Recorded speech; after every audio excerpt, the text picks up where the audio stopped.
My parents secretly encouraged my sister to forge documents and drain my bank account after I refused to pay her $48,000 debt. Then they threatened to sue me for abandoning family. So I locked down my finances, called my lawyer, and let the loan sharks deal with her. So, this is one of those posts where you just kind of need to vent because I don't even know where to start, and the sheer audacity of what I've just experienced is still making my blood boil. I am a 31-year-old male, and if you ask anyone who actually knows me, they'll tell you I've been entirely on my own since the day I turned 18. I paid for my own college tuition by working grueling night shifts, clawed my way up the corporate ladder in the tech sector, and have never, not once, asked my parents for a single dime. But apparently, in my family's twisted reality, my financial independence doesn't mean I get to live my life in peace. Nope. It just means I am the designated family ATM and the default problem solver for a group of people who refuse to take accountability for their own actions. It all started on a perfectly normal Tuesday morning. I was in my kitchen, brewing a cup of coffee and preparing for a massive quarterly review at work, when my phone buzzed on the counter. The caller ID flashed, Mom. Now, my mother, Brenda, does not call just to chat. She is not the kind of mother who calls to ask how your day is going, what you had for lunch, or if you're happy. If Brenda is calling you, it is because the sky is falling, someone has messed up catastrophically, and she needs me to swoop in and fix it immediately. So, when her name popped up, my stomach instantly tied itself into a knot. I already knew this wasn't going to be good, but I swiped to answer anyway, bracing myself for the inevitable disaster. I answered the phone, and she jumped straight into this incredibly awkward, forced small talk, which isn't her thing at all. Hey, Julian, honey, how's work? Still doing that tech finance stuff? She asked, her voice dripping with a fake sweetness that immediately set off alarm bells in my head. She hasn't cared about my job description for the last decade, let alone understood it. I felt a wave of nausea, knowing exactly what this pivot meant. I played along because I was morbidly curious. Yeah, Mom. Still doing the same job. What's up? Why are you calling this early? That's when she dropped the bomb, her voice instantly shifting from sickly sweet to deadly serious. Your sister is in terrible trouble, Julian. We need your help. Now, I wish I could sit here and say I was shocked or worried, but I wasn't. My sister, Chloe, is a 28-year-old woman with a long, exhausting history of creating absolute chaos and expecting everyone else to clean it up. Over the years, her messes haven't just been minor inconveniences or youthful mistakes. They've been full-blown, life-ruining disasters that always, without fail, seem to land squarely on my shoulders. Let me give you some context so you understand exactly what I've been dealing with for the last decade. Take the time she borrowed my only car without asking when I was 22, only to crash it into a light pole because she was recording a video for social media while driving. She called me in a blind panic, sobbing hysterically about how she didn't know what to do and how the police were there. And like an absolute idiot, I dropped everything, left work in the middle of a shift, and rushed to help her out. I dealt with the insurance adjusters, paid the $1,000 deductible out of my own meager savings, and even let her off the hook for the massive hike in my premium because she swore, tears streaming down her face, that she'd never do anything like that again. But of course, she did. Or how about the time she convinced me to co-sign the lease for her very first apartment because she just needed a little help to get started and her credit was non-existent. 3 months into the lease, she simply stopped paying rent so she could afford VIP tickets to music festivals and designer bags. She completely ghosted the landlord, left the apartment trashed with rotting food and holes in the drywall, and left me with a $4,000 bill and a looming eviction notice. I spent months fighting tooth and nail to fix my credit score while she conveniently packed her bags, moved back into our parents' house rent-free, and acted like the whole thing was just a silly little oopsie that wasn't a big deal. It's not just that Chloe screws up, it's that she never, ever faces the consequences of her actions. Every single time she makes a colossal mistake, someone, usually me, has to step in, throw money at the problem, and fix it while she plays the eternal victim. And the absolute worst part? She doesn't even show a microscopic hint of gratitude. It's like she genuinely believes the universe owes her a permanent safety net woven out of my hard work. So, when my mom called me that morning about Chloe being in trouble, I didn't feel panic. I didn't feel concern. I just felt an overwhelming, bone-deep exhaustion. I was tired. I was so incredibly tired of being dragged into her toxic vortex. Tired of being the one who always pays the literal and figurative price for her reckless, impulsive lifestyle. Honestly, I was more surprised it had taken this long for something massive to blow up in her face. I let out a heavy sigh, already dreading the words that were about to come out of my mother's mouth. What kind of trouble? I asked, my voice completely flat. I wasn't asking because I wanted to help. I was asking because I needed to calculate just how bad the blast radius of this particular disaster was going to be. Then she hit me with the number. Chloe had managed to rack up $48,000 in debt. $48,000. I had to repeat the number in my head just to process the sheer magnitude of it. How does a 28-year-old who works a part-time retail job even manage to get access to that kind of money? Apparently, she'd been living a lavish lifestyle she couldn't afford again. But this time, it wasn't just credit card companies or frustrated landlords she owed. She had maxed out every line of credit she had and then, in a stroke of absolute genius, borrowed money from some incredibly shady, unlicensed lenders. The kind of people who don't send polite collection letters in the mail. The kind of people who show up at your house when the bills pile up. And now, they were actively coming after her.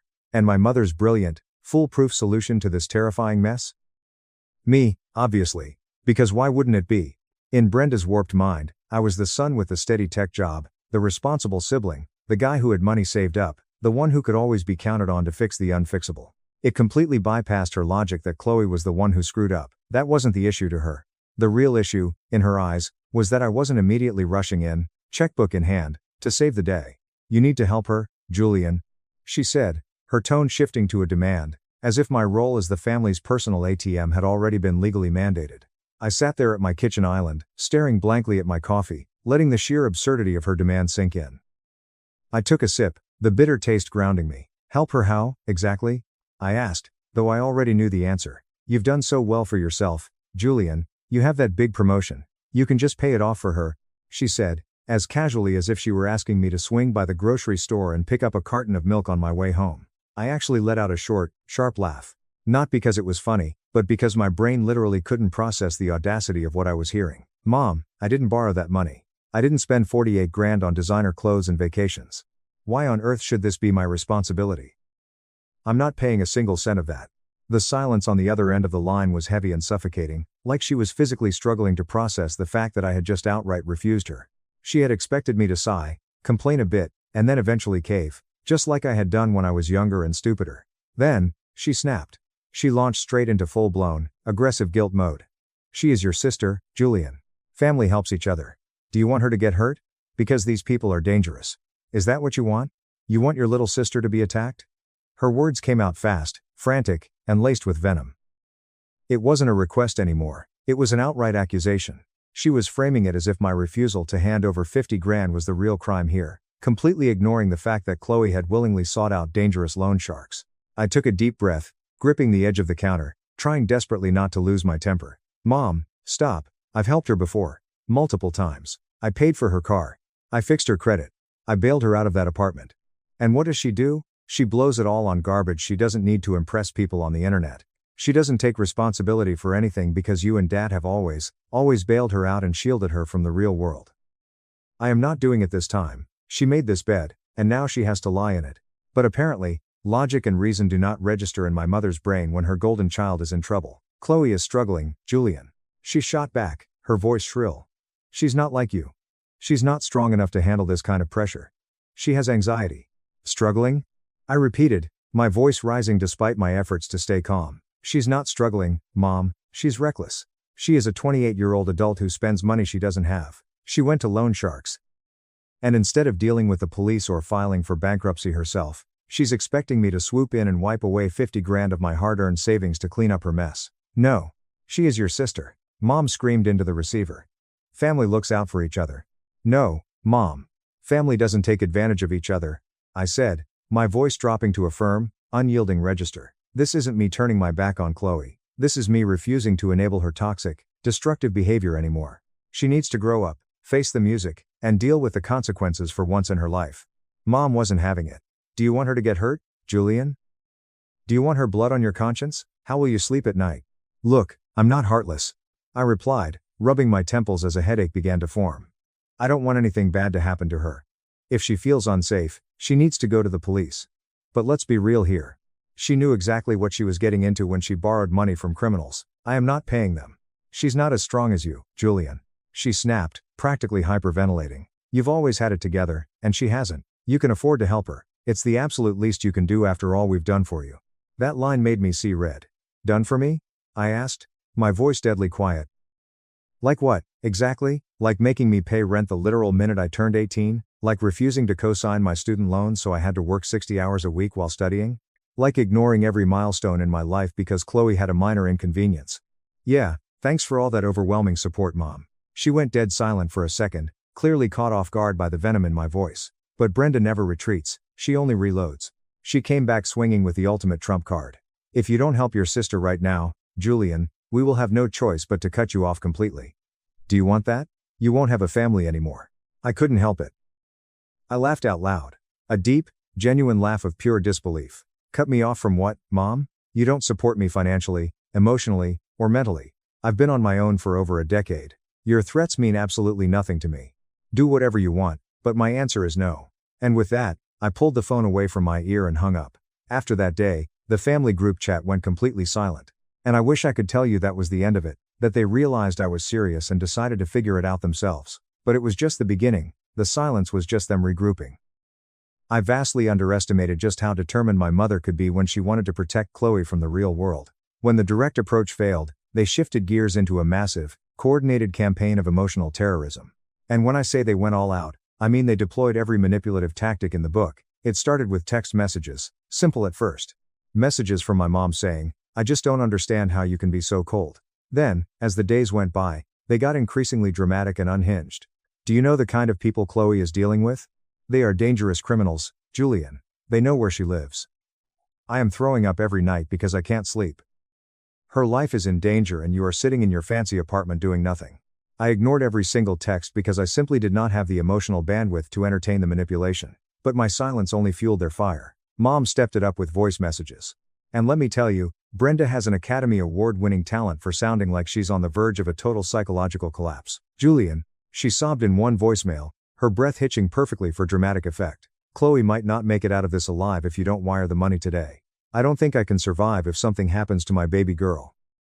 Please, I am begging you on my hands and knees. It was a masterclass in guilt tripping. Then my dad, Arthur, decided to tag in. My dad is usually a passive enabler, the guy who stares at the floor and lets my mom run the show, but not this time. He left me a voicemail that started out calm enough. "Hey Julian, just calling to check in, son." But then, the pivot. "Look, I know your mom can come on a bit strong, and I know you and Chloe have your differences, but this is incredibly serious. The girl is in deep water and we simply don't have the liquid cash to fix this. We can't do this without you. You've always been the strong one, the dependable one. You're the rock of this family. Don't let us down now, son." That specific line, the dependable one, made me want to punch a hole through my drywall. I have spent my entire adult life being the dependable one, and all it has ever gotten me is an endless mountain of responsibility, zero appreciation, and a family that views me as a utility rather than a human being. Being dependable does not mean I am a doormat, but apparently, they missed that memo. The guilt avalanche didn't stop with my parents. They decided to call in the reserves, the extended family.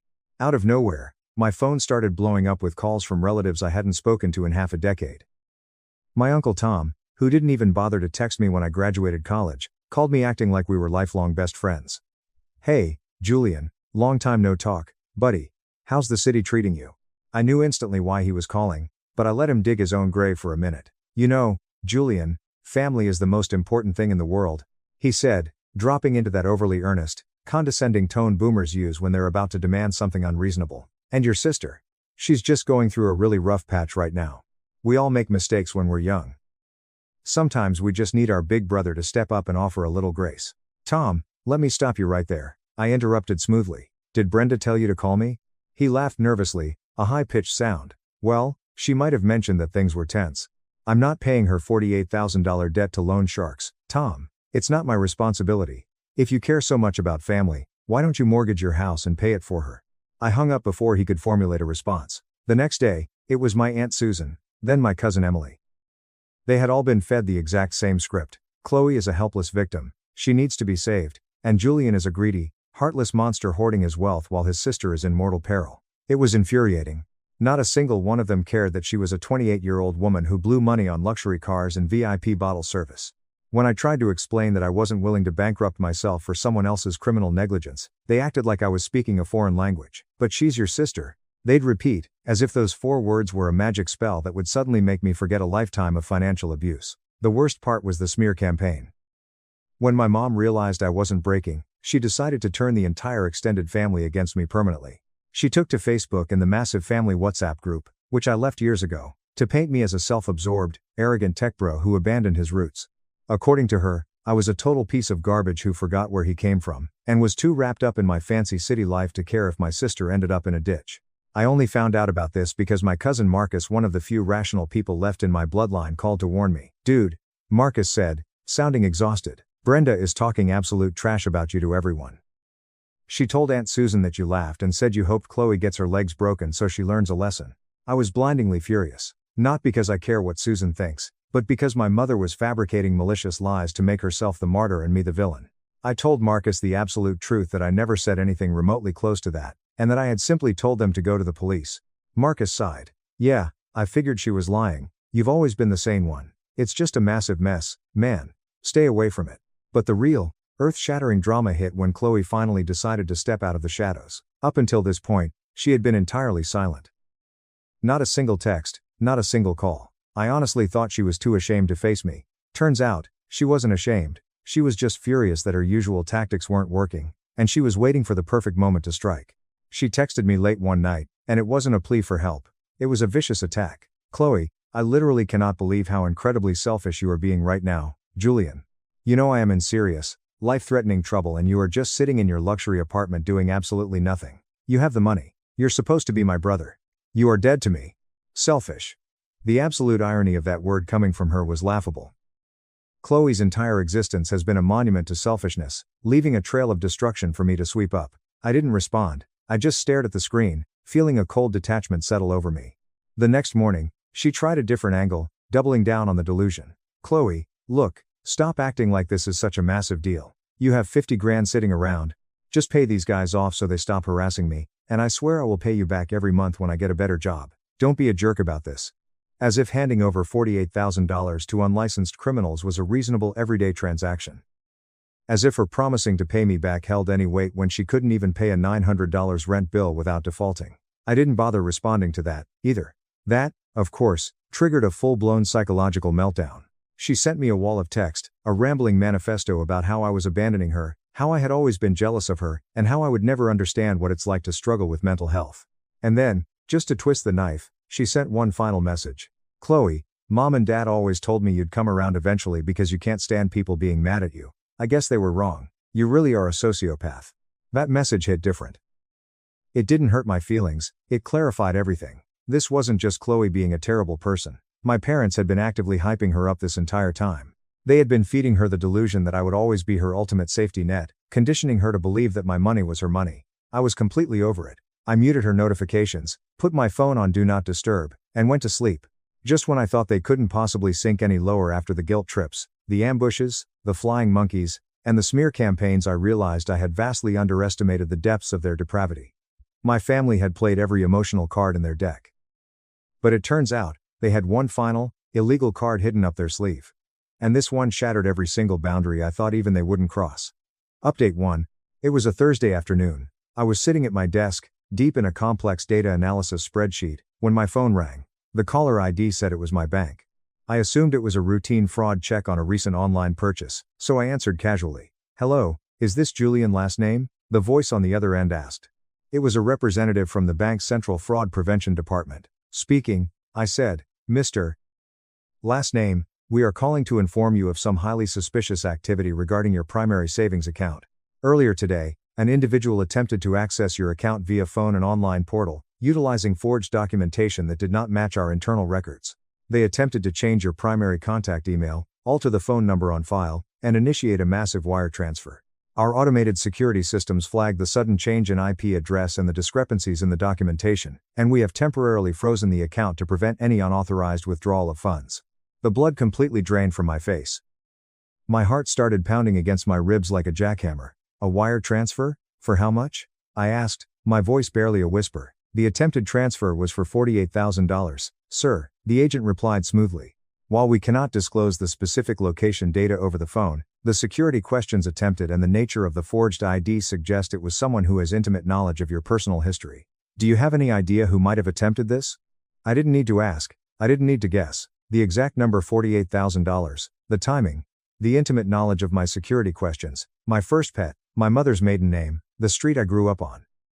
It was Chloe. When I didn't cave to her demands, she had actually tried to steal my identity, forge documents, and drain my life savings to pay off her loan sharks. I was boiling inside. A white-hot, blinding rage that I had never experienced before consumed me. This wasn't just desperate, this was a severe, Premeditated felony. I thanked the bank agent, told them to keep the account on absolute lockdown, and hung up. I didn't think. I just grabbed my car keys, walked out of my office, and drove straight across the city to Chloe's apartment complex. My knuckles were white on the steering wheel, my jaw clenched so tight my teeth ached. I didn't call ahead. I was done playing nice. I was done being the calm, rational brother. I marched up to her door, and pounded on it with the side of my fist. A minute later, the door swung open. Chloe was standing there in a silk robe, holding a green smoothie, looking completely unbothered. "What the hell are you doing here?" she snapped, rolling her eyes. "You tried to steal from me," I said, my voice dangerously low, cutting straight to the point. Her expression shifted for a fraction of a second, a flicker of genuine panic before she immediately masked it with a scowl, folding her arms defensively. "I literally don't know what you're talking about, Julian. Are you crazy?" The sheer, unadulterated audacity of this woman. "Don't even try to play stupid with me, Chloe," I growled, stepping forward so she had to step back into the doorway. "The bank's fraud department just called me. They flagged your little stunt. They told me someone forged my documents, answered my security questions, and tried to wire exactly $48,000 out of my savings account. Do you even realize how much prison time you can get for wire fraud and identity theft?" She let out an exaggerated, theatrical sigh, as if I was a toddler throwing a tantrum over a broken toy. "Oh my God, relax, Julian, you're being so dramatic. It's not like the transfer actually went through. I didn't even get anything." I blinked, completely stunned by her sociopathic lack of remorse. I stared at her, trying to comprehend the absolute void of morality in front of me. "Relax? Are you seriously trying to defend committing a federal crime by saying you were too incompetent to pull it off? You tried to drain my life savings, Chloe. That is a felony." She shrugged, taking a sip of her smoothie, looking completely unbothered. "What else was I supposed to do, Julian? You literally left me with no choice. Those guys texted me a picture of my front door this morning. You refused to help me when my life was on the line. You forced me to do it." I felt a sickening twist in my gut. "No choice? You had every choice in the world. You could have stopped buying designer garbage. You could have gone to the police. You could have filed for bankruptcy. But instead, you decided that stealing the money I worked for was the easiest solution because you are a lazy, entitled parasite." Her face flushed dark red with anger. "Don't you dare act all high and mighty with me. Mom and Dad said you would never actually let me drown. They told me you'd come around eventually if I pushed hard enough. I just had to wait for you to get over your little tantrum and realize family comes first." I stood there in the hallway, completely paralyzed by the sheer magnitude of the betrayal. Little tantrum. That wasn't just frustration boiling in my chest anymore. It was pure, unadulterated hatred. This wasn't just her being reckless. This was the culmination of nearly 3 decades of my parents coddling her, feeding her delusions of grandeur, and treating me like a sacrificial lamb meant to be slaughtered on the altar of Chloe's mistakes. "Unbelievable," I muttered, shaking my head. "Do you even understand what you've done today, Chloe? You didn't just cross a line. You burned the entire bridge to the ground." She rolled her eyes, doubling down instead of backing off, her narcissism shielding her from reality. "I'm not the villain here, Julian. You are. You've turned your back on your own blood. If you had just wired the money in the first place like a good brother, none of this would have happened." That was it. The final, absolute straw. I took a deep, shuddering breath, not because I wanted to stay calm, but because I needed to make sure I didn't scream so loud the neighbors called the cops. "I am done," I said, my voice eerily calm. I turned away from her and started walking back down the hall. But before I reached the stairs, I stopped and looked over my shoulder, locking eyes with her. "If you ever, and I mean ever, try to access my accounts, contact my employer, or come near me again, I will not hesitate. I won't call Mom. I won't call Dad. I will call the police, hand over the bank's fraud report, and make sure you rot in a cell. Grow the hell up, Chloe. You're on your own." I didn't wait to see her reaction. I walked out into the crisp afternoon air, got in my car, and drove away. My mind was racing at 1,000,000 miles an hour. How had my family become this toxic? How had they justified this in their minds? I knew this was the end. There was no coming back from attempted grand larceny. I had to cut ties permanently, but I also knew my parents weren't going to let this go quietly, and I was right. The very next day, the storm arrived at my doorstep.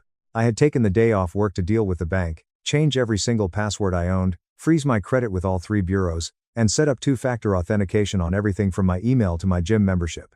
I wasn't taking any chances. When I pulled into my driveway after a trip to the bank, I saw it. My parents' silver SUV was parked directly in front of my garage. I wasn't shocked. Annoyed? Absolutely. But I knew they wouldn't take my silence lying down.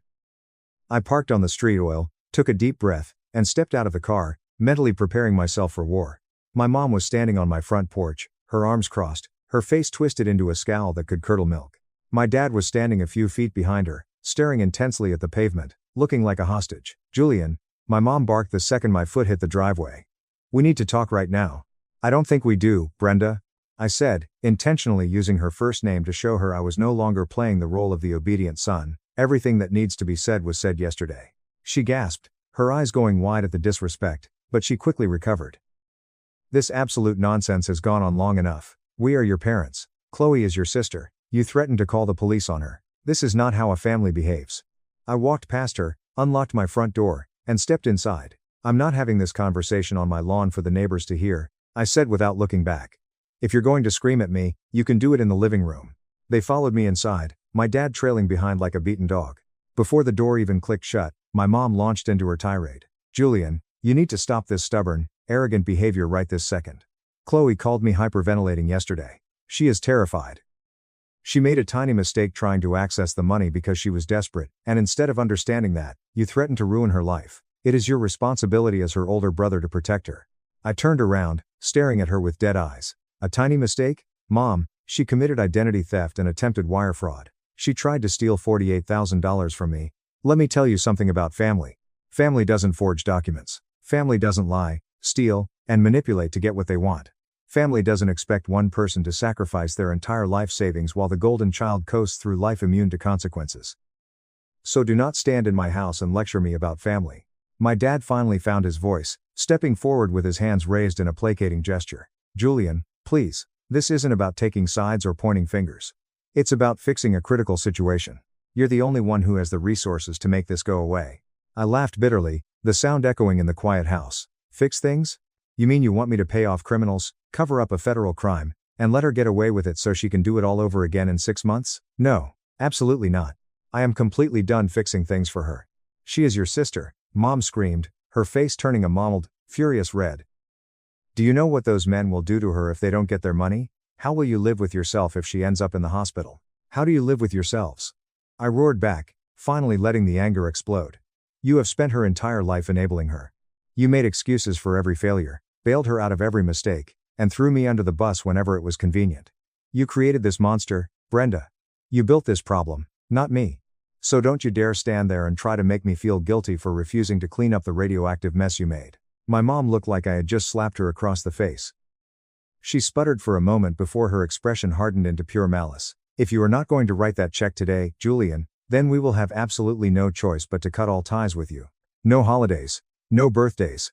You will not be welcome in our home. You will be dead to us." I stared at her, a cold, serene calm suddenly washing over me. I looked at this woman who had birthed me, and I felt absolutely nothing. "Mom," I said quietly, "I have been on my own my entire life. You cutting me off is like firing an employee who quit 10 years ago. It means nothing to me." "Addens." She opened her mouth to scream again, but Dad grabbed her arm. "Brenda, stop. This isn't working." He looked at me, pleading. "Julian, can't you just meet us halfway? Give her 20 grand to hold them off?" "Halfway?" I scoffed. "You want me to hand over $20,000 for a crime I didn't commit? What exactly is Chloe contributing to this compromise?" "Nothing? Get out." "No." My mom blinked, stunned. "Excuse me? Get out." I pointed to the front door. "This conversation is over. You are not going to extort me, and you are not going to manipulate me. Leave my house and do not ever come back." Dad gently pulled my mom toward the door. As she walked past me, she stopped, glaring up at me with eyes full of pure venom. "You will regret this, Julian. Mark my words, you are going to pay for this." I slammed the door behind them and locked the deadbolt. It was quiet. Finally, blessedly quiet, but the peace, as always, was temporary. Update 2. A week passed without a word from any of them. I thought the worst was over. I thought they had finally accepted defeat and were busy trying to figure out how to save Chloe from the loan sharks. I was wrong. I came home from work on a Tuesday, checked my mailbox, and found a thick, certified letter from a law firm I didn't recognize. My heart skipped a beat as I tore it open. As I read the contents, my jaw literally dropped. My parents had actually hired a lawyer. The letter was a formal threat of litigation, claiming that I had a moral and implied legal obligation to provide financial support to my dependent sister, citing some obscure, completely misinterpreted laws about familial duty and intentional infliction of emotional distress. They were demanding that I immediately transfer $48,000 into an escrow account, or they would take me to civil court and sue me for damages.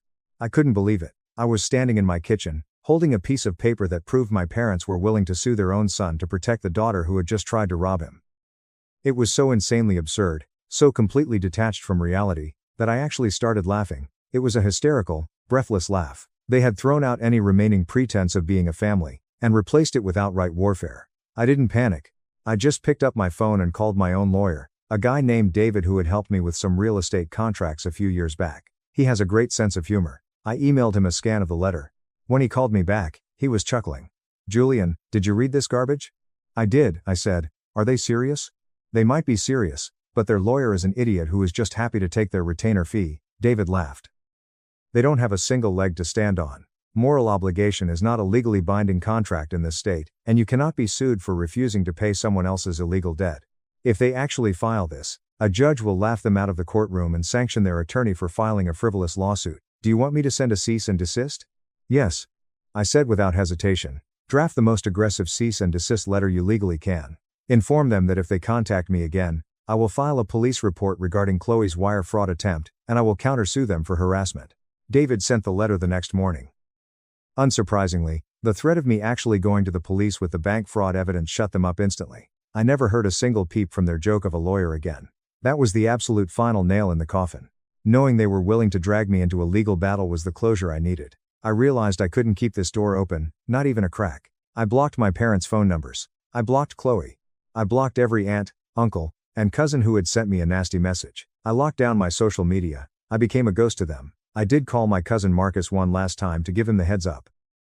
"Dude," Marcus said, absolutely appalled when I told him about the lawsuit and the bank fraud. "That is psychotic. They seriously tried to sue you and rob you?" "Yep," I said. "I'm done, Marcus. I'm going completely no contact. I just wanted to tell you so you know the truth when Brenda starts spinning her inevitable web of lies.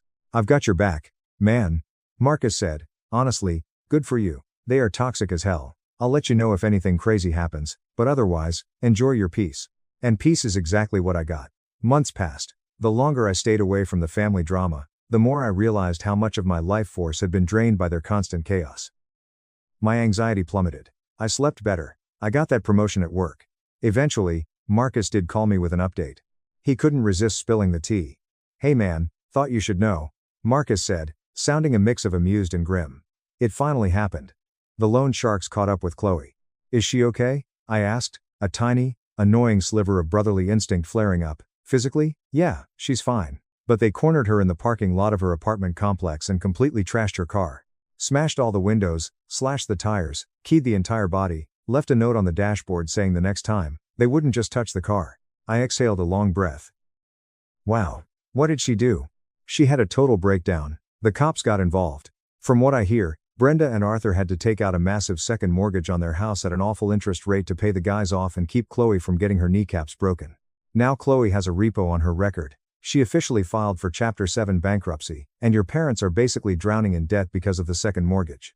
I sat there on my couch, absorbing the information. I should have felt pity. I should have felt some kind of sorrow that my parents were financially ruined in their 60s. But all I felt was a profound sense of justice. They made their choices. They chose to enable her. They chose to protect her from the consequences of her own actions for 28 years, and now, the bill had finally come due. "Thanks for letting me know, Marcus," I said softly. "But honestly, I don't care anymore. And I don't." Cutting them off was the hardest, most painful thing I have ever done. It hurts to realize that your family doesn't love you, they just love what you can do for them. But walking away saved my life, my sanity, and my future. I refuse to be a puppet dancing on their strings anymore. I am focusing on my career, my friends who are my real family, and my own happiness. If there is one thing I've learned from this entire nightmare, it's that toxic people will drown you if you let them, even if they share your DNA, let them sink. At 19, I locked an 8-figure estate in a trust. 2 mornings later, they said, "The house is ours now." Then the deputy arrived. Just to be safe, I discreetly completed the transfer of my grandparents' full 8-figure estate into an irrevocable trust at my 19th birthday celebration, which was hosted in the cabin they left me. Everyone was laughing and raising glasses as if everything was okay, and the celebration was in full swing. I briefly slipped away while they drank to my future, took out my phone, and pressed confirm on the digital signature that secured the cabin, the land, and the accounts. With that single click, I became the sole trustee. My name is Harper Bennett. No going back. My folks trusted the lawyer I worked with for several months to prepare this, and I only waited until my 19th birthday to formally announce it. For months, the doubts had been growing, but I remained silent. I heard tires crunching gravel outside 2 mornings later, while the mountain mist was still heavy in the valleys. When a moving truck arrived, my parents and younger brother got out, grinning broadly and carrying a heavy pile of documents. "We've got it all sorted," my father declared with assurance. They began instructing the movers as if they already owned the house, telling me to pack my belongings by the end of the day, saying, "The house belongs to us now." At that moment, they glanced up at the expansive porch and noticed the man in the suit quietly waiting next to a sheriff's officer while holding an official folder. Please share your experience in the comments section below if you have ever had to keep something valuable, safe from those closest to you, or dealt with family members attempting to take what is rightfully yours. I read them all. If this type of toxic dynamics and boundary establishing resonates with you, please subscribe for more stories like this one. What comes next is something you won't want to miss. One letter that came in the mail when I was 15 years old altered everything. Based on my test results and grades, a prestigious high school in Knoxville offered me a full 4-year scholarship, one of those merit-based programs that fully reimburse tuition for exceptional students from throughout eastern Tennessee. That day, I recall racing home from school, gripping the envelope as my heart raced with anticipation. This was my ticket out and evidence that, in spite of everything, hard work pays off. I rushed into the door and immediately presented it to my parents. After giving it a fleeting glance, my mother said, "That's nice, honey," and returned her attention to the phone call she was on. The highlights of Mason Cole's most recent football game were playing on the TV when my father nodded and remarked something along the lines of "good job." The topic of conversation completely changed in a matter of minutes. That week, Mason Cole had gotten into a brawl at school. It was simply a minor altercation that turned into fists with another child during playtime. He ultimately received a few days of suspension. The house revolved around him, rather than punishing him. My parents met with the principal all week, claiming it was self-defense, arranging for a private tutor to make up the work he had missed, and even hosting a little get-together with his teammates to lift his spirits. They discussed Mason Cole's need for assistance to get through this difficult period, the unfairness of the punishment, and how the other child caused it. All of my scholarship letters were left on the counter as I sat there listening to it throughout dinner. I didn't have a family dinner to celebrate or anything planned for me. As a silent reminder that accomplishments like mine were expected rather than recognized, I ultimately framed the acceptance letter myself and hung it in my bed. It was a powerful moment. I started to see that Mason Cole's errors were the major event that required everyone's attention, and my achievements were merely background noise. Mason Cole was 16 when the second blow occurred the next year. After a successful season, my parents gave him one of those fancy bikes, and he was riding it around the neighborhood when he clipped a neighbor's parked car to impress his pals. The damage was minor, a dented door and a scraped fender, but it might have cost 5 figures to properly repair. I anticipated repercussions. After all, I was grounded for almost a month and given a lengthy lesson about responsibility when I was younger and unintentionally knocked over an antique family vase while cleaning one my mother treasured from her own youth. It was different with Mason Cole, though. My parents drove over to the neighbor's house right away, expressed their sincere regret, and promptly wrote a check to cover the repairs. They immediately brought him to the bike shop and upgraded him to a better model, claiming that after the scare, he deserved a dependable vehicle. They presented it as a lesson in making amends. However, it seemed to me to reward carelessness. My father gave Mason Cole a pat on the back and said, "Boys would be boys. No grounding, no loss of privileges, just more support." That moment summed everything up. Mason Cole came home smiling and showing off the new bike. I wasn't simply ignored. Mason Cole's shortcomings were accepted, patted, and even used as a springboard for greater things, while I was held to a higher standard and expected to be flawless and self-sufficient. It made me take on a position I never asked for, that of the responsible person who dealt with her own setbacks, avoided making waves, and quietly made things right because asking for assistance or justice never worked. These incidents weren't unique. From then on, they influenced the way I navigated the world. I began to rely only on myself, buried the pain deeper, and stopped sharing my victories. I didn't feel resentful of Mason Cole because of the injustice. That's right. He was merely a child taking advantage of the framework our parents established. However, when support was one-sided, it did make me wonder what family actually meant. In hindsight, the 2 incidents marked a sea change. They educated me early on that it was futile to expect equity at home and that I would have to build it beyond those walls if I desired stability or distinction. Growing up, The cabin in the Smoky Mountains became my real haven. It always felt like stepping into another world on those weekend getaways from Knoxville, which took less than 2 hours and involved winding highways through the mountains. As we pulled up the long road, the sound of the city subsided and was replaced by the crunch of gravel beneath tires and the wind in the pines. My grandfather, Everett Bennett, and I spent many afternoons working on projects. He would identify problems that needed to be fixed around the property, such as pieces of the wide porch roof that were sagging due to more than 30 years of rain and snowfall. Together, we would retrieve tools from his neatly arranged shed, scale the extension ladder, and fix shingles or replace damaged boards. As time went on, he moved more slowly but remained precise, teaching me how to properly seal seams against the mountain weather and cut angles. As they worked side by side, sweat and sawdust mingling, he would impart practical knowledge, not lectures, but just observations about doing things correctly the first time to prevent more serious issues later. I felt more accomplished than any report card ever could when I saw his steady nod after a fix stayed strong. Other days were spent preparing firewood. Grandfather bucked down fallen trees into rounds with the chainsaw. The separating block would then be positioned in the clearing behind the cabin. The swing, weight sliding forward, and maul head meeting the grain at the precise moment for a clean break would all be demonstrated by him. After a few hours, I would alternately stack the divided pieces neatly beneath the overhang to season, my muscles burning. During breaks, there was calm conversation about the forest, how certain trees grew stronger in bad soil, or stories of storms that brought down entire ridges, and cold water from the hand pump. Through repetition and attention to detail, those exercises taught me resilience and gave me power beyond my physical capabilities. My grandma Eleanor Bennett and I worked indoors in the evenings. The scent of pots cooking on the wood burner permeated her kitchen, which was the center of the space. When her health permitted, she would gather ingredients for her famous venison stew, including root vegetables from the garden plot she had kept for more than 30 years and meat from hunts her grandpa still controlled. We would joke about it while I chopped onions and she seared portions in lard, tears pouring from the fumes. Next followed the layering, which included potatoes, carrots, and herbs that were easily removed by tying them in cheesecloth. The cabin was filled with warmth that drove away any chill as the pot steadily bubbled and its taste developed over several hours. With bowls steaming and freshly made bread, we would eat at the scarred wood table while soaking up the thick broth. Grandmother told stories about how she met her grandfather during the war and how she spent her weekends away from manufacturing work building this house board by board. Her kind inquiries about my life revealed details I kept hidden at home, giving me a genuine sense of being heard. My role expanded as their health deteriorated. Longer stays, assistance with more difficult daily activities, and carrying food up the steep hill were all part of the doctor visits in adjacent towns. Sitting watch throughout hospital stays, reading mail aloud as vision failed. They never made demands but showed their appreciation for being there in little ways, such as squeezing hands or offering an extra piece of pie. Everything changed after one discussion. Beside the stone fireplace, grandfather sat in his tattered recliner. The flames were steady and low, one late October evening.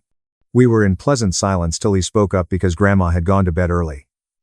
"I've seen how Douglas Bennett manages finances," he added with his eyes on the flames, "and Travis Bennett, too, chasing schemes that don't pan out, overextending on credit for things that depreciate fast."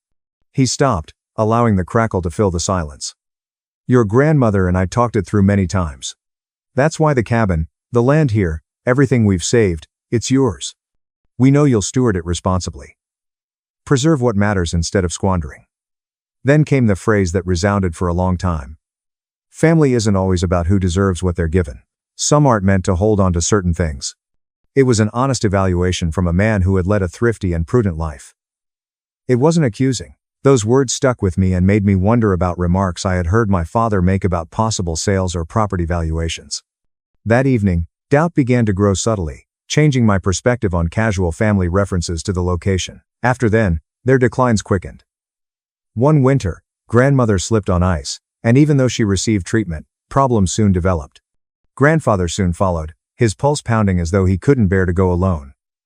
The service, which was held at a modest church with a view of the ridges they loved, was small and private. Most of the visitors were long-distance relatives and old neighbors who recounted recollections of meals or flood relief. The truth set in when the lawyer formally read the will in a quiet office later, attesting to the complete transfer to me of the cabin building, forested acres, and small but safe savings amassed over many years. This was not a simple case of inheritance. It symbolized conscious decisions, and putting all the trust in my hands. Later, when they stood outdoors with the mountains covered in fog, The weight felt heavy, and they felt obligated to uphold their faith by defending their creations from any known or unknown dangers.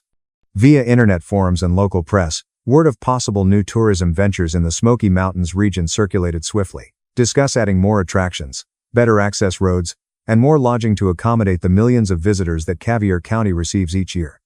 Nearby locations like Gatlinburg and Pigeon Forge had seen a steady increase in property values, with tales of land selling more quickly and for more money than previously. Our family was also affected by the buzz, which changed the way they discussed the cabin. The number of visits increased from Knoxville, which was roughly 70 minutes away on those convoluted roads.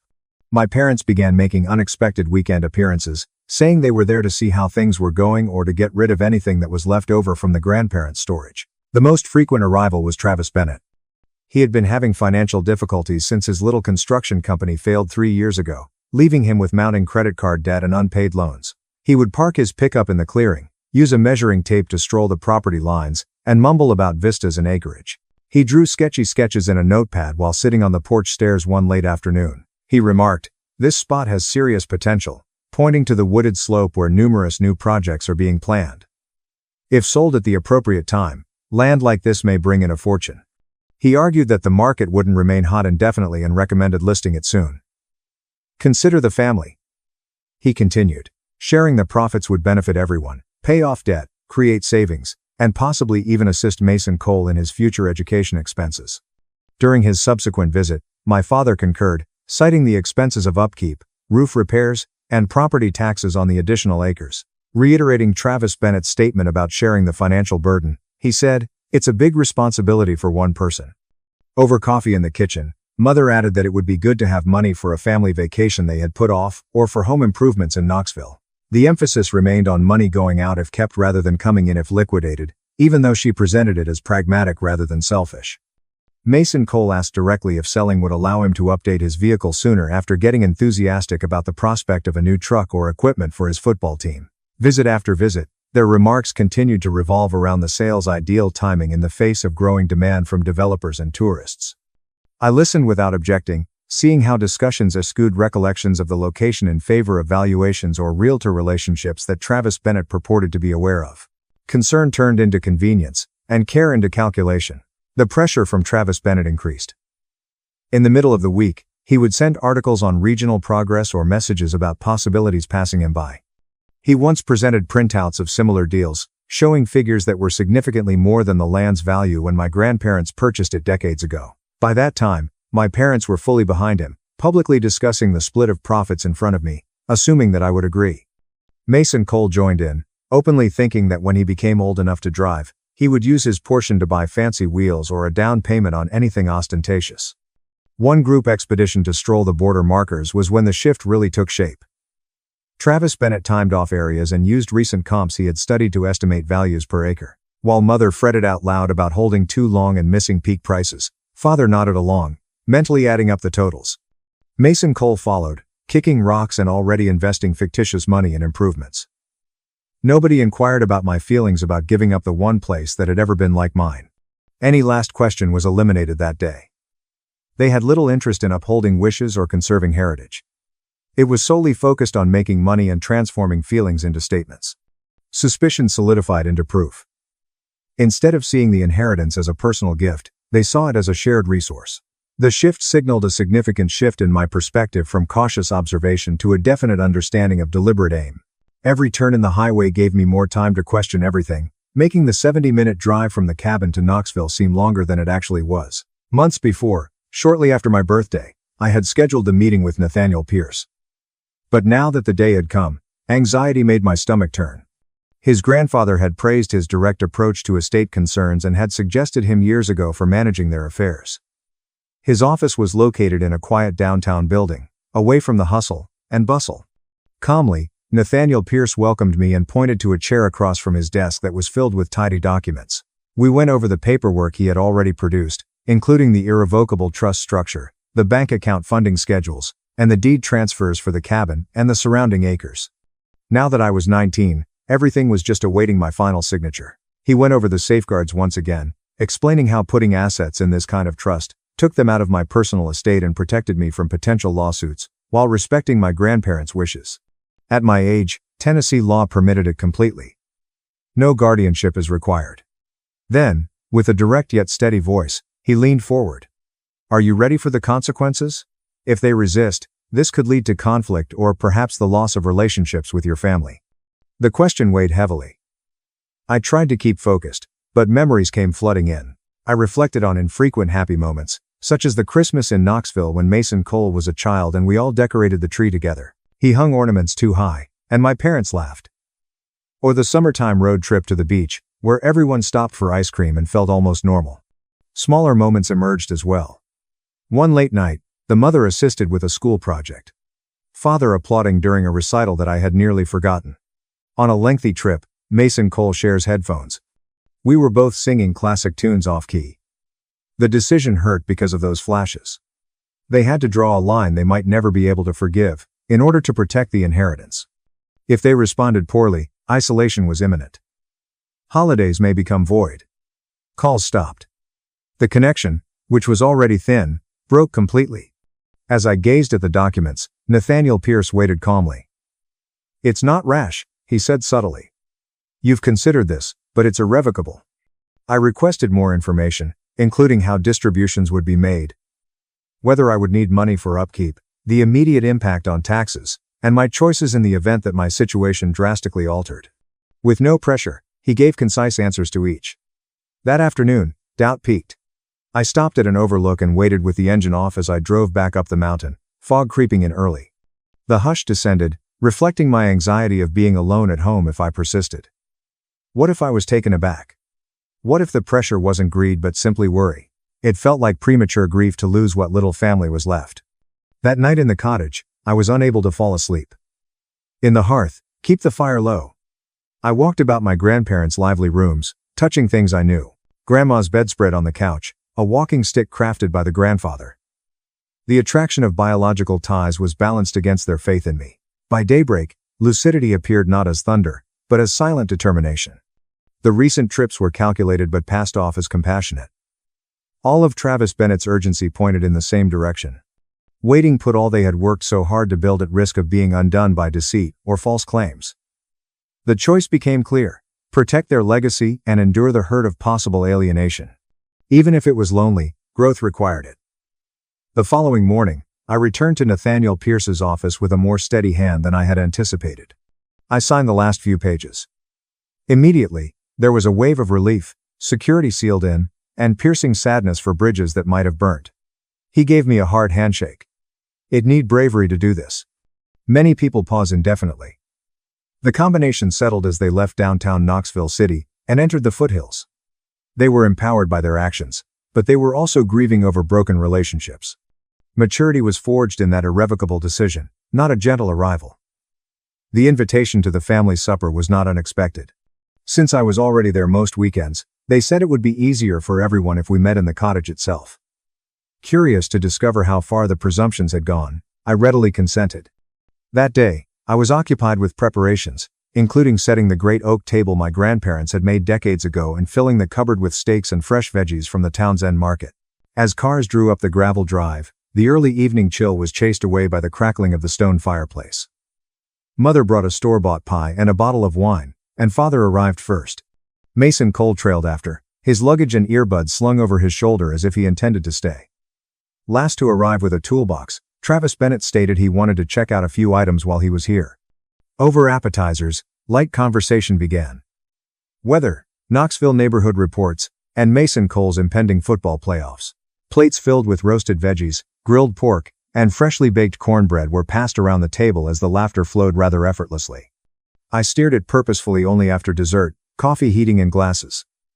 I answered nonchalantly, hypothetically, with my fork paused over the pie. What would everyone think if this cabin suddenly stopped being ours and was donated to a charity or something? Suddenly, there was silence. Mason Cole's forehead furrowed as he moved in his chair. Don't joke like that, he said sharply. It's not amusing. Travis Bennett was the first to recover, leaning forward and smiling like he had practiced. The best course of action, if we're discussing hypotheticals, would be to sell quickly and lock in present values before the market declines. Divide and tidy. No animosity. Dad looked at his mother and cleared his throat.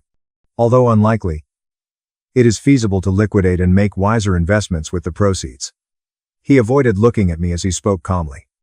Mom occupied herself with replenishing drinks. With a tight smile that showed pain, she said hazily, "We'll figure something fair." The change was fueled by the deflection.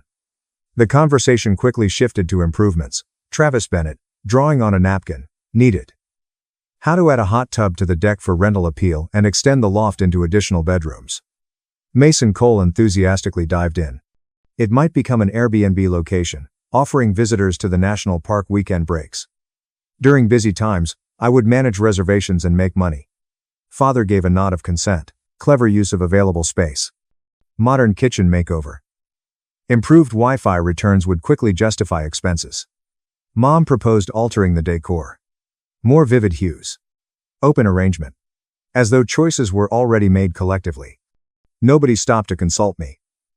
Plans complemented one another. Specifics and overlapping voices. Estimated prices per night. Contacts with contractors.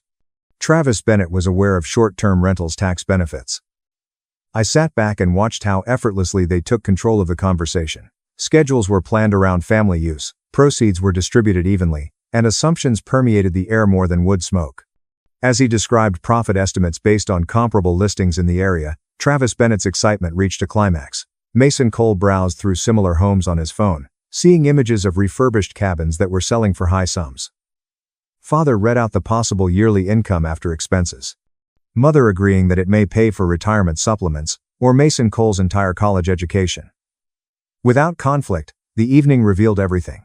Their vision treated the location as a communal asset that was ready for change, excluding my involvement beyond passive consent. Despite my own tension, I nodded while cleaning plates and replenishing beverages. Confirmation settled inside. There was a lot of entitlement. Plans went well beyond just suggestion.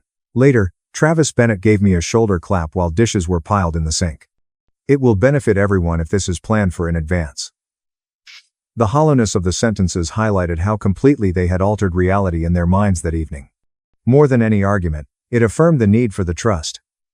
Boundaries were more than simply legal. They felt vital to survival now. When the rumble began, dawnlight peeked through the woods. Two familiar cars kicked dust behind a big moving truck that lumbered up the gravel road. As the hired crew got out of the cab, my parents, Mason Cole, and Travis Bennett, appeared nearly simultaneously, their faces beaming with excitement. With a joyful wave of a big envelope, Mason Cole strode forward as if he were the leader. He said, "We got it done," his voice echoing through the clearing. "Signed and filed. Everything's official now." Father pointed to the furniture that was visible through the windows and promptly gave the workers instructions. Mom arranged the boxes she had brought, labeling them for various rooms, as though she had already reallocated space. "Start with the heavier pieces, the couch, dining table, careful on the porch steps." Travis Bennett joked with the team about making sharp bends on mountain roads while overseeing the truck ramp. They all exuded confidence, gave informal instructions, laughed easily, and openly discussed preparations for loading orders and storage facilities back in town. With pride, Mason Cole distributed the documents, describing how he had personally handled the notary portion. Since turning 17, he has simplified several tasks in his mind. With the help of online forms and parental guidance, they worked quickly, packing grandmother's quilts into containers and wrapping grandfather's old rocker. There was a lot of conversation about possible garage sales for unwanted stuff and where to put seasonal decor. Timeline to remove the area quickly. I stood close to the door, observing the action without interfering. Mason Cole directed traffic with newly acquired authority as the crew pulled out a bookshelf. The gang then stopped, looking up at the spacious porch above them in mid-motion. Standing calmly in his suit next to a severe county sheriff's officer in uniform was Nathaniel Pierce. Both carried formal folders with neutral-looking but clearly defined purposes. Nathaniel Pierce walked carefully down the stairs. "I have to talk to everyone here about this property." Dad stood up, his smile waning. "Who are you?" Nathaniel Pierce is the lawyer in charge of Harper Bennett's Inheritance Trust. Deputy Carter Miles is here in response to an alleged illegal transfer attempt. Mason Cole tightened his grip on the envelope. "We have documents. Everything is lawful." Accepting the papers, Nathaniel Pierce turned the pages quietly and efficiently. "There are several reasons why these filings are invalid. Forged signatures and unapproved notary stamps are the main problems. No matching certification for the service used is found in the records." Travis Bennett's expression went white. Something must have gone wrong. We paid close attention to the guidelines. Carter Miles, the deputy, spoke calmly. Title fraud, as defined by the Tennessee Code, is the attempt to transfer title without the owner's consent, particularly using fraudulent documents. This is a formal notice to stop right away. Mom's hand shot to her lips. We believed that we were merely making corrections for the family. The father's voice became less sharp, and his posture became deflated. Let's have a sensible conversation about this. Officials are not required. Nathaniel Pierce did not flinch. The land, cabin, acreage, and related accounts are all part of an irrevocable trust that was duly executed months ago. The only trustee is Harper Bennett. Any additional action could result in criminal charges. The focus shifted to Mason Cole, who was holding an envelope that was shaking. He had signed conspicuously as a co-owner transferee, thinking that parental guidance made it legally binding. His first eyes widened and his color drained as realization struck, shattering his bravado. All I did was follow their instructions. Believed it to be okay. Travis Bennett turned away and muttered something about miscommunication. Instinctively, Mother reached for Mason Cole, but she was frozen by shock. Father rubbed his temple, unable to speak. One of the crew members muttered about stopping work as they shifted awkwardly. Deputy Carter Miles spoke directly to them. There will be no loading today. This now comes to an end. The only sound in the clearing was the wind blowing through the trees. With his head in his hands and his youth exposed in the collapse, Mason Cole sank onto a box. Travis Bennett paced quickly, his calculations clearly falling apart. Parents exchanged dejected glances, and confidence vanished. Copies of cease notices and trust summaries were given by Nathaniel Pierce. There will be more attempts. Suggest seeking independent legal advice. Wait. The deputy continued. They left without protest, the crew getting back into the truck and the family cars reversing down the drive. We'll document this incident. Repeated visits of this nature could lead to trespass charges. With the exception of Nathaniel Pierce and the deputy verifying information, the porch was deserted as the dust gradually settled. Mason Cole was the one who was most affected by the reversal. He was most directly exposed by his role in signing, which transformed his adolescent self-assurance into unadulterated vulnerability. Quieter defeats were carried by the others. That morning, parents' defenses were undermined and Travis Bennett's plans were foiled. Removed all pretense, exposing real-time repercussions, and establishing legal barriers that prevent overreach. Shortly after the event, Nathaniel Pierce filed a countersuit, claiming intentional interference with inheritance rights under Tennessee statutes and attempted title fraud. The forged notary emails that coordinated the plan were discovered through discovery requests as the case proceeded smoothly through Sevier County Court. Mason Cole even looks for quick property transfer forms online. There was little opportunity for defense as the evidence grew. My family hired separate attorneys, and the costs of filings and depositions quickly added up. When word of the lawsuit spread, Travis Bennett's circumstances deteriorated the quickest, and he was forced to file for bankruptcy, which left judgments unresolved. Less than a week passed during the trial. In a resounding decision, the judge granted me punitive sums to discourage similar behavior as well as compensatory damages for legal fees. When all expenses were paid, their overall burden surpassed 6 figures, further taxing their already precarious finances. There were no appeals. The resources ran out. The payments came through months of liens and garnishment. But they were unavoidable. After that, communication completely stopped. My phone number was blocked. Initially, social media accounts were unfollowed or privatized. Holiday cards were discontinued. Group conversations ended abruptly. There was not a single message, no apology, and no promise of accountability. Absolute and final silence took the place of tension. At the cabin, everything changed to a rhythm that I was completely in control of. Mornings frequently involved planting heirloom seeds she had preserved in labeled jars, turning soil rich from years of compost, and caring for the garden plot that grandmother loved. Under my supervision, rows of freshly harvested tomatoes, beans, and herbs appeared for basic meals. Maintenance tasks arrived in the afternoons. I found matching shingles from a Gatlinburg supplier and took on the porch roof section that my grandfather had previously temporarily patched. Keeping the ladder steady against the beams, I nailed new pieces in place while removing worn ones and enjoying the sun on my back. With every blow, I felt satisfied, maintaining structure with my own hands and practically extending legacy. Evening sat by the fireplace by herself. Warmth spread through rooms full of quiet and familiar creaks as flames danced over logs I'd split myself. They made friends with books from their shelves. Nights stretch out uninterrupted and peaceful, with tea steaming on the side table. Depth was revealed by solitude. I hadn't known how to deal with years of imbalance, mourn relationships lost, and embrace my chosen independence. Freedom tasted authentic. Choices were mine. The pace was leisurely. And the environment reflected the care that was voluntarily invested. Eventually, there were rumors that Travis Bennett moved further south in search of construction work. Mason Cole's parents cut back on spending, and his high school graduation was more subdued than usual. Paths diverged without overlapping, and distance became both literal and emotional. One cool morning, as I stood on the large porch with a cup of coffee, I observed the mist rising from the valley below. Over the secured land, light broke golden, birds called across ridges, and pines swayed gently. In the view, everything was earned by hard work, peace was firmly established, and belonging was unquestioned. What I've discovered goes beyond any legal victory. Sometimes protecting what is important means letting go of those who don't share that value. True family is demonstrated by deeds over time, not just blood. Boundaries are not a sign of rejection. Respect for oneself creates space for genuine relationships elsewhere. Standing firm can lead to quiet strength, true autonomy, and a life that is in line with your own terms if you're dealing with similar pressures, inheritance disputes, unbalanced dynamics, or the weight of expectations. Full story. My husband's best friend yanked my hair during his proposal and screamed, "You can't marry him without my permission." My husband's best friend yanked my hair during his proposal and cried publicly, stating it doesn't matter without her approval. The accounting firm where I work introduced me to my spouse, Daniel. Despite his quietness, he constantly helped me fix the printer and gave me his good pens when mine ran out. We started having lunch together and everything clicked. Madison, his high school best buddy, caused the issue. After 16 years of friendship, she treated him like her own. When Daniel first introduced us, she glanced me over and stated I wasn't his type. She mentioned his exes and explained why they failed when I inquired what she meant. Always. She said she was there to soothe him.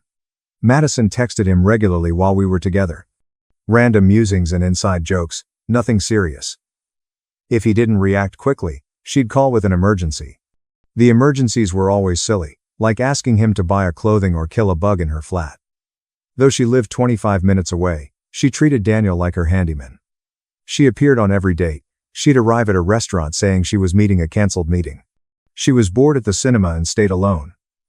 When we went bowling, she and her cousin said they'd been plotting for weeks. Daniel missed the pattern. Madison went insane when we moved in after 18 months of dating. She brought Daniel a housewarming present the first day.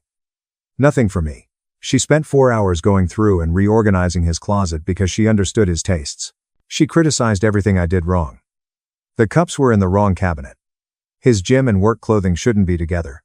He needed college awards on display, not in boxes. She unloaded his boxes and told me about each item. Since it was their tradition, she came every Sunday for breakfast. Cooking in my kitchen left a large mess for me to clean. She'd prepare breakfast Daniel's way if I made it. She sat between us on the couch with her feet in his lap. When I spoke, she labeled me insecure and stated, "Real couples don't need to sit together all the time." The hardest aspect was her continual references to their past. Every discourse centered on when we did this or went there. She used all 16 years of material. She made me aware of his extended family better than I did. She was in all vacation and holiday family photos. His mother declared her honorary daughter. Daniel's proposal planning made things worse. Madison knew he was planning it since he told her everything. She became possessive. She held his arm while walking. She'd speak in his ear in front of me. She posted old images of them on Instagram, saying some friendships last forever. She made sure I noticed her phone update his contact name to mine. We were at a wonderful garden restaurant when Daniel proposed. I thought we celebrated my promotion. After the proposal, our families hid inside until we returned. Daniel kneeled in the garden, and I cried. Madison burst out screaming his name halfway through his speech. Even though she was meant to be indoors, she couldn't resist. She sprints over, yelling that he must consult her first. Daniel tried to continue, but she grabbed his shoulder. She grabbed my ponytail and pulled me backwards as he ignored her and kept chatting to me. I almost fell. Madison cried about how I was hurting their friendship as Daniel jumped up to catch me. She stated I altered him. He pledged eternal closest friendship, she remarked. She claimed I wasn't suitable for him. Families ran out to see her having a terrible tantrum. Daniel's mother tried to soothe Madison, but she resisted. Security had to remove her as she screamed that the proposal didn't count because she didn't approve. Daniel proposed again inside with everyone watching. And I accepted. Madison wasn't invited to the wedding, but she started dating Trevor 10 weeks after our engagement. 5 months after meeting him, she got engaged. She arranged her wedding a week before ours. Daniel was her best friend, so she invited him to be her man of honor. Daniel trashed it. Her wedding was at the local country club. Madison talked about Daniel throughout the reception, according to my cousin who worked there. They'd been great friends since high school, she told everyone. She said some people depart, but the memories endure forever. She cried to anybody who would listen about losing her best friend while inebriated. Her new husband Trevor departed the reception early. They divorced 4 months later. Madison missed her best buddy Daniel and tried to contact him after her divorce. Daniel didn't reply. She brought him a gift to our house on our anniversary. Madison holds a wrapped gift box with Daniel's name handwritten in her handwriting as I stand in my doorway on our anniversary evening. After months of her incursions, I snap. It's the same perfume she wore to our engagement party, the pleasant floral smell that filled our apartment during her Sunday brunch visits. She has that desperate smile that used to make me feel terrible but now makes me enraged. Though shaking, I keep my hands at my sides. I fully block her path as she approaches the door. She must depart immediately and is no longer welcome at our house. I can feel my heart beating in my throat, but my voice is steady. She cranes her neck to gaze over my shoulder inside the home. She asks for Daniel like I'm a temporary barrier. My body blocks the doorway, while my arms hold both sides of the frame. I don't move as she advances. We stare each other down for a moment. Daniel answers the door when Madison calls from the living room. I study his expression to see which side he'll take. His gaze lingers between us. He opens his mouth to speak but says nothing. Madison shouldn't have come, he says. The words are forceful but calm. I hope he's finally noticing the trend. Maybe all our boundary chats are getting through to him. Madison's eyes widen as she can't believe what he says. Madison sheds tears quickly. Daniel always responded well to her big tears. She wants to drop off a gift and doesn't understand why we're so unkind to her after everything they've been through. She recalls their high school graduation when his dad didn't show up and she sat with him in her car for 2 hours. She recalls driving him to the ER at 2:30 a.m. for food illness in college. She recalls the family beach holiday when she was in all the photos. She attacks my 3 years with him using their history. Every memory emphasizes her earliest and longest presence. Daniel warns Madison that arriving unannounced after the proposal is inappropriate. I've never heard him speak firmer to her. He approaches me and touches my shoulder. Madison's tears stop quickly, like a faucet. Her face freezes, scarier than crying. Her mouth narrows and her eyes harden. She agrees with Trevor that Daniel changed into someone else. She says that Daniel would never mistreat his dearest buddy. I've made him stranger, she says. I tell Daniel to go inside so I can chat to Madison alone. I need to speak straight to her without him. He hesitates again, glancing worriedly between us. I pat his arm and reassure him. He agrees but walks carefully back into the house, twice peeking over his shoulder before disappearing around the corner. Madison abandons the sad act when he leaves. In an instant, her face changes. She questions why I'm snatching her best buddy. The way she says it makes me sound guilty. Her arms are crossed and her weight is on one hip. Madison, Daniel is my husband, not hers. She should know that everyone we care about saw her assault at the proposal. The security guard had to remove her while our families watched. She chuckles and thinks I'm overreacting to a little hair pulling. She believes I'm overly sensitive and Daniel always dated jokesters. She rolls her eyes and shakes her head like I'm ridiculous. I know then that she doesn't think she did anything wrong. In her eyes, yanking my hair during a proposal is playful or emotional. Madison says she's known Daniel since they were 16, and I've only been around 3 years. She asks who he'll choose if I make him pick between us. She argues their friendship has survived every girlfriend he's had, and I won't be any different. I tell her such kind of thinking got her hauled out by security. I say healthy friendships aren't competitive or owned. I say real friends encourage each other's relationships, not subvert them. She rolls her eyes like I'm lecturing her on something she understands. She claims I don't comprehend their relationship because I wasn't there for years. I grab the gift box before she can remove it. I assure her Daniel will get it. I close the door, as she stands astonished that I dismissed her. I lock the chain and deadbolt. She stands on our porch for 3 minutes as I look through the door glass. She stands staring at the closed door, waiting for it to open. Finally, she returns to her street-parked automobile. I shake but feel stronger than in months. My hands tremble as I place the gift box on the foyer table. I return inside to find Daniel despondent on the couch. His head is in his hands when I enter. He doesn't glance up. He apologizes for Madison ruining our anniversary dinner. The downtown Italian restaurant where we had our first date was our destination. On the couch cushion, I sit next to him with the gift box. I suggest we have a serious discussion about Madison's future. I say this can't continue in our marriage. He nods but doesn't speak. We have a present box between us as a concrete reminder of our predicament. The box's wrapping paper comes off as I raise the lid. A high school prom photo of Madison and Daniel is framed within. Both dressed up. Madison, in a blue dress with curled hair, and Daniel in an oversized tux. They look young and content. Daniel leans over my shoulder and stops to see it. I study his face as he views the snapshot. His jaw tightens and his eyes alter like he's seeing something new instead of a memory. The frame is taken from my hands and turned over to see if it's written on the back. Nothing but their 6-year-old photo, carefully chosen and wrapped and sent to our house on our anniversary. Message is evident without words. Madison wants him to recall when they were only 2 before I entered his life. Daniel places the frame face down on the coffee table and massages his face. He sits silently for a while before speaking.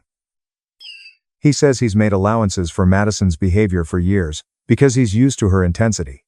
He believes regulating her feelings became routine, and he learned it was easier to comply than cope with the consequences. I let him finish because I know he has to. He recalls high school, when Madison threatened to kill herself if he hung out with other people without her. She'd call him screaming at night, saying she took pills or cut herself, and he'd worry and come over. It was always petty or made up, but it taught him to drop everything when she needed him. He knew early that excluding her caused weeks of fake emergencies and guilt trips. It was easier to include her than face the consequences of leaving her out. Hearing this makes me sick. I wonder if he realizes he's describing manipulation, not friendship. He instantly defends himself, saying Madison had a difficult life and he was her only solid connection. Her dad left when she was in middle school after incessant fighting. She chose Daniel and his family because they provided stability she lacked at home. I explain that her childhood was harsh, but it doesn't excuse her conduct. Despite his good intentions, his loyalty to her has prevented her from developing healthy emotional management and boundary respect. She's 32 but still uses high school tactics since they work on him. Daniel says I don't understand her childhood hardships. I interrupt him and add that many people have rough childhoods and don't assault their best friend's fiancé during a proposal. Trauma doesn't justify traumatizing others. He clenches his jaw but doesn't answer early. We sat silently with that prom photo between us like evidence. The time on my phone is approaching 10. I suggest we discuss particular examples, because Daniel doesn't grasp the complete pattern yet. He nods and reclines on the couch, weary. I begin with the simple emergencies that always occur on our dates. Daniel initially argues that Madison has anxiety and needs support. I ask him to consider timing. Madison would have a problem if we had plans, especially important ones. She called crying about a disagreement with her mom interrupting our first anniversary meal. She needed him to fix her sink the night we were apartment hunting. We went to his work Christmas party and she texted 14 times about being depressed and alone. Daniel quiets as I list them. I can see him recalling what he missed. I mention how she always attended the same restaurants and movies. He initially claims their identical tastes were a coincidence. I remind him about the bowling incident where she said she and her cousin had planned for weeks but were confused when they arrived. Madison knew where we were, even though Daniel didn't tell her, so she must have checked his whereabouts, credit card statements, or social media. Arrival wasn't random. A surveillance. Daniel pales. He says he gave her his location share in college so she could find him at parties if she got separated from her pals. He never switched off. He quickly pulls out his phone when I inquire if she has access. He shakes his hands opening the settings. She remains in his location sharing list. He contemplates it before deleting her access. She spent 4 hours reorganizing his stuff and telling me I was doing it incorrectly on the housewarming visit. Daniel starts to defend it, stating she was helping, but pauses. He recalls how Mom displayed his college awards and stored my unpacked photos. She didn't help. She marked territory, making the place feel like his and Madison's rather than ours. He appears distressed as the pieces fit. Sunday breakfast where she remade everything I cooked and left messes. She'd sit between us on the couch with her feet in his lap. How she called me insecure for wanting to sit with my boyfriend. Daniel insists that he accepted Madison's intensity as part of who she was. That's the issue. I tell him. His normalization of behavior that should have been addressed 16 years ago led to a 2-year-old lady pulling my hair during a proposal because she couldn't take not being his focus. Our 3 years together are recounted until 1 a.m. Our crucial moments were always interrupted by emergencies. The appearances were never random. She reorganized his items in our home to claim him. Madison did everything with purpose. Daniel becomes increasingly upset as he sees it all. He ultimately decides to see a therapist. He wants to know why he has trouble setting boundaries with Madison yet he can say no to others. Hope and tiredness wash over me. I know this is just the start of a lengthy process and that Madison won't accept being cut off without a struggle. Daniel holds my hand and promises to figure it out. I think he means it, but 16 years of indoctrination don't disappear in one discussion. I make coffee in the kitchen the next morning before Daniel. I need an experienced person to chat to, calling my sister Claire while coffee boils. She answers the third ring, half sleeping. Excuse me for calling early, but I need Madison guidance. Claire bolts awake, asking what happened. The anniversary ambush, prom photo, and long chat Daniel and I had last night are told to her. Claire experienced something similar with her husband's possessive female acquaintance 6 years ago. She says the friend tested limits until they had firm repercussions for nearly a year. She tells me Madison will escalate before accepting the new reality. Madison doesn't give up lightly when they lose someone they claim. Claire poses the question I've avoided. Is Daniel really attempting to change or just appeasing me to avoid conflict? We discuss last night's chat and his decision to see a therapist. Claire says there are encouraging signals, but the real test will be how he handles Madison's next issue. She tells me to watch his actions, not words. It's simple to set boundaries when Madison doesn't fight them. Thank you for the reality check. I'll keep her updated. After we hang up, I drink coffee at the kitchen table and plan ahead. Despite getting 6 hours of sleep, I feel exhausted Monday morning. Brooke notices when I sit at my desk. She stops by to check on wedding planning. Since explaining Madison's story seems strange, I haven't told anyone at work. Brooke appears worried, and I'm weary of hiding it. I tell her everything. The proposed meltdown where Madison ripped my hair in front of both our families, the security escort, the rushed wedding to Trevor that ended in divorce after 4 months, and Madison turning up at our house on our anniversary with that prom photo. Brooke gasps when I describe the hair tugging. She asks if I called the police, and I say we wanted her gone and that charging her would have made things worse. Brooke shakes her head, unable to believe it would happen at a proposal. I tell her that's just the most severe boundary violation in 3 years. Brooke says her husband Nathan is a relationship therapist. She suggests he propose a codependent friendship expert. Thank you, but I'm scared Daniel may cancel therapy if Madison calls him back with an emergency. Brooke promises to text Nathan over lunch and contact me with names. Daniel brings Thai food from our favorite Thai restaurant home from work that night. He lays the meal on the counter and informs me a therapist is available next week. I didn't have to remind or pressure him to schedule an intake visit. He's taking charge, which relieves me. He thinks about what I said last night about enabling Madison and agrees with the trend. He appears exhausted but motivated, eager to work rather than talk about it. Daniel describes the therapist he discovered over supper. He specializes in codependency and boundaries. Daniel called him after reading testimonials on his insurance website. I admire him for doing the research instead of waiting for me. It feels advanced. Daniel keeps his phone on quiet for our movie after supper. Though modest, it matters. He checked it often in case Madison needed something. Tonight, he ignores it and concentrates on us. Daniel is already dressed and sitting on the bed with his phone the next morning. He seems exhausted from not sleeping. I inquire what's wrong, and he shows me his screen. Madison texted him 14 times since midnight. I read them sitting up. The first few are random high school memories. Remember sneaking into the football field at midnight? Remember driving to the beach at 2:30 a.m.?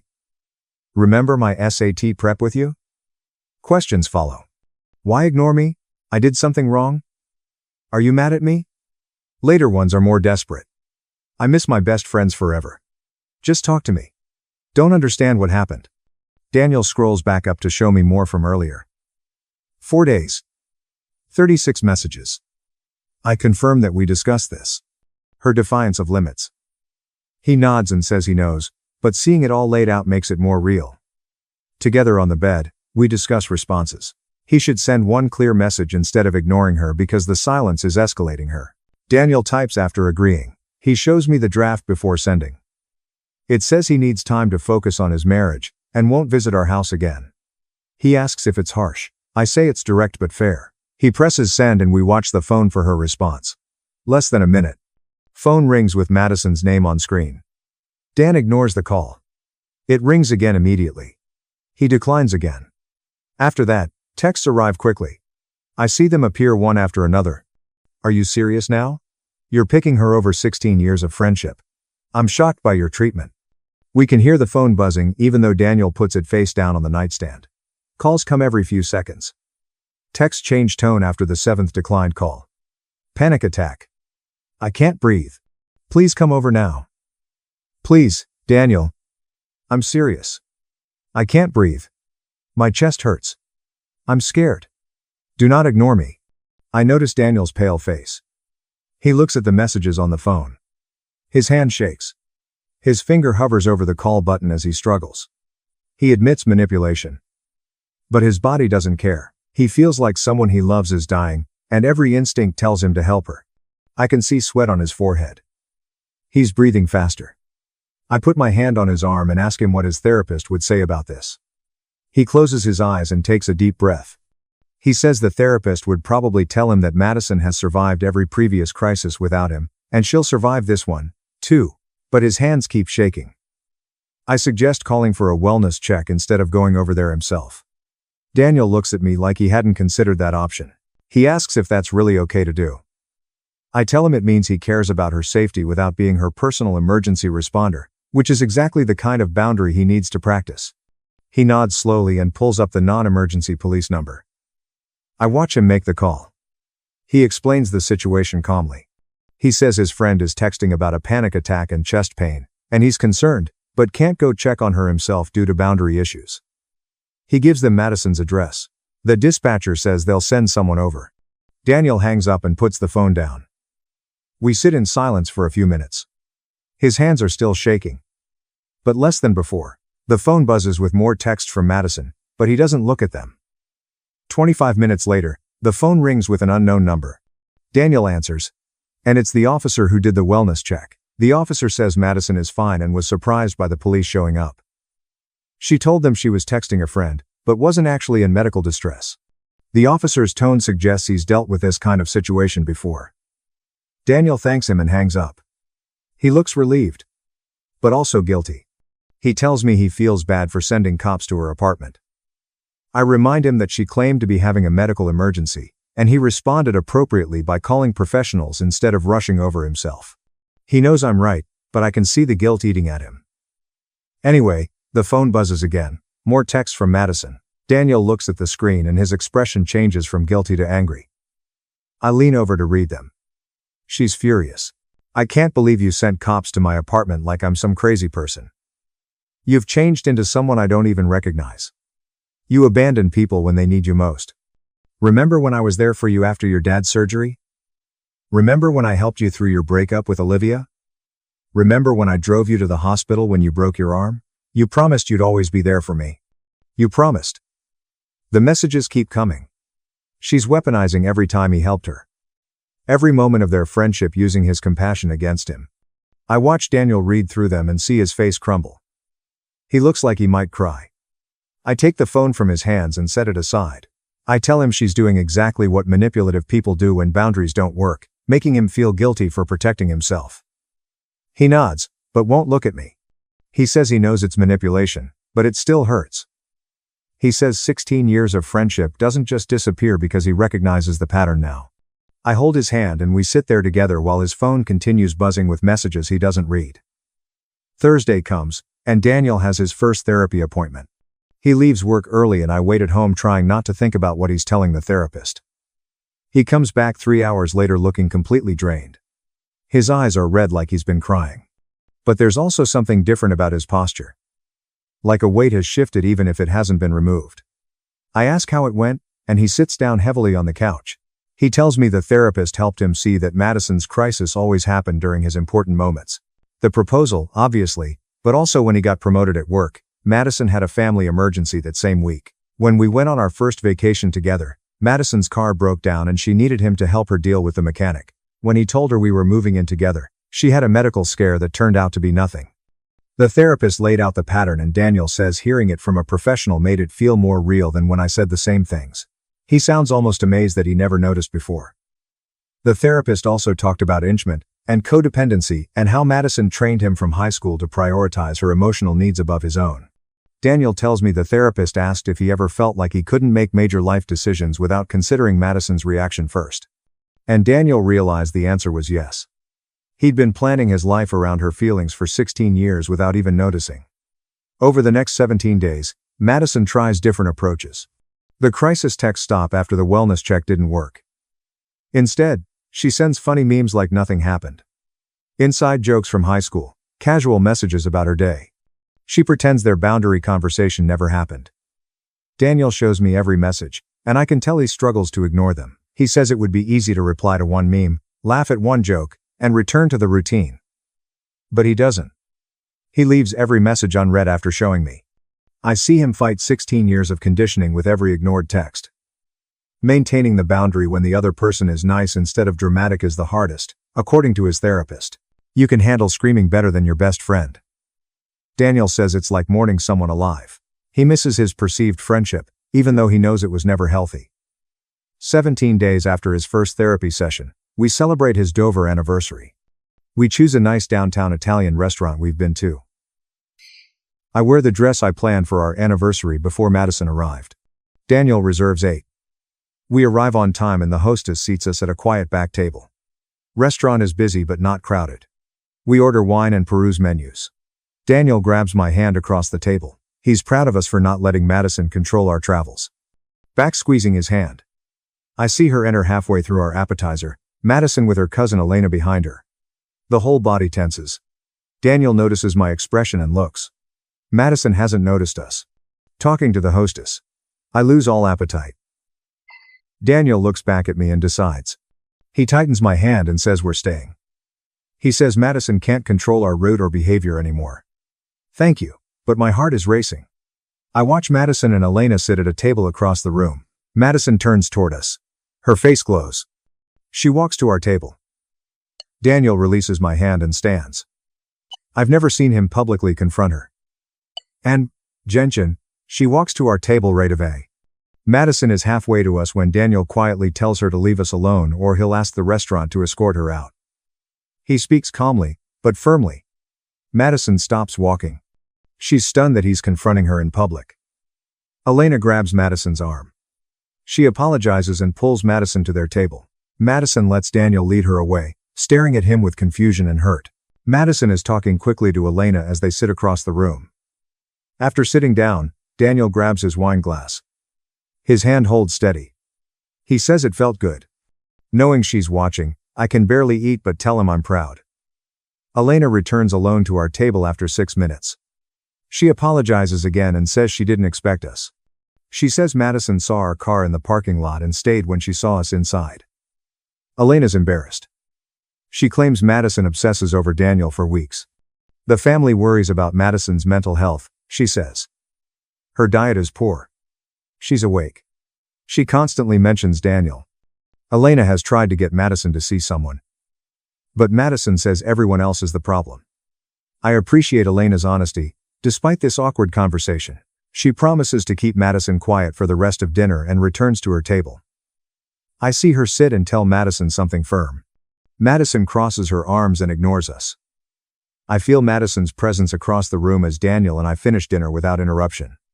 Elena looks sad at me and says something that makes sense. She says Madison's marriage to Trevor ended because she constantly talked about Daniel. Every day. She judged Trevor's actions against Daniel's. Trevor made dinner. But Madison said Daniel made better pasta. Madison told Trevor Daniel knew better restaurants for a date. Trevor bought her flowers, and Madison said Daniel always knew her favorite colors. Elena says Trevor told Madison's mom that marrying Madison was like filling in for someone else. A 16-year fantasy was too much for him. Madison's quick divorce makes sense. Her goal wasn't to move on. Trevor was a substitute until Daniel returned. It's strange to feel sorry for Trevor and validated for seeing Madison's obsession. Madison stares at us several times from across the room as we finish dinner. I cringe every time I see her intensely watching Daniel. She's staring at Elena without pretending to care. Daniel squeezes my hand when we leave the restaurant and get in the car. He's proud of our teamwork. His therapist has helped him see that protecting our marriage isn't betraying Madison. Prioritizing properly. I lean over and kiss him because his words mean everything. As we drive home, I feel closer to him than in months. The next day at work, a stranger's text rings my phone. It's Elena. I was surprised by the message since we only met briefly at that bowling event months ago. She says she got my number from the family group chat and wants to tell me about Madison's history to help me understand. She requests a coffee date this week. Looking at my phone, I wonder what she knows that she couldn't say at the restaurant. We agree to meet Thursday afternoon at a coffee shop near my office after I text back. Walking into the coffee shop on Thursday makes me nervous. Elena is sitting at a corner table with 2 cups. She stands up and hugs me, which is odd since we barely know each other. She jumps in when we sit. Madison has had this pattern with Daniel since high school, she says. All his girlfriends, not just me. In close relationships, Madison would sabotage and cause drama. Elena says she witnessed it repeatedly. Madison initially befriended Daniel's girlfriends, then became possessive. She'd make up reasons to dislike her girlfriend. She made Daniel choose between her and his girlfriend. Every relationship ended similarly. The girlfriend eventually gave up competing with Madison's constant presence. Elena says the family thought Daniel and Madison would come together since she drove everyone away. They believed it was inevitable. Elena, why did the family not set boundaries? How come no one told Madison to stop? Elena looks down at her coffee and says they liked Madison's dedication. Not until she broke down at our proposal did they realize how unhealthy it was.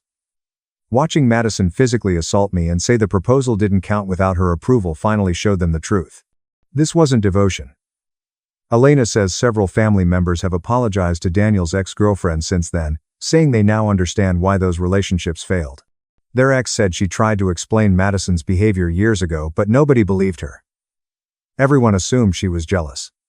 Elena leaned forward to say more. Madison refuses therapy despite her parents' pressure. Everyone else is the problem, she says. I tricked Daniel into leaving his real friends. That his family hated her without reason. Madison believes her longer history gives her more claim to Daniel than mine. Elena says Madison discusses it often. She wants our marriage to fail so things can return to normal. She believes Daniel will realize his mistake and return to her after the honeymoon. So delusional that she can't see her behavior as the problem is disturbing. Elena, for being honest about the family's role in enabling Madison for so long, is appreciated. She squeezes my hand across the table. She says the family supports our Madison boundaries, even though it causes tension at family gatherings. Madison's parents are upset about her exclusion. Elena promises to intervene when possible, but they think everyone is too hard on her. She insists I not tell Madison about our coffee meeting. Elena doesn't want to face Madison's betrayal response. I'm glad at least one person in Daniel's extended circle understands why we need these boundaries. Daniel learns about my Elena conversation that night. As I repeat everything she said on the couch, I watch his face. Concerning his ex-girlfriends and the family's expectation that he and Madison would marry, Madison avoiding therapy and waiting for our marriage to fail. Daniel is quiet for ages. He stares at the wall in pain. He admits to feeling guilty that Madison's sabotage affected all his ex-girlfriends because he didn't set boundaries earlier. He ponders whether he subconsciously let Madison drive them away because it was easier than confronting her. He can't change the past, but he can make different choices for our future, so I tell him to recognize the pattern now. Though he nods, he's still thinking. Feeling guilty about his avoidance's harm. Next week, Daniel's mom calls. His conversation reaches me in the kitchen. His mom invites us to Sunday dinner. She wants a family discussion about Madison. I nod when Daniel looks nervous. Willing to come. After hanging up, he says he's worried they'll try to persuade us to reconcile with Madison for family harmony, saying we're being too harsh and Madison needs time and understanding. I prepare to defend our boundaries to his parents, for explaining why we can't forgive and forget. We worry about Sunday all week. Our Sunday drive to his parents' house is tense and silent. Daniel grips the steering wheel tightly. We approach the front door and his mom opens it before we knock. We're hugged and led to the dining room where his dad is. The table seats 4. No extras. Madison is absent. His mother brings food as we sit. No one discusses Madison at dinner. We chat about work and weather. Our meal ends with his mom clearing her throat. She looks at Daniel, then me. She apologizes for allowing Madison's inappropriate behavior for years. She began reviewing family photos and events after the proposal. Madison was in most everything, sitting next to Daniel like a spouse in family photos, at holiday dinners, and touching or leaning on him. His mother claims they normalized something unhealthy. They treated Madison like family without considering how that affected Daniel's relationships. Her eyes well up after speaking. Daniel's dad swallows and leans forward with elbows on the table. He claims they always thought Madison was harmless, and that her attachment to Daniel was a way to cope with her difficult childhood. In middle school, her parents divorced after constant fighting. In all that chaos, Daniel was her rock. They expected her to stop needing him as she built her own life. He stares at Daniel and says they feel guilty for not protecting his relationships and making his girlfriends feel like they had to compete with Madison for family space. When he says they put Madison's feelings before Daniel's future partners, his voice cracks. I see Daniel crying. He wipes them away quickly, but more appear. His dad squeezes his shoulder across the table. He regrets not seeing what was happening until it was too late to save those other relationships. That they should have intervened years ago instead of treating Madison like she had more right to Daniel than his partners. Daniel's mother speaks firm but gently. She claims that Madison is no longer invited to family events, that they told her last week that her proposal behavior was unacceptable, and that they support our marriage. After 16 years as family, Madison cried and said they were leaving her. Daniel's mother admits that conversation was difficult. They care about Madison, after knowing her long. She attended all holidays and birthdays. Their vacation photos included her. She called them on Mother's and Father's Days. They should now support their son and his wife, not someone who assaulted me and tried to sabotage our engagement. Her words make my throat tighten as she looks at me. Finally being prioritized by his family after months of feeling like an outsider means more than I expected. Daniel grabs my hand under the table. Driving home in silence is comfortable this time. Not the drive there anxiety. Before we leave, Daniel parks in our driveway and looks at me. He's glad his parents finally understand that he was afraid they'd try to get us to forgive Madison and let her back in. I tell him I was scared too. We hold hands for a few more minutes in the car.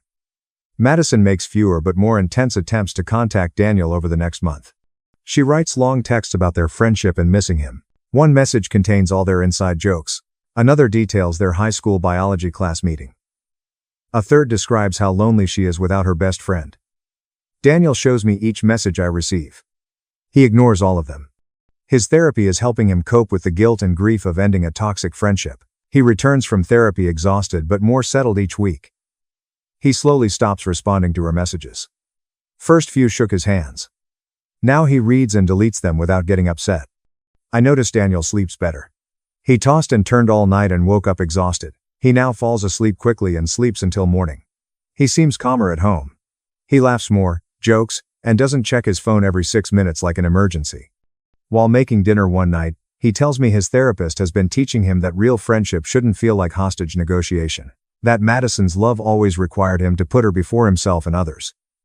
Due to his limited experience with her, he assumed that was how close friendships worked. His therapist noted that other friends don't make him feel guilty for having a life outside them. That healthy people enjoy seeing their friends marry and start families. Lucas mails us a wedding invitation. Daniel's college friend who moved states for work years ago. Daniel is excited and rips the envelope open by the mailbox. Lucas's California wedding is 10 weeks away. Daniel quickly texts Lucas that we'll be there. I see his face light up like I haven't in months. He talks about Lucas as we enter the house. They shared a room sophomore year. How they discussed their futures late at night. No, how Lucas was one of the few college friends not related to Madison. He confirms for us that night. He pays for our flights without asking because he's excited to see someone from his past without Madison drama. Madison learns about Lucas's wedding 4 days later. She texts Daniel to ask if he'll celebrate someone else's relationship while abandoning his best friend. Says Lucas barely knows him after 6 years across the country. A true friend stays through tough times rather than partying with forgotten friends. Daniel shows me the message, and we both spot the manipulation. The guilt trip. That possessive language about being his oldest friend gives her ownership. Attending a wedding implies betrayal. Daniel looks at his phone intently. He blocks her number in his contacts. He immediately shows me the blocked contact screen and says his therapist told him to do so. When someone ignores boundaries after clear communication, that's not cruel. Madison tries to contact Daniel via social media and email after being blocked. She sends friend requests on unconnected platforms. Messages him on rarely used apps. He receives emails from different addresses after blocking one. We spend an evening making his profiles private, turning off non-friend message requests, and creating email filters to automatically delete her emails. It feels extreme but necessary, like building a fortress to keep her out. After clear communication, Daniel's therapist confirmed that blocking is appropriate when someone doesn't respect boundaries. We're not being cruel, we're protecting our peace and marriage. We attend Lucas's San Diego wedding on a sunny Saturday. The beach ceremony has the ocean behind the altar. Daniel sees several college friends at cocktail hour. They hug him and welcome him. Daniel was approached by Ethan while I was getting drinks. A few minutes pass as they talk seriously. After returning, Daniel looks thoughtful, says Ethan told him everyone's glad to see him without Madison. That they all noticed Madison's controlling behavior in college but didn't know how to address it without drama. Ethan said Madison would attend their group hangouts without invitation. Texted Daniel constantly on guys' nights. Would be upset if Daniel excluded her from plans. Daniel realizes Madison's presence cut him off from other friendships. How people stopped inviting him because they knew Madison would come or cause problems if she wasn't. Daniel is relaxed and happy at the wedding reception, unlike at other social events. He dances with me to slow songs. We laugh with old friends at our table. Do not anxiously check his phone every few minutes. We dance to upbeat songs and he spins me, making me dizzy and laugh. After we walk back to our hotel, he tells me he didn't realize how much energy he'd been putting into managing Madison's reactions. That every social event involved calculating whether Madison would be upset he went alone.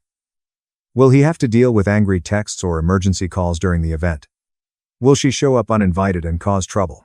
Being free of that weight feels amazing. He can finally live and enjoy moments without worrying about others. Lucas stops us before we leave the reception. People say goodbye as the party ends. Lucas hugs Daniel tightly and says he's proud of him for setting boundaries with Madison after years of seeing her sabotage Daniel's relationships. He says their college friends bet on whether Daniel would escape Madison's orbit. He jokes, but his voice shows relief that Daniel finally did. Lucas says he lost touch with Daniel because Madison made friendship difficult. That Madison would cause a crisis every time they tried to visit, requiring Daniel's attention. That her emergencies cut short phone calls and that being friends with someone who had someone else control his schedule and emotional bandwidth was exhausting. After hearing this, Daniel looks sad but understanding. He regrets letting Madison destroy friendships. Lucas pats him on the shoulder and says, "What matters is that Daniel figured it out now. That he's building a healthy marriage and that's worth celebrating." We fly home from Lucas's wedding and I feel different. Lighter. Daniel holds my hand the whole flight and never checks his phone. He looks out the window and tells me how good it felt to be himself at the reception without worrying about others' emotions. I squeeze his hand and tell him I noticed he was happy instead of tense. His therapist has warned him that Madison may escalate around important dates and events. In 4 months, our anniversary is approaching, but he's prepared with his new skills. I ask what tools he uses and he says breathing exercises for guilt. How to spot manipulation and accept uncomfortable feelings without fixing them. It sounds easy, but he worked hard on it. 4 months after Madison's last contact attempt, we celebrate our first anniversary. Privacy is ensured by booking a B&B 3 hours away. Daniel turns off his phone all weekend. Not silent, face down on the nightstand, powered off, or left in the car. 8 months ago, this was impossible. He checked it every 30 minutes in case Madison needed something. He now says he wants to focus on us without Madison's stress. This old farmhouse with a wraparound porch and endless fields is the bed and breakfast. Walking the property and eating breakfast on the porch on Saturday morning. Rarely has Daniel been so calm. His shoulders are relaxed. He laughs easily. We talk about everything but Madison. It feels great to talk about something other than her. Later, during our anniversary weekend, Daniel tells me he's been grieving over losing his oldest friendship. He starts talking on the porch swing at sunset. The manipulation lasted 16 years, he now realizes. That Madison never wanted him happy, successful, or independent. She wished he needed her. He mourns his friendship with her and the person he thought she was, but he's angry at her for making him think her possessiveness was love and loyalty. He cracks up when he talks about the relationships she ruined and the opportunities he missed while managing her crisis. I support him through his complex emotions. He apologizes for crying. I tell him not to apologize. That grief is normal, even if it was toxic.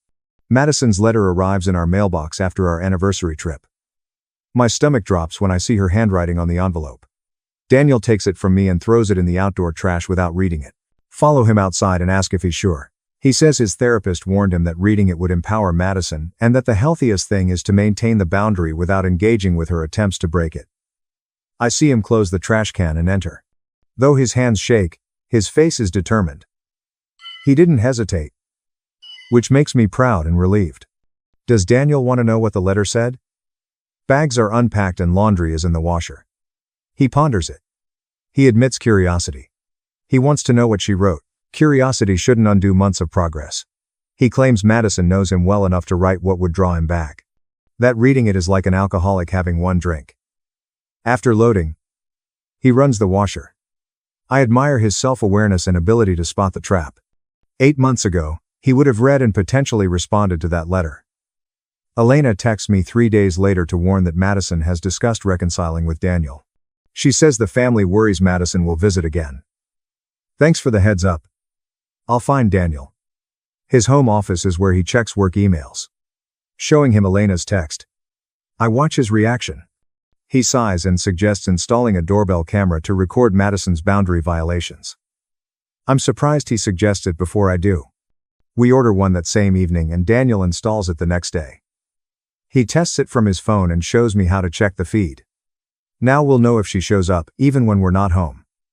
17 days later, the doorbell camera alerts us that someone is at the door. It's a Saturday morning, and we're making breakfast together. Daniel checks the app on his phone and his face goes tight. He turns the screen toward me. Madison is standing on our porch with another gift wrapped in silver paper. Daniel and I look at each other, and he says we're not answering. We watch through the camera as Madison rings the doorbell again. She waits. She looks directly at the camera like she knows we're watching. She shifts the gift from one hand to the other. She rings the doorbell a third time. We watch her stand there for 7 full minutes before she finally sets the gift down on the porch mat and walks away. Daniel saves the video footage to his phone. Evidence of another boundary violation. Daniel brings the gift inside after Madison drives away. We open it together at the kitchen table. Inside is a scrapbook Madison made of their 16-year friendship. It's filled with photos and mementos and notes about memories they shared, pictures from high school dances, ticket stubs from movies, notes passed in class. Every page has Madison's handwriting, explaining the memory and why it mattered. It's simultaneously touching and deeply manipulative. Daniel flips through it with a sad expression.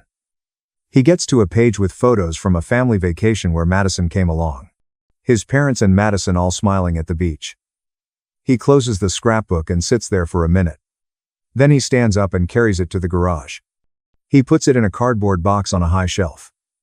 He tells me he's not ready to throw it away, but also can't keep it in the house. I understand. It's evidence of 16 years that actually happened, even if the friendship wasn't what he thought it was. Daniel emails Madison one final message that evening. He types it at the kitchen table with me sitting next to him.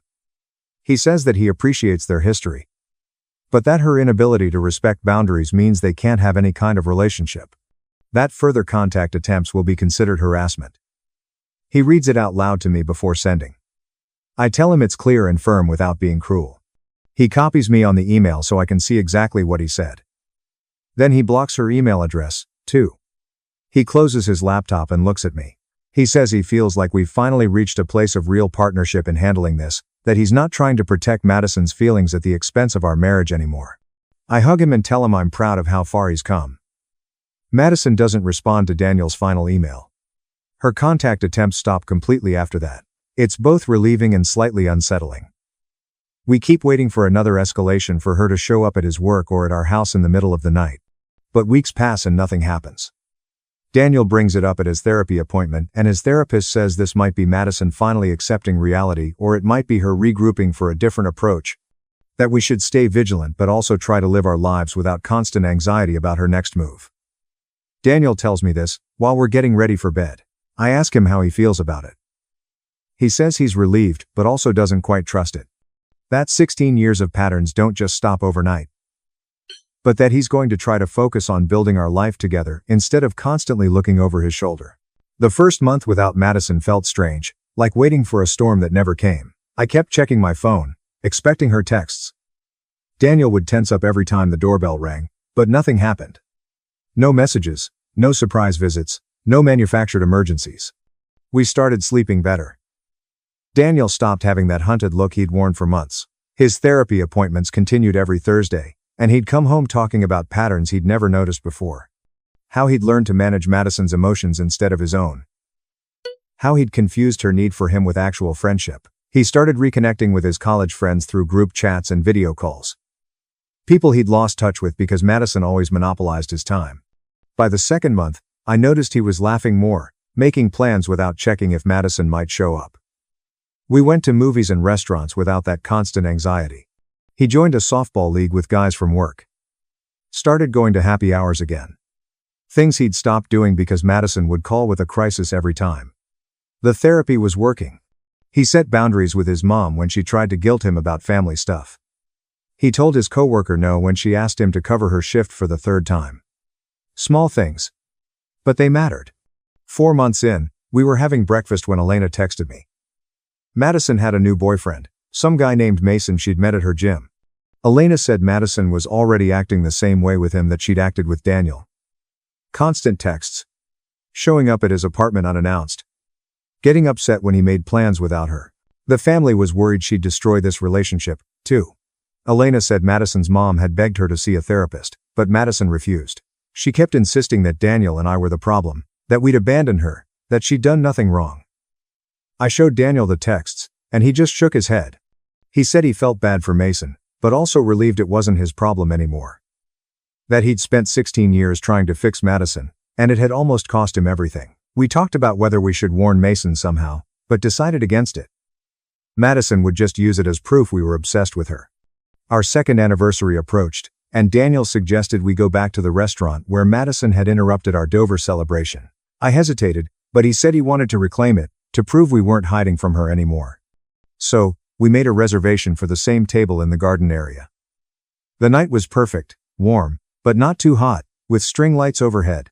We ordered wine and appetizers, and Daniel held my hand across the table. No one interrupted us. No dramatic entrances or manufactured crises, just us celebrating 3 years of marriage. Daniel told me he finally felt like himself again, like he could just be a husband without being someone's emotional support system. He said the therapy had helped him understand that real love doesn't require constant sacrifice, that healthy relationships have boundaries and respect. I told him I was proud of how hard he'd worked to change those patterns, that I knew it wasn't easy breaking free from 16 years of conditioning. We stayed until the restaurant closed, talking about our future. We'd started looking at houses and neighborhoods with good schools, talking about maybe trying for a baby in 18 months, things we couldn't have planned before because Madison's chaos took up all our mental space. Life settled into something comfortable after that.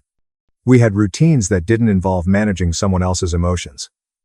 Weekend brunches with friends, date nights without interruptions, quiet evenings at home. We stayed alert for potential Madison situations, but didn't let fear control our choices. Daniel kept going to therapy even though the crisis had passed. He said he wanted to make sure those codependent patterns stayed broken, that he never wanted to enable that kind of toxicity again. I watched him become more confident in all his relationships, more willing to say no, more comfortable with conflict, more secure in his own worth. Sometimes I still thought about that night in the garden when Madison yanked my hair. How close we'd come to letting her destroy us. But we'd fought through it. Set boundaries. And held them even when it was hard. Built a marriage on respect and communication instead of fear and accommodation. Daniel told me one night while we were looking at houses online that he was grateful I'd stood firm. That if I'd been willing to just tolerate Madison's behavior, he'd still be trapped in that toxic cycle. That forcing him to confront those patterns had saved him. We put an offer on a house 4 weeks later. A blue colonial with a big backyard and room for the family we wanted to build. The realtor asked if we wanted to wait and think about it, but we said no. We were ready. Ready to build our life, without looking over our shoulders. Ready to focus on our future instead of managing someone else's. The arrest seemed normal until the officer looked up and said, "Wait. You're his brother?" Everything stopped. My brother called me in tears. They detained me for drug possession during a traffic check, planted evidence in my car, and I am unable to afford bail. When I arrived into the precinct, the arresting officer paused and stammered, "Captain, I didn't know he was your brother." Officer Dylan Riley's countenance changed from confident to ash gray in 4 seconds. He was standing near the booking desk at the 3rd precinct, chuckling with his colleague, Trent Callahan, over something on his phone, as I entered through the front door in my civilian clothes at 12:10 p.m. On a Friday night, the desk sergeant, Victor Ramirez, had called me 25 minutes earlier to inform me that my younger brother, Evan, had been caught during a traffic check and was being processed for felony drug possession. Sergeant Ramirez's speech was deliberate and measured, like when you're telling a fellow officer something doesn't smell right but you can't prove it yet. I drove straight from my suburban home, still wearing the pants and polo shirt I had changed into after my shift finished at 5:45. I wasn't in a uniform. I was not wearing my badge. I was just Adrian Mercer, a concerned older brother, visiting a police station to check on relatives. Riley recognized me anyhow. Every police in the city knew who I was. I had been a police captain for 9 years, overseeing the Major Crimes Unit, which handled homicides, organized crime, and internal corruption investigations. My visage had appeared in the papers, on the news, and at departmental ceremonies.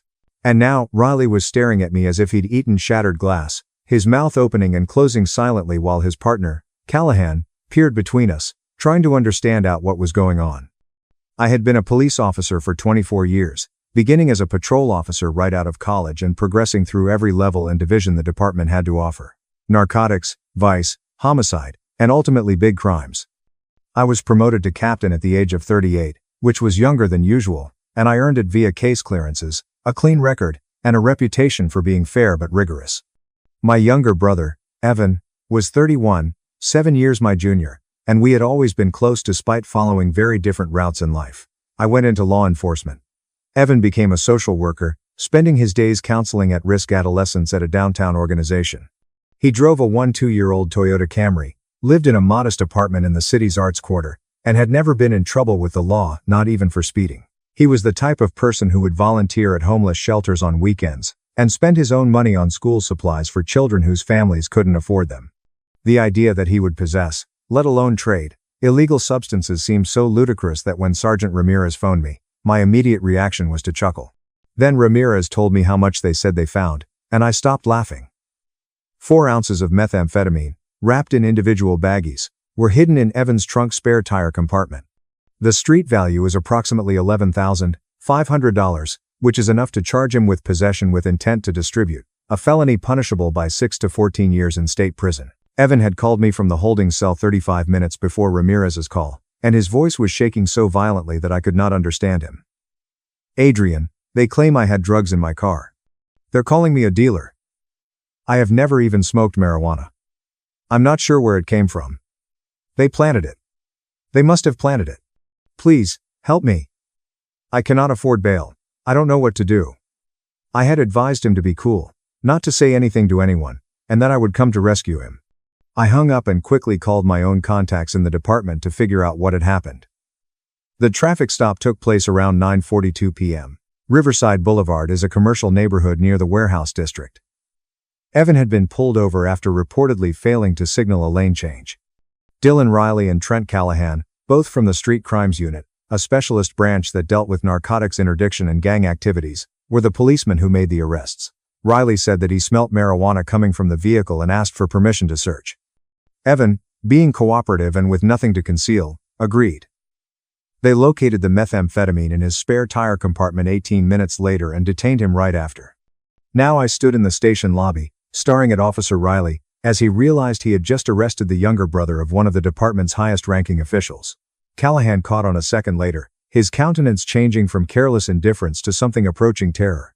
Sergeant Ramirez, sitting behind the booking counter, had become very still, his gaze shifting between me and the 2 officers as if he were watching a bomb countdown to detonation.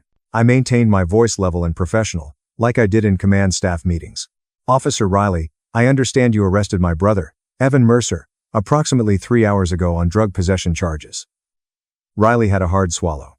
His hand automatically slipped to his duty belt, a worried motion I knew after years of studying body language. I'm Captain Mercer. Sir, we didn't realize he was related to you. The stop was routine. We discovered contraband in his vehicle during a lawful search. I took 3 steps closer. What was your probable reason for the stop? Callahan spoke out, trying to project confidence. Captain, you failed to signal a lane change. Standard traffic infraction. I took out my phone and opened the text Evan had given me before his frightened call, which had a timestamp of 9:39 p.m. It was a photo he took from his car window of the street he was driving on and emailed to me as part of an ongoing chat regarding neighborhood revitalization programs. The snapshot clearly showed his car in the right lane of Riverside Boulevard, with its turn signal blinking and mirrored in a storefront window. I raised the phone up so that Riley could see it. This photograph was shot 4 minutes before you started the halt. His signal was active, so I'll ask again. What was your likely cause? Riley's jaw stiffened. We observed erratic driving patterns, weaving within the lane, possible impairment. I noticed Callahan's expression. Have you given a field sobriety test? Callahan hesitated. No, sir. He appeared sober, but we smelt marijuana, which gave us probable cause to search the vehicle. I maintained a neutral tone while clenching my hands in my pockets. Where exactly did you find the drugs? Riley straightened slightly, regaining his composure. In the spare tire compartment of the trunk, 4 ounces of methamphetamine in individual distribution bags. I looked to Sergeant Ramirez. I need to see my brother right now. Ramirez agreed and pointed to the hallway leading to the holding cells. Captain, this is cell 3. Take your time. As I passed past Riley and Callahan, I heard Riley mutter to his colleague, we followed protocol. Everything was by the book. I paused, turned, and looked him directly in the eyes. We'll see about that, officer. The trek to the holding cells seemed longer than it should have. The hallway was painted institutional beige, with fluorescent lights buzzing overhead and the odor of industrial cleanser and desperation hanging in the air. I'd traversed this hallway hundreds of times over my career, escorting suspects, interrogating witnesses, and coordinating with investigators. I had never traveled it to see my own brother in prison. Cell 3 included a modest observation window. Through it, I could see Evan sitting on the metal bench, head in his hands, still dressed in his button-down shirt and khakis from work. He appeared little and defeated, unlike the confident social worker who delivered presentations to the city council about youth intervention programs. I knocked on the window. He looked up. When he noticed me, his expression crumbled. The guard unlocks the cell. I stepped inside and hugged Evan. He was shaking. Adrian, I swear to God, those drugs were not mine. I had never seen these before. They pulled me over and said I did not signal. Yet I did. I know I did. Then they claimed they smelled pot, but I don't smoke. I have never smoked. They made me get out of the car and search everything. And then they ripped bags out of my spare tire. And I'm arrested. And no one listens to me. His comments poured out quickly. Frantic and scared. I grabbed his shoulders and made him look at me. Evan, listen to me. I believe you. I know you didn't have any drugs in your car, but we need to get you out of here first, and then we'll figure out what occurred. He wiped his eyes. The bail is set at $65,000. I don't have that much money. I cannot afford the services of a bail bondsman. Adrian, I am going to lose my job. The nonprofit has a zero-tolerance policy regarding felony arrests. Even if the accusations are dropped, my career is over. Graham Holloway tapped his pen on his notebook. Did you see them really remove the luggage from your car? Or did you witness them holding the bags after they had been searched? Evan frowned, pondering. I saw Callahan bend over the trunk for around 15 seconds. His body obscured my view of what he was doing. Then he stood up, holding the bags in his palm, and announced that they had discovered drugs. I told them they weren't mine and that I had never seen them before. But Riley just started reading me my rights. Graham looked at me. Captain, you and I both know that evidence can be placed in less than 8 seconds by someone who understands what they're doing. If Officer Callahan had those bags on him prior to the search, he could have simply hidden them in the spare tire compartment while his body obscured the view, then feigned to locate them. I had thought the same thing. I grabbed out my phone and began taking notes. We need the dashcam footage from their patrol vehicle. We need any security camera footage from establishments along that street. We require the chain of custody data for the narcotics confiscated. And we want to know if officers Riley and Callahan have a history of questionable arrests or disproportionate drug seizures. Graham agreed. I will file discovery motions quickly. They must turn over all evidence, including bodycam and dashcam film. If there are any abnormalities, we will discover them. I stared at Evan. Have you ever interacted with Riley or Callahan before? Is there a reason they would target you specifically? Evan shakes his head. I have never seen them in my life. I don't even know their names, except from the arrest paperwork. This disturbed me. Random traffic stops that lead to huge drug busts are not random. Officers in the street crime section do not waste time investigating routine traffic violations unless they are looking for something more serious. Either Riley and Callahan had bad luck and stopped the only individual related to a police captain, or something else was going on. I decided to figure out which. At 6:30 a.m., after confirming Evan's safety and agreeing to take a few days off work while we worked this out, I headed directly to police headquarters downtown. I entered the records section and requested the personnel files for Officers Dylan Riley and Trent Callahan. Eleanor Price, a veteran administrator, cocked an eyebrow but proceeded to pull the files without question. I took them into a private conference room and began reading. Officer Dylan Riley, 33, has been on the force for 8 years. Started on patrol and moved to street crime 4 years ago. 49 drug-related arrests over the last 4 years, with a 91% conviction rate. That was high. Unusually high. The average conviction rate for drug prosecutions in our city was roughly 68%, owing to defense attorneys' ability to have evidence suppressed or cases thrown on technicalities. Riley's cases appeared impenetrable. I looked deeper into the arrest records. Almost all of his busts involved finding drugs in vehicle compartments during traffic stops, searches conducted after claiming to smell marijuana or observe suspicious behavior, and all of the drugs seized were methamphetamine or cocaine in quantities sufficient to charge with intent to distribute. Officer Trent Callahan shared a similar profile. Age 30. 6 years on the force. Switched to street crimes 3 years ago. 41 drug arrests. 87% conviction rate. He and Riley had been partners for 20 months, and their combined arrest record was so impressive that they both received departmental recognition last year for their efforts to disrupt heroin trafficking. Too outstanding. I checked the evidence logs for their arrests. Something attracted my attention right away. In nearly every case, the drugs were discovered in concealed compartments, spare tire wells, door panels, and under seats with false bottoms, and the numbers were always high enough to warrant felony charges but not large enough to indicate extensive distribution networks. 4 ounces here, 5 ounces there, and the occasional 9 ounces. It was the ideal situation for prosecutors, allowing them to seek substantial charges without having to conduct extensive supply chain investigations. I cross-referenced the arrest dates and places. A pattern emerges. Riley and Callahan made the majority of their arrests on Friday and Saturday nights about 8:30 p.m. and 11:30 p.m. In commercial or warehouse districts with low foot traffic and surveillance coverage, witnesses are scarce.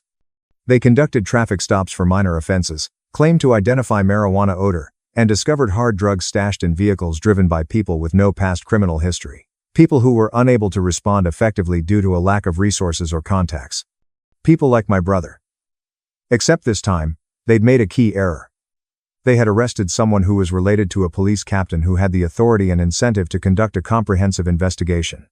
I spent the next 4 hours retrieving every arrest record, evidence log, and case file involving Riley and Callahan. By lunchtime, I had uncovered 13 arrests from the previous 20 months that followed the same pattern as Evan's stop. The same time frame, places, claim of marijuana odor, and discovery of methamphetamine in secret compartments. I conducted background checks on all 13 defendants. None had previous drug offenses. The vast majority belonged to the working class. 3 were college students. 2 were teachers. 1 was a nurse. Everyone had maintained their innocence. All had been convicted or pleaded guilty because they couldn't afford lengthy legal battles, and their public defenders had urged them to accept plea bargains rather than risk a trial. I sank back in my chair, feeling ill. If my theory was true, Riley and Callahan had been putting narcotics on innocent people for at least 20 months, amassing impressive arrest and conviction records while claiming lives. The question was why. Were they doing it for professional growth, Building up statistics to get promotions and accolades?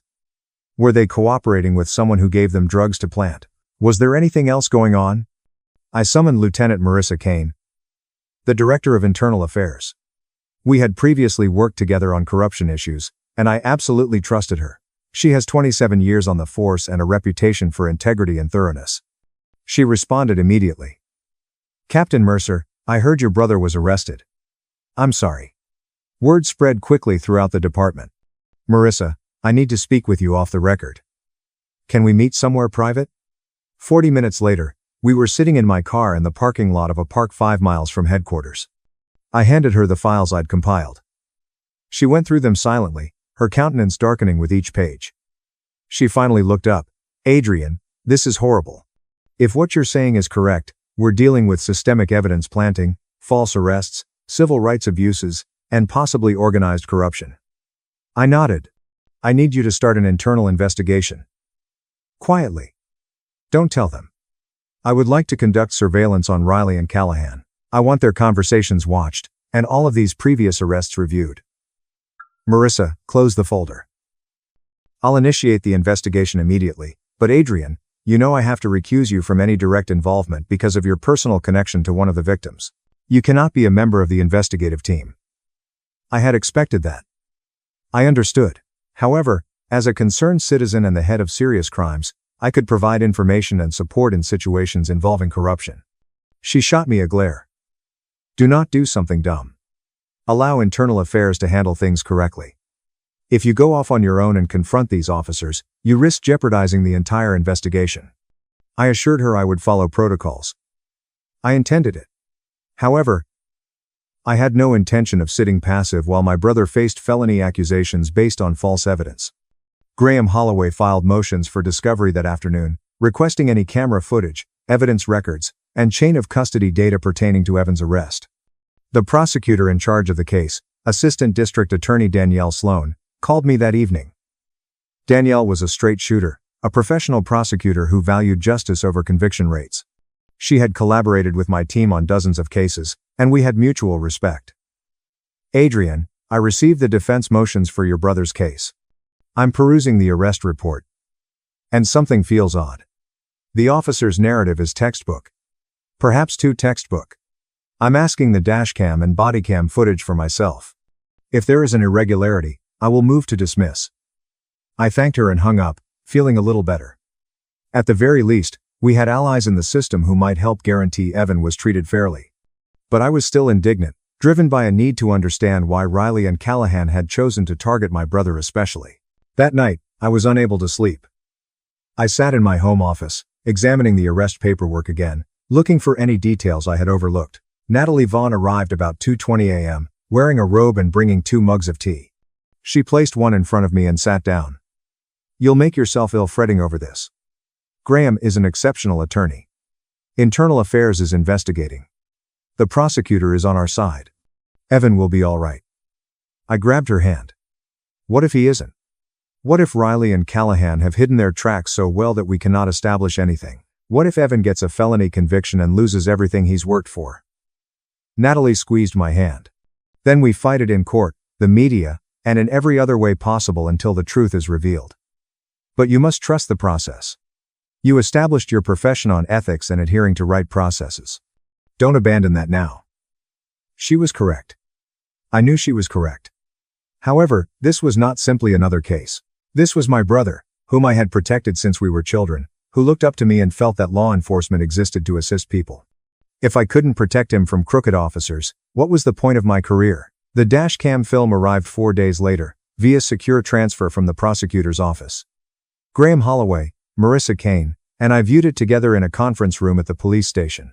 The video captured the traffic stop from the patrol car's perspective. At 9:44 p.m., Riley and Callahan activated their lights and stopped Evan on Riverside Boulevard. The video clearly shows Evan signaling before changing lanes. He had not committed any driving violations. That alone was enough to invalidate the stop, but we remained vigilant. Riley approached the driver's side window, while Callahan stayed with the patrol car and ran the license plate. The audio captured the conversation. Riley requested for a license and registration.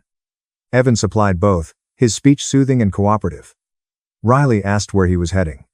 Evan explained that he was going home from work. Then, Riley delivered the words that would prove critical. "Sir, I sense a marijuana stench emanating from your vehicle. Have you smoked tonight?" Evan's response was direct and forceful. "No, officer. I do not smoke marijuana. I don't use any drugs." Riley asked for permission to examine the vehicle.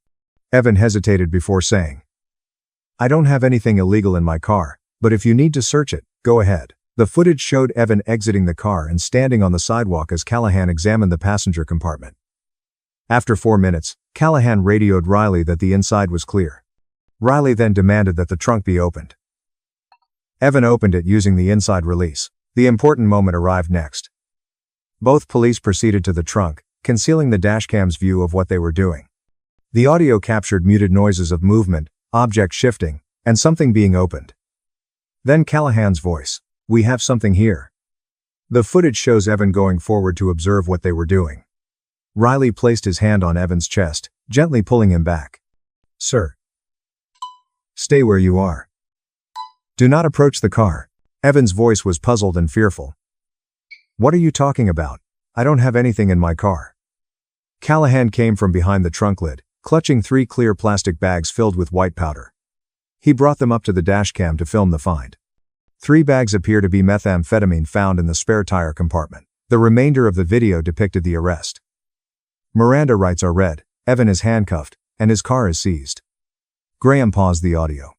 "The crucial difficulty is that we cannot observe the exact time they purportedly discovered the narcotics." Both police positioned themselves to cover the dashcam's view of the trunk interior. That is either really shoddy police work or purposeful suppression of paperwork. Marissa Kane made notes. "Did they have body cameras?" Graham reviewed the evidence list. "Got see." Graham reviewed the evidence list. "According to the property receipt, both officers were wearing body cameras, but I have not yet received that footage in discovery." Danielle Sloan, who had joined us for the review, picked up her phone. "They are obligated to activate body cameras at all traffic stops. I'll request immediate production." She called the evidence custodian. After a tense 3-minute conversation, she hung up with a grim expression. Both body cameras allegedly failed during the stop. Technical failure. Both cameras stopped recording about 40 seconds before they opened the trunk and resumed once the arrest was completed. The room became silent. Graham spoke first. "What are the chances that both body cams failed at the same time they discovered the drugs, and the dash cam view was obscured by their positioning?" Marissa's expression was stone cold. "0. Those cameras were deliberately turned off. This was it. This was all the evidence we needed that something was fundamentally wrong with the arrest. Officers did not turn off their body cameras unless they had something to hide." Danielle Sloan stood up. "I am moving to dismiss Evan Mercer's charges immediately. This arrest is tainted beyond redemption. No jury would convict based on this evidence. I had to sit down because I felt such a strong sense of relief. Evan would be cleared. All charges would be dropped. But it wasn't enough.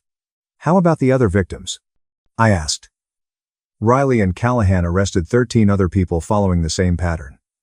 How many are currently in prison because they were unable to fight back?" Marissa looked through her notes. "I have already started reviewing those cases. 8 cases resulted in guilty pleas. 3 went to trial and were convicted. 1 is still pending.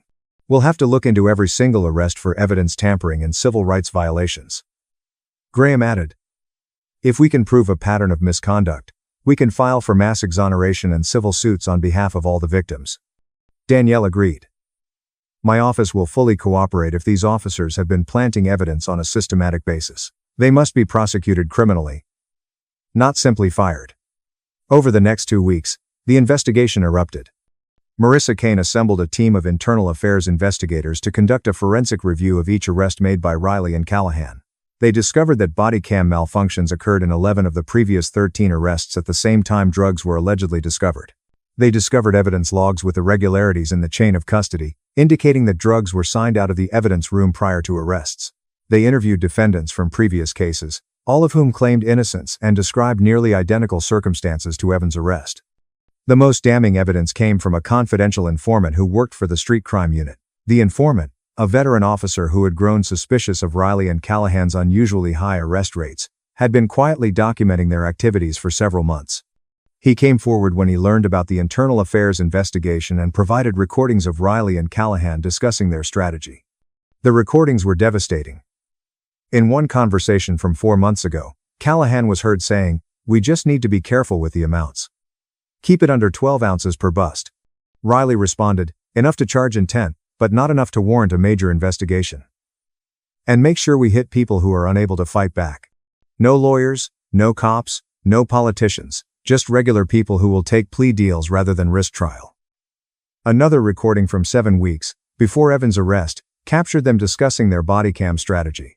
Callahan: "The IT guy said, as long as we report the malfunction within 72 hours and file the proper paperwork, nobody questions it. They just assume it's equipment failure." Riley: "And if anyone does ask, we say the cameras were damaged during the struggle or whatever. It's not like they're going to do a forensic analysis on every stop. They were wrong about that." Internal Affairs did conduct a forensic analysis of the body cameras. The tech unit determined that the cameras had been manually disabled using the master override function, which required a supervisor code. Further investigation revealed that Riley had obtained the override code from a sergeant in his unit by claiming he needed it for training purposes. The sergeant, a 30-year veteran named Walter Kochmarek, cooperated fully once confronted with the evidence. He admitted that Riley had asked for the code 22 months earlier, saying he was helping train new officers on equipment management. Kochmarek had thought nothing of it and provided the code, never imagining it would be used to facilitate evidence planting. District Attorney Danielle Sloan convened a grand jury.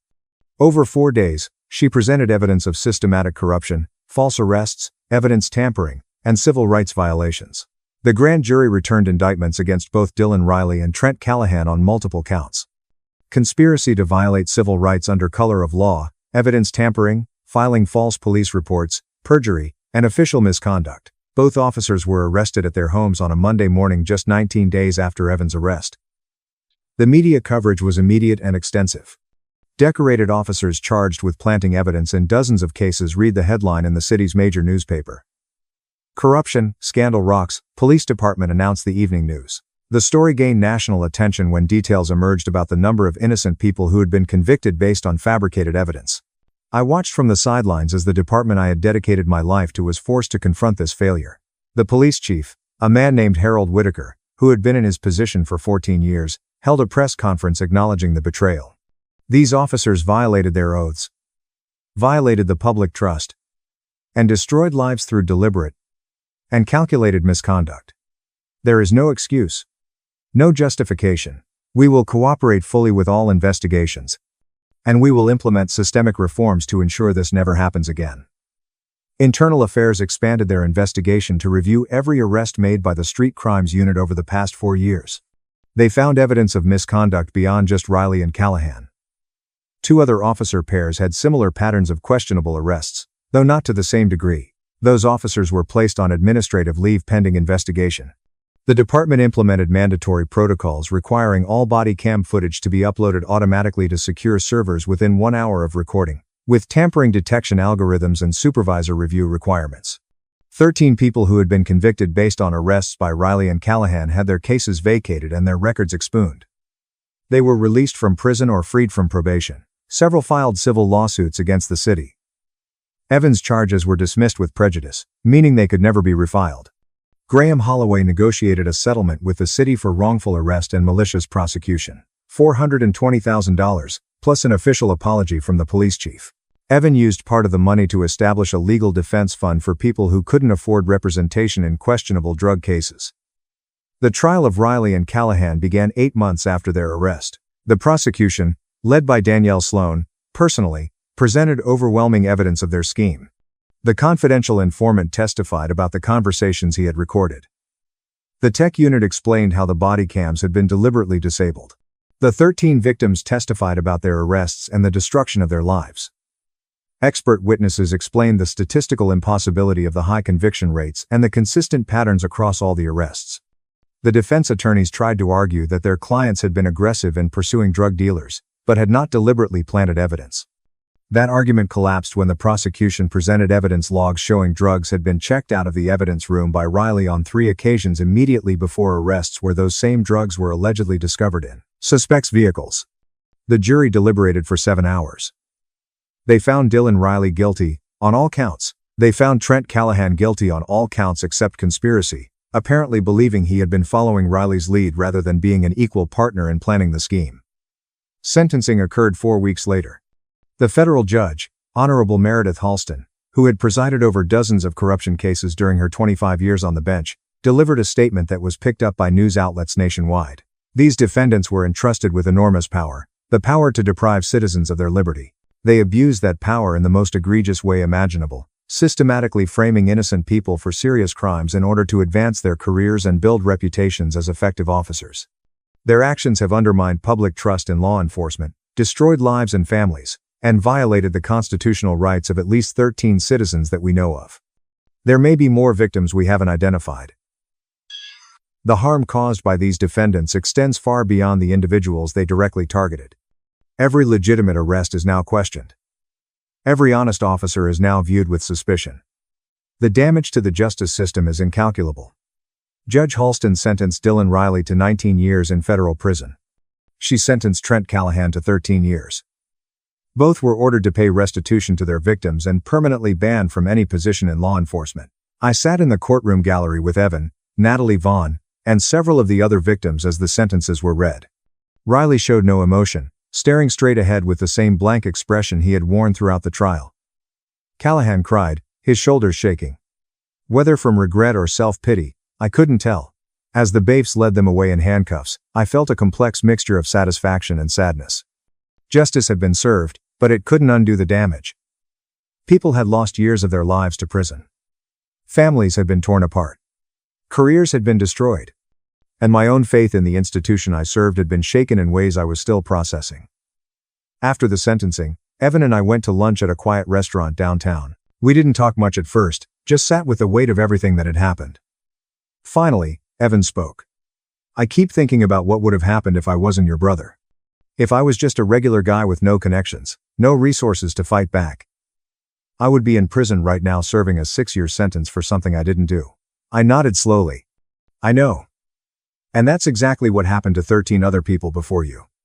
They didn't have someone like me or Graham or Danielle fighting for them. The system failed them completely. Evan looked at me. But it worked for me because of who I'm related to. That's not justice, Adrian. That's privilege. He was right. And it burned. So, what do we do about it? I asked. Evan had clearly been thinking about this. The defense fund I set up helps, but it's not enough. We need systemic reform. We need independent oversight of police conduct. We need automatic review of arrests when patterns emerge. We need prosecutors who are willing to question police testimony instead of just accepting it. We need judges who take evidence tampering seriously from the start, not just after someone with resources fights back. I listened to my younger brother, the social worker who counseled at-risk youth, lay out a vision for criminal justice reform that was more sophisticated than most policy papers I'd read. He had always been the idealist in the family while I was the pragmatist. But maybe idealism was exactly what the system needed. Over the next year, I used my position and influence to push for changes in the department. We implemented new protocols for evidence handling, requiring 2-officer verification for all narcotic seizures with mandatory video documentation that couldn't be disabled. We created an independent civilian review board with subpoena power to investigate complaints against officers. We established automatic statistical analysis of arrest patterns with flags triggered when any officer's arrest demographics or conviction rates deviated significantly from department averages. We required prosecutors to automatically review any case where body cam footage was missing or incomplete.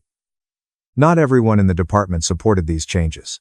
Some veteran officers complained that we were making their jobs harder, that we were treating them like criminals instead of trusting their professional judgment.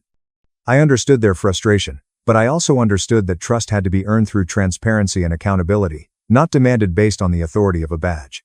The Riley and Callahan case had proved that some people would abuse power if given the opportunity, and if there were no systems in place to detect and prevent that abuse.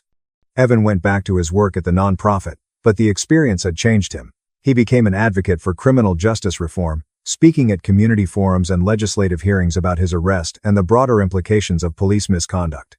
He testified before the state legislature in support of a bill requiring independent investigation of all police corruption allegations. The bill passed with bipartisan support and became law 8 months after his arrest. Natalie Vaughn and I had long conversations about whether I should stay in law enforcement after everything that had happened. She never pushed me one way or another, but she asked the right questions. Do you still believe in the work? Do you still think you can make a difference? Or has this broken something fundamental in how you see the system? I struggled with those questions for months. Eventually, I realized that the answer was complicated. Yes. My faith in the system had been shaken. Yes. I had learned that corruption could exist even in units I thought were clean. Yes. I understood that my brother had only received justice because of who he was related to, and that was deeply unfair. But I also believed that walking away would be the wrong response. If people like me, people who cared about integrity and accountability, abandoned law enforcement, we would be leaving it entirely in the hands of those who didn't share those values. I stayed. I used my position to mentor younger officers to emphasize the importance of constitutional rights and ethical conduct, to create systems that made misconduct harder to hide. I promoted officers who demonstrated integrity even when it was difficult. I removed officers who showed signs of the same behaviors that had corrupted Riley and Callahan. It wasn't enough to fix everything, but it was something. 3 years after Evan's arrest, I attended a community forum on police reform. Evan was one of the speakers, along with 3 of the other victims of Riley and Callahan's scheme. They shared their stories, described the terror of being arrested for crimes they didn't commit, the helplessness of being trapped in a system that presumed police testimony was more credible than their denials. After the forum, a young woman approached me. She was probably in her late 20s, wearing jeans and a university sweatshirt. Captain Mercer, my name is Sabrina Cole. I was one of the people Officer Riley arrested 4 years ago. I spent 16 months in prison before my case was vacated. I remembered her case from the investigation files. College student arrested during a traffic stop. Methamphetamine allegedly found in her glove compartment. I'm so sorry for what happened to you, I said. She shook her head. I'm not looking for an apology. I just wanted to say thank you. If you hadn't fought for your brother, if you hadn't pushed for the investigation, I would still be in prison. My life was destroyed, but at least now I have a chance to rebuild it.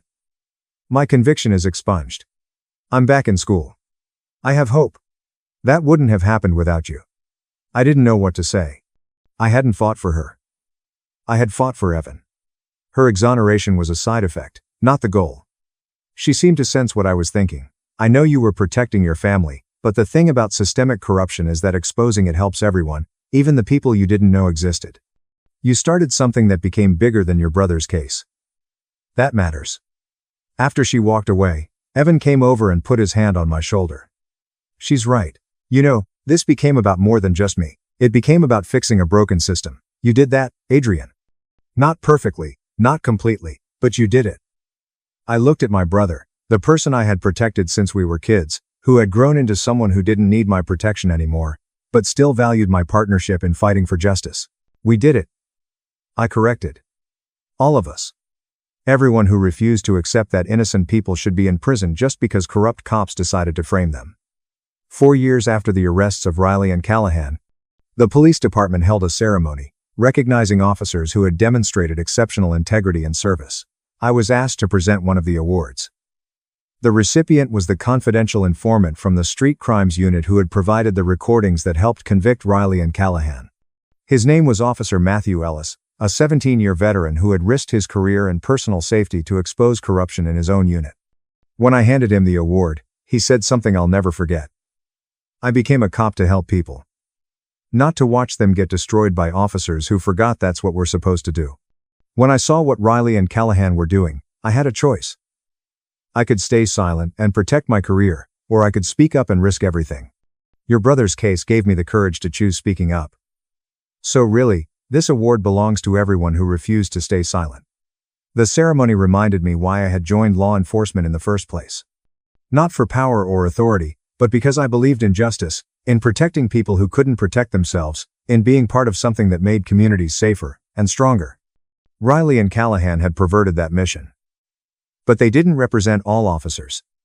Most cops were like Matthew Ellis, people trying to do difficult work with integrity and compassion. Evan is 33 now, still working at the nonprofit, still advocating for criminal justice reform. He never got over the trauma of being arrested and facing years in prison for a crime he didn't commit, but he channeled that trauma into productive activism. He testified before Congress last year in support of federal legislation requiring independent oversight of police misconduct investigations. The legal defense fund he established has helped 22 people fight questionable drug charges, resulting in 14 dismissals and 8 acquittals. He's become a recognized voice in criminal justice circles, someone prosecutors and defense attorneys and policymakers consult when designing reforms. I'm proud of him, not just for surviving what Riley and Callahan tried to do to him, but for refusing to let that experience make him cynical or defeated. Natalie tells me I should be proud of myself, too, for exposing the corruption and protecting my brother. I am, in a complicated way. But I'm also haunted by the question Evan raised at that lunch 4 years ago. What about all the people who don't have someone like me fighting for them? How many innocent people are sitting in prison right now because they were targeted by corrupt officers and didn't have the resources or connections to fight back? I don't have good answers to those questions. I can only keep working to build systems that make corruption harder to hide and easier to detect. I can mentor young officers and emphasize that our legitimacy depends on our integrity. I can support reforms that create accountability and transparency. I can listen to people like Sabrina Cole and remember that every case matters. Every victim deserves justice, not just the ones related to police captains. Dylan Riley and Trent Callahan are both serving their sentences in federal prison. I check their status occasionally, not out of vindictiveness, but out of a need to know that they're facing consequences for what they did. Riley has been denied early release 3 times. Callahan is eligible for parole in 5 years. I hope they've spent their time in prison, reflecting on the lives they destroyed. But I suspect that kind of self-awareness is beyond people who could plant drugs on innocent citizens to advance their careers. The department has changed in the 4 years since their convictions. Not perfectly, not completely, but measurably. Complaints of police misconduct are down 24%. Conviction rates for drug cases have dropped to more realistic levels, suggesting prosecutors are scrutinizing evidence more carefully. The Civilian Review Board has investigated 40 cases and recommended discipline in 21, with 4 officers terminated for misconduct. It's progress built on the foundation of my brother's nightmare, and the determination of everyone who refused to accept that justice should be reserved only for those with power and privilege. If you made it this far, hit like. You've earned it. Am I the asshole for ending my marriage after my husband said, "I asked your sister to be my girlfriend"? With zero shame? When my husband sat me down for a serious talk, he said, "I've already asked your sister to be my girlfriend, and she said yes." When my husband sat me down for a serious talk, he said, "I've already asked your sister to be my girlfriend, and she said yes." What do you mean? She said yes. I stared at my husband, Evan Brooks, while he sat there calm, like he'd just told me about changing our Netflix password. We'd been married for 8 years, and my younger sister, Lily Harper, had been living with us for the past 4 months after her apartment flooded. She agreed that our arrangement makes sense for everyone involved. He pulled out his laptop and opened a PowerPoint presentation titled Our New Family Dynamic, with a photo of all 3 of us from last Christmas. I've thought this through rationally, and the benefits are clear. He clicked to the next slide, which had bullet points about household efficiency and shared expenses. My sister walked in from the kitchen carrying coffee for him, but not for me. "Hey, sis, we need to talk about the new arrangement." She sat next to Evan Brooks on the couch, and they held hands right in front of me. Evan Brooks explained how this is actually better for you, too. Better for me? My husband wanting to date my sister was better for me. You've been stressed with work lately, and having me help with Evan's needs means less pressure on you. Lily Harper said this, like she was doing me a favor. Evan Brooks clicked to another slide showing a weekly schedule. "See, Monday, Wednesday, Friday, you have me. Tuesday, Thursday, Saturday, Lily has me. Sundays, we all spend together as a family." He'd color-coded it with my days in blue and Lily's in pink.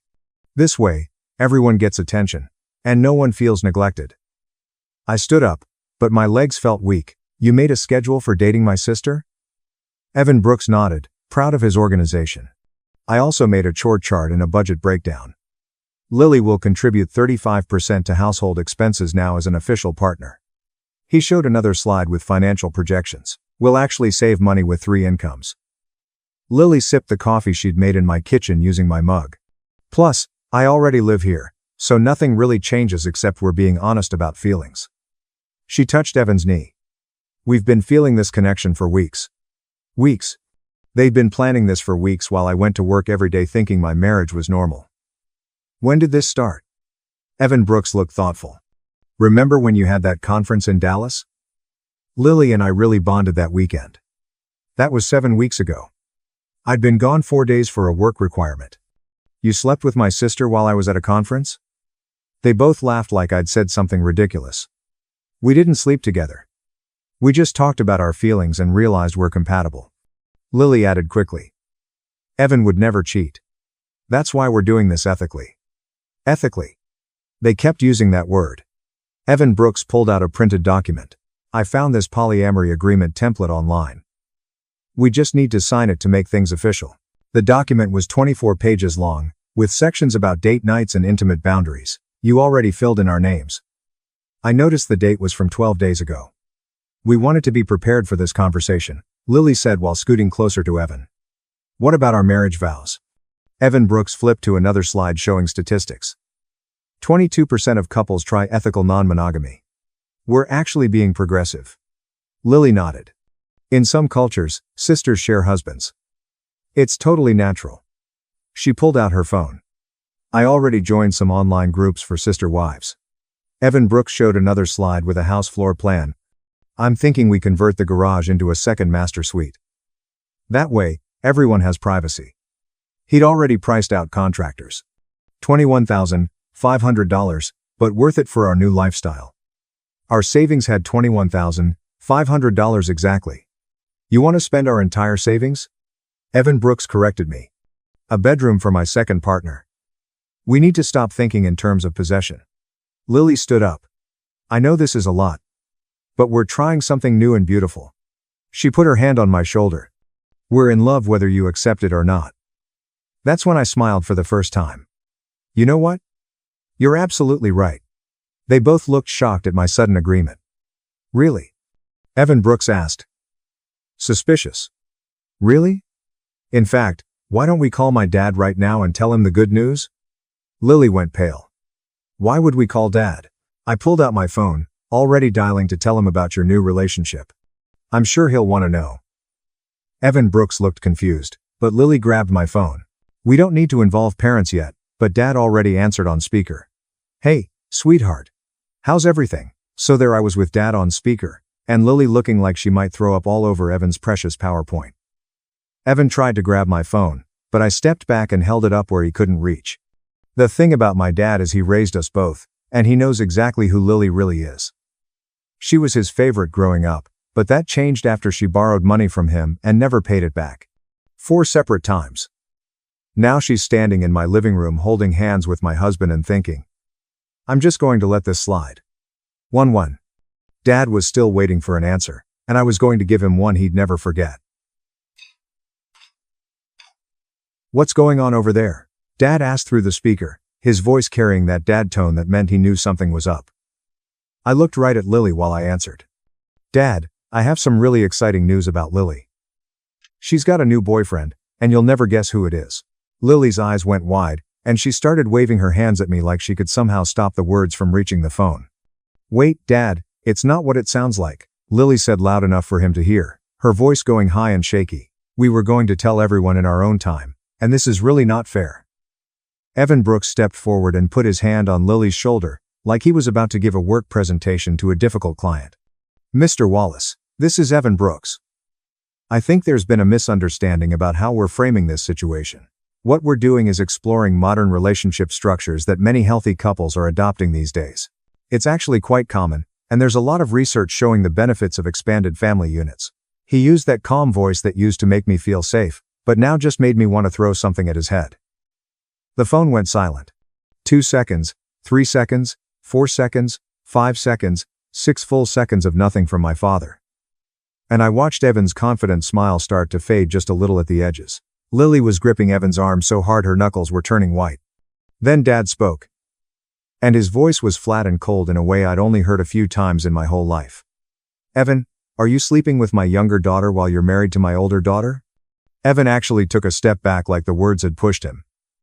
Sir, that's not exactly, we haven't technically. What I'm trying to say is that there's an emotional connection that developed naturally, and we have future plans that involve all three of us in a way that's fair and balanced. And I have a whole presentation that explains the structure. If you'd like to see it sometime. He was stumbling over himself. And it was the first time I'd seen him lose that smug confidence since this whole nightmare started. Future plans, Dad repeated slowly. You have future plans to be with both of my daughters. Evan nodded, even though Dad couldn't see him. Yes, sir, in an ethical framework that respects everyone's needs and boundaries. Modern psychology actually supports these kinds of arrangements when done correctly. With open communication and clear expectations. That's when Lily Harper started crying. Not quiet tears, but full-on sobbing, with her shoulders shaking and mascara running down her cheeks. I knew this would happen. She wailed. I knew everyone would react this way. Nobody ever supports my choices. Nobody ever wants me to be happy. You all just want to control my life and tell me what I can and can't feel. She was doing that thing she'd done since we were kids, where she made herself the victim no matter what she'd actually done. When she broke Mom's favorite vase playing ball in the house, it was somehow my fault for not stopping her. When she got caught cheating on a test in high school, it was the teacher's fault for making the test too hard. And now here she was again, crying about how unfair everyone was being while she stood in my living room holding my husband's hand. Lily, Dad said through the phone, his voice still that scary calm. Put your sister on the phone, not on speaker, just her. Lily Harper looked at me with something close to panic in her eyes. Dad, we should all talk about this together as a family. That's what Evan says is the healthy way to handle these conversations. But I was already walking toward the kitchen with my phone pressed to my ear. I'm here, Dad, I said as I took him off speaker and closed the door behind me. The kitchen was dark and quiet, and I could still hear Lily crying in the living room, but it felt far away now. I need you to pack a bag, Dad said. And his voice was different now, softer, but serious in a way that made my throat tight. Pack enough for a few days and come stay with me tonight. Don't argue with them. Don't explain anything. Just get your things and leave. I leaned against the counter and felt my hands shaking. Dad, I don't even know what to do. They had a whole PowerPoint. They had a schedule with color coding.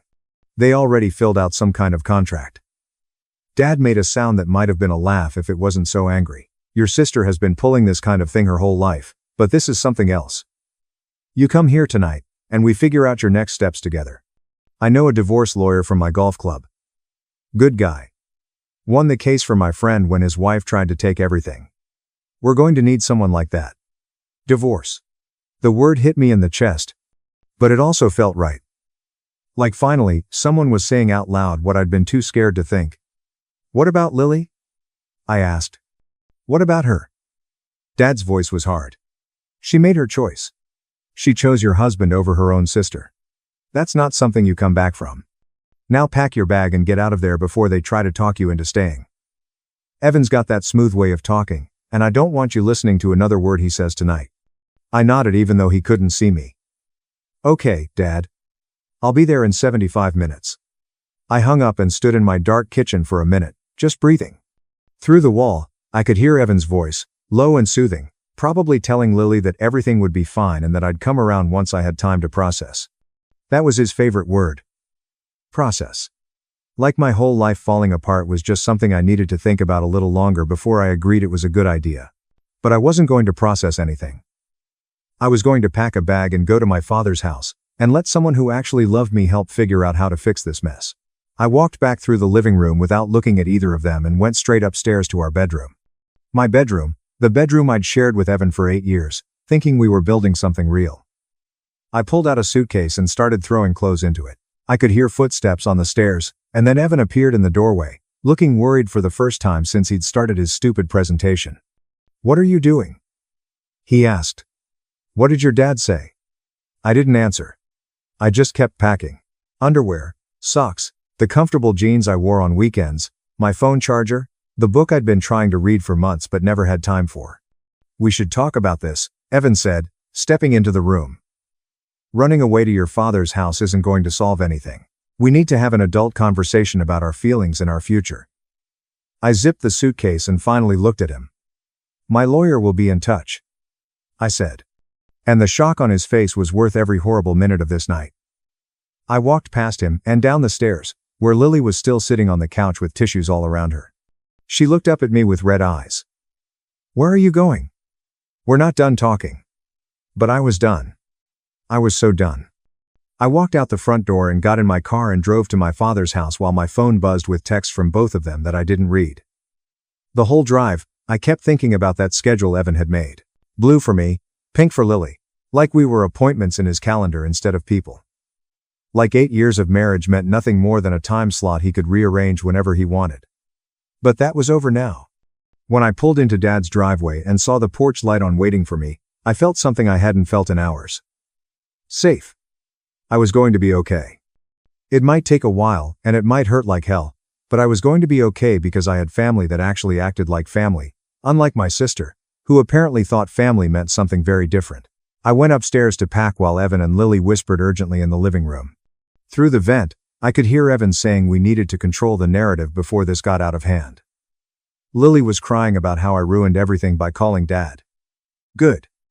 Let them panic.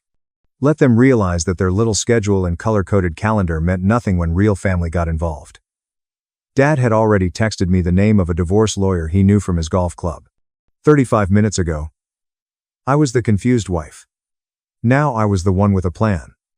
And trust me when I say what happened at Dad's house the next morning made their PowerPoint look like a kindergarten project. Dad was waiting for me in the kitchen with 2 cups of coffee on the table and that look on his face that meant he'd been thinking hard about something. I sat down across from him and wrapped my hands around the warm mug while he just looked at me for a minute like he was trying to figure out where to start. "There's something I need to tell you," he said finally. And the way he said it made my stomach feel cold. About a month ago, Lily called me asking for money. $6,500. She said it was for repairs at her apartment from flood damage. He rubbed his face with his hand like he was tired. She said the insurance wasn't covering everything and she needed help getting back on her feet. I thought about Lily living in my guest room for 4 months, eating my food, using my things, and apparently planning to take my husband the whole time. "Did you give it to her?" Dad shook his head. "I told her I'd think about it." Something felt off about the whole thing. The way she was talking about how stressed she was at your place, how she might need to stay there longer than planned. He reached for his phone on the table. "Now I know why she really wanted that money. She wasn't planning to fix her apartment. She was planning to stay with you forever." He unlocked his phone and started scrolling through messages. "I need to show you something, and I'm sorry because it's going to hurt, but you need to see who your sister really is." He turned the phone toward me. And I saw a long chain of text messages between him and Lily going back months. Months of my sister complaining about me to our own father. "Read them," Dad said quietly. So I did. The first one was from 5 months ago, before the flood even happened. Lily had written that I was being controlling about the guest bathroom and wouldn't let her keep her stuff in there. That wasn't true. I just asked her to keep her makeup off the counter because Evan used that bathroom, too. The next message was worse. She'd told Dad that I was cold and distant with Evan, and that she could see how unhappy he was. He deserves better. She'd written someone who actually pays attention to him instead of working all the time. I felt sick reading it. Another message from 10 weeks ago said Evan had been confiding in her about our marriage problems and that she thought she could make him happier than I ever could. She'd actually written those words to our father. "She was telling you all this. And you didn't warn me." I looked up at Dad, and he looked guilty. I thought she was just being dramatic. You know how Lily gets. She always has to make everything about herself. I didn't think she'd actually try to steal your husband. I thought she was just jealous and venting. He took the phone back and scrolled to another message. "Look at the date on this one. It was from 4 months ago, about a week before Lily's apartment flooded. She'd written to Dad saying that my marriage was falling apart and that she was worried about me, but also that maybe it was for the best because Evan needed someone who understood him. 1 week before the flood, I sat back in my chair and felt something click in my brain. Dad, when exactly did Lily's apartment flood?" Dad looked at me with his eyebrows raised. "About 4 months ago, middle of the month." "Why?" I did the math in my head. Lily had been texting Dad about my marriage problems and about how Evan deserved better. Exactly 1 week before her apartment conveniently flooded and she needed to move in with us. 1 week before she suddenly had an excuse to be in my house every day while I was at work. 1 week before she started making coffee for my husband and bonding with him over there. Feelings. "Do you think she caused the flood on purpose?" I asked. And even as I said it, I knew it sounded crazy. But Dad didn't laugh. He just looked at me with this serious expression. "I think your sister saw an opportunity. And she took it. Whether she caused the flood or just used it. The timing is too perfect to ignore. He stood up and started pacing the kitchen like he did when he was working through a problem. We need to call your mother. She's 3 states away, but she always knew how to handle Lily's schemes when you girls were growing up. Remember when Lily convinced everyone at school that you stole her science project? Your mother was the one who figured out Lily had done the whole thing herself. I did remember that. I was 16, and Lily was 13, and she'd copied my project and then told the teacher I'd stolen her work. Mom had gone to the school with both projects and pointed out that Lily's had my name whited out in one corner where she'd missed erasing it. Lily had cried and played the victim, and some people still believed her version, but at least the teacher knew the truth. It's late, I said, looking at the clock on Dad's wall. Mom's probably asleep. Your mother hasn't slept past 9 inches 30 years. Dad said, already dialing. She'll want to know about this. The phone rang twice before Mom picked up. Richard, is everything okay? It's almost 9:40. I could hear the worry in her voice, even through the phone speaker. Dad put her on speaker and set the phone on the table between us. The girls are having some trouble. Our older one is here with me now. Mom was quiet for a second. I had a feeling something was wrong. Is it about Lily? Dad and I looked at each other. Why would you think that? I asked. Mom sighed, and I could picture her sitting in her living room with her reading glasses on and a book in her lap, because Lily called me last week, asking the strangest questions. She wanted to know about sisters in the Bible, specifically whether there were any stories about sisters dating or marrying the same man. My jaw dropped.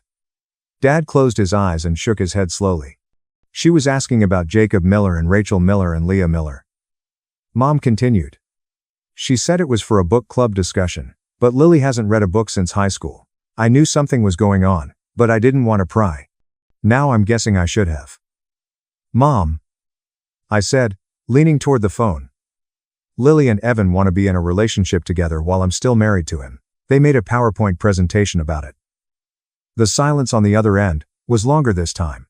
When Mom spoke again, her voice was hard in a way I rarely heard from her. They made a what? A PowerPoint, with schedules and charts and a contract. They want to date each other, and they want me to be okay with it. Lily's been living with us for 4 months, and apparently she's been working on Evan the whole time. Mom made a sound that was half laugh and half something else. That girl. That sneaky little girl. I should have known when she called about the Bible stories. She was looking for permission. She wanted me to say something that made it okay. Dad jumped in. She also asked me for $6,500 last month. She wanted me to say something that made it okay. Said it was for apartment repairs. Now we think she never planned to move back. She wanted to stay with them permanently. Of course, she did. Mom said. Lily doesn't do anything without a plan. She's been like this since she was 6 years old and figured out she could get extra dessert by crying to each parent separately. She paused. What do you need me to do? Dad looked at me, and I looked back at him. And for the first time since Evan had opened that stupid laptop, I felt like I wasn't alone in this. I had my dad in the kitchen with me and my mom on the phone, and they were both ready to help me fight. I don't know yet, I admitted. I just found out about all this tonight. Evan and Lily are still at my house, probably trying to figure out how to spin this. Dad gave me the name of a divorce lawyer. Good, Mom said firmly. Use it first thing Monday morning. And don't go back to that house alone. Don't give them a chance to talk you into anything. Evan's got that way of making everything sound reasonable, and Lily knows exactly which buttons to push. She was right about that. Even now, part of my brain was trying to find excuses for them. Maybe they really did have feelings. Maybe I had been too focused on work. Maybe there was something wrong with me that made Evan look elsewhere. But then I remembered the schedule. Blue for me, pink for Lily, like we were items on a to-do list instead of people. I'm not going back, I said, and I meant it. Good girl. Dad said quietly. Mom's voice came through the phone again. I'm looking at flights right now. I can be there Friday evening. We'll figure this out together as a family, a real family. Not whatever twisted thing Lily is trying to create. So, my sister had been laying groundwork with both parents, trying to find someone who would support her little takeover. She'd tested Dad with a money request. She'd tested Mom with weird Bible questions. And when neither parent gave her the green light, she went ahead anyway, thinking she and Evan could present it as a done deal. I'd have to accept.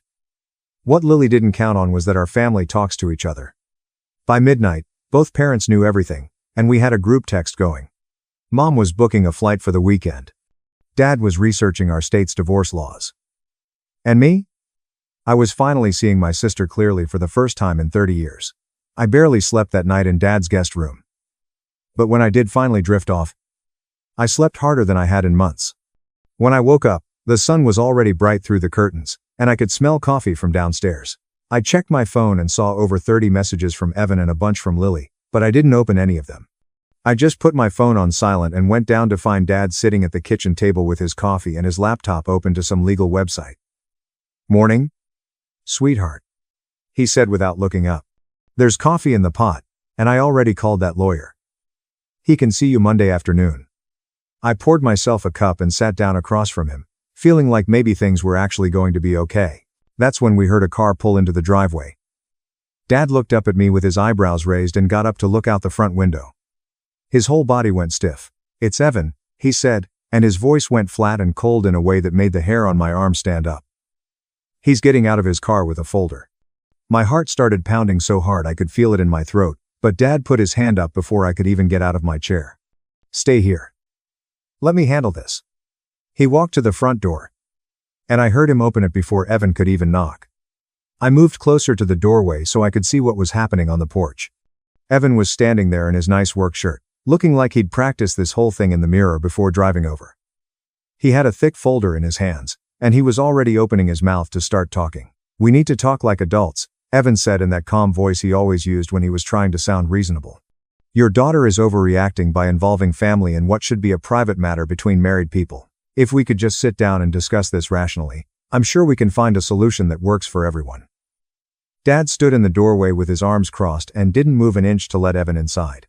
"You have exactly 90 seconds to explain yourself before I call the police for trespassing on my property." Evan didn't even blink at that. He just nodded like this was exactly what he expected and started pulling papers out of his folder. "I understand this seems unconventional," he said in that explaining voice like he was talking to a slow child. "But if you look at these articles from relationship experts and psychologists, you'll see that polyamory is actually a healthy and normal lifestyle choice for many couples. And wanting actions." He held up the paper so Dad could see the headers and the highlighted sections. "There's peer-reviewed research showing that people in consensual non-monogamous relationships report high levels of satisfaction and communication. It's not something to be afraid of. It's actually progressive and modern, and many families are thriving with these arrangements." He held the papers out toward Dad like he expected my father to take them and read every word carefully.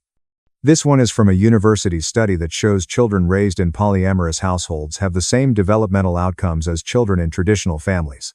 And this one talks about how jealousy is actually a social construct that can be unlearned with proper communication techniques." Dad looked at the papers in Evan's outstretched hand for about 1 second. Then he reached out and took them. I watched from the doorway as my father held those articles that Evan had probably spent hours printing and highlighting. And then Dad tore them in half, right down the middle. He didn't read a single word.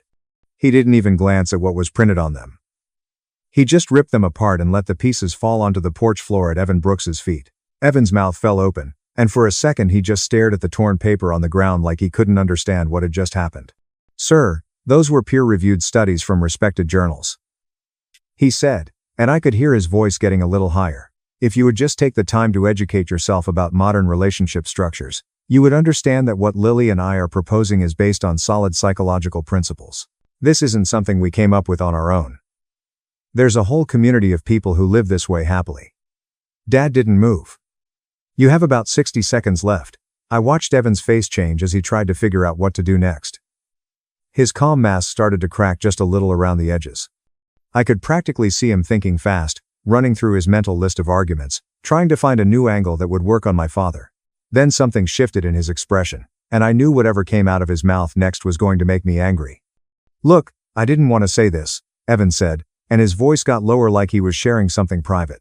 "But the truth is, your daughter has been emotionally distant for years. She works all the time. She's never home. When she is home, she's tired and stressed, and she doesn't have any energy left for me or our relationship." He spread his hands like he was being so honest and vulnerable. "I was lonely. I tried to talk to her about it, but she would just shut down. She doesn't communicate. She doesn't share her feelings. She comes home from work and stares at her phone and falls asleep on the couch. I felt my hands curl into fists at my sides. He was blaming me. He was actually standing on my father's porch trying to make this my fault. After 8 years of trying, I finally found someone who actually listens to me and makes me feel valued. Evan continued, "Is it my fault that person happens to be her sister? I didn't plan for this to happen. Lily was just there. She understood me. She paid attention when your daughter wouldn't. She made me feel like I mattered. Can you really blame me for responding to that kind of connection?" Dad let him finish every word. He stood there with his arms crossed and his face like stone and let Evan say all of it. And when Evan was done and looking at Dad with that hopeful expression, like maybe he'd finally found the right argument, my father spoke. "My daughter will be in contact through her lawyer. Now get off my property." Evan actually took a step back like the words had pushed him. "Wait, can't we at least talk about this? I'm trying to be reasonable here. I'm trying to find a solution that works for everyone. Your daughter is throwing away an 8-year marriage over a misunderstanding. Don't you think she owes it to herself to at least hear me out? We have a house together. We have a life together. We have shared accounts and plans, and history. You can't just throw all that away because you're upset." Dad's voice got even colder than I'd ever heard it. "The only person who threw away this marriage is you. And if you're not off my property in the next 8 seconds, I'm calling the police." Then he shut the door. Not slammed it, just closed it firmly, like Evan wasn't even worth the effort of a slam. I ran to the front window and watched Evan standing on the porch, looking completely lost. He stared at the closed door for a long moment like he couldn't process what had just happened. His mouth was moving a little like he was still trying to think of the right words that would make the door open again. He looked down at the torn pieces of paper scattered on the porch floor. Slowly, he bent down and started picking them up, gathering the ripped articles in his hands like they still meant something. He stood there holding those torn papers and looking at the door. And I could see on his face that he genuinely could not understand why his logic hadn't worked. In his mind, he'd come prepared. He'd done research. He'd printed evidence. He had arguments ready for every objection. How could anyone reject solid reasoning and peer-reviewed studies? He walked back to his car, still clutching those ripped-up articles like he didn't know what to do with them. He sat in the driver's seat for at least 2 full minutes just staring through the windshield at Dad's house. Then finally, he started the car and pulled away. Dad came back into the kitchen and sat down across from me. "You okay?" he asked.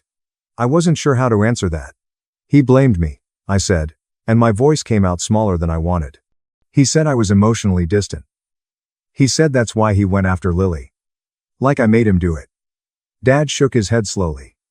"That's what people like Evan do. They can't admit they did something wrong, so they find a way to make it someone else's fault. You could have been the perfect wife who did everything right, and he still would have found an excuse. That's how these people work. They twist everything around until somehow you're the bad guy for being upset that they hurt you." He reached across the table and put his hand over mine. "This is not your fault, not any of it. Evan made a choice and Lily made a choice, and now they get to live with those choices. But you don't have to live with them. You get to walk away and build something better." I felt tears building in my eyes, but I didn't let them fall. What if he's right, though? What if I was a bad wife? Dad squeezed my hand. "Even if you work too much or were tired sometimes, which is just called being a normal person with a job, by the way, there's a word for what you do when you're unhappy in a marriage. It's called divorce or counseling or having an honest conversation.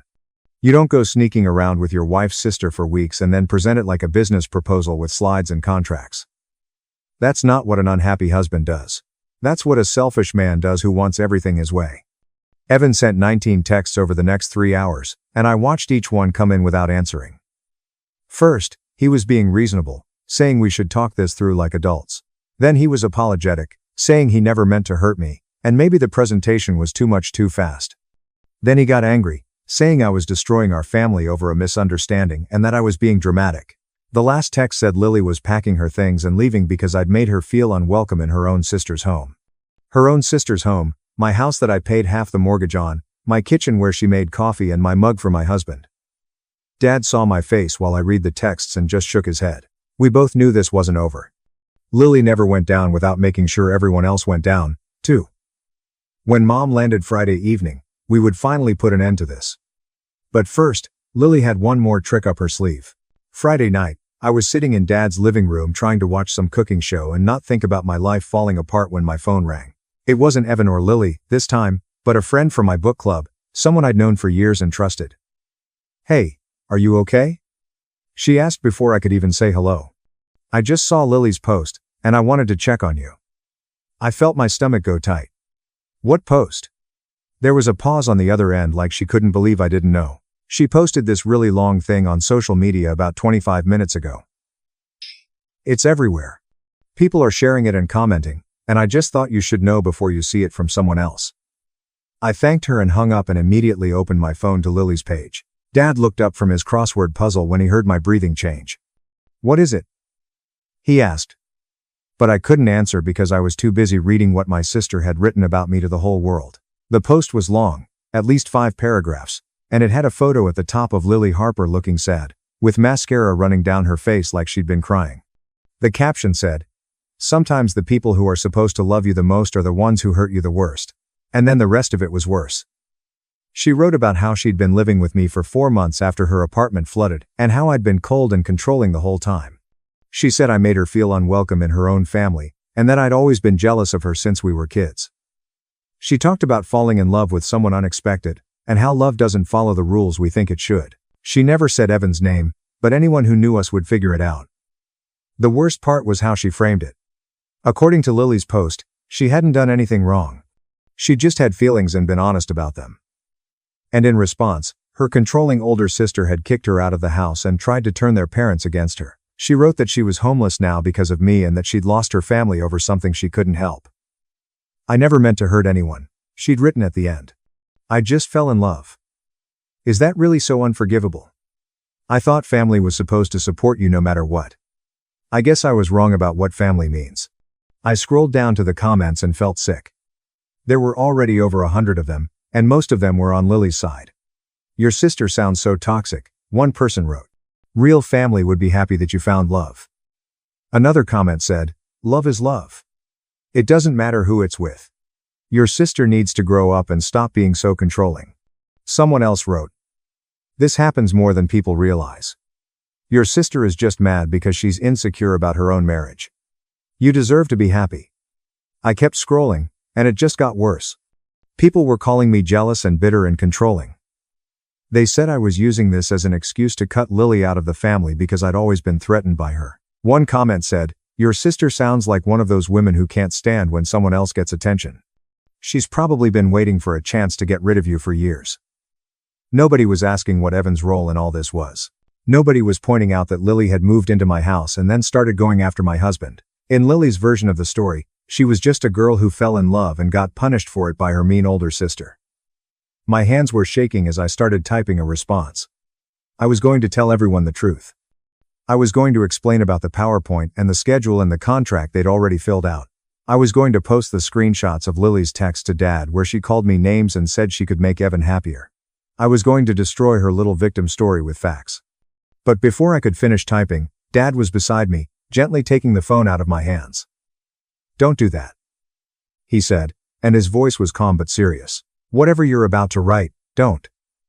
I looked up at him with tears burning in my eyes. "She's lying about me to everyone. People think I'm the bad guy. They think I kicked her out for no reason. I have to defend myself." Dad shook his head slowly. "Let me tell you something my father told me a long time ago.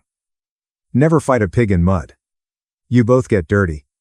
And the pig likes it." He sat down next to me on the couch and put his hand on my shoulder. "If you respond to that post, you're playing her game. She wants you to fight with her in public where everyone can see. She wants you to look angry and mean and defensive. Even if you tell the truth, people will just see 2 sisters fighting, and they'll believe whoever cries prettier. And we both know that's Lily." I knew he was right. But it still hurt so bad to see all those comments about me from people who didn't know anything about what really happened. So I'm just supposed to let her say all this about me, let all her friends think I'm this horrible person. Dad took his own phone out of his pocket. "No, you're going to let me handle this. There's a difference between fighting in public and fighting in private. Lily wants a public war because she knows how to play that game. But she doesn't want our family seeing those texts she sent me. She doesn't want anyone knowing what she really said about you behind your back." He scrolled through his phone until he found Lily's number. You're going to call her? I asked. I'm going to give her a choice. Dad said. She can take down that post by morning, or I start sharing some screenshots of my own. Let's see how sympathetic people are when they read what she really thinks of her sister. He hit the call button and put the phone on speaker so I could hear. It rang 3 times before Lily answered, and her voice was stuffy like she'd been crying. Daddy, she said, and I could hear her trying to sound small and sad. Daddy, I'm so glad you called. I need to talk to you about what's happening. Nobody is listening to my side, and I just need someone to understand. Dad's voice was cold in a way I'd rarely heard from him. Lily, I saw your post. There was a pause on the other end. I just needed people to know the truth. Everyone's against me, and I didn't do anything wrong. I just fell in love. Is that really so bad? You've always taught us to follow our hearts. And that's all I was doing. Dad cut her off. You have until morning to take down that post.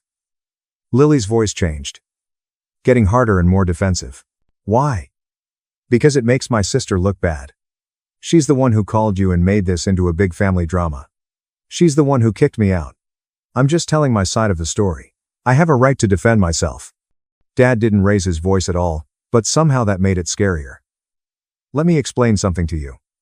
I have every text you've ever sent me saved on this phone, including the ones where you called your sister a boring doormat, including the ones where you said Evan deserved better and you could make him happier, including the one where you asked me for $6,500 that we both know you never planned to use for apartment repairs. The line went silent. I could hear Lily breathing, but she didn't say anything. If that post is still up by tomorrow morning, Dad continued, I start sharing those texts with everyone. Your mother, your cousins, your aunts and uncles, everyone in the family who's reading your little victim story right now. They can all see what you really said about your sister before you stole her husband. Lily's voice came back smaller now. You wouldn't do that. I'm your daughter, too. You stopped being my daughter when you decided to destroy your sister's marriage. Dad said, and his voice was still that scary calm. You have until morning. That's 10 hours to decide if you want the whole family knowing who you really are. He hung up before she could respond and set the phone down on the coffee table between us. I stared at him and didn't know what to say. Will you really send those texts to everyone? I asked. Dad nodded slowly. If she doesn't take it down, then yes. Everyone needs to know what kind of person Lily really is. She's counting on us being too polite to fight back. She's counting on family loyalty keeping her secrets safe, but she broke that loyalty when she went after you. She doesn't get to hide behind family anymore. We sat there in the quiet for a few minutes, and I kept refreshing Lily's page to see if the post was still up. The comments were still coming in, and people were still calling me names, but somehow it didn't hurt as much now because I knew Dad had those texts. I knew he was willing to use them. And I knew that by tomorrow morning, either that post would be gone or Lily's whole victim story would fall apart in front of everyone who believed her. By Friday evening, the post was gone, but the damage was done. Half our extended family had seen it. Cousins were texting me asking what was happening and if I was okay and whether the stuff Lily wrote was true. An aunt called Dad demanding to know why he was taking sides and saying that Lily was just a girl in love and I was being too harsh. Lily had turned my private humiliation into public entertainment. And even though she deleted everything, the screenshots were already spreading through family group chats. But here's the thing about Lily. She always overplays her hand. She gets so focused on winning the moment that she doesn't see what's coming next because now she'd made this a family matter. She'd involved everyone with that post. And when Mom walked through Dad's front door that afternoon with her carry-on bag and her reading glasses pushed up on her head, I knew exactly whose side she was on. She gave me a long hug first without saying anything and then set her bag down in the hallway. She walked straight to the kitchen table and sat down with that look on her face that meant business. Dad and I sat down across from her, and she folded her hands on the table and looked at both of us. It's time for a family meeting. I felt my stomach get tight when Mom said those words. But I figured she meant just the 3 of us sitting down to figure out next steps. Then she looked at Dad and said something that made my heart drop. We need to invite Lily and Evan here, too. Everyone deserves a chance to speak their piece. I opened my mouth to argue, but she held up her hand. I know what you're going to say, but if we don't let them talk, then they'll always say we didn't give them a fair chance. They'll tell everyone we ganged up on them without hearing their side. We give them one chance to explain themselves in front of the whole family, and then we're done. Dad nodded slowly like he understood, even though I could see he didn't love the idea either. She has a point. If we shut them out completely, Lily will use that against us. She'll say we were too scared to hear the truth. I wanted to scream that we already knew the truth and that giving them a platform was exactly what they wanted, but Mom was already pulling out her phone. I'll text Lily. Dad. You text Evan. Tell them to be here at 3:15 and that this is their one chance to make their case. I sat there feeling sick while my parents sent those texts. This was a mistake. I could feel it in my bones. Lily was good at talking her way out of things. And Evan had that calm, logical way of explaining stuff that made people nod along, even when he was saying crazy things. What if they actually convinced my parents? What if Mom and Dad heard their arguments and started to think maybe I was overreacting? The next few hours felt like waiting for a dentist appointment, except worse. I tried to eat lunch, but everything tasted like cardboard. I tried to watch TV, but I couldn't focus on anything. I just kept looking at the clock and watching the minutes tick by until 3:15. At 2:40, a car pulled into the driveway, and my heart started pounding so hard I could hear it in my ears. Dad went to the window, and his jaw got tight. It's Lily. I watched through the curtain as my sister got out of her car, and I barely recognized her. She was dressed nice in a professional look outfit like she was going to a job interview. Her hair was done up pretty, and her makeup was perfect, and she was carrying a thick folder under her arm. She looked confident. She looked prepared. She looked like someone who had been practicing for this moment. Mom let her in, and Lily Harper walked into the living room with her head held high like she owned the place. She didn't even look at me. She just sat down in the big armchair across from the couch and crossed her legs and set her folder on her lap. Thank you for giving me a chance to explain, she said to Mom and Dad, completely ignoring me. I know this has been hard for everyone, but I think once you understand the research behind what Evan and I are proposing, you'll see that we're not doing anything wrong. She patted the folder on her lap. I brought some materials from relationship experts and psychologists who specialize in alternative family structures. There's actually a lot of science supporting what we're trying to do. I wanted to throw something at her, but I just sat there with my hands in my lap trying to keep my face calm. A few minutes later, another car pulled up and Evan walked in carrying his laptop bag like he was showing up for a business meeting. He nodded at Dad and Mom and then sat down next to Lily on the love seat. They didn't hold hands this time, but they sat close enough that their shoulders were almost touching. I appreciate you all being willing to have this conversation, Evan said in that smooth voice I used to love. I know my presentation the other day was a lot to take in, but I've put together some new materials that I think will help everyone understand that this isn't a betrayal. It's actually a legitimate lifestyle choice that millions of people around the world practice successfully. He pulled his laptop out of his bag and started setting it up on the coffee table. If you'll just give me a few minutes to show you some of the research, I think you'll see that what Lily and I are proposing is based on solid psychological principles. Mom held up her hand. Before you start with any presentations, I think Lily should speak first. She's the one who posted all that stuff online. She's the one who started this whole public mess. Let her say her piece. Lily nodded like she'd been waiting for exactly this moment. She stood up from her chair and faced my parents like she was giving a speech at school. I could tell she'd practiced this. Every word was smooth and perfect, and she never stumbled or paused. I want to start by saying that I never meant to hurt anyone. Lily began. I know how this looks from the outside, but you have to understand that falling in love isn't something you can control. It just happens. And what happened between me and Evan was real and pure and beautiful. She put her hand on her chest like she was feeling all these deep emotions.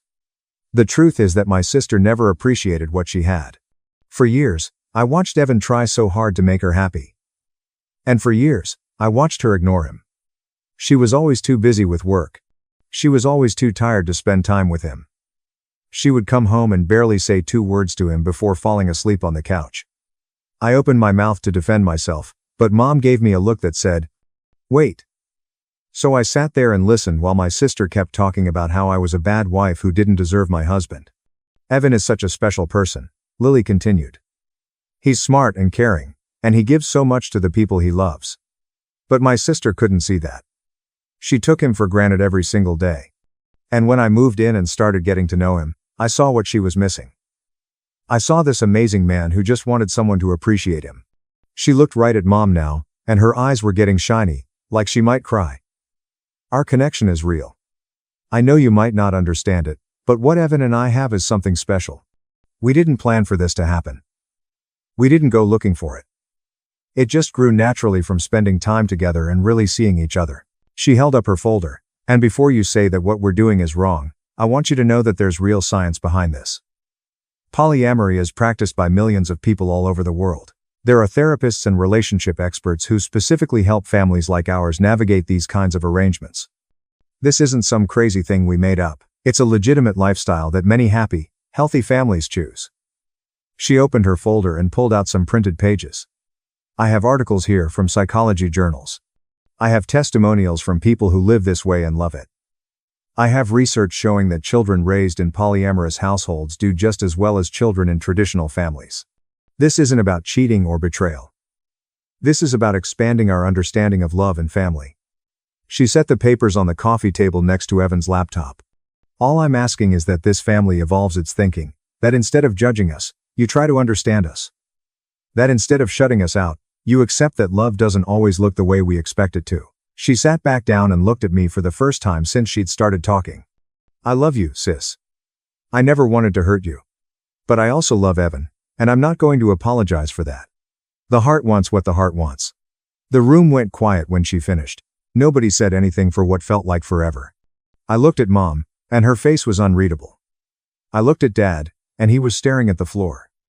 Evan was nodding along like everything Lily said made perfect sense. And suddenly I felt this cold fear creeping up my spine because Lily had been really good. She'd been calm and reasonable and she'd hit all the right emotional notes. She made herself sound like the victim of her own feelings instead of a schemer who plotted to steal her sister's husband. For just a moment, I wondered if maybe she was actually getting through to them. Maybe Mom was thinking about all those articles about polyamory. Maybe Dad was remembering how stressed I'd been at work lately. Maybe they were starting to think that I was the unreasonable one for not being more open-minded about this. Evan leaned forward with his laptop ready to start his presentation. And I could see he thought he was winning. He had that little smile on his face that he always got when a meeting was going his way. And I sat there on my parents' couch feeling smaller and more scared than I had since this whole nightmare started because my sister had just given the performance of her life, and I wasn't sure anyone could see through it. Mom let Lily finish her whole speech, and she let Evan set up his laptop. And for a few horrible seconds, I really thought they might have won because the room was so quiet and nobody was jumping in to defend me. But then Mom reached into her purse and pulled out a stack of papers. And I saw Lily's eyes go to that stack and something in her face changed just a little. Before we look at any more articles about polyamory, Mom said in that calm voice she used when she was about to drop a bomb, I think we need to talk about something else first. Something about your apartment flood, Lily. Lily's confident posture got a little stiffer. What about it? My apartment flooded and I lost everything. That's why I had to move in with my sister. Everyone knows that. Mom nodded slowly. Yes, the flood was real. I called your landlord last week to ask about it. He confirmed the whole building had water damage from a broken pipe upstairs. She flipped through her papers until she found what she was looking for. But here's the interesting part. Your renter's insurance paid out $9,500 for your losses. I have the claim receipt right here. She held up a printed document and I could see numbers on it, even from across the room. $9,500, Lily. That's a lot of money for someone who supposedly needed $6,500 from her father for repairs. Lily's face was getting pale, but she kept her voice steady. I used that money to replace my furniture and clothes. Everything got ruined in the flood. Mom shook her head. No, you didn't.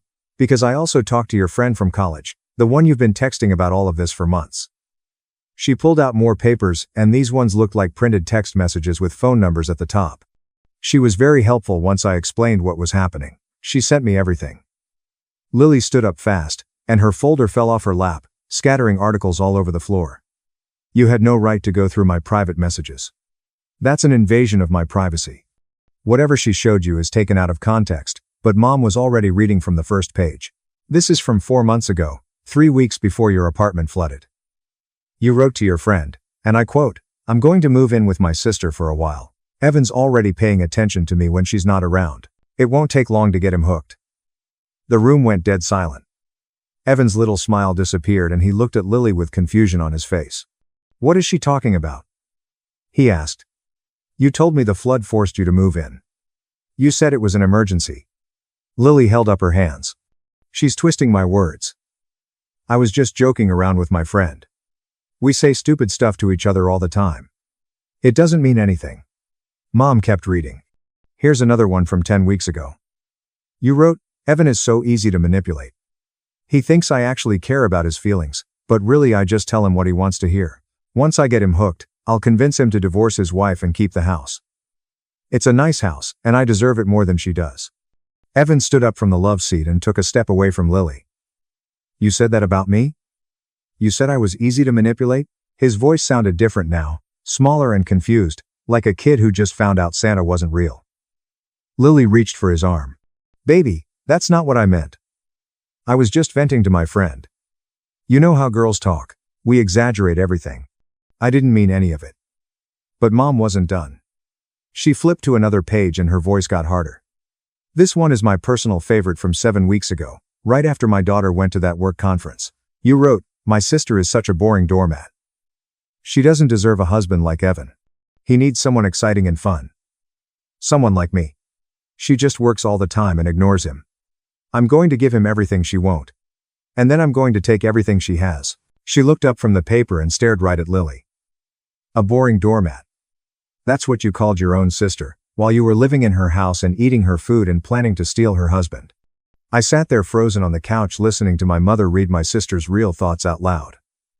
All those texts Lily had sent to Dad, calling me controlling and cold. All those complaints about how I didn't appreciate Evan, none of it was because she cared about him. She didn't love Evan at all. She just wanted what I had. The house, the husband, the life I'd spent years building. Evan was staring at Lily like he'd never seen her before. You used me, he said, and his voice cracked a little. This whole time, I thought we had something real. I thought you understood me, but you were just playing a game. Lily tried to laugh it off.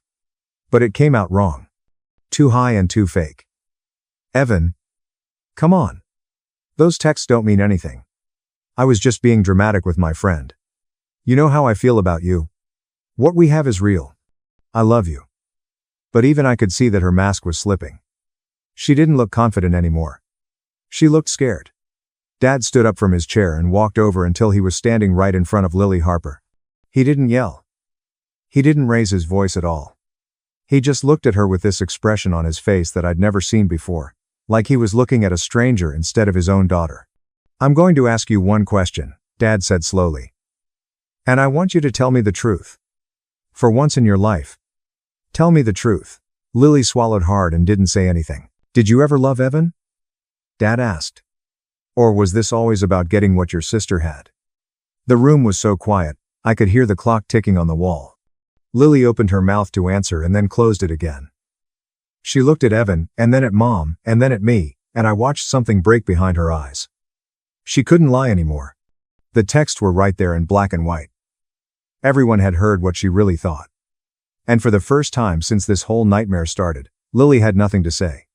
Her silence stretched on for 6 seconds, then 12. Evan made a sound that was almost a laugh, but not really. Oh my God, he said quietly. Oh my God, I'm such an idiot. He sat back down on the love seat and put his head in his hands. I believed everything you said. I thought we had this deep connection. I was ready to blow up my whole marriage for you. He looked up at Lily with something like disgust on his face. You made me think my wife was the problem. You made me think she didn't appreciate me, but it was all just a game to you. I was just a way to get her house.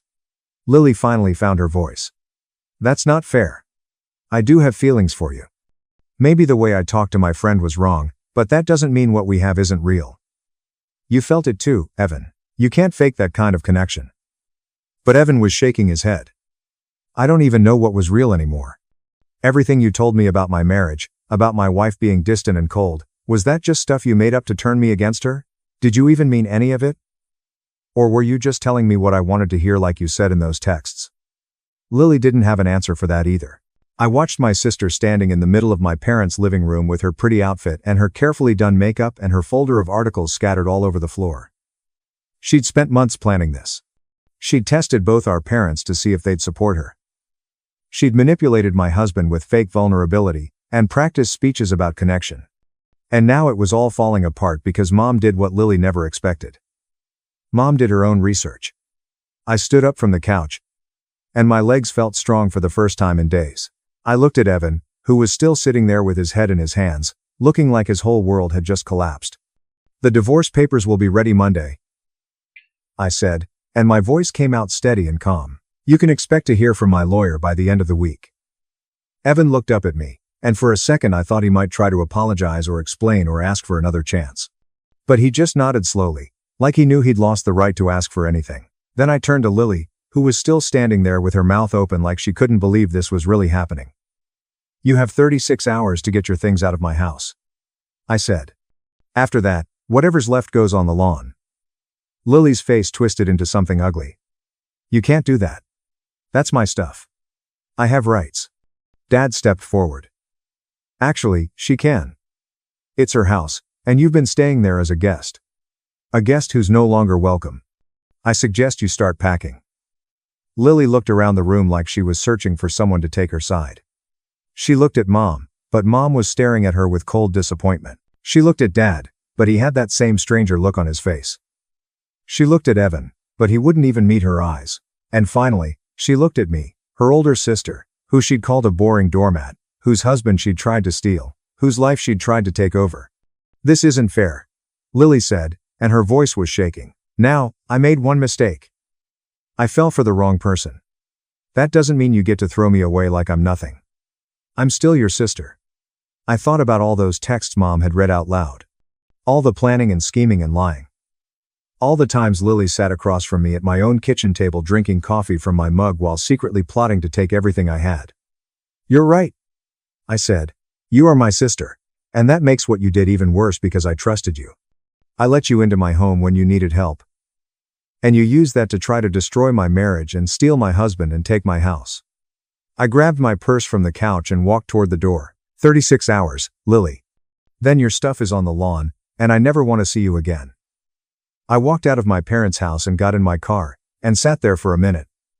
Just breathing. Through the window, I could see Lily inside still trying to argue with Mom and Dad while Evan sat on the love seat looking like someone had punched him in the stomach. But I didn't care about any of them anymore. I pulled out of Dad's driveway and headed home to the house that was still mine. The house I'd helped pay for. The house where I'd be sleeping alone tonight for the first time in 8 years. And you know what? My husband left me alone on my 32nd birthday, to help his ex-wife. I brought my replacement to his mother's funeral. Full story. My spouse abandoned me on my birthday and spent the entire day with his ex-wife. So, I introduced his replacement during his mother's funeral. It was my 32nd birthday, and my husband, Michael Harrington, had promised we'd spend the entire day together because it was a milestone birthday, something I'd been talking about for months. He'd made dinner reservations at the steakhouse I'd wanted to visit. And he said he'd taken the day off work so we could do whatever I wanted from morning to night. I awoke thrilled and prepared a delicious meal while Michael Harrington was in the shower. His phone rang, and I noticed it was his ex-wife Allison Pierce calling, which was unusual given that they divorced 6 years ago and had no children together. Michael Harrington responded, and I overheard him say he'd be right there because Allison Pierce needed him. He walked out and said Allison Pierce's father had a heart attack, and she had no one else to contact, so he needed to be there for her. I explained that her father suffered a heart attack 3 times a year whenever she needed assistance. Michael Harrington was aware of this, yet he stated that this was a severe situation. He stated he'd be back in 90 minutes to drop her off at the hospital and ensure she was fine. He said we'd still have our entire birthday celebration. Just starting a little later. I watched him leave at 7:30 a.m. Dressed in the clothes I had bought him for our anniversary. I sat there in my birthday dress for 90 minutes. Then 3:30. Michael Harrington texted that Allison Pierce was very agitated, and he couldn't leave her alone at the hospital. He claimed her father was stable, but she required emotional help. I contacted him and overheard Allison Pierce giggling about something on television. When I questioned if they were watching TV at the hospital, Michael Harrington replied that they had gone back to Allison Pierce's apartment to obtain her insurance documents. At 1:45 p.m., Michael Harrington announced that Allison Pierce's father was being discharged and needed a ride home. At 4:30, he informed Allison Pierce that she required assistance setting up her father's meds. At 6:30, he announced that Allison Pierce was too distraught to cook, so they would go out for supper. At 9 a.m., after our reservation had expired, he stated that Allison Pierce had a panic attack and he was unable to leave. I spent my entire 32nd birthday alone, while my husband looked after his ex-wife, who was undoubtedly faking everything as she always did. Michael Harrington arrived home at 12:45 a.m. She discovered me sitting in the dark, still wearing my outfit. He apologized. But crises happen, and I should understand. He claimed Allison Pierce had no one else, and he had pledged to be there for her as a friend after their divorce. He suggested I was being selfish by causing someone else's family crisis over my birthday. He really purchased Allison Pierce flowers from the hospital gift store to cheer her up, while I received nothing. The next day, I learned from Michael Harrington's buddy that Allison Pierce's father never visited the hospital. He developed heartburn after eating too much pizza. Allison Pierce had contacted Michael Harrington, crying, knowing that he would drop everything. She had done this previously, on our anniversary, Valentine's Day, and Christmas morning. There is always an emergency that only Michael Harrington can solve. Michael Harrington's mother, Margaret, Maggie Callahan, thought it was lovely that he remained friends with Allison Pierce. She had always liked Allison Pierce over me, pointing out how attractive and successful she was in comparison to me. Margaret Maggie Callahan would invite Allison Pierce to family dinners and place her close to Michael Harrington, while I sat at the end as an afterthought. Margaret Maggie Callahan would show people images from Michael Harrington and Allison Pierce's wedding, claiming these were happier times. That's when I reconnected with my ex-boyfriend, Ryan Bennett, whom I had dated before Michael Harrington. Ryan Bennett was successful and gorgeous, and he always treated me like a queen. We started getting coffee just to catch up with pals. Ryan Bennett recalled every detail about me that Michael Harrington had forgotten. Ryan Bennett remembered my coffee order, favorite flowers, and middle name. Ryan Bennett listened to me instead of browsing through his phone. Ryan Bennett was also extremely photogenic and looked fantastic in photographs. Margaret Maggie Callahan was diagnosed with terminal cancer 4 months later and had approximately 2 months to live. The family was upset, and Michael Harrington spent every day in the hospital. Margaret Maggie Callahan's final wish was to see all of her children happy and settled. She repeatedly asked Michael Harrington if he regretted picking me over Allison Pierce. She'd hold Allison Pierce's hand during visits and refer to her as the daughter she'd always wanted.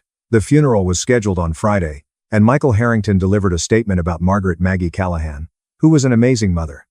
I sat in the first row wearing a black dress and appearing appropriately melancholy. Halfway through the service, Ryan Bennett appeared in an expensive suit, resembling a model. He sat next to me and held my hand. Michael Harrington quickly noticed and paused his speech. Ryan Bennett muttered something in my ear, and I smiled briefly. While Ryan Bennett comforted me, Michael Harrington continued to stutter. The reception at Margaret Maggie Callahan's house was stuffy, with too many people crammed into rooms that smelled of old furniture and the casserole dishes everyone brought. Michael Harrington stood near the dining table, attempting to shake hands and receive hugs from family he barely knew. His eulogy notes were still wadded up in his left hand, while his right hand glided naturally through welcoming gestures. I saw him stare at me every few seconds, then at Ryan Bennett, and then back at me, as if he were attempting to solve a conundrum. Allison Pierce leaned around Michael Harrington's elbow, caressing his arm and muttering something I couldn't hear. She kept attempting to get herself between Michael Harrington and his view of me, but he kept adjusting to look around her. Ryan Bennett stood alongside me, his hand lightly resting on my lower back, as several of Margaret Maggie Callahan's pals stared at us. I overheard one woman tell another about what a gorgeous couple we formed. Michael Harrington's face turned white when he heard it. 2. Claire Whitman came beside me and nodded toward the kitchen. I followed her through the crowd until she slammed the door behind us. Margaret Maggie Callahan's magnets remained on the refrigerator, as did her handwritten grocery list. Claire Whitman crossed her arms and gazed at me with eyes that reminded me of Michael Harrington, who was trying to find out if I was lying about something. She inquired if Ryan Bennett was my boyfriend. Her voice was calm but piercing, as if she knew the answer and was testing my honesty. I told her we had been seeing each other for 4 months. Claire Whitman's eyebrows rose, and she inquired 4 months as if she were doing math in her brain. I answered yes, the same 4 months Michael Harrington spent going to Allison Pierce every time she called with a bogus emergency. Claire Whitman's expression shifted, and she gazed down at the floor. She claimed she had seen Margaret Maggie Callahan sit Allison Pierce next to Michael Harrington at every family dinner for years. She stated she'd heard Margaret Maggie Callahan continuously compare me to Allison Pierce, making me sound like the worst choice. Claire Whitman's voice softened, and she explained why I would look for someone who valued me. She stated that didn't justify what I did during the funeral, but she understood. The kitchen door opened, and Michael Harrington entered. His face was flushed, and his jaw was tense. He stared at Claire Whitman and instructed her to leave. Claire Whitman hesitated, then squeezed my arm and went away. Michael Harrington shut the door so forcefully that it rattled the plates in the cabinet. He wanted to know who Ryan Bennett was. His voice was low and aggressive, as if he was trying not to yell at all the visitors in the next room. I leaned against the counter and told him that Ryan Bennett recalled my coffee order. Michael Harrington's face curled up in confusion as I said that Ryan Bennett also knew my middle name and favorite flowers. Michael Harrington stated that this was not what he asked. He demanded to know how long this was going on and whether I was cheating on him. I informed him that I had been seeing Ryan Bennett since my birthday. Michael Harrington's jaw opened, and he began to speak about Allison Pierce needing assistance that day. I stopped him off, reminding him that Allison Pierce's father had never been to the hospital. I told him her big emergency was heartburn caused by eating too much pizza, precisely as I had predicted. Michael Harrington's face changed from red to practically purple. He stated that Allison Pierce was in difficulty and needed assistance. I laughed, but it came out rough. I informed him that Allison Pierce had been in crisis every Christmas, Valentine's Day, and anniversary for the previous 6 years. Michael Harrington began to argue, but his voice became softer, as if he had realized something. I pushed by him and went back into the living room. Ryan Bennett was talking with several of Michael Harrington's relatives near the fireplace. He had his suit jacket unzipped and appeared utterly relaxed, as if he belonged there. An older woman, who I knew as Margaret, Maggie Callahan's church buddy, was asking Ryan Bennett about his job. Ryan Bennett said that he worked in finance, and the woman made impressed sounds. She thought we made such a gorgeous couple and looked at me with admiration, but Margaret, Maggie Callahan, never showed up. Michael Harrington stepped out of the kitchen and paused when he heard her. Another relative asked Ryan Bennett how long we had known each other. Ryan Bennett grinned and continued, "We dated years before I met Michael Harrington." He said we had recently reconnected and picked up where we left off. I could feel Michael Harrington's gaze on me from across the room. Ryan Bennett wrapped his arm around my waist, and I leaned in slightly. The gesture had the feel of both authenticity and performance. I wanted Michael Harrington to realize what he had been missing while playing hero to his ex-wife. Allison Pierce entered unexpectedly, and asked Michael Harrington if he was okay in a loud, concerned tone that echoed across the room. She stated he appeared unhappy and offered to drive him home if he needed to leave. Her hand moved to his arm, and she cocked her head with a rehearsed expression of apprehension. Michael Harrington snatched his arm away. He informed her he needed to speak with his wife. Allison Pierce's face expressed genuine surprise, as if she couldn't believe Michael Harrington was dismissing her. She stated she just wanted to help, and Michael Harrington replied she had done enough. His voice had an edge that I had never heard him employ with her before. Allison Pierce's eyes widened, and she looked between Michael Harrington and me, as if she were trying to figure out what had changed. I realized Michael Harrington was finally seeing through her ruse because he was too afraid of losing me to fall for her typical tricks. Allison Pierce stood there for a second, her mouth slightly open, before turning and walking toward the kitchen. Several people had stopped talking to observe the conversation. The gathering began to wind down around 5. People collected their empty casserole dishes and delivered final condolences to Michael Harrington. Ryan Bennett and I were standing near the entrance, and I could feel Michael Harrington watching us from the porch. Dominic Russo stood next to his brother, perplexed by everything that had happened. Ryan Bennett unlocked his car's passenger door for me, and I climbed into the new-smelling leather seat. He moved around to the driver's side and stooped down to kiss my cheek before getting into the car. The gesture was gentle and genuine, but it was also intentional because he knew Michael Harrington was watching. I didn't look back at the house as Ryan Bennett started the car. Michael Harrington's gaze followed us down the street, past the other parked cars and neighboring residences. My hands shook slightly, and I held them together in my lap. Ryan Bennett drove me home and kissed me goodbye on the driveway. I went into the house I lived with Michael Harrington and began pulling clothing out of the closet. I discovered my suitcases in the garage and began packing them with everything I needed for a few weeks. My grandmother left me shoes, toiletries, and jewelry. I was folding a sweater when I heard Michael Harrington's car enter the driveway. The front door opened, and his footsteps followed down the hall. He appeared at the bedroom doorway, his eyes red from crying. He inquired about what I was doing. His voice cracked at the final syllable. I informed him I was packing. Michael Harrington entered the room and said we needed to talk about it. He admitted he wrecked my birthday. But we could fix it. I kept folding clothing and packing them into the luggage. Michael Harrington repeated my name 3 times, getting louder each time. I finally looked at him and told him that this wasn't about a single birthday. I informed him I'd been coming in second place to Allison Pierce for nearly 6 years. For 6 years. His mother treated me as if I were unworthy. 6 years of him labeling me selfish every time I requested basic consideration. Michael Harrington's face collapsed, and he screamed it wasn't fair. His screaming grew stronger, and he said I was the one cheating. He stated I was ruining our marriage with one error. He said Allison Pierce was only a friend in need of assistance, and that I was exaggerating the situation. I took out my phone and opened the calendar application. For 3 years, I had kept count of every time Michael Harrington canceled our plans for Allison Pierce. I showed him the screen with all the red highlighted dates. On Christmas morning 2021, he left before we opened presents because Allison Pierce's pipes burst. On Valentine's Day 2024, he missed our dinner reservation because Allison Pierce's car wouldn't start. Last year, on our anniversary, he spent the afternoon helping Allison Pierce move furniture. My birthday is this year. At least 18 other dates are noted in red. Michael Harrington's face became pale as he gazed at his phone. He claimed he had no idea it had happened so many times.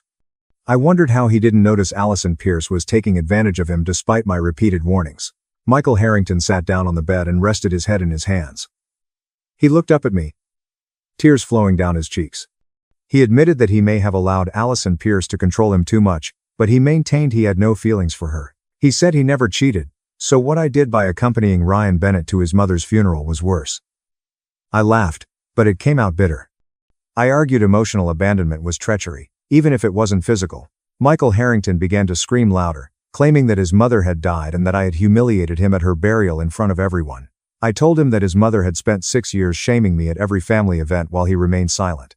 I reminded him of Margaret Maggie Callahan showing guests his wedding photos with Allison Pierce, as well as Margaret Maggie Callahan putting Allison Pierce next to him at dinners while I sat near the end. Margaret Maggie Callahan described Allison Pierce as the daughter she yearned for. Michael Harrington described his mother as demanding, but she was still his mother. I replied I understood, but he chose to let her mistreat me and never stood up for me. I zipped the bag closed and informed Michael Harrington that I would be staying with Brooke Delaney for a time. I said that we needed time to decide whether or not this marriage could be rescued. Michael Harrington grabbed the bag handle and wouldn't let go. He suggested we could work this out if I gave him a chance. He stated that he would do anything to correct it. I pulled on the suitcase, but his grip was firm. I instructed him to let go, and he shook his head. He said he loved me and didn't want to lose me. I yanked harder on the suitcase, and it came free of his grip. Michael Harrington stood up and attempted to block the doorway. I pushed by him, but he grabbed my arm. I told him not to touch me, and he quickly let go. He followed me down the corridor, still speaking. He stated that he had cut off touch with Allison Pierce. He stated he will seek counseling. He promised to do everything I asked him to do. I opened the front door and placed the suitcase in my car. Michael Harrington stood on the porch, where he had seen me depart with Ryan Bennett hours ago. He was still pleading as I backed out of the driveway. As I drove away, I could see him in the rearview mirror, standing alone. When I arrived with my suitcase, Brooke Delaney's apartment smelled like red wine and Chinese takeout. She opened the door in sweatpants, took one glance at my face, and pulled me inside. I left the bag in the hallway and sat down on her couch while she poured 2 huge glasses of wine. She sat across from me, waiting for me to speak. I told her everything, beginning with the funeral, Ryan Bennett sitting next to me, and Michael Harrington's reaction when he saw us together. I spoke about the fight at home, the calendar I'd been keeping, and how Michael Harrington turned pale when he saw all those red dates. Brooke Delaney listened without interrupting, and when I was done, she took a long glass of wine. She stated unequivocally that Michael Harrington deserved to face penalties for years of putting Allison Pierce first. She stated that any husband who abandons his wife on her 32nd birthday for his ex deserves everything he receives. Then she leaned over and added, bringing Ryan Bennett to the funeral was brutal.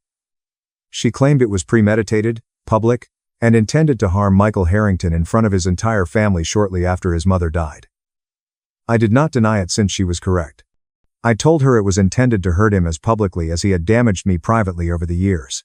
Brooke Delaney nodded and inquired whether I had feelings for Ryan Bennett or whether he was simply a tool I was using against Michael Harrington. I opened my lips to respond, but realized I didn't know. Everything with Ryan Bennett had been tied up in my rage against Michael Harrington from the beginning. Ryan Bennett recalled my coffee order, but was it love or simply being observant? Ryan Bennett listened when I talked, But was I drawn to him or someone other than Michael Harrington? I sat there with my wine glass, admitting I couldn't separate my love for Ryan Bennett from my desire to prove Michael Harrington wrong about me. Brooke Delaney advised me that I needed to figure it out before making any irreversible decisions concerning my marriage. 3 days after the burial, Ryan Bennett treated me to supper at an Italian restaurant downtown. He wore a lovely shirt, pulled out my chair, and inquired how I was doing after everything with Michael Harrington. I claimed I was staying at Brooke Delaney's and didn't know what would happen next. Ryan Bennett stretched across the table to take my hand. He offered to help me find my own apartment if I wished. He claimed I deserved better than a husband who treated me as an afterthought. The server brought us our lunch, and Ryan Bennett, as always, was charming and attentive while discussing his profession and asking about mine. But while sitting across from him, I observed something in his countenance when he mentioned the burial.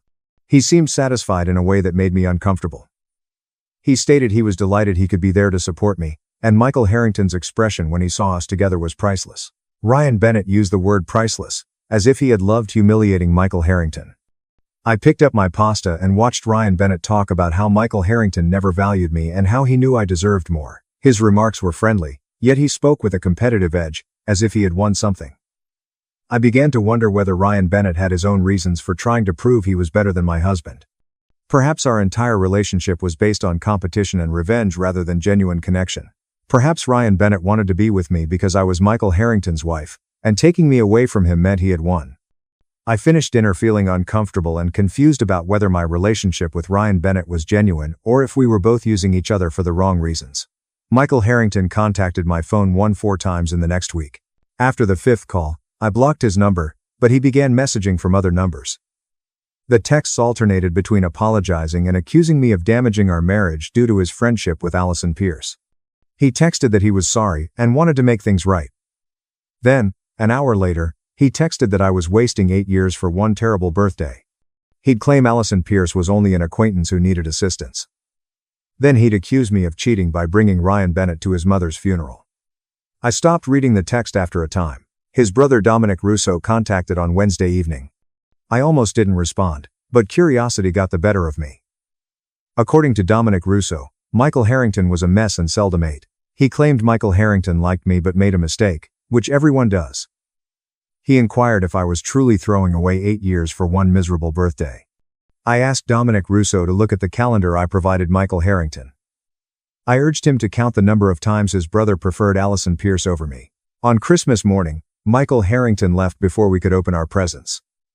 On Valentine's Day, he skipped our dinner reservation. On our anniversary, he helped Allison Pierce move furniture in the afternoon. My birthday is this year. At least 18 other dates are noted in red. I asked Dominic Russo if he would accept such treatment from his wife. I inquired if he was all right with his wife frequently leaving him for her ex-husband. Dominic Russo went silent on the other end. He claimed he had no idea it had happened so many times. I told him Michael Harrington didn't recognize it, either, because he never noticed how frequently he chose Allison Pierce until I showed him proof. Claire Whitman contacted the next day with a different viewpoint. She explained that she had been thinking about the burial and all that had happened. She revealed that she had seen Michael Harrington prioritize Allison Pierce for years and wondered why I tolerated it. I questioned why she never said anything if she observed. Claire Whitman groaned and explained that their mother, Margaret Maggie Callahan, actively urged Michael Harrington to remain close to Allison Pierce. She claimed Margaret Maggie Callahan used to inform Michael Harrington that Allison Pierce was the one who escaped. She said, Margaret Maggie Callahan told Michael Harrington he owed Allison Pierce friendship after the divorce, even though the divorce was Allison Pierce's choice. Claire Whitman's voice quieted, and she said, Margaret Maggie Callahan used to compare me unfavorably to Allison Pierce all the time, not just at family dinners, but in private conversations with Michael Harrington. Margaret Maggie Callahan would tell Michael Harrington that Allison Pierce was more attractive and successful. Margaret Maggie Callahan would argue that Michael Harrington made a mistake marrying me. Margaret Maggie Callahan would tell me I wasn't good enough for the family. Claire Whitman felt bad for not speaking up about how terrible that was. She claimed she should have supported me, but it felt disloyal to oppose Margaret Maggie Callahan, their mother. I sat on Brooke Delaney's couch, listening to Claire Whitman confirm what I had long assumed. Margaret Maggie Callahan didn't want Michael Harrington to marry me. Margaret Maggie Callahan spent 6 years convincing Michael Harrington to return to Allison Pierce, and Michael Harrington let her do it because he couldn't stand up to his mother. even if it meant allowing her to destroy his marriage. 3 weeks after the funeral, my phone rang with Michael Harrington's number. I had unblocked it the day before, since blocking him seemed petty. I responded, and Michael Harrington's voice seemed unsure. He stated Allison Pierce had called with another emergency. Her car had broken down, and she needed a ride to work. Michael Harrington inquired if it was acceptable if he assisted her. I nearly laughed at the question. I told him he was a grown man who could make his own decisions. I told him that if he went running to Allison Pierce again, he would be proving everything I said about his priorities. Michael Harrington remained quiet for a long time. He stated he'd instruct Allison Pierce to call someone else. I said, "Okay," and hung up. Michael Harrington texted Allison Pierce 90 minutes later, saying he had ordered her to contact a tow truck firm. He claimed Allison Pierce became angry and that he was abandoning her. He claimed he informed her he couldn't keep assisting with every emergency since it was harming his marriage. I stared at the SMS message. For the first time in our marriage, Michael Harrington followed through and did not go to save Allison Pierce. I did not respond to the text, but I did save it on my phone. On Monday afternoon, I met with a divorce attorney. The office was located downtown, in a big building with gray carpets and framed certificates on the walls. The attorney, a lady in her early 60s, asked basic questions regarding my marriage, such as how long we had been together, if we had children, and if we owned property. I replied everything as she took notes. She described how asset division would operate in our state. She told us we'd have to share the house and our savings. She inquired whether I wanted to pursue divorce or legal separation first. I told her that I didn't know yet. She said it was usual and provided me documents to review. Walking out of that office made everything seem more real and final. I sat in my car in the parking garage crying. Even though Michael Harrington had repeatedly failed me, ending an 8-year marriage felt like losing something significant. We had bought the house together. We talked about having children. We had created a life, even if it was broken. Throwing it all away felt massive and terrifying, even though staying seemed impossible. Ryan Bennett called that evening to ask how I was doing. I informed him about the attorney meeting.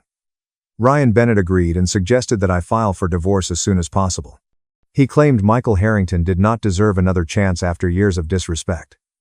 He suggested that I move in with him so that we could start fresh.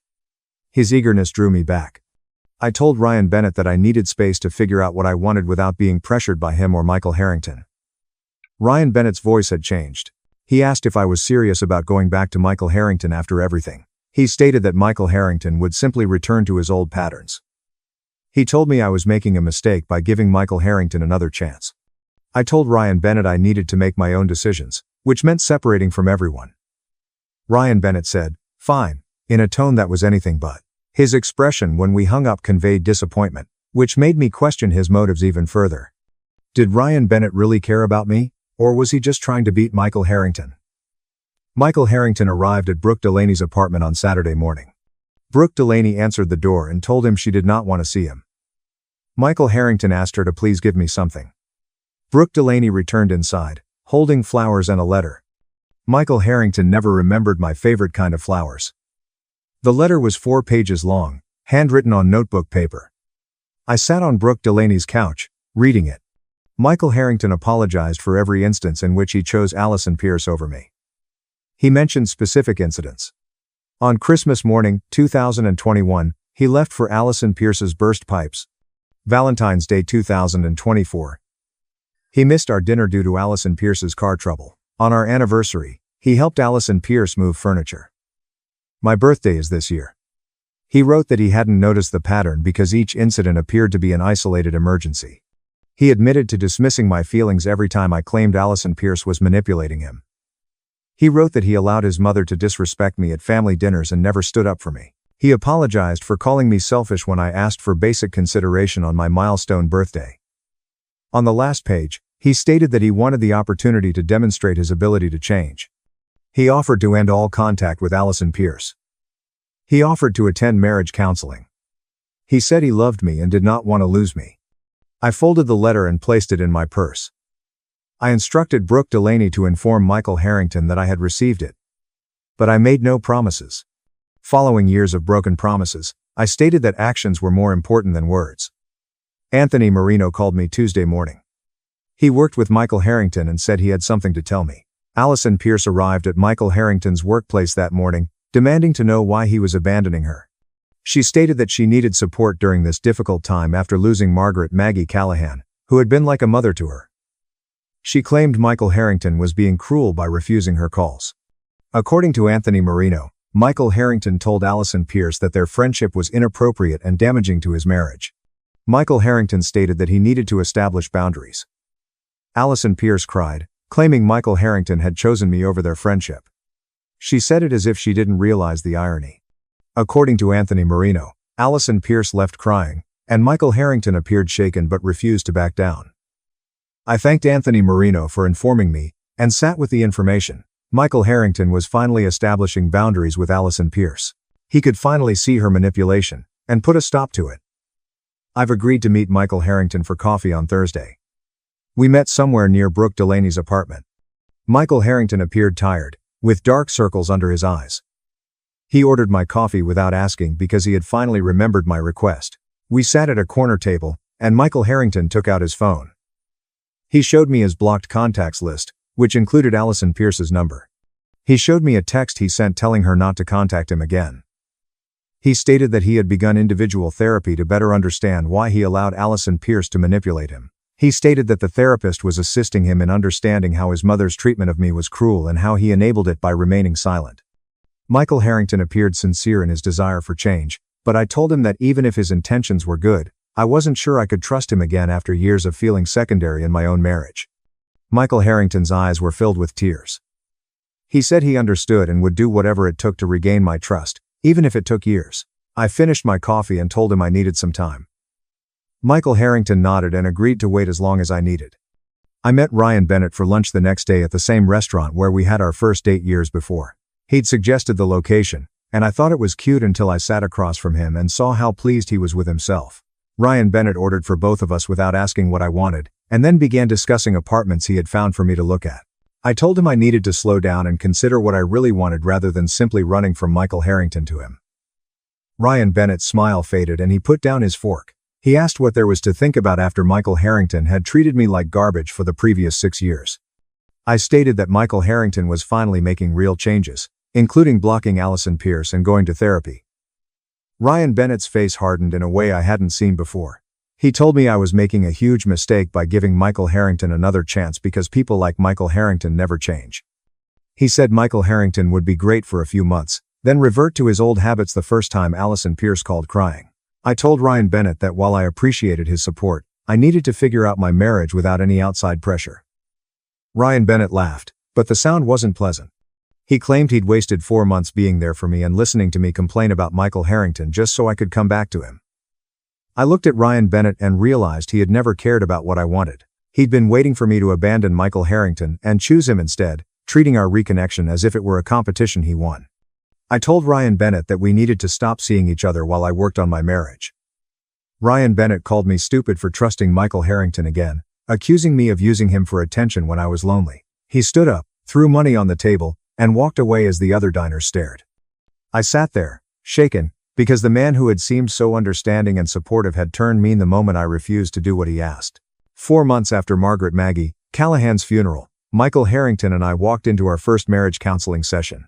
The therapist was a woman in her early 60s who told us to address her by her first name and that she did not conduct easy sessions where everyone felt good. She asked us all to explain why we were there.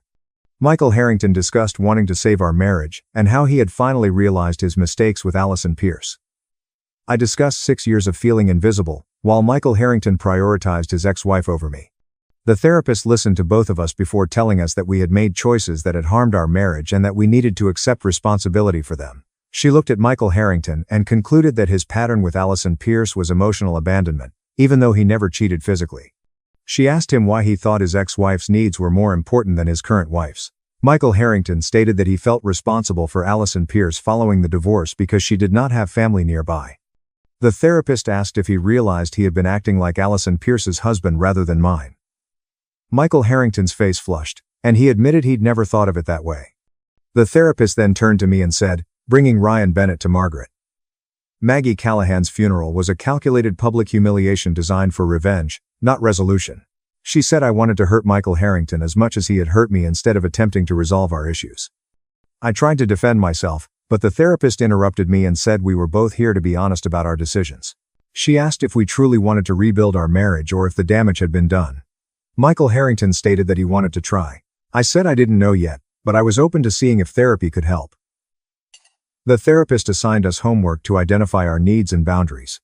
We left that first session feeling raw and exposed, but also as if someone had finally forced us to confront the truth about what we'd done to one another. Claire Whitman called me 3 weeks into our counseling session.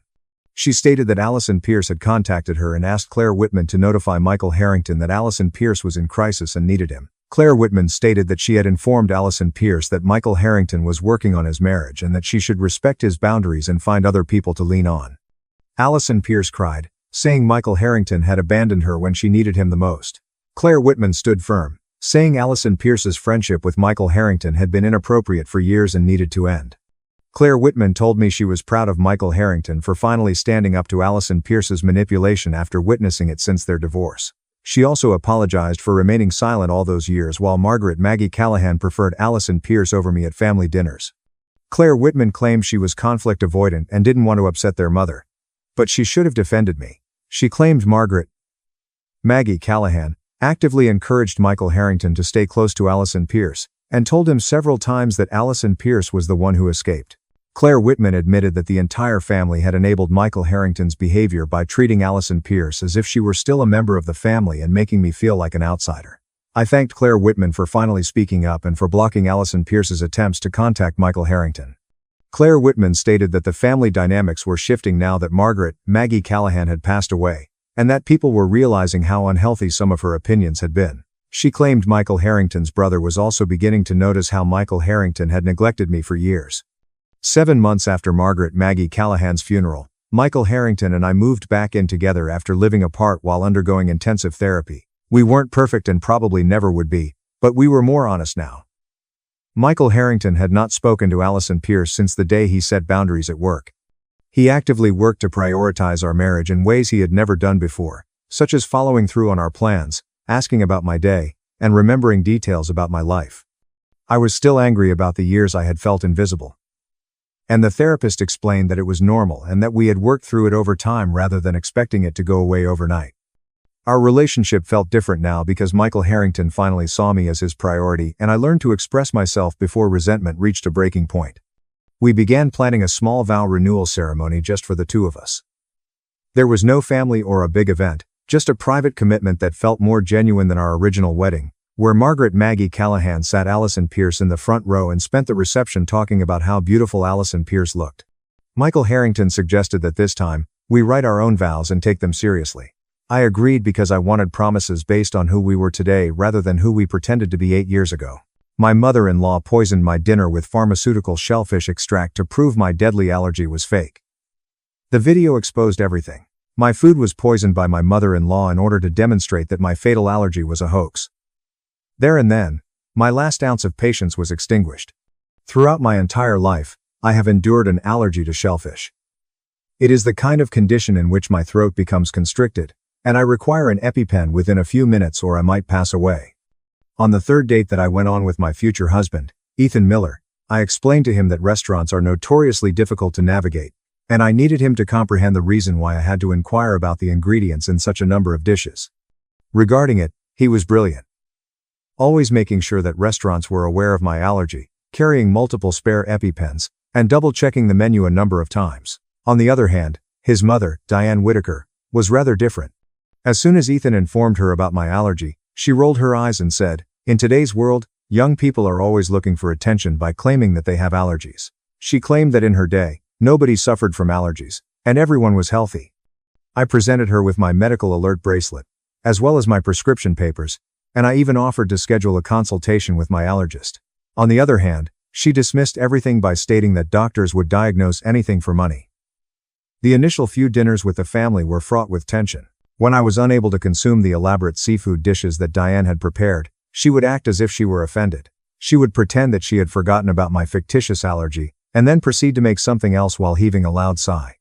If you were to bring food from outside to Diane's table, she would consider it insulting, but Ethan would bring food that was safe for me. In an effort to exert control over Ethan, to make myself stand out, and to garner attention at each meal, she began to assert that I was using my allergies.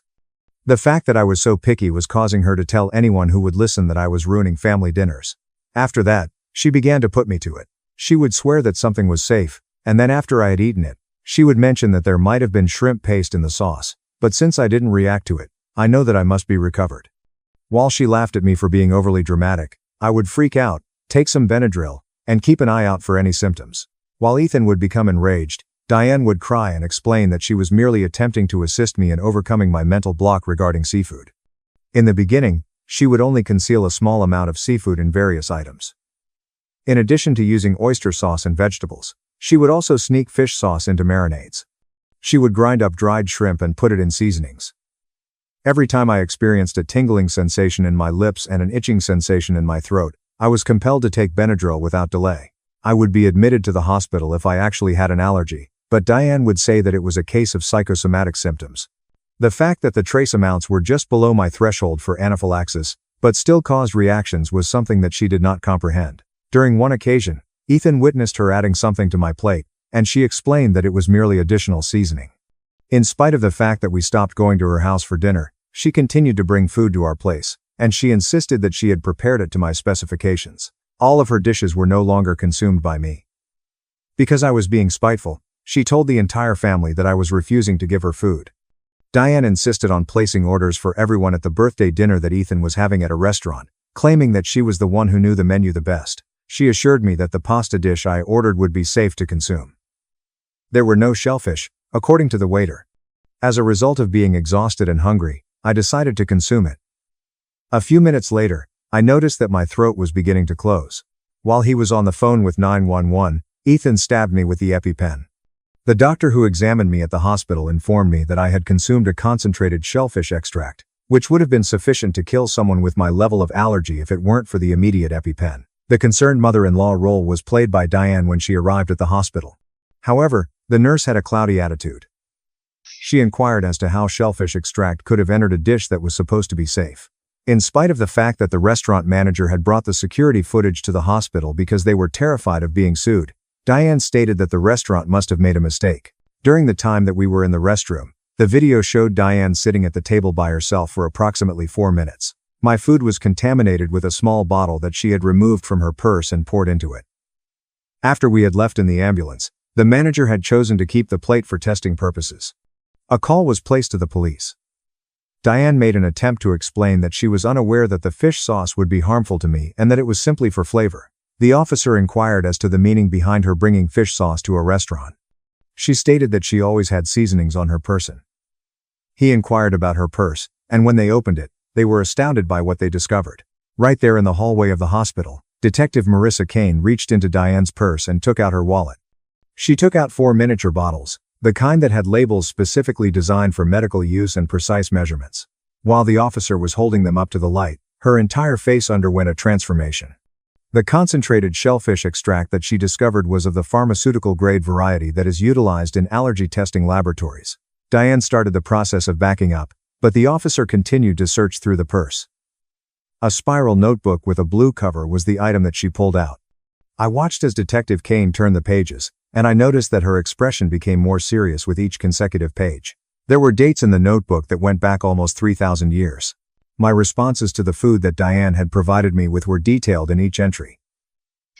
A trace amount was mentioned in the sauce. The subject exhibited a mild reaction, which demonstrated the presence of a psychological component. Someone else mentioned increasing the amount of marinade. A mental block theory was confirmed by the fact that the subject took antihistamine but did not visit the hospital. The evidence that Diane had been poisoning me in a methodical manner in order to demonstrate that I was a liar was documented in more than 24 entries. He looked up at Diane with a disgusted expression on his face. The expression on Diane's face became contorted, and tears began to stream down her cheeks. When she reached for the notebook, Detective Kane resisted her and pulled it away from her. I was told by Diane that she was attempting to assist me in overcoming my mental block regarding seafood. Having read about exposure therapy on the internet, she stated that it is effective for treating phobias. During the middle of her sentence, Detective Kane interrupted her. One of the officers stated that this was not a phobia. The medical condition had been documented for years, and there were records of it. It was her assertion that Diane's actions constituted an attempt at murder.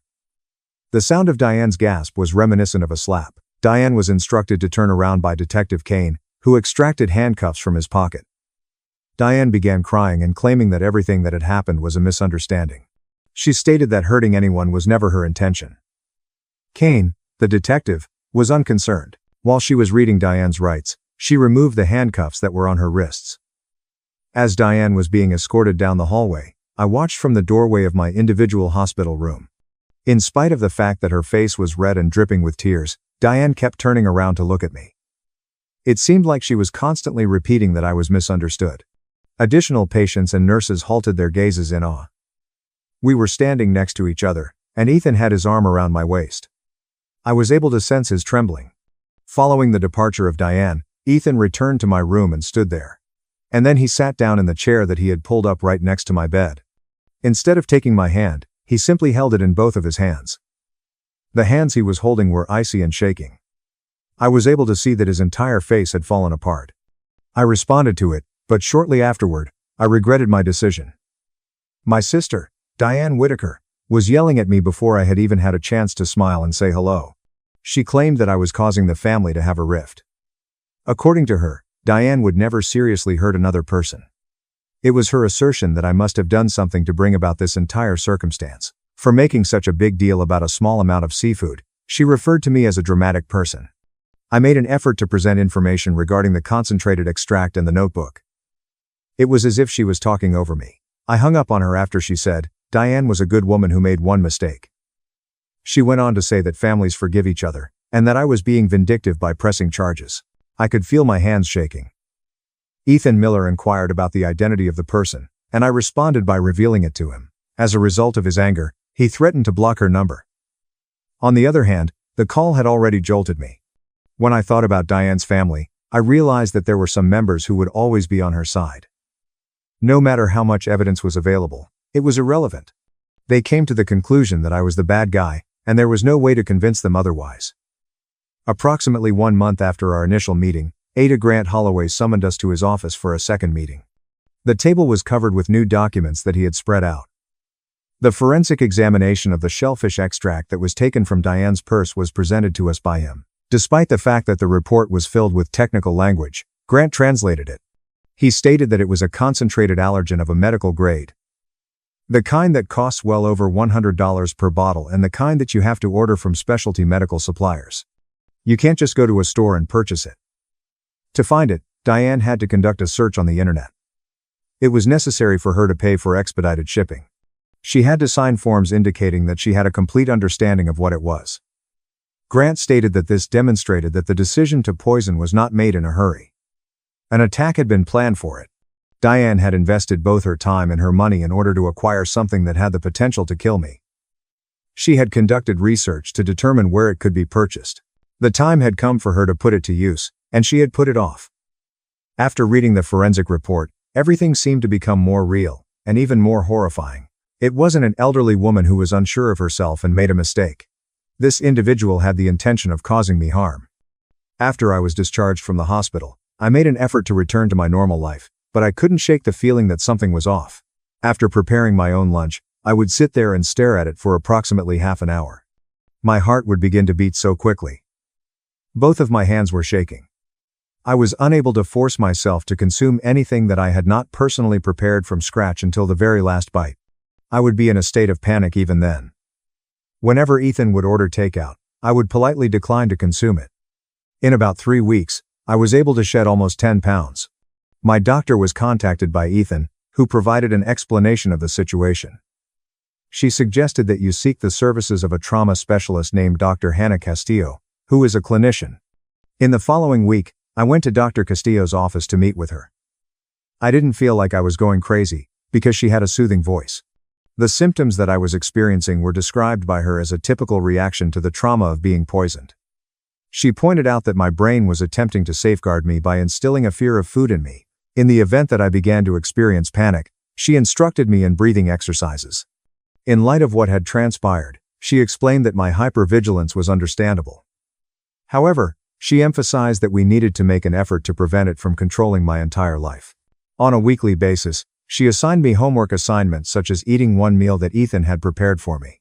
According to her, we would gradually work our way back up to eating in restaurants. The realization that I was not going insane was a relief. The fact that other people had made it through something similar was a source of comfort.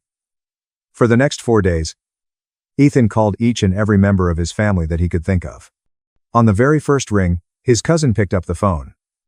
Even though it had been almost 3 years since the dinner, she recalled it as if it had just happened. Diane had prepared a recipe for a special sauce that she swore was suitable for individuals who are sensitive to tomatoes. Due to Diane's persistent insistence that it was acceptable, the cousin consumed it. In a span of approximately 90 minutes, she discovered that her face had become swollen and covered in hives. Diane pretended to be shocked and stated that the restaurant must have applied an incorrect label to the can of tomato paste that she purchased. However, the cousin discovered the empty can in the garbage later on. There was a list of tomatoes right there on the front of the item. It was possible, she thought, that Diane had made a genuine error when she read the label. It was then that she realized Diane was completely aware of what she was doing. Following that, Ethan called his uncle. He learned about his girlfriend, who suffered from a severe allergy to dairy products, from his uncle. At the Thanksgiving holiday, Diane prepared a unique dessert for her. After the girlfriend's throat had closed, she was taken to the emergency room for treatment. Although Diane sobbed and claimed that she had forgotten about the cream cheese. Ethan's uncle discovered the empty cream cheese container buried at the bottom of the trash can. Buried beneath other garbage. It appeared as though Diane had been attempting to conceal it. Over the course of 6 years, Ethan compiled a list of 8 different individuals. Diane came to the conclusion that each and every one of them had pretended to have a food allergy or sensitivity. After consuming something that Diane had prepared, each and every one of them contracted an illness. For some, the reactions were only mild. Some of the others were taken to the hospital. I am the only one who finally had sufficient evidence to prove that she was guilty. Even though I had been poisoned almost 2 months prior to the preliminary hearing, it took place. The courthouse had a smell that was reminiscent of floor cleaner and recycled paper. I was required to take a seat in the witness chair and recount the entire incident once more. During the defense, Diane sat at the table wearing a lovely blue dress, giving the impression that she was someone's grandmother. When the time came for him to speak, her attorney stood up. The way he smiled at me was as if we were longtime friends. He inquired as to whether or not I had a history of being overly dramatic about my allergy. My response was, no. He asked me if I had ever blown out my symptoms in order to get more attention. There was a sudden rise in Grant's objections. The judge concurred and instructed the attorney to proceed with his case. The lawyer inquired as to whether or not I had any grounds for harboring resentment toward Diane. It was almost 3 years ago when I told her that she had been attempting to poison me. His statement sounded extremely extreme. I stated that she had literally poisoned me with large amounts of concentrated shellfish extract. My medical records, which dated all the way back to when I was 7 years old, were distributed by Grant. There were 4 separate instances in which I was admitted to the hospital due to accidental shellfish exposure. At one point, it was due to cross-contamination at a restaurant. Once from the mother of a friend who did not believe me when I told her about the allergy. Once, from the food that was served at a school event. My throat was closing, my blood pressure was dropping, I was receiving EpiPen injections, and I was staying in the hospital. According to the records, everything appeared to be consistent with what took place at Ethan's birthday dinner. Following Grant sitting down, the defense attorney immediately stood back up. He claimed that Diane was an elderly woman who was unclear about the gravity of my condition and did not comprehend its severity. According to him, she believed that she was assisting me in overcoming a mental block regarding seafood. According to him, she had no intention of causing any actual harm. Waiting until he had finished speaking, Grant waited. After that, Grant approached the judge and inquired about the possibility of playing a video. All of the witnesses were able to see the laptop that the bailiff had placed on a table. Grant retrieved the surveillance footage from the restaurant and played it. Not only did the video show our entire table, but it also showed Ethan and I getting up to go to the bathroom separately. Diane can be seen sitting at the table by herself for approximately 4 minutes. She took 2 quick glances around to make sure that no one was observing her. Then, she reached into her purse and pulled out a small bottle. It was she who removed the cap. I was eating my pasta when she poured liquid from the bottle into it. Using my fork, she stirred the mixture. She replaced the bottle in her purse and was done. One more time. She looked around. After that, she took a seat and then waited for us to come back. Without making any comments, the judge remained silent throughout the entire event. After the video had finished, he gazed at Diane for a considerable amount of time. After that, he stated that the video demonstrated obvious premeditation. Diane, according to him, was fully aware of what she was doing and had taken measures to conceal it. He stated that every individual who would act in such a manner posed a threat to other individuals. His order was that Diane be detained without bail until the trial. When Diane started crying, she cried and said that it was unfair. It was her attorney's attempt to argue, but the judge had already finished listening. Through a side door, the bailiff removed Diane from the premises. Approximately 3 weeks after the hearing, Ethan and I began attending couples therapy sessions. The woman was diagnosed with anaphylaxis and was taken to the hospital. In front of everyone, Diane Whitaker stated that it was an accident. Younger than the first woman, the second woman was in her early 30s. Her condition was celiac disease. Nearly 3 years ago, Diane prepared a gluten-free dish that was reserved exclusively for her during the Christmas dinner. The woman suffered from a severe illness for approximately 4 days after the event. Later on, she discovered that the dish contained regular flour in it. According to Diane, the package must have been incorrectly labeled. Both women admitted that they had been under the impression that they were by themselves. In their minds, it was nothing more than a stroke of bad luck or a genuine error. It was now clear to them that Diane had deliberately targeted them. Approximately 3 hours passed during our conversation. We told each other our stories. In unison, we shed tears. It dawned on me that Diane was more than just a person who made poor decisions. Despite the fact that it was painful for her victims, she was a serial abuser who took genuine pleasure in proving others wrong. It gave her a sense of satisfaction to make other people sick and then pretend that they were exaggerating their symptoms. At the trial, the other women gave their consent to testify. It was stated by Ada Grant Holloway that the case would be significantly strengthened if there were multiple victims. According to him, it demonstrated a pattern of behavior.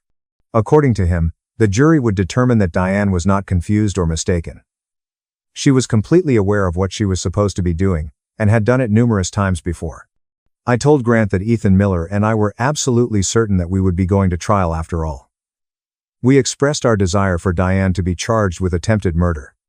What she did to me was exactly that. When it came to their cases, the other victims shared the same sentiments. Grant cautioned us that the trial would be challenging and drawn out, but he stated that he was confident that he would be found guilty at this point. On a Monday morning in the month of October, the trial became underway. My expectations were not met by the size of the courtroom. 2 rows of jurors were arranged along a single wall. Diane was wearing a unique and elegant dress as she sat at the defense table. When she saw me walk in, she gave me a single glance. Nothing could be seen on her face. Approximately 3 weeks were spent on the trial. The witnesses were called by Grant in succession. In his testimony, my physician discussed my past medical history. The manager of the restaurant provided testimony regarding the surveillance footage. During the testimony, the forensic specialist discussed the shellfish extract that was of pharmaceutical quality. Everyone else who was victimized by Diane provided testimony about what she did to them. On 2 separate occasions, I testified for approximately 7 hours. The attorney for the defense attempted everything. Diane was described by him as a grandmother who was unable to comprehend the situation. He stated that she was suffering from mental illness and was unable to control her behavior. According to him, she never intended to cause any serious harm. The notebook that contained Diane's detailed notes about testing me was in Grant's possession. However, he was in possession of the pricey shellfish extract that she had purchased online. He was in possession of the surveillance footage that showed her looking around before turning my food poison. In the course of 6 years, he had a pattern of behavior with a number of different victims. Having my medical records, he was able to demonstrate that my allergy was genuine and severe. It was a Thursday afternoon when the jury began deliberating on the case. It was in the hallway outside the courtroom that Ethan and I were sitting. We didn't have a lot of conversation. All we did was wait. After a period of approximately 7 hours, the bailiff emerged and announced that the jury had arrived at a decision. We returned to the interior. A stand was made by the jury foreman. The judge inquired as to whether or not they had arrived at a decision. Yes, the foreman responded. Inquiring about their decision, the judge asked. The foreman rated the defendant guilty of attempted murder.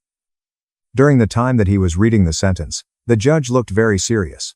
44 years, with the possibility of parole after 9 years. Psychiatric treatment required throughout the entirety of the sentence. He turned his head to look directly at Diane and stated that the fact that she had no remorse at all made her a threat to other people. He stated that she continued to insist that she was helping people, which demonstrated that she was unable to comprehend what she had done incorrectly. After jumping up from her seat, Diane yelled out loud throughout the courtroom that it was my fault that this had occurred. I ruined the lives of everyone in the family, she said, and I destroyed the family. Her arm was grabbed by the bailiff, but she continued to yell, even as they pulled her toward the exit. During the time that I was sitting there watching her face contort in anger, I finally felt something inside of me let go. As a result of pressing charges, putting Ethan through this, and causing his family to be separated, I had been carrying around a heavy burden of guilt. However, the fact that she continued to blame me demonstrated that she was still not getting it, but she continued to believe that she was the victim. After giving my hand a gentle squeeze, Ethan held my hand as we exited the courthouse together. We spent approximately 1 month looking at apartments located all over the city. Ethan desired to be separated from his mother's side of the family, and I was in need of a new beginning in a place that did not remind me of hospital rooms and court dates. We were able to locate a location that featured large windows and a kitchen that displayed everything that I had prepared. It is approximately 40 minutes away from Ethan's previous place of employment that he has found a new job. Robert Miller, also known as Bob, assisted us in moving and stayed for dinner on the very first night. In addition to reading the labels twice and calling the manufacturer about the pasta sauce, he checked each and every ingredient without ever asking me about it. In the aftermath of the sentencing, the family was divided down the middle. Following Diane's actions, some of her relatives continued to communicate with her. Some people thought that we were being cruel because we did not accept the plea bargain. Ethan's aunt completely stopped communicating with us after a while. As a result of the division, we became accustomed to it. In the downtown area, I discovered a support group that held meetings on Tuesday evenings at a community center. The 9 individuals sat in a circle and discussed members of their family who had caused them pain. The father of one woman was serving time in prison for assault. The brother of another man had taken everything that the other man owned. They were aware of the peculiar grief that comes with the death of a person who was still alive. They understood why I was upset about Diane being incarcerated, despite the fact that I was aware that she was required to be there. The food anxiety was something that Dr. Hannah Castillo continued to work with me on. It was then that I began calling restaurants in advance and having conversations with the chefs directly. I provided an explanation of my allergy and inquired about the ingredients and the preparation using specific questions. The majority of chefs enjoyed it very much. Over the course of about a month, I went out to eat approximately 4 times without experiencing any anxiety. In order to avoid conflict, Ethan and I learned to talk about difficult topics instead of avoiding them. Even though we had disagreements from time to time, we chose to work through them rather than pretend that everything was fine. After a little more than a year had passed since the poisoning, I awoke and knew that I was feeling fine. It is very good. I had begun a blog in which I discussed the challenges of dealing with severe allergies and dealing with people who disregarded them. A little more than 100 people left comments stating that they had experienced something comparable. They expressed gratitude to me for assisting them in advocating for themselves. Over the course of breakfast on a Saturday morning, Ethan and I discussed the possibility of beginning a family. With full confidence, I was able to instruct children on how to establish boundaries and safeguard themselves.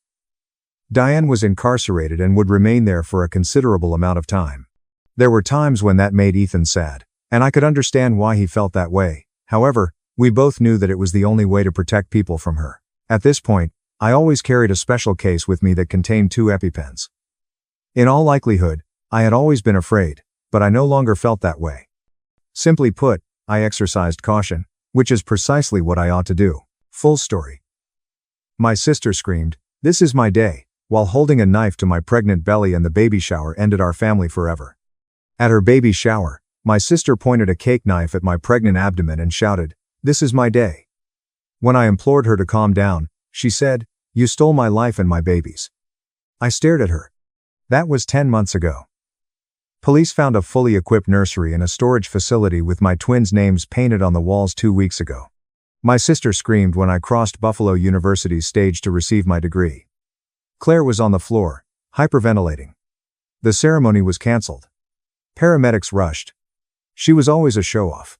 In my first piano recital at 13, she fainted in the front row. My prom night as queen, phony heart attack worry, and every major event, I finally had a chance to bite back 4 years later when I got her baby shower invitation. I opened it with my spouse alongside me and started rubbing him. "We're trying for a baby," I whispered. "Really? We're trying now." The math was specific. The time frame needed 4 cycles to get pregnant. Her party was 4 months. I had to act swiftly. First test, negative. I focused on that line. Still negative after 2 months. The ultrasound tech grew quiet as I lay in the dark with gel on my tummy. Moved the wand. "Congratulations, twins." I laughed. Actually, I laughed. For the next few months, I was Claire's strongest supporter. This hoe wanted to hype her up for her big moment. "My God, girl. A countdown on Instagram is needed. Design it." I posted daily. 6 months until my sister has a baby. I invited everyone I knew, promising presents and attention. When she announced her baby name online, I thought I did well. Delphine Aurora, a name I wrote in my diary at 16 but never told anyone. Bitch went through my room. While curling her hair the morning of her party, I smiled extra sweetly. It was hard not to chuckle when she got tearful. "I wish one of us was pregnant. Thank goodness it's me. Since I'm the prettier sibling, Mom said this is better. Frameable images will be taken. Know what I mean?" I applied her lipstick carefully. "You deserve this." "No interruptions this time," she said. "This is my day." "Absolutely. My bitch sister can throw a wonderful party." Beautiful balloons adorned the area. A 3-tier cake. She repeated the reveal performance even though everyone knew it was a girl from her post. My bump was visible through my loose clothing. Nobody looked at me. Though. Not yet. I thought so until Claire took our mom aside. "Look at Emily. God. Her size has grown. I'd think she was pregnant if I didn't know." Mom chuckled. "Honey, you've always been thin. Photos are good, too." When they stopped laughing, the countdown began. 4, 3, 2, 1, pop. Pink confetti everywhere. "It's a girl," Claire yelled. All cheered. Cameras flashed. To be honest, I planned to stand up and destroy the mood with my announcement. But then my morning sickness came hard. Hand over mouth, I hurried to the bathroom. I emerged to find everyone staring at me with concern. Words tumbled forth. Flustered, I responded, sorry. Just the twins. They're sickening me. I can't keep anything down after 7 weeks with twins." Silence deafened. Explosion followed. "Twins?" Aunt Helen shrieked. "Oh my God. Emily." The throng turned like a title from Claire to me. Reached for my belly. All directions flooded me with questions. "When did you learn? Are twins in your family? Are they identical?" Claire's face turned pink, red, purple. I noticed her chest heaving. I prepared for the show. I can't breathe. She clutched her chest, gasping. "Someone help." Everyone was around me. Even her spouse asked about twin strollers. "Hello," Claire yelled. "I'm experiencing a panic attack. My party." Mom looked annoyed. "Claire, honey, not now. Emily can have twins. In her first pregnancy." Claire lost it then. Actually lost. She took the cake knife, and I thought I'd die. Baby shower death. "This is my day," she shouted, mascara running. "Mine. I've been trying for 4 years." Ethan grabbed Claire's wrist and twisted the knife from her hand as she stood frozen, shaking like a seizure. Claire's legs gave up, and the knife fell to the floor and kicked beneath the dessert table. Kneeling, she wailed so loudly that the neighbors undoubtedly heard it 3 houses down.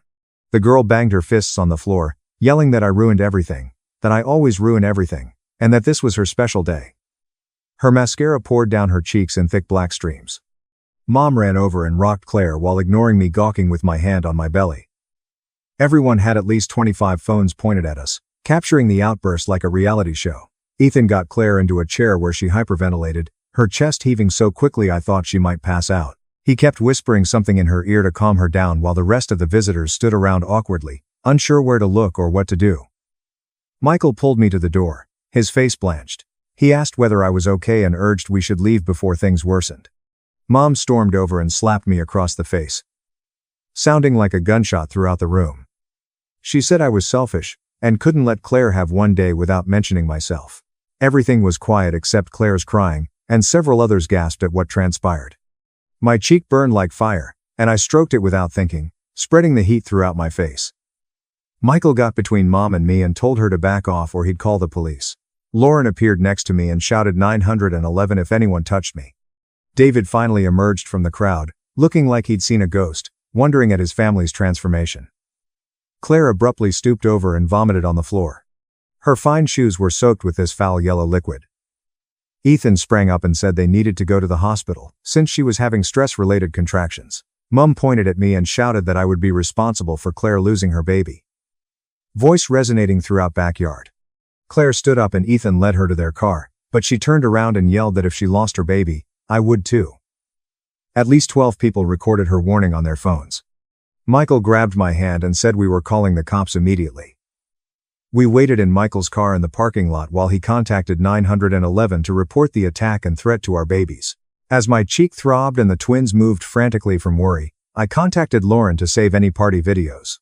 2 officers arrived 25 minutes later and took our statements while watching Lauren and 3 other guests' phone footage. They took pictures of my red cheek and advised us to pursue a restraining order Monday morning. We returned home 4 hours later, and Michael made me chamomile tea as I sat on the couch trying to comprehend everything. He sat next to me and said he was afraid of what Claire would do next, suggesting we stay with his parents for a few days. After everything she had done over the years, I wouldn't let her drive me out of my house. My phone started buzzing with notifications as party videos went viral on TikTok and Instagram with themes like baby shower disaster and insane sister. Claire was called insane and her mom abusive, and some claimed I was wrong for revealing my pregnancy at her party, even if she deserved it. The next morning at 7:30, the doorbell rang like someone was holding it. Michael got out of bed and glanced through the peephole as I stayed in bed. Margaret stood there with a red, swollen face from crying. She kept pressing the doorbell and beating with her hand. Michael urged me to stay back and open the door slightly with the chain on. While yelling about the films, Margaret pushed her fingers through the gap and tried to open it. She ordered me to the door and remove everything immediately. Her voice grew louder till she was screaming about how I damaged Claire's life and our family. Michael kept his shoulder on the door and told her to go. Margaret kicked the door and screamed that I was a monster who used to envy my sister. The neighbors exited their apartments to investigate. Mrs. Park from next door recorded everything on her phone in her bathrobe. Margaret yelled more when she noticed everyone watching about how I plotted everything to injure Claire. I was terrible and always sought to ruin my sister's happiness. She remarked. Michael ultimately threatened to call the police if she didn't leave. How did Claire know Emily's 16-year-old diary name? She must have sneaked through Emily's stuff for years. I wonder if the twins' movement during all that stress is normal or if newborns can feel. Margaret retreated from the door but shouted from the hallway that I'd regret it. After 25 more minutes of shrieking threats at our door, she fled. David's name appeared on my phone an hour later. I heard his weary voice as I answered. He said Claire was still in the hospital under monitoring and physicians worried about her blood pressure. He begged me to attend a family meeting to resolve this before things worsened. I could tell he was desperate when he asked me to talk to them. I said I'd only meet in public with Michael. David accepted and suggested meeting at the downtown Italian restaurant in 3 days. The 3 days passed slowly as my anxiety worsened by the hour. I couldn't quit worrying that stress was damaging the twins. My hands shook as I arranged an emergency OB/GYN appointment. We entered a full waiting room, and numerous women stared at me. One muttered to her buddy and pointed her phone at me. They had seen the viral footage still circulating online. Dr. Anderson phoned me back and completely examined me with the ultrasound. Her wand circled my belly for what seemed like long while checking both babies. Her twins were fine, but she told me this stress was bad for us all. She recommended a minor anxiety medication and advised me to avoid conflict. We entered the restaurant for the family meeting 3 days later. Ethan, Claire, David, and Margaret were already at a large table near the rear. Claire looked pale with large circles under her eyes, but she had carefully applied cosmetics. Margaret demanded I apologize for everything as soon as we sat down. She demanded I say I arranged the whole thing to hurt Claire. Claire played victim, wiping phony tears and said I was constantly jealous of her. I hated that she was prettier and loved more, she said. I saw Ethan cringe when Claire said that as he sat silently. David calmed everyone and advised we move on calmly. Margaret kept interrupting him and complaining about how I traumatized her pregnant daughter. Other restaurant goers looked at our table. Claire quickly pulled out a big packet from her purse. She slipped it over the table with a mean grin. I'm suing you for intentional infliction of emotional distress and endangering my baby. Her lawyer believed she could win for significant damages. Michael quickly dialed his cousin Olivia, a family lawyer. Claire frowned as he explained the matter to an attorney. Margaret shouted threats as we left the restaurant. That night, Lauren delivered wine to Michael and chocolate ice cream to me. She saw everything online and wanted to make sure we were okay. She showed us something on her phone on our couch. Lauren preserved a folder of Claire's attention-seeking screenshots from years ago. My high school graduation photos showed Claire pretending to faint. She complained of chest issues at my college acceptance party. Posts from my engagement meal, where she suddenly has no allergies. Events I forgot about where Claire took the attention with false emergency. Lauren had secretly documented this pattern for years. Olivia, Michael's cousin, reviewed Claire's lawsuit a week after the baby shower. She laughed as she read the newspaper at how silly it was. Olivia said it was frivolous and would be thrown out immediately. She suggested we countersuit for assault since Margaret slapped me during the party. We could also sue Claire for threatening to videotape our baby. Olivia prepared all our court documents. Legal support helped me sleep through the night for the first time since the party. We requested a restraining order the next week at the county courts. Olivia presented written screenshots of party threats and recordings. The judge examined everything, including neighbor allegations of Margaret's screaming episode. His interim restraining order forbade Margaret and Claire from approaching us within 500 feet. The order targeted our home, Michael's business, and my doctor.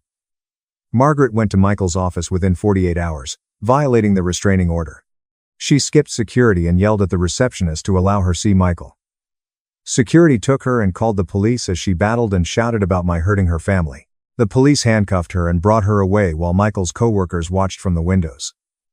In a meeting, his employer proposed working from home until issue was handled. Michael started working remotely the next day from our spare bedroom office. A few nights later, strange noises outside our bedroom window woke me up at 3. I crept over to peep through the blinds, my heart thumping. Claire's automobile was parked just over 500 feet across the street. She stared at our apartment building from the driver's seat. Her eyes never left our windows for 25 minutes. She stayed 4 more hours guarding our home at night. Michael installed all-angle security cameras the next morning. Claire parked outside the camera range every night for 3 weeks. David arrived at our home on Tuesday afternoon looking exhausted. His eyes were bloodshot, and his shirt was wrinkled after 4 days of wearing it.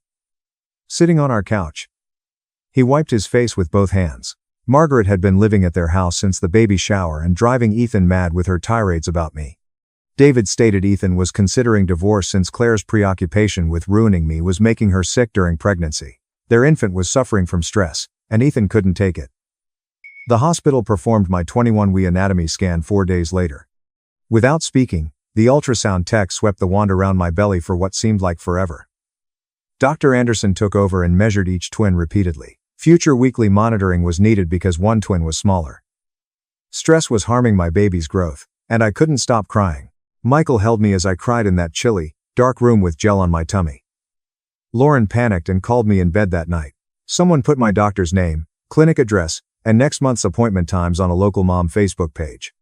I posted screenshots of my medical chart indicating twins and my due date. Only a hospital employee could have gotten those documents. While Michael phoned hospital security, I called our lawyer on speakerphone. Our lawyer stated this was a major federal felony and we needed to document everything immediately. Olivia informed me of unexpected news the next morning through her medical center contacts. David's billing clerk, wife, Rebecca, had illegally accessed my information for weeks. The hospital's IT department identified her logon accessing my files 19 times last month. Security dragged Rebecca out that afternoon and fired her immediately. The hospital administration apologized and indicated they were fully cooperating with the criminal inquiry. David returned to our door that evening, devastated by Rebecca's actions. She helped Claire without telling him, and he felt betrayed by his wife. I shook my hands reading Ethan's text the next day. He apologized for Claire's behavior and revealed she'd kept a notepad with methods to damage me since high school. He found sheets of old designs in their closet. Ethan was worried about their infant, and met with a custody lawyer the next morning.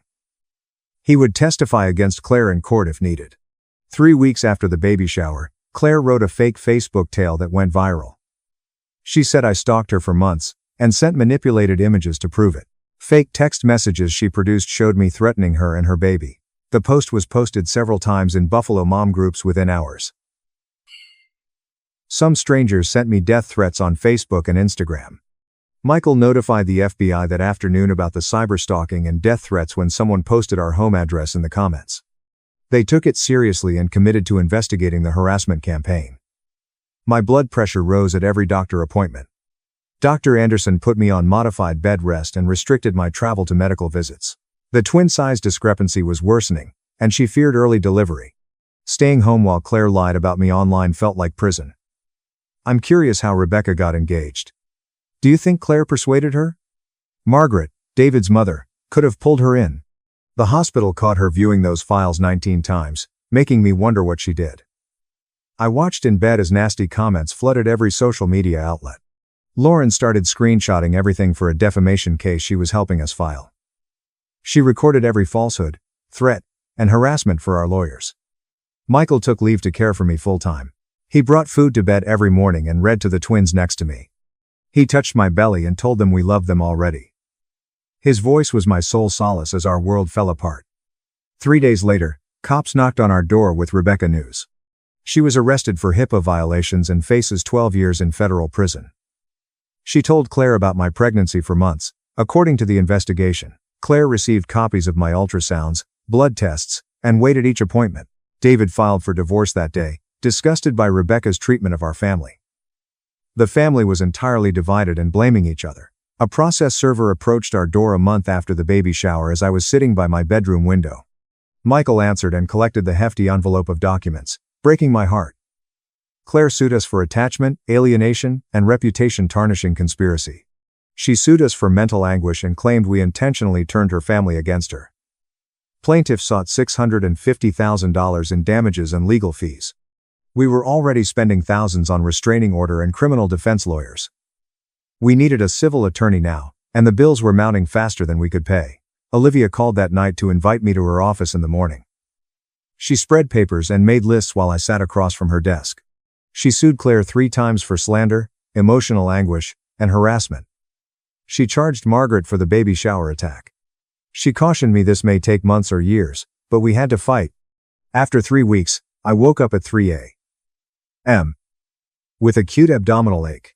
Michael took me to the hospital while I held the door handle and breathed through contractions.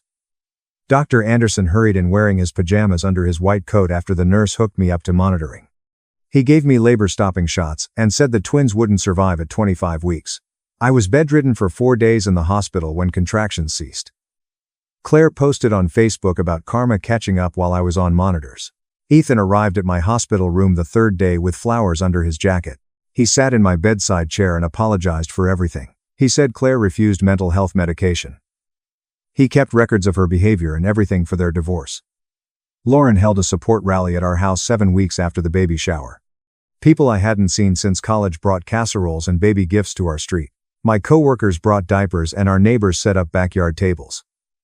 Everyone was talking about Claire and Margaret's bizarre social media posts. Everyone was in the backyard when we heard screaming from the front yard. Claire, 9 months pregnant, yelled on our lawn that I was turning everyone against her. Claire resisted Lauren's attempts to return her to her car. Claire grabbed her belly when liquid splashed onto the grass.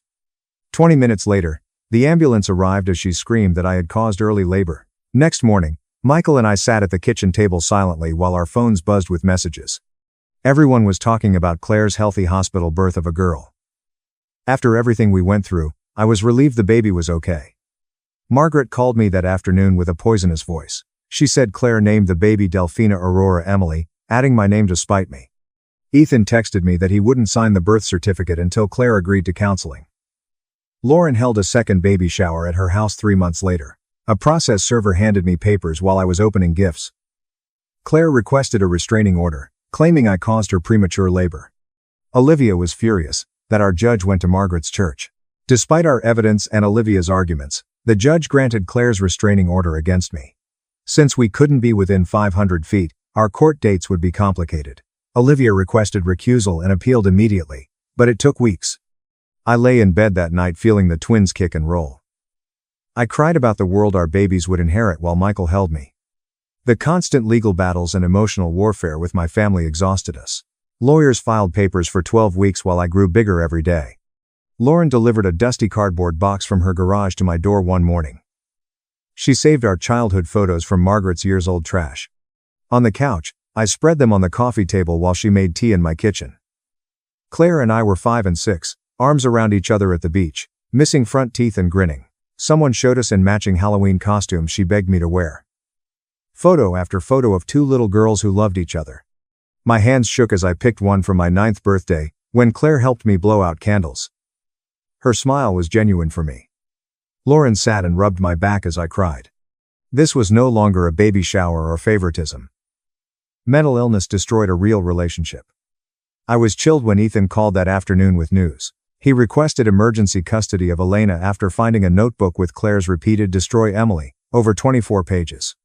She rejected her medication and missed 3 psychiatrist appointments.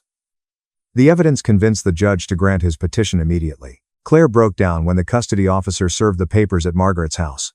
While Margaret blocked the officer, she grabbed Elena and ran to her car. They vanished unopposed. Ethan filed a missing person report for his daughter at the police station within an hour.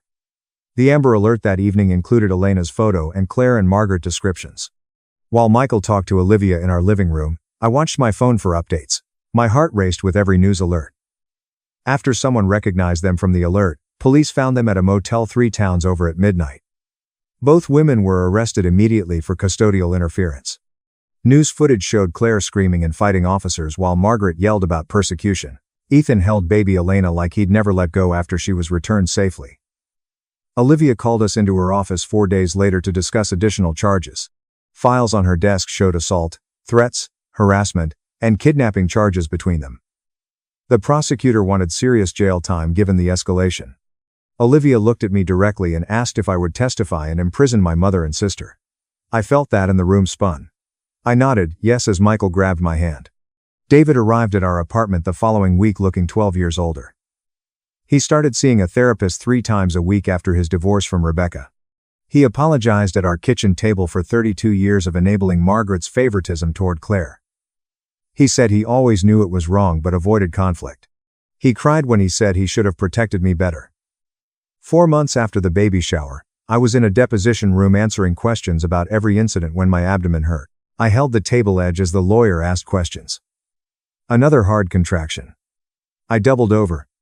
And Michael jumped up. The stenographer called 911 as I struggled to breathe through fast contractions. In the hospital, Dr. Anderson quickly stopped labor with IV medication. She constantly checked the monitors and explained that stress was causing labor at 31 weeks. Twins needed more time. Though she stopped the contractions, she warned they could start again. Olivia won her appeal and was recused. A new judge immediately overturned Claire's restraining order against me. Claire and Margaret received bench warrants for violating the original protection order. After months of their games, justice seemed possible, but Dr. Anderson required hospital bed rest for my entire pregnancy. I watched the twins' heartbeats on monitors in that sterile room all day. I saw Claire post about being persecuted and how the system was against her on a fake Instagram account. She appeared detached from reality, living in a fantasy where she had done nothing wrong. Did Claire really write 24 pages of Emily destruction? Doing that is odd. When she wrote all, I wonder if she was processing her feelings or something else. Michael's news complicated everything. He received a big promotion and full relocation assistance to Seattle from his company.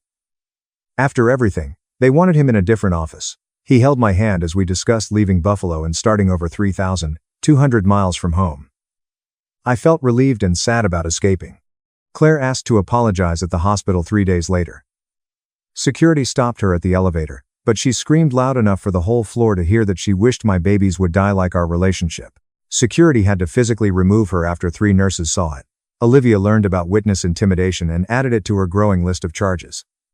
Ethan brought his daughter in a pink blanket to my hospital window. 16 weeks after that crazy baby shower. Little Elena was perfect with her tiny fingers that grabbed the air while she slept. He held her up to the glass to see her face and said he was divorcing. He was moving to Rochester to raise his mother away from this mess after signing the papers. I held my hand against the window as they left. This innocent baby who didn't know her mother's crime. Olivia called me the next morning to say the district attorney was taking over our case. They were charging Claire and my mom with kidnapping under one charge. We now had felony charges that could lead to prison time, not just a lawsuit. Olivia explained we'd have to testify in a criminal trial, not just a civil one. In my hospital bed, I watched the Tuesday morning arraignment news. Mom stood next to Claire in an orange jumpsuit as the judge read the charges. Then Mom grabbed her chest and collapsed in court. Claire shouted at the cameras that I was killing our mother as the bailiff started CPR. Mom was taken out on a stretcher and reported to have had a massive heart attack. Despite everything she'd done to me, watching them work on her hurt my chest. After running between floors, David arrived at my room an hour later, exhausted. Mom was stable but critical in the cardiac unit 2 floors below me. He said she kept asking for me, and saying she'd discovered everything. Michael shook his head and told David I wouldn't go near her after what she did. Something cracked when I thought about her lying 2 floors down, possibly dying. I requested to see the nurse with security guards. Assisted by 2 guards, they wheeled me down. Mom looked tiny in that hospital bed, with all the tubes and monitors beeping. She had aged 12 years in the past few weeks and had a gray face. She cried and grabbed my hand with shaky fingers. She said she was living through Claire because she was jealous I had succeeded without her. The words didn't help, but hearing her admit it was surprising. After 3 weeks, I was back in my room at 33 weeks pregnant, watching the local news repeat our family story. The headline, Buffalo Family Feud Turns Criminal, scrolled below Claire's Instagram photos. My huge belly made me realize my twins would Google their family and find all this crap online forever. I wanted to vomit more than morning sickness ever. The news anchor mentioned leaked Claire's psychiatric evaluation documents. The report diagnosed her with narcissistic personality disorder and postpartum psychosis. Her lawyer was already changing their defense to claim she was insane when everything happened. Ethan texted me that he was using the diagnosis to permanently obtain custody of Elena. Lauren arrived the next day with balloons and a small cake, saying she had planned a do-over baby shower in my hospital room. Probably 12 of our closest friends came, and we ate cake and opened presents without drama. Everyone raved about Michael's nursery in our new Seattle apartment, which was perfect for starting over. The twin soft yellow room had 2 assembled cribs waiting for us. Michael stayed with me every night in that uncomfortable chair next to my bed. He whispered to my belly about Seattle's parks and good schools near our apartment at 3 a.m. He planned our new life after researching pediatricians and baby music classes. His voice was my only solace while we awaited legal proceedings. 3 weeks later, Claire escaped her psychiatric hold, causing chaos again. She escaped during shift change after convincing an orderly she had a medical emergency. According to the news, she stole a kitchen knife from the hospital cafeteria before going to the elevators. According to security footage, she reached the maternity ward entrance, screaming my name and waving the knife. 3 security guards stopped her before she could get past the locked doors, but she scared several new moms and visitors. The floor was locked down for 2 hours while police arrested her. This time, the judge denied bail. The prosecutor called me 3 days later to say they were fast-tracking the trial due to the knives and my high-risk pregnancy. Olivia, the assistant prosecutor, brought boxes of papers and a laptop to my hospital room to prepare me for testimony. She showed me baby shower videos, witness statements from everyone at the party, and Claire's social media threats. Olivia spent 3 hours asking me about every time Claire had ruined my big moments since we were kids. Elena arrived the next afternoon in a tiny pink duck dress carried by Ethan. He sat in the chair next to my bed and held the baby in one arm while showing me nursery photos on his phone.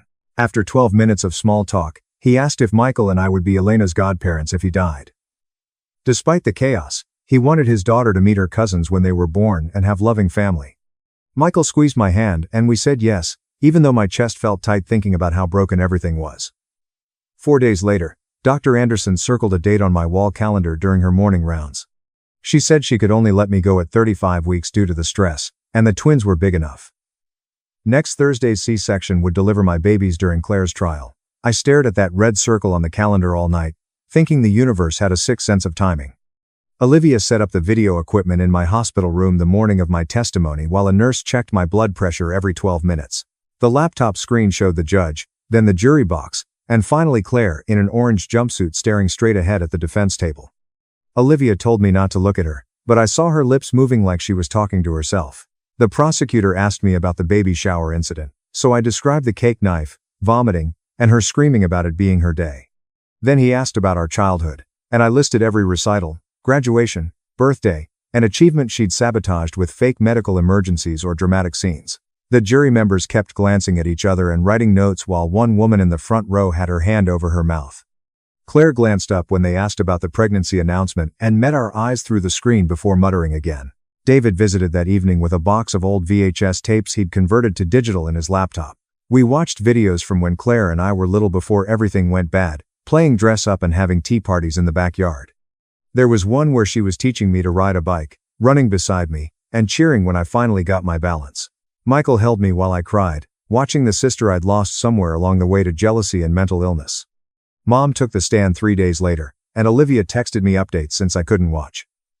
She admitted to hitting me at the shower and told the court she'd always favored Claire because she was prettier and more outgoing. The prosecutor asked if she'd noticed Claire's pattern of disrupting my events, and Mom said she thought I was being dramatic about it. But when they showed her the timeline of every incident mapped out on a board, even she had to admit it looked planned. Mom begged the judge to send Claire to treatment instead of prison, saying she was sick, not evil. But the prosecutor pointed out that understanding right from wrong meant she was responsible for her choices. The next morning, they played the baby shower videos for the jury, and Olivia said several people looked sick watching it. What makes someone decide to wave a knife around in a hospital maternity ward? The way Claire tricked that orderly shows she was thinking clearly enough to plan her escape, but then lost all control when she got close to Emily's floor.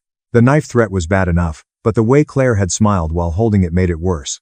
When they got to the part where she screamed about it being her day, she suddenly stood up in court yelling that I'd doctored the footage. The judge ordered her to sit down, but she kept screaming that I'd paid someone to edit the videos, until the bailiffs had to physically remove her from the courtroom. Lauren stopped by that afternoon with 2 tiny outfits, soft yellow blankets, and a photo album she'd been putting together. She'd asked everyone we knew to write messages for the twins and collected them all with pictures of Michael and me throughout my pregnancy. Reading through the well wishes from friends, co-workers, and even some of the nurses made me realize how much love these babies had waiting for them despite all the chaos. Ethan testified the following day, and the prosecutor had him bring a cardboard box to the witness stand. Inside was a notebook they'd found in Claire's closet titled Operation Destroy Emily with entries dating back to high school. He read pages out loud describing detailed plans to ruin my prom, my college acceptance celebration, my engagement party, and dozens of other events. Some entries had drawings of me crying or lists of ways to upstage me at different occasions. Even Mom looked shocked when they showed close-ups of the pages on the courtroom screens. According to Olivia's texts, Ethan's voice cracked when he read an entry from right after my wedding where Claire wrote about wanting to burn my dress or put something in my food to make me sick. The prosecutor asked him about finding the notebook, and Ethan said he'd discovered it while packing up their apartment after her arrest. During his testimony about the baby shower itself, Claire started screaming from her seat that the baby wasn't his and she'd prove it. She yelled that she'd kill everyone who betrayed her, including me, the babies, Ethan, and anyone who took my side. The judge ordered her removed, but she kept screaming threats until 4 bailiffs dragged her out while she tried to bite one of them. The judge immediately ordered a psychiatric evaluation and said she'd be held at the state mental facility until further notice. 3 weeks later, the judge made it official and declared Claire couldn't stand trial because she was too sick mentally. The court sent her to the state hospital for treatment that could take years. Margaret's case went forward on its own since she was mentally fine, just mean. Michael held my hand tight when we heard the news in our apartment. We both knew this was just the start of a long road ahead. The next morning, my doctor scheduled my C-section for exactly 36 weeks since the twins weren't growing enough inside me anymore. Michael and I spent that last night before surgery, lying in the hospital bed together, talking about how we'd raise our babies away from all this crazy family stuff. We promised each other we'd break the cycle and give them normal childhoods full of love, not drama and fights. When they wheeled me into surgery the next morning, Michael suited up in scrubs and held my hand behind the curtain while they cut me open. At 7:41 a.m., our son was born, 3 pounds and crying loud. At 7:42 a.m., our daughter followed, even smaller, but fighting hard. Michael cried when he held them for the first time. These tiny, perfect babies we'd made together. Through the recovery room window, I saw David standing in the hallway with tears running down his face. Finally, getting to be a grandfather to babies who might actually know him. The nurses took our twins straight to NICU where they'd need help breathing and eating for a while. 4 days after the birth, David came to visit with news about Margaret's trial. She'd been convicted of assault and harassment, but only got 3 years probation and mandatory therapy sessions. The judge banned her from contacting us unless we reached out first, which we never would. David said she was finally starting to accept what she'd done wrong, but I didn't care about her redemption story. A week later, Olivia brought mail to the NICU while I was holding my tiny son against my chest for skin-to-skin time. The letter was from Claire's psychiatric facility, and my hands shook as I opened it. She'd written to apologize, but also to announce she was pregnant again with Ethan's baby from before their separation. Ethan showed up an hour later, completely broken by the news that he'd be tied to Claire forever now through 2 kids. The twins stayed in NICU for 4 full weeks, learning to breathe and eat on their own while getting stronger every day. Lauren visited daily with updates on our Seattle house preparations, showing me photos of the nursery she'd painted soft yellow with clouds on the ceiling. She'd found us a great neighborhood with good schools and normal families who didn't assault each other at baby showers. Olivia filed all the legal paperwork to make our move protected, transferring the restraining orders to Washington State, where the stalking laws were stronger. She made sure Claire couldn't follow us or send people after us once we left Buffalo. On the twins' 3rd week in NICU, Ethan brought Elena to meet her new cousins through the glass window. He held his daughter up so she could see the tiny babies in their incubators, and she pressed her little hands against the glass, saying babies over and over. Watching Ethan gently explain to Elena that these were her cousins made me see what kind of father he could have been in a different life without Claire's poison. He promised me he'd keep Claire away from us, that he'd handle her visits with Elena so we'd never have to see her again. 3 days before the twins were supposed to be discharged, Claire's psychiatric team called with urgent news. She'd become completely fixated on my twins during her treatment sessions, telling everyone they were actually her babies that I'd stolen. The delusions were getting worse despite the medication, and she'd tried to escape twice to come find us. The psychiatrist strongly recommended we leave Buffalo immediately, once the babies could travel. At exactly 4 weeks old, the twins finally hit their weight goals and could maintain their body temperature without the incubators. As Michael signed the discharge paperwork, David arrived with news that Rebecca had pled guilty to the HIPAA violations for accessing my medical records. She got 6 months in jail, and lost her nursing license forever. Another domino falling in the chain of consequences from that baby shower. Our last night in Buffalo came 4 days later, and Lauren had somehow pulled together a goodbye dinner at her place with a few family members still talking to us. David handed us a thick photo album filled with pictures from before everything went crazy, back when we were all just kids playing in the backyard without knowing what was coming. He promised to visit Seattle once we got settled.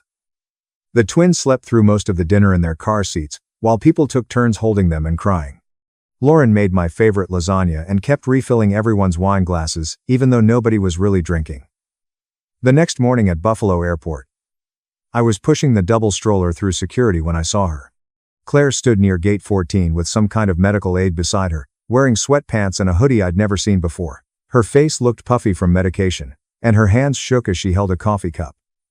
She saw us at the exact same moment I saw her. Her whole face just crumpled like paper, and she mouthed something that looked like, "I'm sorry," before the aide turned her around and led her away toward a different gate. That was the last time I ever saw my sister.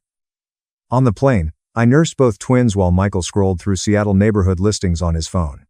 An older woman across the aisle kept smiling at us and finally leaned over to say we had beautiful babies and what a lovely family we made. She had no idea we were basically refugees fleeing our hometown. When we landed in Seattle, my phone exploded with messages from Olivia. Claire had been committed involuntarily for at least 7 months after she'd threatened to find us and take what she called her babies. Ethan was filing for permanent custody of both kids since she'd been declared unfit. The legal battles would keep going without us there. Our new house in Seattle was perfect with its big windows and quiet street, but I couldn't relax. Every doorbell made me jump. I checked the locks 3 times before bed and studied every face at the park like they might be someone Claire sent. Michael found us a family therapist who specialized in trauma and made our first appointment for the following week. David called 3 weeks later with updates about Mom. She'd started therapy and was finally accepting how she'd enabled Claire's behavior for years. She'd written us a long letter that David offered to read over the phone. It was actually remorseful, talking about how she'd failed both her daughters by playing favorites and creating this competition between us. 4 months into Seattle life, the twins smiled for the first time during a video call with Lauren. Real smiles, not just gas. Lauren started crying immediately. Then I was crying. Then Michael was crying. All of us just sobbing at these 2 tiny babies grinning at a phone screen. These perfect moments reminded me why we'd fought so hard to protect them. Then Olivia called with news that made my stomach drop. Claire had lost the pregnancy during what they called a psychotic episode where she'd tried to cut the baby out herself because she believed aliens had put it there. They'd moved her to a long-term psychiatric facility upstate. Even after everything she'd done, I felt sick thinking about her lost baby and her broken mind. Ethan decided to move to Portland with Elena and his new girlfriend. Close enough for the cousins to grow up knowing each other, but far enough from Buffalo's poison. How did Claire manage to see them at the airport if she was supposed to be in treatment? The timing feels so strange. Her standing there with a medical aid right when they're leaving town forever. We agreed to meet up every 3 weeks for playdates, trying to build something healthy from all this wreckage. 4 months into our Seattle life, the final legal papers arrived by certified mail. All criminal charges resolved with plea deals or convictions. The restraining orders made permanent. Our Buffalo house sold to a nice young couple who had no idea about its history. The last document confirmed Claire would remain institutionalized indefinitely after being declared a danger to herself and others. The war was over, but nobody had really won anything. Going back to work felt weird after everything. The office building downtown had glass doors that reflected my face back at me, and for a second, I didn't recognize the woman staring back. Michael stayed home with the twins while I sat at my desk answering emails about marketing campaigns and quarterly reports. My coworkers talked about their weekend plans and complained about traffic, and nobody knew about the viral video or the knife or any of it. During lunch breaks, I pumped milk in the bathroom and checked my phone for pictures Michael sent of the babies. 4 weeks into the job, my manager asked if I wanted to join the team for drinks, and I actually said yes. Sitting in that bar listening to normal people talk about normal problems felt like wearing a costume that finally fit. My therapist's office had beige walls and a white noise machine that made ocean sounds. I sat on her couch picking at the throw pillow while she waited for me to speak. The words stuck in my throat for 25 minutes before I finally said it out loud. I got pregnant on purpose to hurt my sister. Not for love or wanting a family, but for revenge. The therapist didn't look shocked or disgusted, just nodded and asked how that made me feel now. Empty. I told her. Empty and guilty and somehow still angry. She said healing meant accepting all the ugly parts of how we got here. 7 months in Seattle meant the twins were turning 14 months. And David called, asking if he could visit. I almost hung up, but Michael grabbed the phone and said yes before I could stop him. David showed up at our door holding a wrapped box and looking older than I remembered. He handed me the gift without meeting my eyes, and said, "Margaret made it but couldn't come herself." Inside was a quilt made from fabric scraps in every shade of blue and green. Tucked into the corner was a small envelope with Margaret's handwriting. I didn't open it. Not then. David played with the twins for 90 minutes, helped them blow out their birthday candles, then left without asking for anything more. The quilt went in the closet, but not the trash. Lauren called 3 months later saying she got a job offer in Seattle. Within a week, she had an apartment 4 blocks away and was at our place almost every evening after work. She brought takeout and held the babies while Michael and I ate with both hands for once. The twins reached for her whenever she walked in, and she started keeping diapers and formula at her place just in case. Ethan visited too, bringing his new girlfriend who didn't know our history and just saw us as Ethan's normal sister with a normal family. We had game nights and barbecues, and nobody mentioned Buffalo or baby showers or anything from before. 9 months in Seattle felt like the right time for something we should have done differently the first time. Michael suggested it while we were washing dishes. Just casual, like he was mentioning the weather. We could renew our vows. He said. Do it right this time. Just us and the people who actually matter. No big production or competition or family drama. I kissed him with soapy hands and said yes. The ceremony happened in our backyard with Lauren, Ethan, his girlfriend, and baby Elena, who Lauren was babysitting for the afternoon. Ethan's girlfriend recorded it on her phone while the twins tried to eat the flowers Lauren picked from her garden. Michael wrote his own vows about choosing each other every day, especially the hard days. I just said I loved him and meant it. After everyone left, we put the twins to bed and slow danced in the kitchen to no music at all. A letter came from Claire's treatment facility, 10 months after we left Buffalo. The doctor's handwriting explained she had been making progress with therapy and medication. She had written apology letters to everyone as part of her treatment. Would we consider supervised video contact in the future? The letter went into the filing cabinet in the folder marked important papers between the twins' birth certificates and our car insurance. Maybe someday I'd answer it. Today wasn't that day. The twins took their first steps on the same rainy Tuesday while I was folding laundry. First, one twin stood up using the coffee table. Then the other saw, and had to copy. They wobbled toward each other and collapsed in a pile of giggles. Michael said something about them already competing, and we both froze. Then he laughed and said, competition could be good, like who could give the best hugs or be the kindest. We were writing new rules for our family. Some nights I dreamed about Claire, but not the woman who held the knife. I dreamed about the sister who taught me to ride my bike in the driveway, the one who split her Halloween candy with me, even though I dropped mine in a puddle, the girl who existed before everything went wrong. I woke up crying from those dreams, grieving someone who might have only existed in my memories. Michael held me without asking questions, because some pain doesn't need words. 14 months in Seattle meant 14 months since the baby shower. I posted a single photo on Instagram of the twins laughing at the park. The caption read, "The best revenge is a life well lived." And I turned off comments before anyone could respond. Some stories didn't need audiences anymore. The park near our house had baby swings and a sandbox where the twins could dig for hours. Michael pushed them while I sat on the bench with my coffee, watching our little family that we built from chaos. A woman sat down next to me and commented on how calm and happy we all looked together. For the first time, I believed her. The twins would know their story someday when they were old enough to understand that families can break and heal again. They'd know about their aunt and their grandparents and why we lived so far from where mommy and daddy grew up.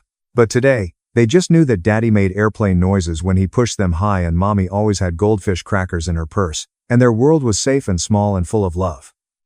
That was enough. That was everything. That's it for today. Thanks for exploring all these questions with me. What a ride just wondering about stuff together. See you next time.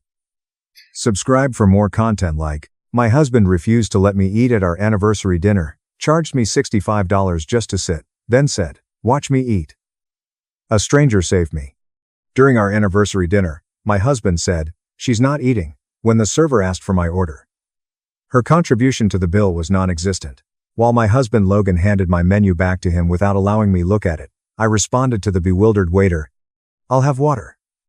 He had made reservations for us at the steakhouse he had chosen for our 12th anniversary without informing me that there would be restrictions. The waiter held his pad awkwardly as he stood there. "Would you want to view the menu, ma'am?" For me, Logan replied, "She's okay." He told me I couldn't eat, but he ordered a $120 lunch, saying, "I'll have the ribeye medium rare with loaded potato." "Is the woman not eating, sir?" The waitress had a worried expression. Logan grinned as if this were typical. "She is unable to place an order because she did not bring any cash." "I take it that's how eateries operate? You eat what you paid for." He spoke loudly enough for the nearby tables to hear. A surprised older couple glanced over. "Please, Logan. We are celebrating our anniversary." With a laugh, he handed his phone to the waiter. "Take a look at our bank accounts. She has $18. I have $15,500. 8 months prior, he had divided our finances without talking about it. In order to be able to pay for her own meals, she wants to be self-sufficient." The waiter shuffled uneasily.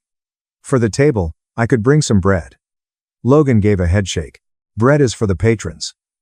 She is merely seated here." He faced me. "You need to have considered dinner before quitting your work." I had not quit. I had been laid off.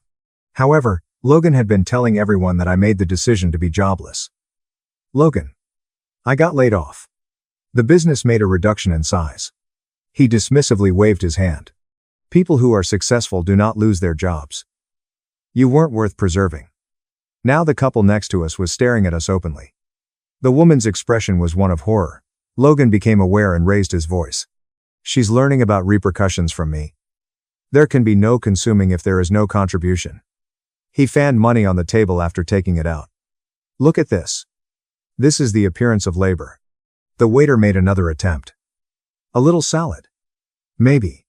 Logan retrieved the cash. "Did you not get it? She doesn't have any money, therefore she doesn't eat. It's just basic economics." He gave me a glance. "Perhaps hunger may spur you to look for work more quickly."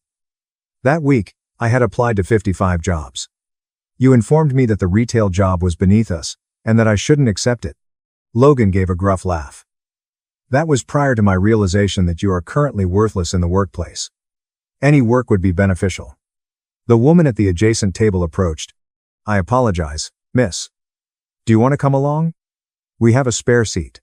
Angrily, Logan got to his feet. "She is my spouse. I sit with her." The woman gave him a nasty expression. "In public, you're starving your wife." Logan took his phone out once more. "I'm a financial responsibility instructor." On the screen, he displayed something to her. Her expenses from the previous month are shown below. $75 for groceries. The woman seems perplexed. She purchased food for your household. Logan gave a nod. Then she has the gall to claim she is broke with my money. He faced me once again. You may now watch me eat because you used my food money. To fetch the manager, the waiter went out. Logan was retrieving additional financial documents, so he was unaware. Look, February, her gas bill was $35. $55 for medicine in March. He exposed all of my money to everyone nearby. All of a sudden, though, she needs meals. My anxiety had been worse since Logan started acting this way, so I was taking medicine for it. Logan, that's when we exchanged accounts. You mentioned that we were both accountable for home finances. He took a seat again. That was before you started to cost money. Logan started whining as soon as the manager showed up. When I made it plain that my wife wasn't placing an order, your server kept trying to push food on her. The manager glanced at each of us. Is there something wrong, sir? Logan grinned, his professional grin. No issue. I'm a paying client placing a meal order. She is merely going with me. The manager paused. One person cannot be served while the other is left hungry. Logan took out more money. Her seat will be covered by me. A rental charge. How is $65 going? The bill was placed on the table by him. There. She is now compensated to sit rather than eat. The elderly woman at the adjacent table raised her voice. Financial abuse is what this is. Logan betrayed her. Mistreatment? Everything is paid for by me. Me, the house, the mortgage, the utilities, the insurance. He used his fingers to count. She doesn't contribute anything, but she anticipates dining at upscale establishments. The spouse of the woman also got to his feet. You're making your wife look bad, young man. Logan chuckled. Being unemployed was a humiliation for her. Things changed at that point. The manager and a security guard returned with the waiter. We will have to ask you to leave. Sir. Logan's face flushed. What? The paying client is myself. The manager gave a nod. Additionally, we maintain the right to decline service. You're upsetting the other visitors. Outraged, Logan got to his feet. Successful people are being discriminated against in this way. The security officer moved in closer. Please leave willingly, sir. Logan reached for his money. Okay, but she's heading home on foot. Gas is expensive. He left me there and rushed off. The elderly woman drew out the chair beside her spouse. I shifted as if my body were someone else's when she motioned for me to sit down. In front of me, the server came with the menu and opened it. I gazed at the words, but my eyes were watering so much that I was unable to understand them. My arm was touched by the woman. They were presented as Claire and Ethan by her spouse. My voice broke halfway through, but I was still able to speak my name. I was appreciative when Claire ordered a chicken meal for me without asking what I wanted because I was unable to make my own selection. I took a piece of the bread the waiter delivered since I needed something to do with my hands. There was no one to call, so I shook my head when Ethan asked if I needed them to make a call. Over the past few years, Logan had gradually shut me off from the majority of my friends, and my parents resided 3 states away. Claire watched me take the first taste of the food when it arrived, and then she began to eat. I kept worrying about Logan driving home by himself and what he would do after I arrived, so even though the chicken was delicious, it lodged in my throat. Claire inquired about my accommodations for tonight. My stomach ached more from the question than from the hunger. I informed her that Logan and I shared a home about 20 minutes away. She glanced at Ethan, and a silent exchange took place between them. I opened my lips to answer yes when Ethan asked if I felt safe leaving for home, but nothing came out. Reaching into her purse, Claire took out a business card. She clarified that she volunteered at a shelter that assisted women who were facing challenges. The card was printed on basic white material with an address and phone number. Even though I knew I wouldn't use it, I nevertheless put it in my pocket. Ethan slipped a napkin across the table with his mobile number written on it. He advised me to call at any time, day or night, if I needed assistance. Despite my objections, they paid the tab, and I thanked them both and finished my chicken. Before I left, Claire gave me a hug and said in a whisper that what had transpired wasn't normal or acceptable. Knowing she was correct, but unsure of what to do, I made my way to my car. When I pulled into the driveway, the house was dark. The absence of Logan's car indicated that he had left the restaurant and gone somewhere. I switched on all the lights downstairs and unlocked the front door. The mansion seemed to be holding its breath in the eerie hush. After entering the bedroom, I took our marriage license out of the filing cabinet. Then, at the back of my underwear drawer, where Logan never looked, I discovered my social security card and birth certificate. I looked through his office for bank statements, but he had his computer password protected. Old tax returns that indicated how much money we'd made together before he divided everything were the only useful items in the desk drawers. I took the $60 I discovered in his coat pocket. I was afraid he would realize it was gone. So I put it back. I looked behind the books on the shelves, in the bathroom cupboards, and beneath the mattress. After 3 hours, I had a little stack of papers on the kitchen table, but no money and no strategy. At 1:10, Logan's vehicle arrived at the garage. He entered as though he was at a typical business dinner. After releasing his necktie, he inquired about my supper preparation. From the paper-covered kitchen table, I gazed at him. He shrugged after taking a quick look at the papers. Then he said that the miscommunication at the restaurant should be forgotten. What misunderstanding did he mean? I asked. I made a scene in front of strangers, he remarked, waving his hand as if removing a fly. I got up so quickly that my chair toppled over. I informed him that he was the one who caused a commotion by denying me food. I'm being dramatic again, he replied, laughing. He went to the refrigerator and took out some leftover pizza. Standing at the counter, he took it all in stride and told me that I had made him look foolish in front of influential people. He mentioned that he might have done business with the manager when I inquired what significant individuals. Without saying goodnight, he headed upstairs after finishing the pizza. I stared at the business card Claire had given me while I sat at the kitchen table till 3:45 in the morning. I waited until Logan went for work the following morning. I could hardly grasp my phone since my hands were shaking so much. Claire picked up on the second ring when I called the number on her card. She seems to have been anticipating my call based on the warmth of her voice. She answered, "Absolutely," when I questioned if the meeting offer was still valid. She said she could be there at 2:30 that afternoon and provided me the shelter's address. Despite having already checked up the directions 3 times online, I nevertheless scribbled them down. I replied that I was safe at the moment as Logan was at work when she questioned. I glanced at the stack of vital paperwork still on the kitchen table when she instructed me to fetch them. Everything was collected and placed in a grocery bag. I didn't know what else to do with myself, so I spent 5 hours cleaning the house. The refuge was located in a downtown office building that had been transformed. I was worried that someone would notice my automobile, so I parked 3 streets away. I was greeted at the front door by Claire, who showed me to a tiny room with a couch and a few chairs. One of the counselors, a woman named Brooke, introduced herself. She had a notebook that she didn't write in and nice eyes. When she asked me to describe my reason for being there, I began by mentioning the restaurant. However, it became clear to me during our conversation that Logan had been in charge of finances for years. Because he claimed to be more adept with mathematics, he had always managed the funds. Even while I was working, he had forced me to seek for permission before making purchases. He had questioned everything I bought and forced me to return items he thought were superfluous. He would keep an eye on all of our transactions when we had joint accounts, and he would call me at work if I spent money without first telling him. The issue didn't begin when the accounts were separated 8 months ago.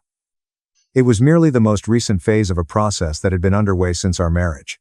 When Brooke clarified that this was financial abuse, I broke down in tears since I had never been able to put it into words. I received a packet from Brooke that contained information about housing and legal aid. Getting my own bank account, which Logan couldn't access, was the first step, according to her. Logan had no accounts at the bank across town, so Claire offered to drive me there. Claire offered me a donation of $25, which I used to create a bank account when we visited that afternoon. I was asked by the bank employee if I wanted checks or just a debit card. I didn't want Logan to find anything with my name and address, so I just picked the card. I had my name printed on the vivid blue card. I felt something change inside of me as I held it in my palm. Although it wasn't much money, it belonged to me. Logan was unable to check the balance or inquire about my spending. Before I departed, Claire gave me a hug and drove me back to my car. She insisted that I give her a call if things worsened. After arriving home ahead of Logan, I concealed the debit card beneath the bathroom sink in a tampon box. When he got home at 6:30, he immediately entered the living room. He was on the couch with the remote control when I followed him. When I attempted to access Netflix on my phone, an error warning appeared. I questioned Logan about whether there was a problem with the account. He said he had changed all the passwords while grinning without turning to face me. He said, because I didn't contribute to those bills either. When I asked why, he had altered the Wi-Fi password, Netflix, and Hulu. He informed me that if I wanted the new Wi-Fi password, it would cost $65. I walked upstairs and looked up free Wi-Fi spots using the data on my phone. The coffee shop 3 miles away and the library both had it. I could live without Netflix, but in order to apply for employment, I required internet access. Logan asked what I was preparing for supper when he shouted up the stairs. I didn't respond. Logan declared he was going on a business trip 4 days later. Like a parent sending a child to their room, he announced that he would be gone for 5 days. At 6:30 a.m., he packed his bags and departed without saying farewell. I bided my time until his vehicle vanished from view. I then took out my phone and began snapping photos. In his office, I took pictures of every financial statement I could find. I snapped screenshots of previous emails in which we talked about sharing money. I noted the dates on which he had changed the passwords and split up our accounts. The same week he informed me we couldn't afford groceries. I discovered invoices, proving he had spent $420 at a pub. During an argument last month, he punched a hole in the wall, which I captured on camera. He was unaware that I had backed up everything to a cloud storage account. I had more than 100 pictures by the end of the first day that showed his control pattern and his expenditure in comparison to mine. On the third day of Logan's excursion, my phone rang. A name I hadn't seen in months appeared on the caller ID. My old coworker from the job where I had been laid off was Jenna. I tried to respond that I was doing good when she inquired how I was, but instead I broke down in tears. Everything regarding Logan's journey, the shelter, the restaurant, and the money was revealed in a hurry. Jenna paid attention without interjecting. She said she was coming over when I was done. 20 minutes later, she showed there with her laptop and coffee. We were now upgrading my resume, she remarked. It took us 3 hours to professionally rewrite my employment history. Jenna said she would put in a word for me because her new firm was hiring. In search of administrative assistants, she was also aware of 2 other locations. My resume looked better than it had ever looked, and by the time she departed, I had applications ready to submit to 3 different jobs. At the door, Jenna gave me a hug and insisted that I update her. I experienced something I hadn't felt in months as I watched her drive off. Perhaps it was hope. The following morning, Jenna sent me a list of businesses that were hiring. She had forwarded my resume to her supervisor and 2 other individuals she was aware of. 2 interviews were planned, one for Thursday morning and one for tomorrow at 2. This afternoon, the 3rd business requested to make a phone call. I kept a notepad under my mattress so Logan wouldn't find it, and I wrote everything down on it.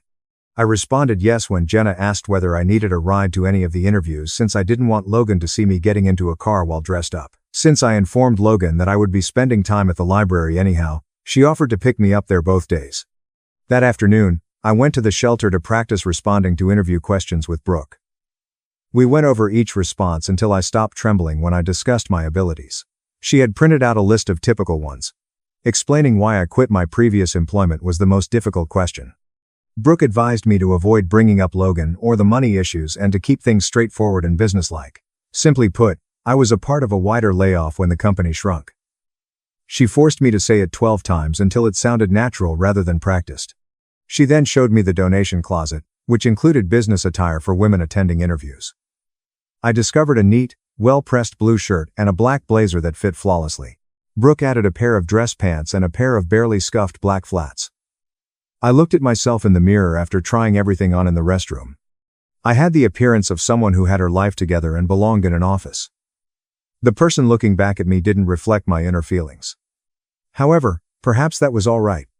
Perhaps I could pretend till it happened. The phone interview went more smoothly than anticipated.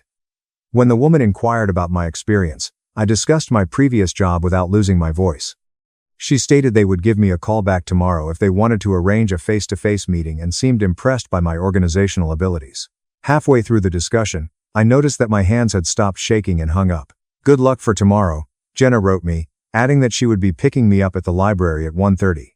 20 minutes from our residence, at a marketing business, was the first in-person interview. I was driven there by Jenna, who also waited in the parking lot in case it didn't arrive. Everyone appeared busy and significant, and the office featured glass walls and contemporary furnishings. The manager who conducted my interview was younger than I had anticipated, possibly in her early 30s, and she shook my hand with a smile. I answered all of her questions without faltering, and they were the same ones that Brooke and I had rehearsed. She introduced me to 2 other employees and showed me the desk where I would be working if I were hired. Everyone appeared friendly and normal. Nobody gave me the impression that I was broken or unworthy. The manager stated that 4 candidates were being interviewed and that a decision would be made by Monday. On Thursday, Jenna's new employer hosted the second interview. Her supervisor, who oversaw the administrative division, was introduced to me by her. Because Jenna had already informed them of my employment history and qualifications, this interview felt more straightforward. I was asked situational questions about managing multiple priorities and challenging tasks by her boss. I discussed the project and deadline tracking systems I had developed at my previous job. She took notes on her papers and nodded in agreement. She concluded by asking about my availability and stating that they needed someone who could start right away. I told them I could begin as soon as they needed me. "I'll hear from them by the end of the week," she said, shaking my hand. I had an odd feeling in my chest as I left Jenna's building. It took me a moment to realize that it was true hope. True hope, not the hopeless kind I had been holding on to. One more phone call is planned for tomorrow, along with 2 excellent interviews. 3 genuine opportunities to become independent. On Friday night, Logan returned from his business trip. He entered the room carrying his suitcase while I was preparing dinner in the kitchen. He didn't greet me or inquire about my well-being. He went directly to his office after dropping his bag by the stairs. I overheard him laughing with whoever was on the other end of the phone as he talked about his trip.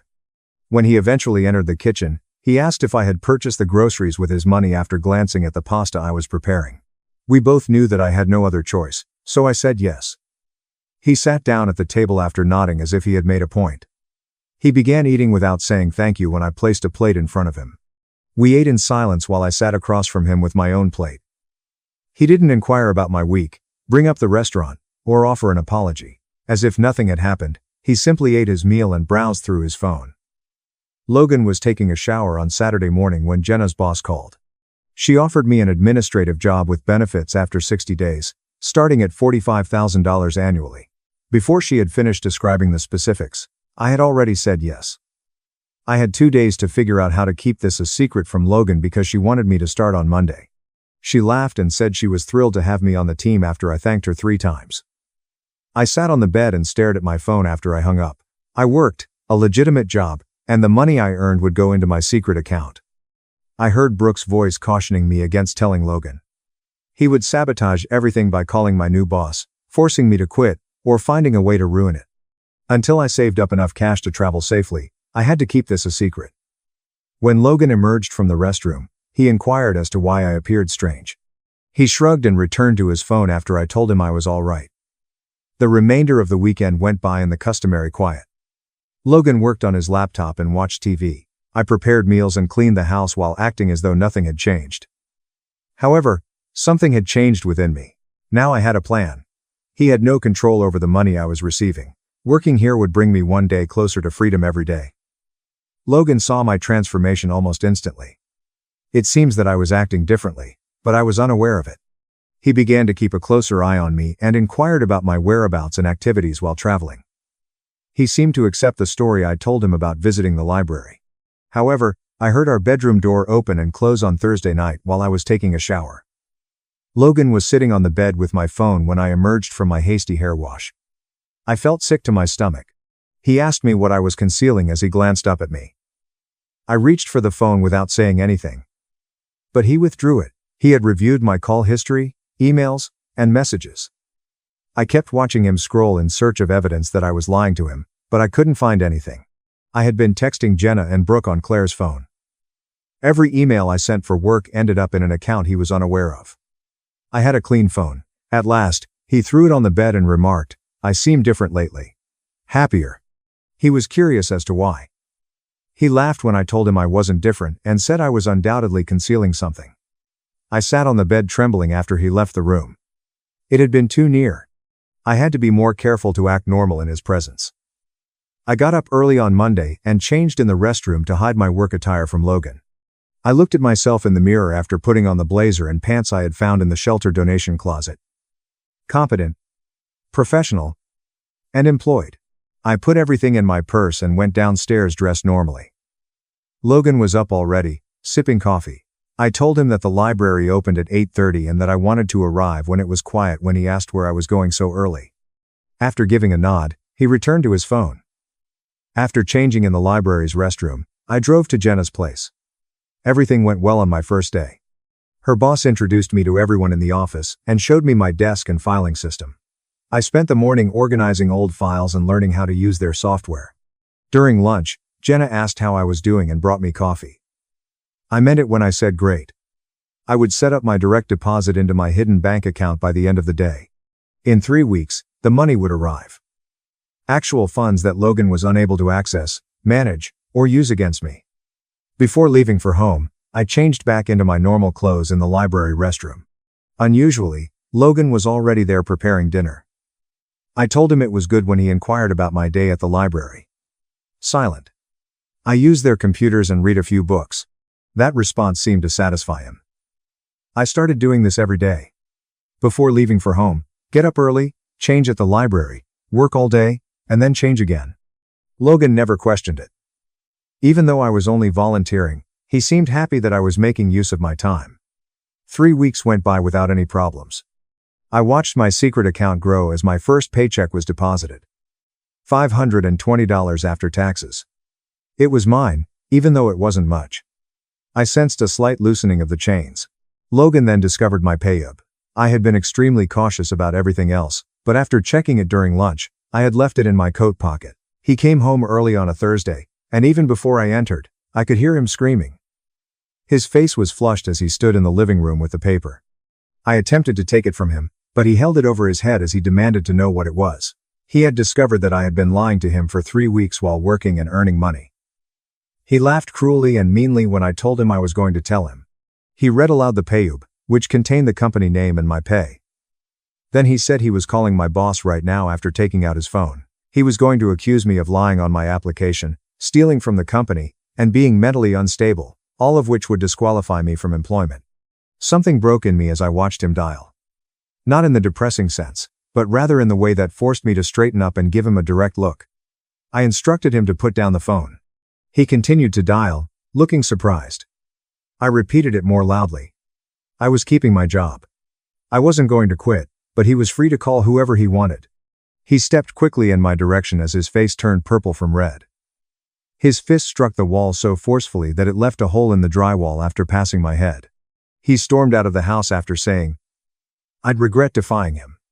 My entire body began to tremble as I stood there looking at the hole where my head had been. My face might have been that. My face ought to have been that.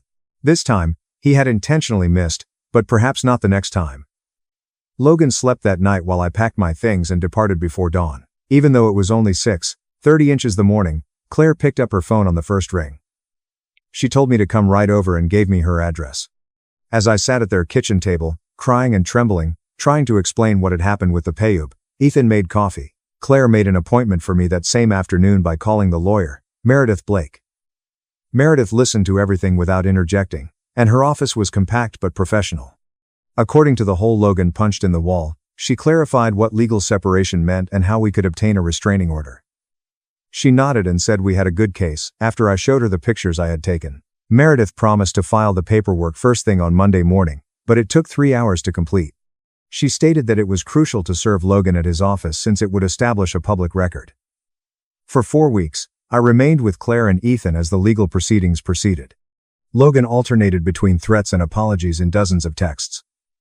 Meredith advised me to save everything as proof, and not reply to any of them. Logan showed up at Claire's house twice in violation of the restraining order. Logan spent a night in jail, after Ethan called the police the second time.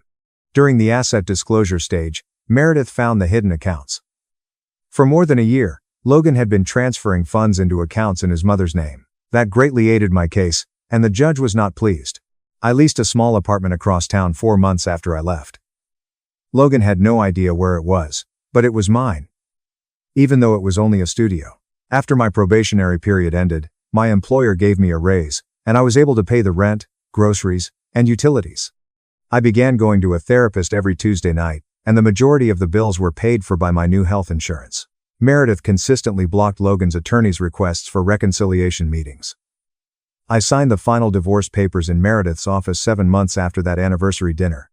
I received half of everything from the settlement, including Logan's retirement fund and the hidden accounts. Meredith had successfully battled for every dollar. For the first time in years, I left that office financially secure and legally free. That evening, Claire hosted a small celebration dinner for me, which was attended only by her, Ethan, and Jenna. I felt lighter than I had in a long time after we laughed and ate delicious food. When my anxiety struck or I saw couples at restaurants, some days were still difficult. However, I had my own finances, personal space, and people who genuinely cared about my well-being. I was creating something entirely my own. My golden brother tried to shame me at Christmas with a $52,000 salary slide, so I pulled out my $158,000 tax return. The room froze. Even after years of making fun of my pitiful business, my parents still insisted that I give my golden brother half of the family firm. I simply grinned and responded, "Hey, Reddit, I don't hire thieves." This is what no one ever tells you about being the misfit in an affluent family. You become quite accustomed to being unseen. Rich people are invisible, not the poor.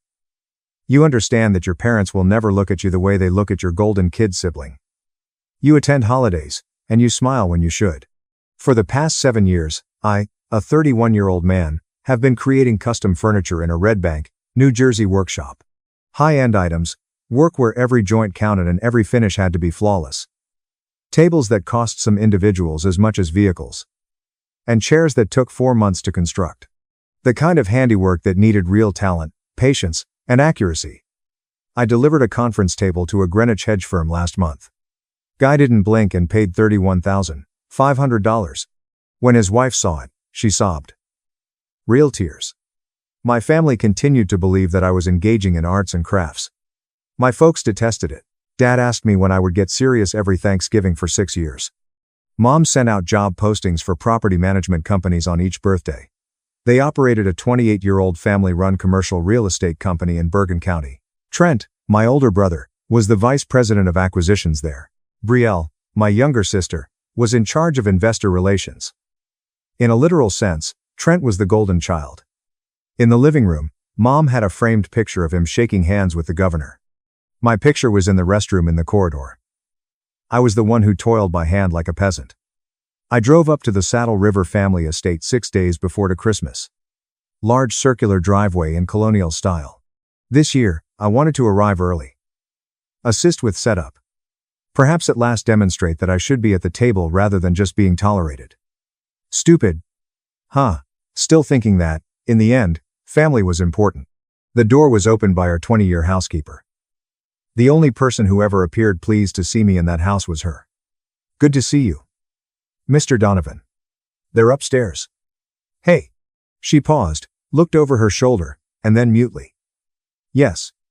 Spreadsheets covered the coffee table inside, as if Mom and Brielle were planning an aggressive takeover. I'm here, hello. Mom hardly looked up. Keep your coat in the hallway. Keep your hands off the decorations.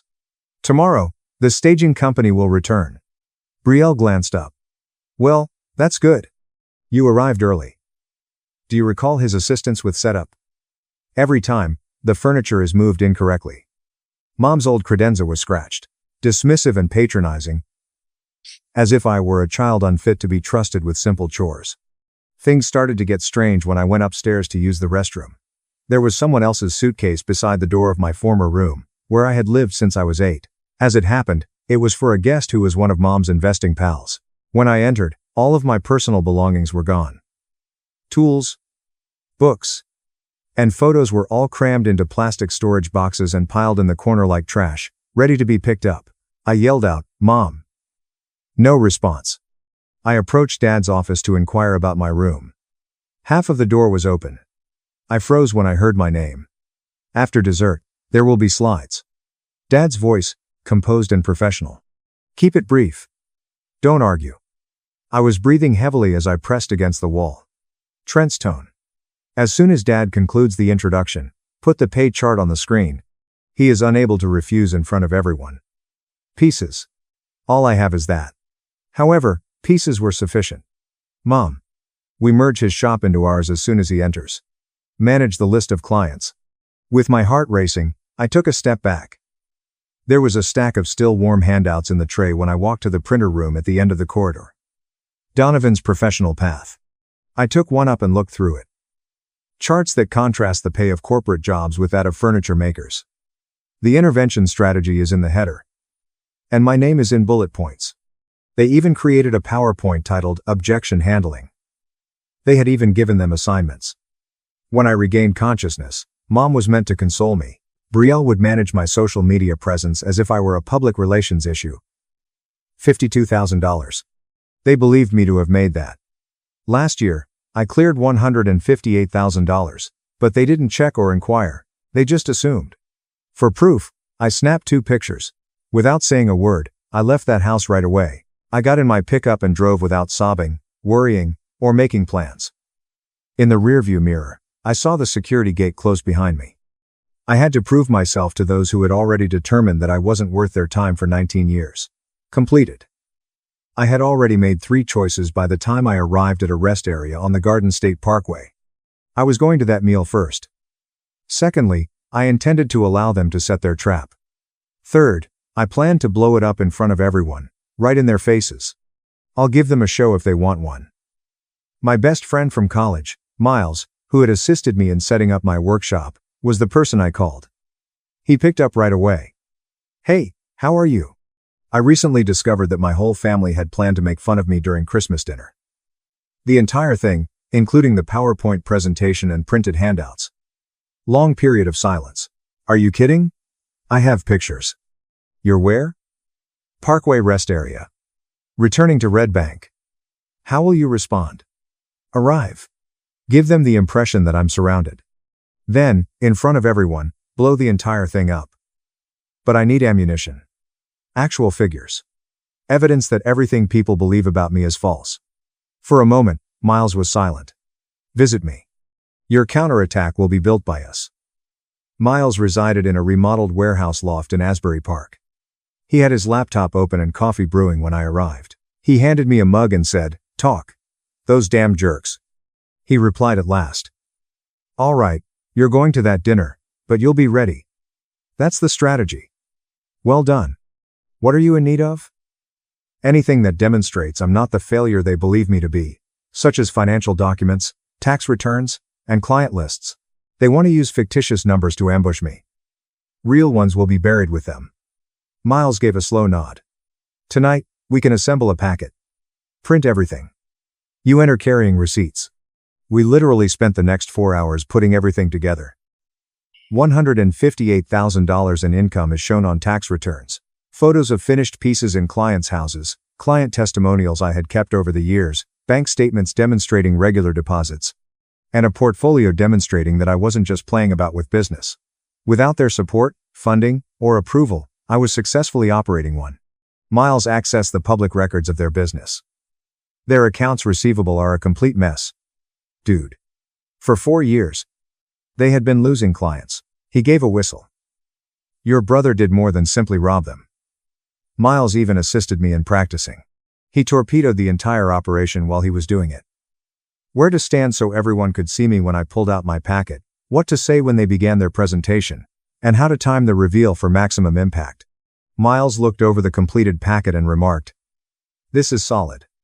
They display their fictitious numbers. In front of everyone, you display your true ones. Checkmate." "Excellent," I said. I made the call I'd been putting off after we were done. The one that has the power to alter everything. "Grandma Evelyn, hello, Donovan is here." "This is unexpected, Donovan."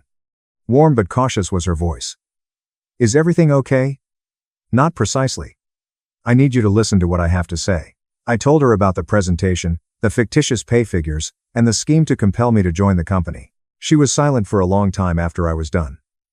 At last, she continued. "Your father called me yesterday asking for a substantial loan. He became evasive when I asked him why." "I get it now." Her tone became acerbic. "Hasn't Trent been robbing them? That's the main point of this." I felt sick to my stomach. "How did you find out?" "For months, I've had suspicions. When Richard talked about the business, the figures never added up." She hesitated. "In order to make up for their losses, they plan to ambush you and steal your company." Horrible. Grandma Evelyn, I'm attending the supper. After allowing them to attempt their small intervention, I will reveal everything to the entire family. One more pause. Then, all right. And I'll be there to support you. Will you? Of course. Someone needs to hold them responsible. Her tone was harsh. Before dinner, don't take any of their calls. Give them the impression that nothing is wrong. Don't hold back, Donovan. I refuse to. We ended the call. My ammunition was with me. I had an ally. I only had to wait now. I spent Christmas Eve attempting to remain composed while working on a project in my workshop. My phone was always buzzing. Dad and Mom are phoning. I choose to disregard it all. Let them ponder. Allow them to perspire. I drove back up to Saddle River that evening, parked in the circular driveway, and entered as if nothing had happened. The house was full. Everyone dressed up, including aunts, uncles, cousins, family, and friends. Donovan's annual Christmas dinner gets underway. Mom was the first to notice me. Her face lit up with relief. You came, Donovan. When you didn't pick up the phone, we were concerned. He became preoccupied with work. You are aware of the situation. She was unaware. She had never inquired. The customary performance was dinner. Costly cuisine. Pretend to laugh. At the head of the table, Dad is conducting court. Trent, ensuring that everyone was aware of his most recent agreement. Brielle dropped the investor's name. And me waiting in silence. Dad got up and clinked his glass after dessert. If only everyone would pay attention to me. I want to share something unique with you before we go into the living room. A talk regarding the future of our family. Let's get started. Everyone moved to the living room, where a projector had already been installed. I sat down close to the rear. From the other side of the room, my grandmother glanced at me and nodded slightly. Dad started talking, the company's history, the value of family harmony, and the requirement that everyone participate. Then Trent took the clicker and moved onward. Donovan has been exploring many employment options, as many of you are aware. He gave me a condescending smile. To assist him view the wider perspective, we have compiled some material. The first slide showed up. Donovan career trajectory maps with my name in bullet points, national averages, and furniture maker incomes. $52,000 is written in strong red letters. As you can see, there is really little ceiling for this type of work, Trent added. In the meanwhile, our family business provides stability, advantages, and genuine growth potential. I stood up and remarked, that's an interesting number. Where did you obtain it? Trent gave a blink. Conventional research and industry averages. Really? Since I earned $158,000 last year. Based on my tax records. I took the packet out of my jacket. Do you want to see? There was silence in the room. The sound of ice settling in glasses was audible. I also have bank statements. Customer endorsements. Pictures of things I've constructed that have sold for more than some people's cars. I made sure everyone could see me as I moved closer to the front. But please go on. Explain my failing pastime to everyone. Dad moved forward. Donovan. Isn't now the right moment? You created a slide titled Objection Handling, printed handouts, and prepared an entire presentation. I raised my phone. From the printer tray. I have pictures of everything. Do you want me to distribute them throughout the room? Mom's face turned pale. Brielle's mouth fell open. I turned to the gathered family and said, this is what's really happening. All of my relatives, including aunts, uncles, cousins, and friends, were looking at me with wide eyes. The business is bankrupt. They're losing money, and rather than owning up to it, they want to embarrass me into joining so they can exploit my company to help themselves. The aunts gasped. The cousins whispered. Jesus Christ, said one of my uncles. Under his breath. That is untrue. Yelled Brielle. Really? I gave her a look. Thus, the business is doing well. No issues with cash flow. Investor fears are non-existent. Yesterday, Dad didn't call Grandma Evelyn to beg for a loan. Quiet. Dead. Heartbreaking quiet. My grandma got to her feet. Everybody in the room looked at her. That is not the worst of it. Her voice was like a knife cutting through the space. For months, I had a hunch that there was a financial issue with the organization. Yesterday, Richard gave me a call and requested a large loan. He acknowledged that there have been anomalies when I pressed him. She gave Trent a direct look. 4 years of anomalies. Trent's face turned pale, and he began to shake the clicker in his hand. She went on, her voice resonating over the entire room. Your golden child has been embezzling. And instead of confronting it head-on, they chose to draw Donovan into their mess, take advantage of his impeccable reputation, steal his clientele, and merge his successful company with their failing one. The room erupted on Christmas Eve in front of all of you, with everyone speaking simultaneously and accusations flying. One of my aunts got up and began gathering her belongings. With his phone out, my cousin most likely texted everyone who wasn't present. My uncle, who had consistently supported my parents in every situation, got to his feet. Tell me now, Richard, is this accurate about Trent? Dad was unable to look at him. My uncle reached for his jacket. I defended you to my wife for 28 years, 28 years old. He left. His spouse trailed behind. 2 more cousins followed. Dad made an effort to take charge again. This is a family-run company. We shouldn't be talking. When you intended to make fun of your son in front of everyone, you turned it into a family business. My grandma lost her temper. You ought to be embarrassed. Trent, Brielle, and you all in particular, Richard. While you were preoccupied with appeasing a thief, this youngster created something genuine. I turned to face my parents, brother, and sister.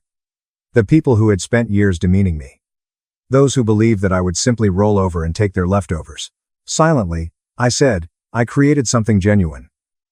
However, it was heard by everybody. You believed you could just accept it because you were in need of a rescue, without your assistance, consent, or respect. Mom broke down in tears. Dad's cheeks was flushed with shame.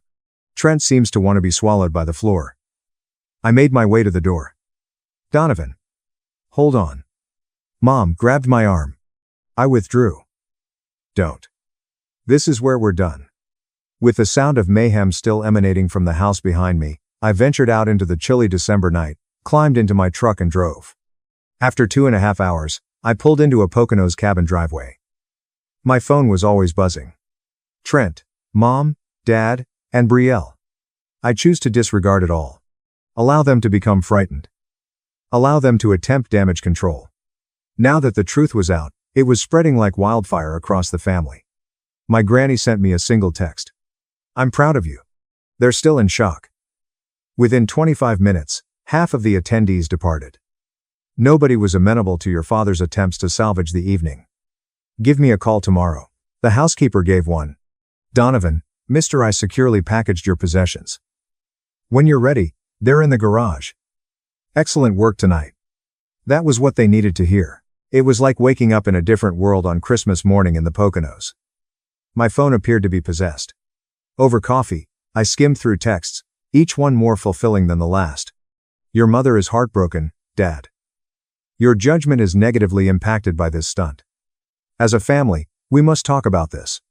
You've always been self-centered, Brielle, but this is unprecedented. You made us look bad in front of everyone.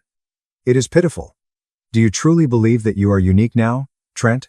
You just made the family seem foolish. Little brother, this is far from over. Not even close. I laughed at the final one. I'm still posing. He continued to believe he had leverage. Without replying, I removed it. My mom. Last night, half of the family gave me a call.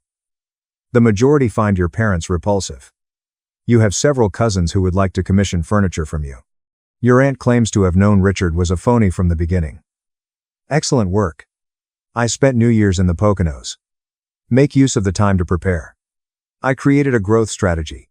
Draft proposals for a gallery display in New York, as well as sketches for new pieces. I was able to consider the future for the first time in years without being constrained by my family's displeasure. One afternoon as we worked at the cabin table, Miles said, "You're going to need help. You are unable to meet the demand on your own.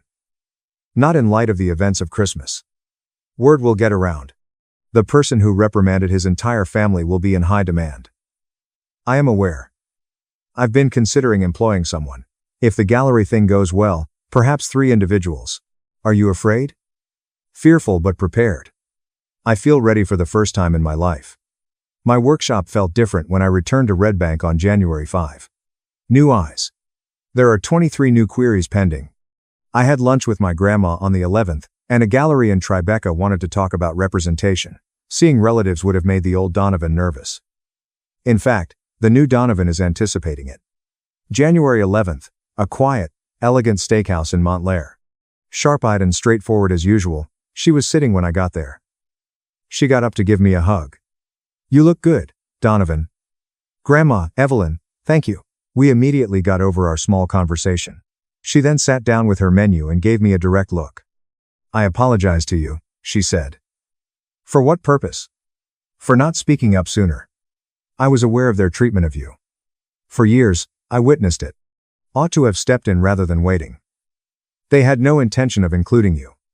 "No, but my quiet made it possible." She took a gulp of her iced tea. "That's over now. Your parents have been informed that their actions were inappropriate. Told your extended family that you have a respectable and successful business. How did they react to it?" She gave a small smile. "Your mom shed tears. Your dad became defensive. For once, I instructed them to shut up and pay attention." I chuckled. "I'm revising my will," she added. 45% of my estate will go to you. The remaining 55% is divided between your siblings.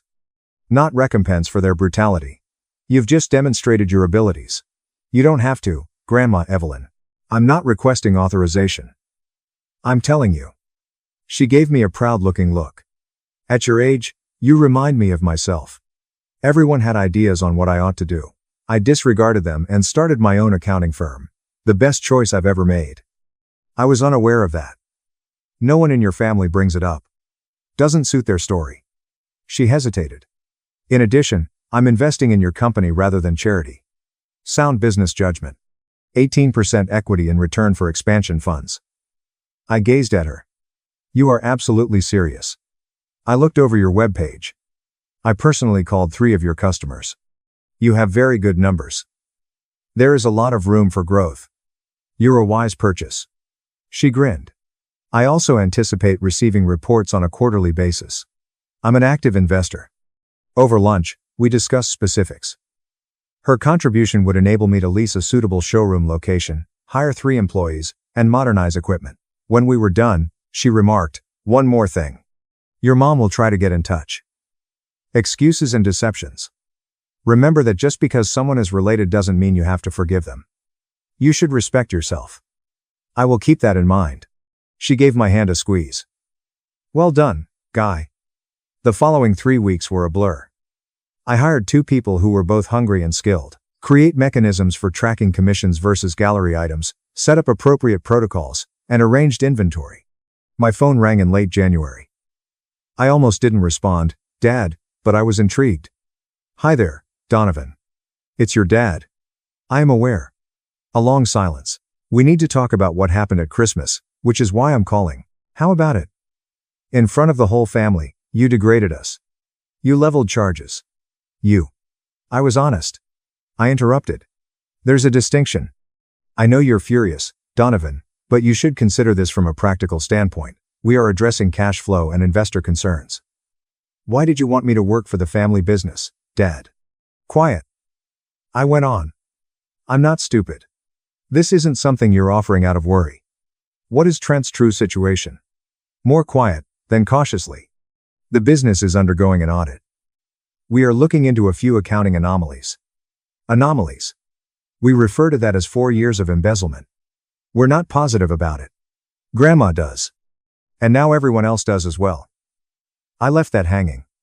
"Because your golden child stole from you and you're too arrogant to acknowledge it. You intend to embarrass me into working for a firm that is losing money. This has nothing to do with that." "It is, indeed. And I'm still saying no. Take care of your own mess." I ended the call.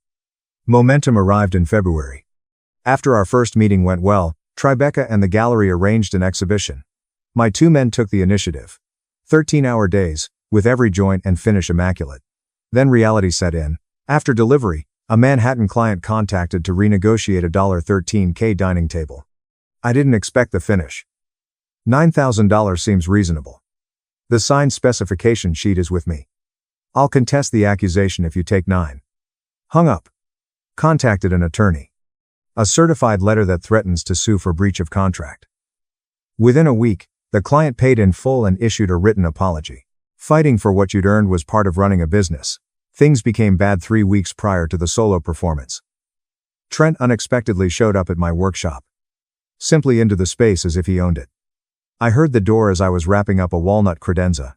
When I looked up, he was there. The same arrogant expression, the same pricey outfit, and the same infectious golden child energy emanating from him.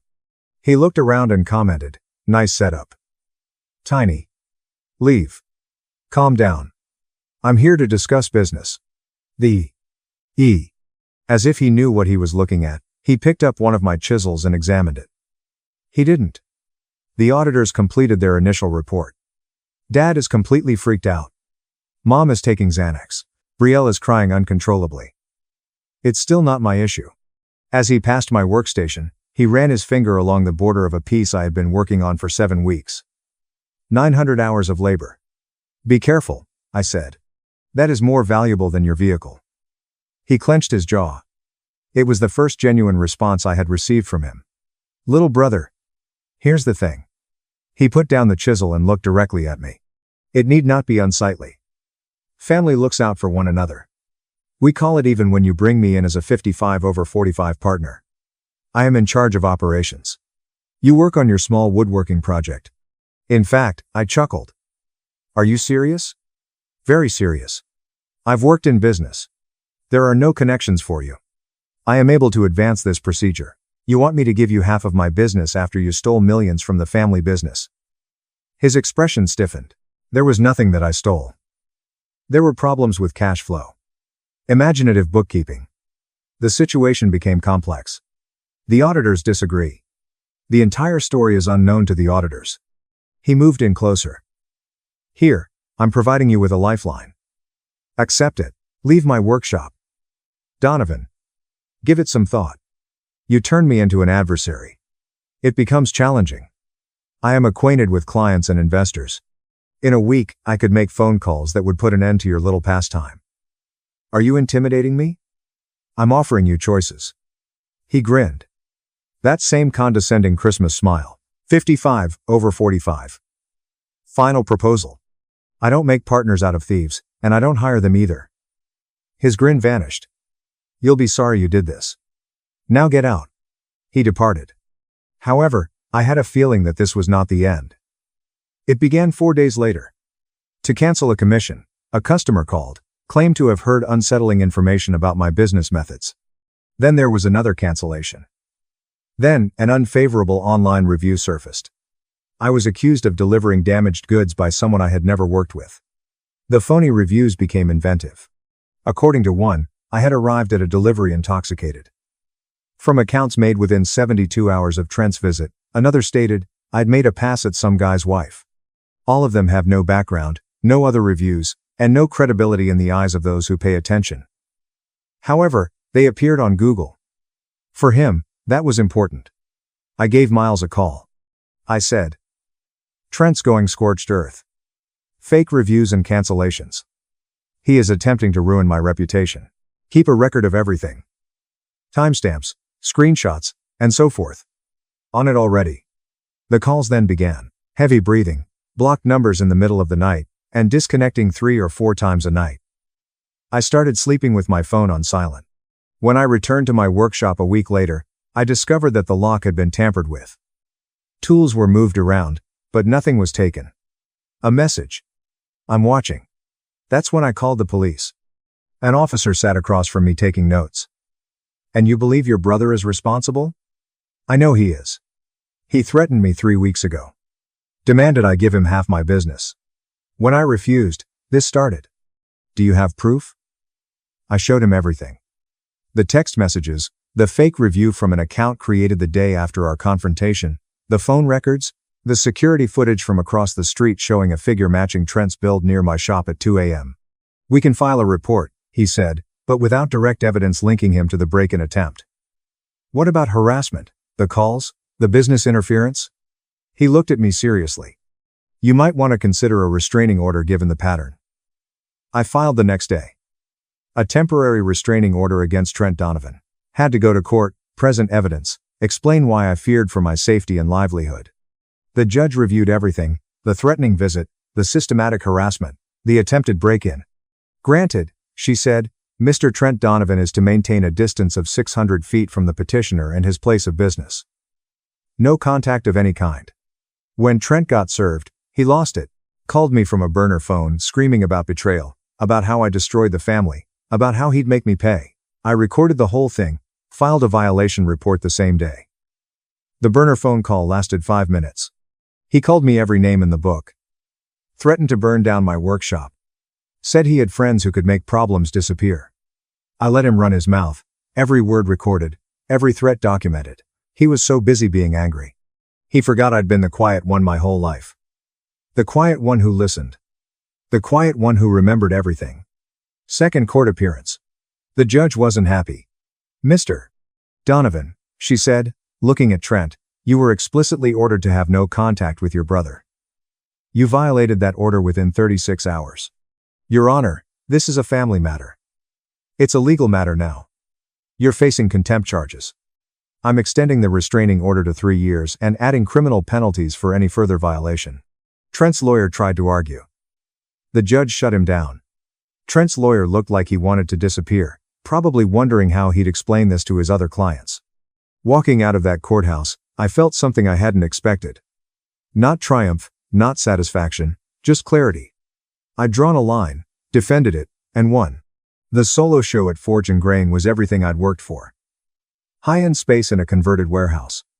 Professional lighting that made each piece glow. My collection occupied the entire main room. Each piece spotlit perfectly against exposed brick walls. 7 years of work. 7 years of being told I was wasting my life. All of it validated in one room.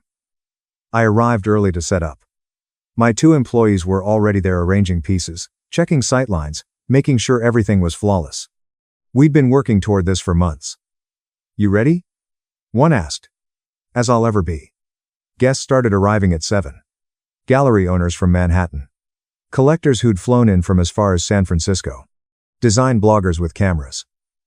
Interior designers scouting for talent. The room filled fast. The energy electric with possibility. I worked it naturally. Talking about process, explaining techniques, connecting with buyers who understood what real craftsmanship meant. A collector from San Francisco bought 3 pieces on the spot. Paid asking price without negotiating. I've been looking for someone who still does real joinery, he said. Everyone else is just gluing IKEA parts together and calling it bespoke. We shook hands. That one sale covered my operating costs for 4 months. At 7:45, my grandmother walked in. Alone. She caught my eye and smiled. I walked over. Where's the rest of the family? I asked. Your father and mother decided not to attend. Too embarrassed after Trent's court appearance. Brielle stayed with them. She looked around at the crowd. Trent is prohibited from being within 600 feet of you anyway, thanks to that restraining order. I heard he tried to show up and had to be turned away. I hadn't known that. Security must have handled it before I noticed. The show looked spectacular. My grandmother said, I'm very proud of you. Thanks for coming. And thanks for backing me up at Christmas. I wouldn't have missed either. She gave my hand a squeeze. Your work speaks for itself. You don't need their approval. You never did. The show ran until 11:30. By the time we closed, I had orders totaling $74,000, not including the gallery's commission. 4 interior designers wanted to carry my work exclusively in their showrooms. 3 private clients wanted custom home offices designed from the ground up. April bled into May. Trent's case went public. Criminal charges filed. Not just the restraining order violations, but the embezzlement. 2. Turned out the auditors had found everything. 4 years of falsified records, shell companies, funneled contracts. The whole operation laid bare in court filings that became public record. I watched it unfold from a distance. The family firm hemorrhaging clients faster than they could count. Civil lawsuits from investors piling up. The perfect family image destroyed. And everyone knew exactly why. My cousin sent me the news article. Bergen County real estate exec charged with embezzlement. Trent's mugshot. Dad's company named, $3.6 million in diverted funds. The golden child had been stealing for years, and they tried to use me to cover it up. Summer brought more commissions than I could handle. We hired 5 more people and started turning down projects. The brownstone job in Brooklyn led to referrals. The referrals led to magazine features. The features led to more referrals. Success compounding on success built on skill, not manipulation. Late June, Mom called. First time in 6 months. First time since I'd exposed them in front of everyone at Christmas dinner. I'd wondered how long it would take before desperation outweighed pride. I let it ring twice before answering. "Hi there, Donovan. It's Mom." Her voice was different. Smaller, fragile in a way I'd never heard before.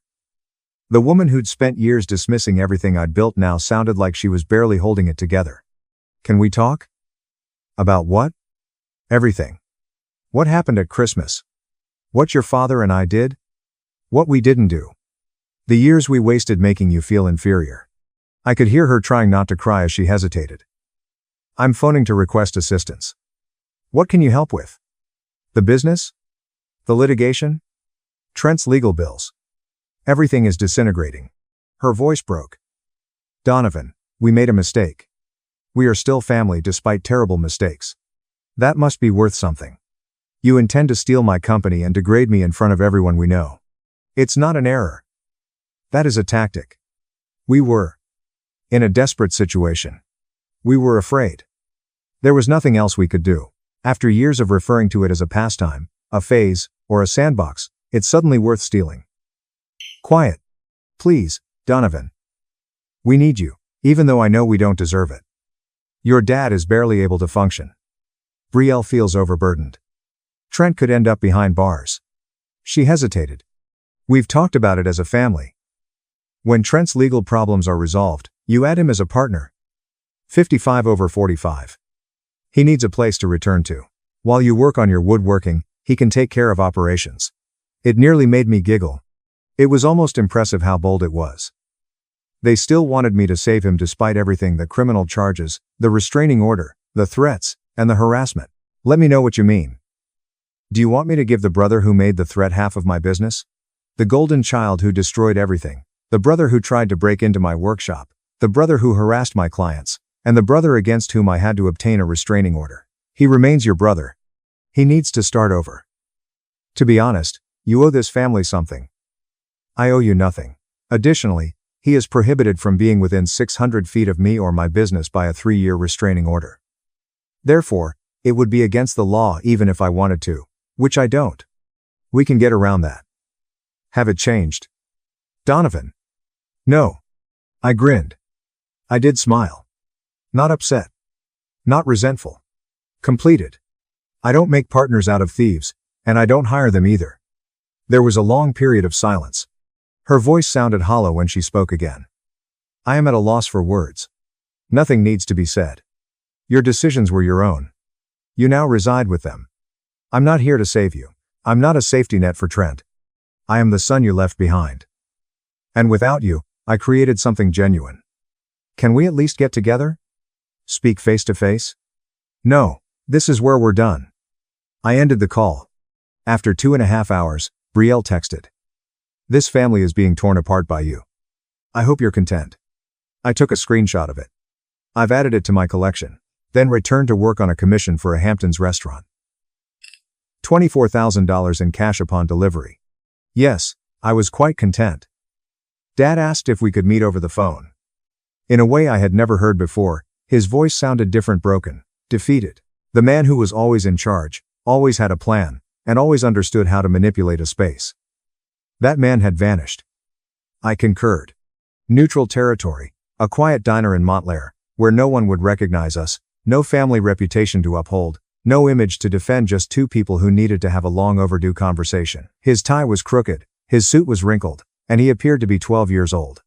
The man who had taught me about professionalism and presentation and who had always been well-groomed now appeared to have been sleeping in his car. He felt as though the weight of everything that had transpired was physically crushing him as he sat down. He said, "Thank you for meeting me. You desired to converse?" He ordered coffee, nodded, and inhaled deeply. Last week, Trent accepted a plea bargain. Federal minimum security for 20 months.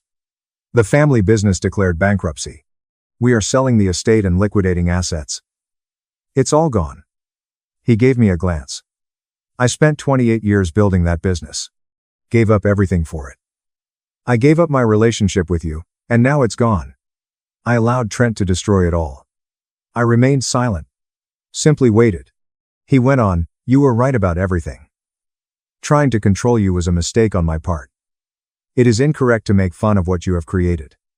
That Christmas ambush was a mistake. When Trent came after you, it was wrong to defend him. In every way, I was mistaken. Why are you telling me this right now? Because I want you to know that leaving was the right decision. You created something genuine, long-lasting, and significant." He looked directly into my eyes. "Donovan, you have my admiration. That's what I ought to have said years ago. Now I'm saying it." I saw him bow his head. I felt absolutely nothing. He went on, "I don't need you to save me. You don't have to join or fix anything for me. I simply want you to know that you were correct and I was mistaken. I apologize for not seeing it sooner." Silently, we sat there. I said, "Good to know. Makes no difference. We haven't finished yet. I get it. Hold on to your apology. It's not necessary for me. I've long since moved on." He gave a nod. "I thought you would say that." He turned around and got up to go. "What is the worst part, do you know?" he inquired. "What?" "I had 2 sons. One was brave enough to create something genuine, while the other was not. In an attempt to dominate him, I ruined our relationship. In an attempt to appease me, the second destroyed everything and then blamed everyone else when it fell apart." He gave a headshake. "I lost everything because I chose the wrong horse." He left. I had earned that peace, but it wasn't victory, satisfaction, or even vindication. I was no longer in need of their approval. I had already prevailed. Please click subscribe if you like this video. It greatly benefits the channel and enables us to provide you with more and better stories. Thank you. At his own wedding, my ex-husband didn't look at the bride. He stared at me through the kitchen window, then pulled me into the hallway, and said I made a mistake. Why did my ex-husband want to stop his wedding when he spotted me? After 12 years, my ex-husband left me because I wasn't excited. They were his exact words. Despite not loving me, he said he did. He wanted more from life since I was predictable and dull. I was 36 and had spent my adult life making a home with this man. I worked double shifts at a restaurant to fund his graduate education. I supported him through 4 career transitions. His job kept moving us, so I lived in 5 cities. He sat me down one evening and informed me he met someone else. Her name was Madeline. She worked at the gym at 28. It happened suddenly, and he couldn't control his emotions. He hoped we could stay friends because I was so important to him. The divorce ended 9 months later. He received the house since he was on the mortgage, even though I paid half for years. A tiny payment barely covered my relocating expenditures. At 37, I started afresh with a suitcase and the cooking talents I'd learned in restaurants for over a decade. I worked at a local catering company after returning home. Within 30 months, I saved enough to start a business. Every weekend, holiday, and event I could schedule, I worked. Quality food and reliable service became my reputation. I had a small crew and expanding clientele by year 4. My creations from nothing made me proud. An unfamiliar number called me one afternoon. It was my ex-husband. My catering business was mentioned to him via mutual acquaintances. My culinary skills were always known to him. He then asked if I could cater a June wedding. Asking whose wedding? Said his. They wanted the best caterer for his wedding to Madeline, and everyone recommended my company. He said having me on their big day would mean so lot to them. He stated Madeline wanted my cuisine at her wedding because she liked the online menu samples. I listened to him urge me to cook for the lady he left me for. He didn't find anything odd. He suggested it like a favor to an old friend. He acknowledged our background but said we were grown-ups. He hoped I had moved on like him. He requested a discount because we were family. Yes, I said. Why I agreed is beyond me. I may have wished to prove my closure. Maybe I wanted to see their faces when they understood my success. Maybe I wanted the money because weddings are profitable and business is business. I planned their menu for 10 weeks. I worked with their venue and planner to nail every element. I never spoke to Madeline. I received inquiries from her through my ex-husband, who treated me like an assistant. She requested 6 courses. She requested a raw bar, spaghetti station, and 8-way dessert table. Elegant but not formal, was her goal. I received updates, revisions, and demands from my ex-husband 3 times a week. He always closed the calls by thanking me for being mature about everything. The wedding was early June. At 1 p.m., my team and I set up at the venue. With the ceremony at 5:30, We had plenty of time. My ex-husband entered while I organized cooking stations. He froze at the doorway, staring at me. In my chef coat, with my hair back and a clipboard, I reviewed the timeline with my sous chef. He was silent for a while. Then he remarked, "I looked great." "The business must be treating me nicely," he said. He inquired about my relationships. I told him it wasn't his problem and continued working. The ceremony began promptly. I watched 180 visitors sit in the garden from the kitchen window. After the music started, Madeline went down the aisle in a big white dress that cost more than my first automobile. The altar was where my ex-husband waited for her. He seemed nervous, but so do all wedding guests. Before the officiant spoke, my ex-husband looked toward the building, kitchen, and window where I was standing. Our eyes met briefly. The officiant requested objections. My ex-husband didn't speak yet didn't ignore me. The ceremony freezes when my ex-husband stares at me instead of his bride. I can see Madeline's uncertainty turning to worry as she follows his look to the kitchen window where I am. I leave the window instantly, my heart racing, as Harper holds my arm and whispers to focus on the food stations. Clearing his throat, the officiant repeats the objection question. I hear my ex-husband say, "I," before fading into quiet that unsettles 180 guests. Connor, the best man, leans in to whisper urgently via the kitchen side door. I ignore the ceremonial turmoil and focus on the spaghetti counter while Madeline's makeup pales. Harper takes the serving spoons from me and tells me to check the dessert table because my hands are shaking. The ceremonial music has stopped, and people are whispering confusedly through the open windows. The dessert table sits at the far end of the kitchen, and I count and position the 8 selections we made. My hands shake nonstop. Because I can't straighten a serving knife, I put it down 3 times. Harper arrives beside me and softly places the knife. She doesn't speak, but her eyes worry. Victoria, the wedding coordinator, rushes into the kitchen and asks if we can delay cocktail hour since the ceremony needs a few minutes to settle a problem. I say we can hold the hot appetizers, but the cold items are already plated, and the time will be off if we wait. She nods and leaves hurriedly. Though not shouting, I can hear voices in the yard through the walls. No ceremony ends after 12 minutes. Through the window, I see guests standing up and nervously milling around while Madeline and my ex-husband have a heated silent confrontation near the altar.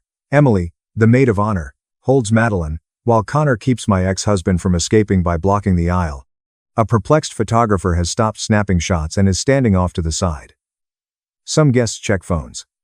Others whisper worriedly. Raj Patel, the venue coordinator, tells me the ceremony is taking a small break and asks if we can serve cocktail hour appetizers early to keep attendees busy. I send my staff out with lunch trays, happy for the logistics distraction, even as my mind raced with what's occurring outside. Our crab cakes, stuffed mushrooms, and bacon-wrapped dates are handled quickly by my crew. I watch them negotiate the puzzled wedding guests, who appear relieved to have something other than the altar drama to focus on. My ex-husband arrives at the kitchen doorway in his tuxedo, flushed and desperate, and says he needs to talk to me now. Harper intervenes and tells him to leave because this is a professional kitchen during an event, but he's staring at me with an expression I haven't seen since our early dating days. He begs with wide eyes. Running his hands through his hair messes it up. He seems younger and vulnerable. As when we met, I reply it's fine and walk with Harper to the service hallway, where he apologizes and says he made a big mistake and saw me today made him realize what he gave up. I feel nothing but a strange detached clarity as he rushes to say how I look confident and successful and remembers why he fell in love with me. Watching him talk is like watching a stranger I used to know. I interrupt him and ask if he's truly doing this in his wedding tuxedo, while his bride waits at the altar and 180 guests eat my appetizers. He knows the timing is bad, but he couldn't swear while staring at me through that glass. He couldn't promise Madeline forever after realizing he still likes me. He doesn't like me, I tell him. He cares about me achieving without him after expecting me to fail. He looks startled and starts to disagree, but I keep talking, claiming he liked the me that supported his aspirations, moved for his employment, and made myself smaller so he could feel bigger. He reaches for my hand, but I retreat quickly. As the caterer he hired, not his ex-wife, I offer to fix his life. I say 180 people are waiting for a 6-course meal and a team whose schedule is fouled up because he broke down at his altar. I tell him to figure out his wedding plans right now because every minute he talks to me warms my scallops and overboils my pasta water. He starts to add something else, but Victoria comes at the end of the corridor, panicked. She claims Madeline is having a breakdown in the bridal room and demands to know why the ceremony stopped. What's happening? And if he'll marry her. Like a trapped animal, my ex-husband glances at me and Victoria. I tell him he caused this and should deal it without me. I pass them and enter the kitchen, where my staff is worried. Harper grabs my arm and checks on me. I understand I'm fine. His desperate confession in the corridor just made me sleepy. Tired of his self-made drama.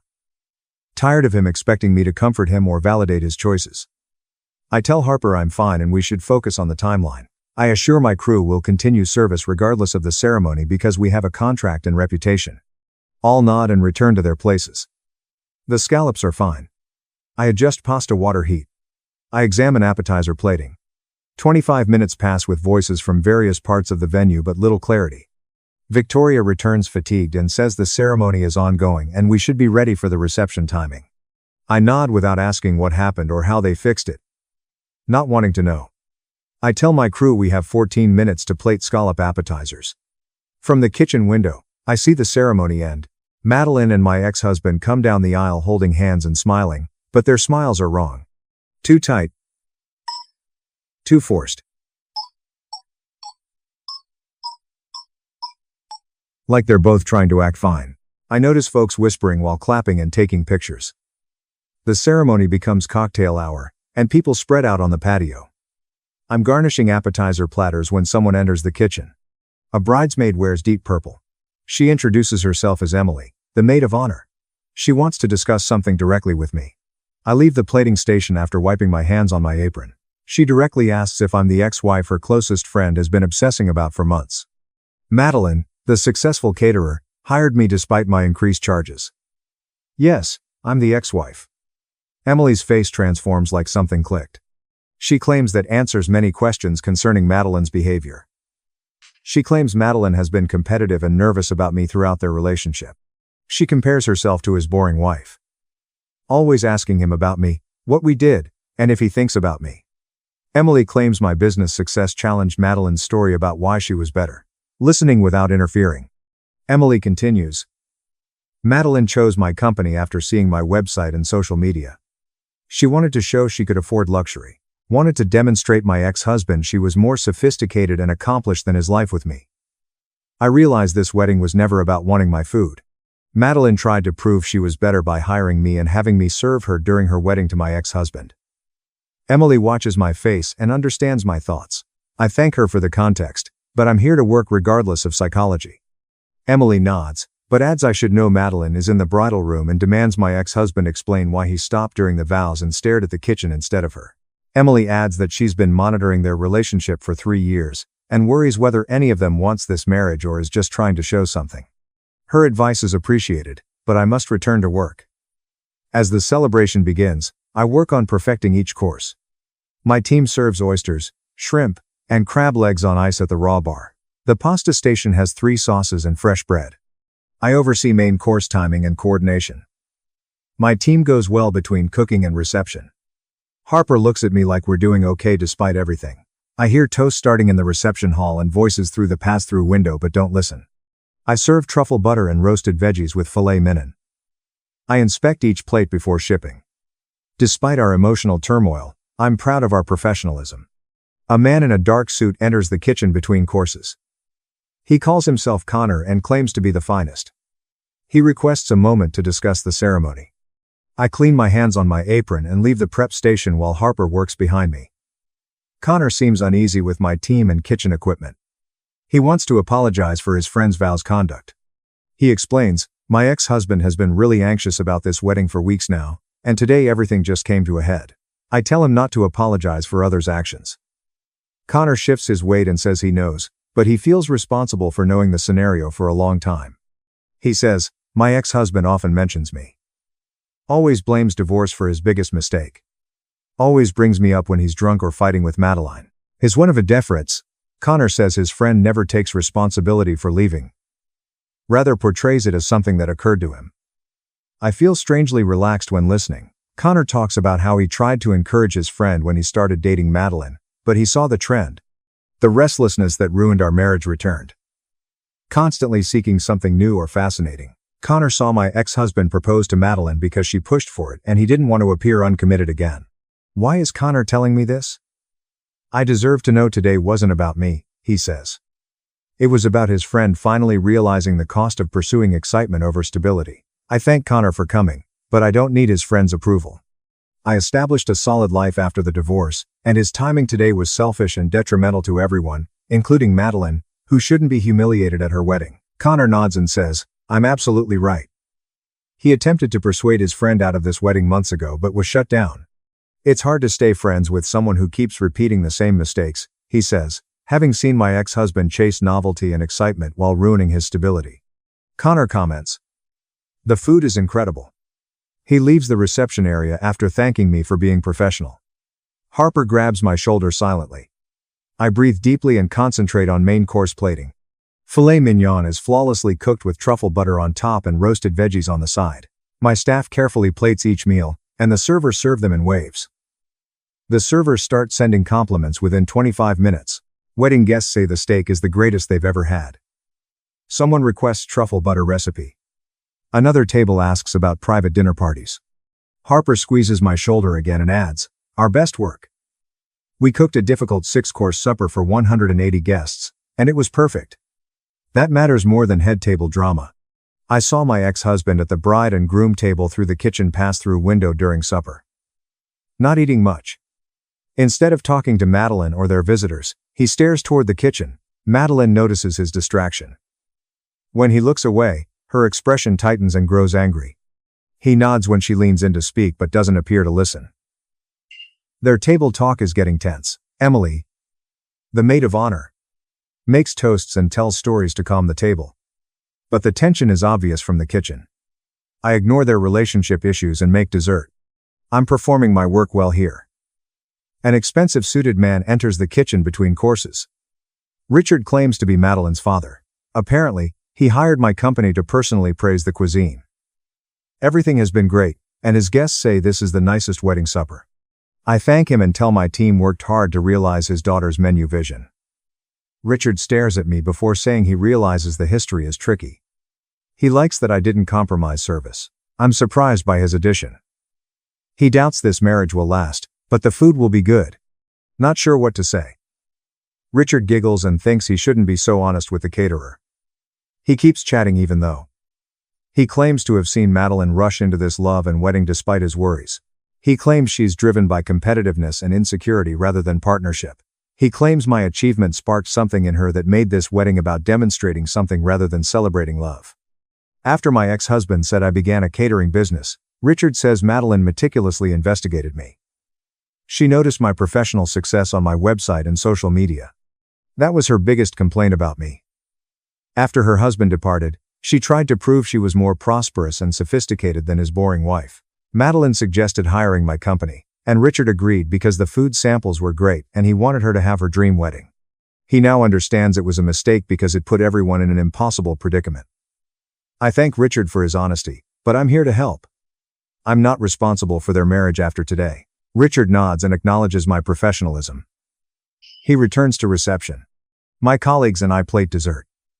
8 selections elegantly displayed on the table. Chocolate cake, lemon tart, raspberry mousse, tiramisu, creme brulee, cheesecake, and fruit tart. Each garnished perfectly. I see Madeline at the kitchen doorway as I tilt a cheesecake. Still in her wedding dress, her makeup is ruined from crying. Standing there, she seems angry and desperate. She requests a private conversation. Harper looks anxious as I look at him. I dry my hands and enter the corridor with Madeline. After the door closes, we're alone in this narrow service corridor. Madeline is efficient. She claims I ruined her wedding. By appearing prosperous and confident, I made her husband doubt his decision. She adds, I remain calm and remind her she hired my company. Her husband's sentiments aren't my concern. She solicited my services. Madeline cries louder as her face crumples. Saying she knows makes it worse. She hired me to test if I was as boring and forgettable as her husband said. She wanted to convince herself she was the better, more exciting, and worth leaving a marriage for option. Seeing me today being professional and composed and clearly thriving made her realize she's been competing with a fantasy version of me that never existed. Her husband viewed me as a boring, stable person he outgrew. No, I'm none of those. Successful and confident, I've built something real. Madeline says she spent 3 years trying to be interesting enough to maintain his attention, and now she realizes that excitement doesn't work in relationships. I'm neither her rival, nor her issue. I think her relationship troubles exist independently of me, and my presence today only brought them to the surface. Madeline wipes her eyes and asks if I still like my ex-husband. My honest response is no. The divorce inspired me to create something important on my own. I told her I supported his goals for 12 years, moved for his jobs, and shrank to make him feel greater. My divorce made me discover who I was outside of being his wife. I learned my potential was considerably greater. Madeline looks at me, absorbing this. What should she do now? I tell her I can't answer that. I say she should decide if she's marrying him, or who she hopes he'll become. She must decide if she wants this relationship because it makes her happy or to win a fake competition. Madeline looks at me with tears in her eyes and asks how I stopped loving him. The question surprises me because I hadn't considered it that way. I tell her I still love my husband. I accepted they were gone. My ex wasn't someone I wanted to be with. He wasn't my 12-year partner like I imagined. I say she should decide if she's marrying him or who she hopes he'll become. She must decide if she wants this or is just trying to win something unimportant. Madeline nods slowly and wipes her eyes. She whispers thanks and returns to reception. I watch her walk down the hall in her expensive white dress and worry how she'll take what I said. Harper is arranging the last dessert plates in the kitchen when I open the door. Her concern makes her ask if I'm okay. Really? I am. I'm not broken by my ex-husband and his bride's arguments. Making things clearer. I'm seeing the situation as it is. Not as I feared. Harper squeezes my shoulder and says the desserts are ready. After checking each display, I signal the servers to start service. Perfect dessert course. 8 options on white tablecloths are offered to guests in the reception hall. First went chocolate cake, then lemon tarts and raspberry mousse. I watch from the kitchen doorway as people photograph the dessert table before choosing plates. For the evening reception, servers serve coffee and tea while the DJ plays soft music. My colleague reports that guests are asking who catered the meal. Another says table 12 wants my business card. Watching people enjoy our food makes me happy. I built this from scratch. This is my forte. Victoria enters the kitchen with her planning binder, looking more relaxed than usual. She claims this is her best wedding meal in 5 years. She says my team handled every issue gracefully and kept the food quality high despite personal issues. She requests my business cards for 3 couples getting married next year. I thank her for the referrals and give her a stack. She claims I earned them by working hard under pressure. The reception continues as we break down the kitchen. I inventory leftover food and update tracking sheets, while my team cleans stations and packs serving dishes. Harper disassembles the dessert table while 2 others disassemble the pasta station. We work efficiently because we've done this dozens of times. Each piece of equipment fits in our system. We label and pack each container in order. Someone calls my name from the kitchen entrance as I count rented chafing dishes. I turn to see Margaret in a navy dress. She smiles proudly at me like she did when I worked for her catering company. She comes over and hugs me. She's ecstatic about my creation. She says seeing me work today reminded her why she knew I'd succeed with independence. Margaret inspired me to start a business 3 years ago. She said I had the skills and discipline to succeed. Her presence at this wedding is a reminder of my progress. Margaret steps back and observes my team's efficiency in the kitchen. She compliments everyone's professionalism and our breakdown processes organization. She tells me she has something to say. She says a major corporate client needs a caterer for a year of executive events, monthly dinners, quarterly galas, breakfast meetings, and lunch presentations. Downtown financial services firm client wants consistent quality from a reliable vendor. Margaret immediately considered my company when asked for recommendations. The contract would exceed my first year of business earnings. It would build my clientele and lead to corporate accounts. Instead of my unpredictable booking schedule, it would mean steady income. I look at her, trying to process her offer. This opportunity grows a small catering business into a company. This has been my goal for 3 years. I thank Margaret for thinking of me and say I'm overwhelmed. She dismisses my thanks, saying, I earned this through consistent excellence and professional integrity. Her industry reputation is built on more than good food. People know I'm reliable and honest, and I deliver what I promise. She heard about the personal issues today and is impressed I kept quality under pressure. Her corporate client needs that level of professionalism, she says. Someone who doesn't let personal issues affect business. Someone who can handle stress without breaking down. I swallow my emotion because we're still in an event. Margaret gives me her client's number and tells me to call next week to meet. She hugs me again before returning to reception. Next hour, reception winds down. DJ packs equipment as guests leave. My team efficiently loads clean containers and rented items into our vans. I finish paperwork with Raj Patel in his kitchen area office. He verifies our invoice and contract. He says several reception guests asked for my business information. He says the venue wants me on their preferred vendor list after today's performance. He says they only recommend caterers who consistently provide excellent service and handle issues professionally. He saw how I handled the ceremony disruption without affecting food quality or timing. Future couples booking this venue should work with my company, he says. Thanks. I give him the information to add me to their vendor list. This increases referrals and bookings at a beautiful, well-paid venue. I leave for the parking lot where my team is loading the last van. After sunset, garden lights illuminate the ceremony lawn. I see my ex-husband walking across the parking lot toward us as I check my clipboard equipment list.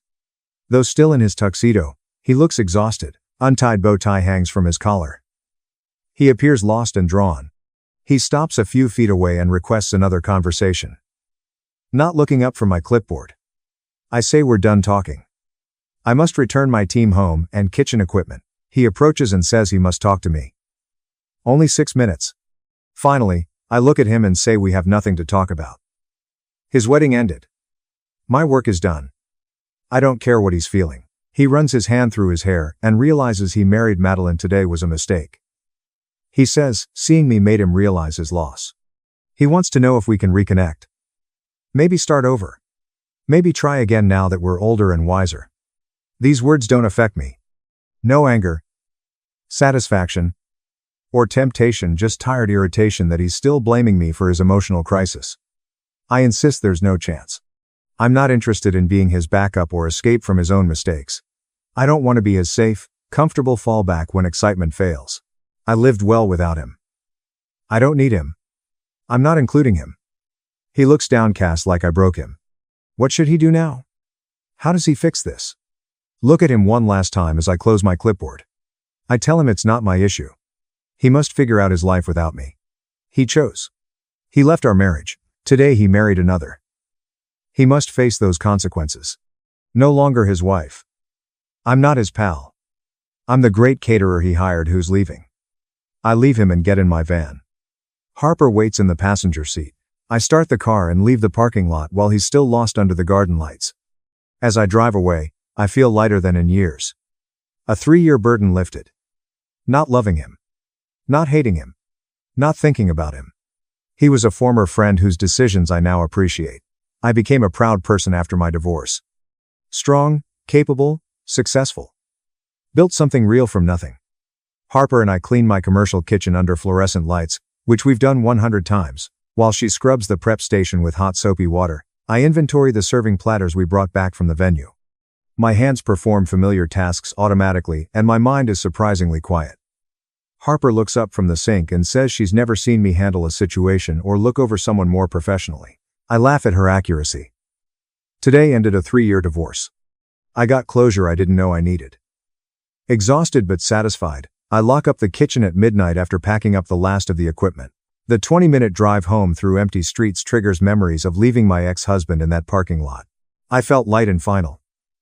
I drink wine and walk out to my apartment balcony to watch the downtown lights after coming home late. Sitting in the cheap plastic chair I keep meaning to replace, I pull my sweater tighter in the cool night air. My life is so different from 3 years ago when I was crying in a hotel room with divorce papers and no idea what to do. I built a proud business on determination and cooking. My reputation grew in this industry. I gained independence I never had in my marriage. When his career, choices, and needs ruled. Sipping my wine, I watch cars pass on the street below and am grateful for the path that brought me here, even though it hurt so much. The next morning, my phone buzzes with notifications. Victoria, the wedding planner, sent 3 referrals from guests who attended yesterday's wedding and want quotes for their own events.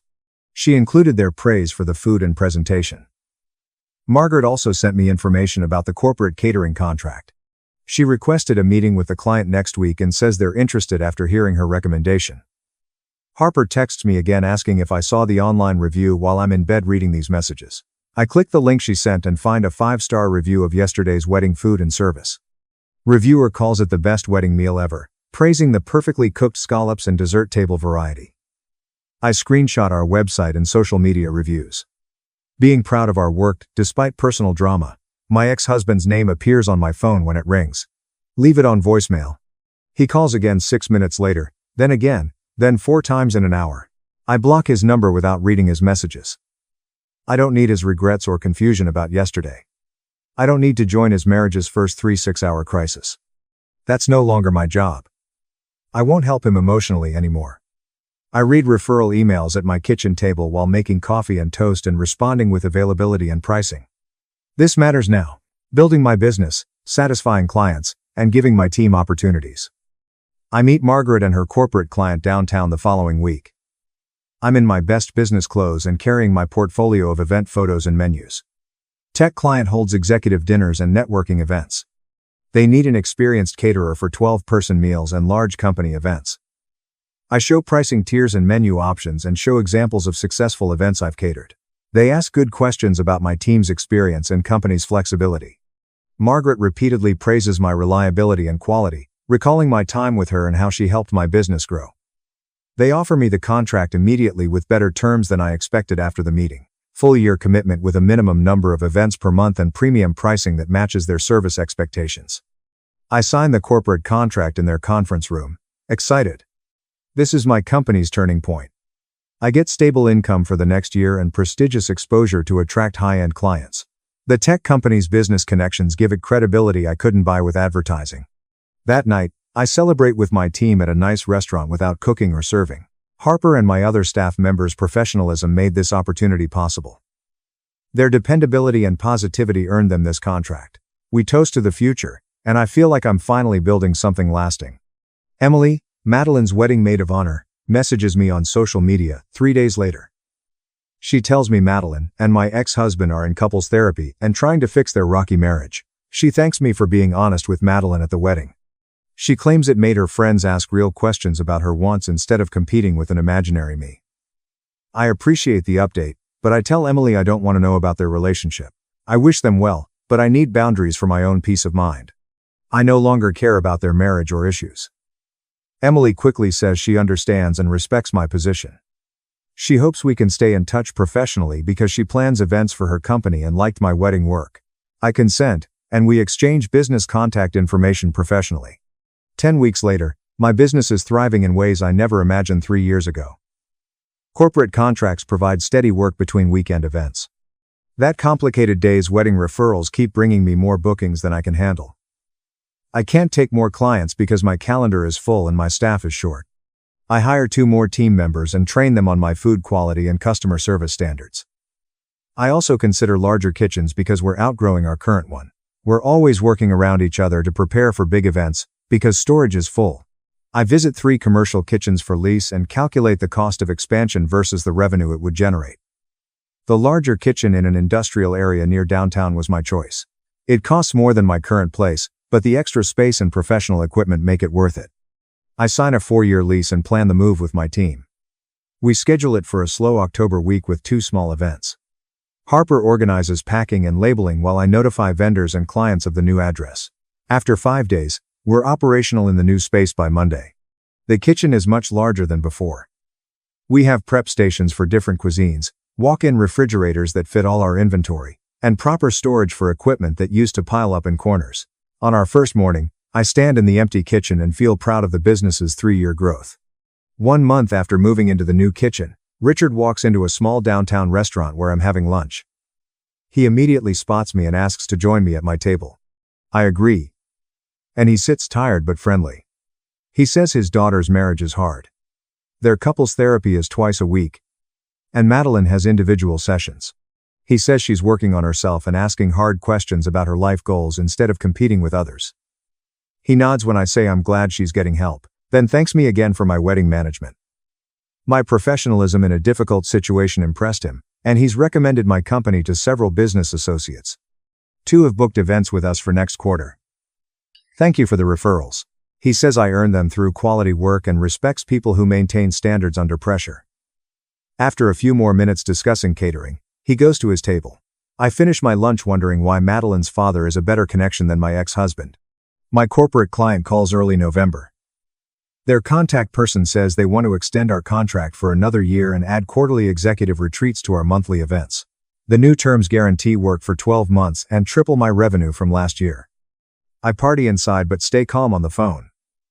This contract alone could keep my business going if wedding bookings dropped. I promise to submit a formal proposal by the end of the week, and we meet to finalize details. I call Harper into my office to tell her the news after hanging up. She hugs me and says, "This is exactly what we've been working toward, the stability that lets us plan long-term instead of scrambling for the next booking." We update our capacity planning and discuss hiring another full-time cook to handle the increased volume in the afternoon. By December, my business revenue has reached levels I never imagined 3 years ago. I'm earning more than I did in my marriage, saving, and planning ahead. I look at apartments in nicer neighborhoods, with more space and amenities than the small rental I moved into after the divorce. I find a quiet 2-bedroom unit with good natural light and a kitchen that doesn't feel like work. Though the rent is higher than ever, I can afford it without stress. 2 weeks after signing the lease in January, I furnish it to my liking. I pick a couch based on fabric, not leather. I choose happy art over neutral prints. I buy dishes and colors I like. This space feels like mine, unlike my married home. I make every decision based on my preferences without considering others. Harper becomes kitchen manager in February with a big raise and more say in operations. After 3 years of hard work and good judgment, she deserves it. I've built more than a business.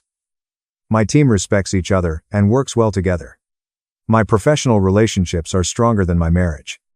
No pretending or performing, just clear expectations and appreciation for everyone's contributions. Harper thanks me for the promotion and says she's learned more here than in culinary school. I thank her for her quality work and for being part of our team. An event at the same venue is booked 7 months after the wedding. Raj Patel arrives to coordinate service timing while I'm making appetizers. He mentions casually that my ex-husband and Madeline divorced after 5 months. News hits me differently than expected. My only feeling is mild curiosity about whether he learned anything from the pattern. Raj Patel expects more response, so I shrug and say that's unfortunate but not my problem. We discuss the evening's plans after he nods. Later, while my team serves dinner, I think about how distant that part of my life feels. They married and divorced in a world I no longer live in. I created something better myself. 2 weeks later, 3 mutual friends message me. My ex-husband has been trying to reach me. They all say he's divorced and wants to apologize and reconnect. Since we're both single, I reply the same to all 3 friends. Neither contact nor relationship with him interests me. That part of my life is over. I say it without anger or bitterness, just as a fact. One friend counters that he seems sincere about making amends and I should listen. I tell her I don't owe him my time or attention and that moving on means moving forward, not reverting. She finally accepts my boundary and stops spreading his messages. In April, I meet someone at a corporate event I cater. The same client's marketing consultant is funny, smart, and confident without needing to prove anything. He asks for my card before leaving after discussing work and industry trends during cocktail hour. 3 days later, he emails to arrange coffee. A date request, not a business meeting. I agree. We spend 2.5 hours at a cafe near my apartment that weekend talking about everything except work. After 3 years of divorce, he has a good relationship with his ex-wife and is honest about his marriage's problems without victimizing himself. It's nice to start something new with someone who knows me as a successful business owner rather than a supporting character. His only knowledge of my past is what I share. No history or old wounds to overcome. June marks the 5th anniversary of my business. My revenue is 6 times my first year. I have 9 employees and a waiting list of clients. I host a party at the new kitchen for staff and key clients to eat food we made together. Margaret brings a bottle of expensive wine and toasts my success, saying she knew I could do it. Richard and his wife attend and tell others how professional I was in difficult situations. Victoria brings 2 other regular wedding planners. The room fills with people who respect my work and want to help it grow. I feel proud of our accomplishments as I look around the celebration. In July, Margaret calls to arrange lunch. She says she's retiring at the end of the year after 35 years in catering. She trusts my company to uphold her reputation for quality and integrity, so she wants to refer all her clients to me. I admire her confidence and am overwhelmed by the growth opportunity. Her clients include the region's top events. Taking them on would boost my company to a level I hadn't planned for 5 years. After 4 years of watching me work, she knows I have the skills and character to do it. We discuss transition plans and review her client files in the afternoon. After lunch, I'll take her referrals in January. In August, a local business magazine contacts me about including my story in an article about entrepreneurs who rebuilt after major life struggles. I accept the interview and spend an afternoon candidly discussing how divorce revealed my talents. A reporter asks how I went from devastated and starting over to a successful business in 5 years. My path wasn't easy. I had to value my work and stop measuring my worth by others' approval. I'm in the new kitchen with my chef coat in the September article. Potential clients who read the story and want to book events email me within a week. Our booking calendar must be updated to show we're full through spring as my website traffic quadruples. The marketing consultant asks me to make our relationship official and exclusive over dinner at a small Italian restaurant. Ethan has been patient with my reluctance to label or move quickly. It feels good and healthy and fits who we are, so I say yes. We talk openly about my divorce and his past relationships, building trust through honesty rather than fantasy. He tells me about his ex-girlfriend who cheated on him during a business trip and how it took him 3 years to feel ready to date again. I tell him about supporting my ex-husband through graduate school and career changes only to be left for someone younger and more exciting. Ethan reaches across the table and squeezes my hand, saying he's glad we both learned what we didn't want before we found each other. The conversation feels easy and real in ways my marriage never did. 2 adults building something together instead of one person constantly adjusting to accommodate the other. 1 month later, I cater a small 80-person wedding at a historic mansion for one of Victoria's clients. The menu features seasonal ingredients and creative plating that showcases my team skills. During the cocktail hour, Victoria pulls me aside and tells me I'm her favorite vendor to work with because I'm reliable, creative, and handle pressure with grace. She says the disaster wedding where we met actually showcased my professionalism better than a smooth event ever could. That she watched me maintain quality and composure when everything was falling apart around me. The compliment means more than I expected, and I thank her for the continued referrals and partnership. She asks if I'm available for a corporate gala in October, and I check my calendar on my phone and confirm the date. We discuss menu options while my team serves the main course, and I feel genuine pride in the reputation I've built through consistent excellent work. My business is stable and growing with the corporate contract, providing steady income and wedding season bookings filling every weekend through next spring. My personal life is healthy and honest with Ethan, and I'm building something based on mutual respect and genuine compatibility. I've built genuine confidence in my abilities and worth that doesn't depend on anyone else's validation or approval. I think about the woman I was 3 years ago, devastated and starting over with nothing but a suitcase and cooking skills, crying in a tiny apartment and wondering how I'd survive. I'm grateful for the journey that brought me here, even though it was painful and terrifying at the time. The divorce forced me to discover capabilities I didn't know I had, pushed me to build something entirely my own instead of supporting someone else's dreams. I wake up most mornings feeling proud of my life instead of anxious about whether I'm doing enough or being enough for someone else. I'm planning the menu for next month's events at my desk in the commercial kitchen when I realize I haven't thought about my ex-husband in weeks. He's become just a chapter in my history rather than a defining feature of my identity or a wound that still bleeds when touched. I built something real from the ruins of that marriage. Discovered strength and capability I never knew I had during all those years of making myself smaller. The life I have now is genuinely mine in ways my married life never was, shaped by my choices and priorities instead of constant compromise and accommodation. I look at the calendar filled with bookings and the staff schedule showing my growing team and feel satisfaction that has nothing to do with proving anything to anyone. I built this from scratch. What I created when I stopped waiting for someone else to validate my worth or tell me I was. My brother mocked me as still unemployed. I said nothing. 7 minutes later, HR started sending termination emails. My name is Avery Bennett. I'm 31. And a few nights ago, my own brother turned me into a punchline in front of individuals whose salary I literally approve of. He clinked his glass, drew everyone's attention to me, and asked loudly enough for the entire private area to hear, "Can we all give it up for my little sister?" And unemployed. And figuring things out. At 31, the chamber burst. Some of them whistled, while others screamed speeches. And someone near the bar genuinely exclaimed, "Career mode spectator." They laughed as if my existence was a meme, as if I were some useless extra in a movie in which they played the leads. None of them were aware that each of them had completed onboarding papers for a company I founded. None of them realized the faceless ownership organization that controlled their bonuses was simply me, a girl they determined didn't count. I did not defend myself. I didn't mention my clients, my sales figures, or the fact that the campaign they had been talking about all night began as a sketch in my inexpensive notepad on the kitchen table. I simply smiled, lifted my glass, and let them believe they'd nailed it. Allow them to believe the story they wanted, that I was the loser sister who never quite made it. Because, as they laughed, I was already making decisions in my head about contracts, authority, and what it truly meant to flip a table without touching a single plate. They felt they were embarrassing me. They had no idea that 7 minutes later, the jest would turn into HR emails, revoked badges, and a meeting they would never forget.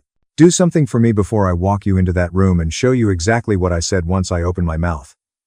Leave a comment and let me know what time it is, where you are, and which nation you are watching from. I want to see how far a story about family, ego, and revenge can go. The thing with being the unemployed sibling is that it doesn't begin the night someone humiliates you. It begins several years earlier in living rooms, kitchens, and school auditoriums, when people determine who you are and then never bother to update the file. Growing up, my brother was always the star. If you walked into our house, you'd find framed images of him in jerseys, blazers, and graduation gowns, beaming as if the world was designed to congratulate him. My accomplishments were stored in drawers, along with certificates that my mother intended to display when she had the time. They never got to the wall. Our mother, Elaine, did not refer to it as favoritism. She called it encouragement. When he made the varsity basketball team, she planned a celebration. When I won first place in a regional design competition, she responded, "That's wonderful, honey. Perhaps you could aid your brother with his project." I learned early on that in our family, charm always won out over silent effort. The first time my brother Mason Bennett stole something from me, it was credit, not money. I was 15, he was 18, and he failed to inform the judges of his business club competition that the app mock-up he was presenting was mine. I'd spent 4 nights sewing together screens using free software on an ancient laptop. He won first place. Everyone shouted, and he let them label him a natural, as I applauded from the back of the auditorium.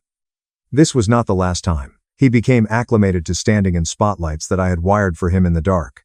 I grew used to swallowing it. Fast forward to my late 20s. While everyone felt I was drifting, I was developing something that my family didn't see as successful since it didn't match their script. No corner office with my name on the door, no corporate ladder, just me, a rented desk in a co-working place, and an unseemly quantity of caffeine. I founded Brightline Collective, a boutique creative business that provided digital strategy and content to brands looking to appear young and loud online. Snorts. At first, it was just me and a few freelancers. Then it was just me and 3 full-timers. Then it was me and a 24-person team, with clients whose logos my parents recognized from TV advertising. But here is the bit that will raise your eyebrows. Almost no one, including my family, knew that I owned Brightline. My COO, Grant Sullivan, served as the agency's public face. He conducted the interviews, took the stage, and smiled for the industry listings. On paper, he was the CEO. Behind the scenes, the controlling ownership was quietly held under an LLC with my name on it. That was deliberate. I wanted to make something without my family's judgment, without my brother claiming credit or my mother comparing us to contestants. So, when they inquired how work was doing, I told them what they already believed. I'm a freelancer. I am figuring things out. That's okay. It stayed that way for years, until the day Brightline's HR manager, unaware that she was speaking with the owner's sister, presented me a CV and stated, "We had a referral from a family friend for this person. Seems charming, a little light on actual results, but his references talk about him like he's a wizard with clients." My brother's name, Mason Bennett, appeared at the top of the CV. My stomach sank. He had applied for a senior account manager position at my agency. He'd skipped over 2 positions he'd left and stroked figures that didn't belong to him. Typical. Grant admired his confidence and ability to talk his way through mock scenarios. He may be excellent in front of clients. He informed me that we could train him on the rest. He had no idea that the person he was attempting to sell me on was the same kid who had told me, "You're good as a behind-the-scenes type. Not everyone is supposed to be noticed." I had an option. Block the hire and disclose myself, or let Mason in and watch what he did while thinking he was just another employee. In what now appears to be foreshadowing, I said, If the team thinks he's a fit, let's try him. Mason joined Brightline without ever connecting the dots. The corporation did not have my name on it. The downtown structure was a repurposed warehouse complete with exposed brickwork and neon logos. Nothing like the beige offices my parents pictured when they considered a real job. Mason assumed I was bouncing between shows, sleeping on couches, and helping out here and there. The few times he saw me at work, he assumed I was merely visiting a buddy. He never asked what I did there. It matched the story in his imagination. He was on a career route, whereas I was a creative drifter. The night he insulted me, still unemployed, was only the latest scene in a screenplay he'd been reading for our whole lives. Only this time, he'd invited a group of people I knew too well.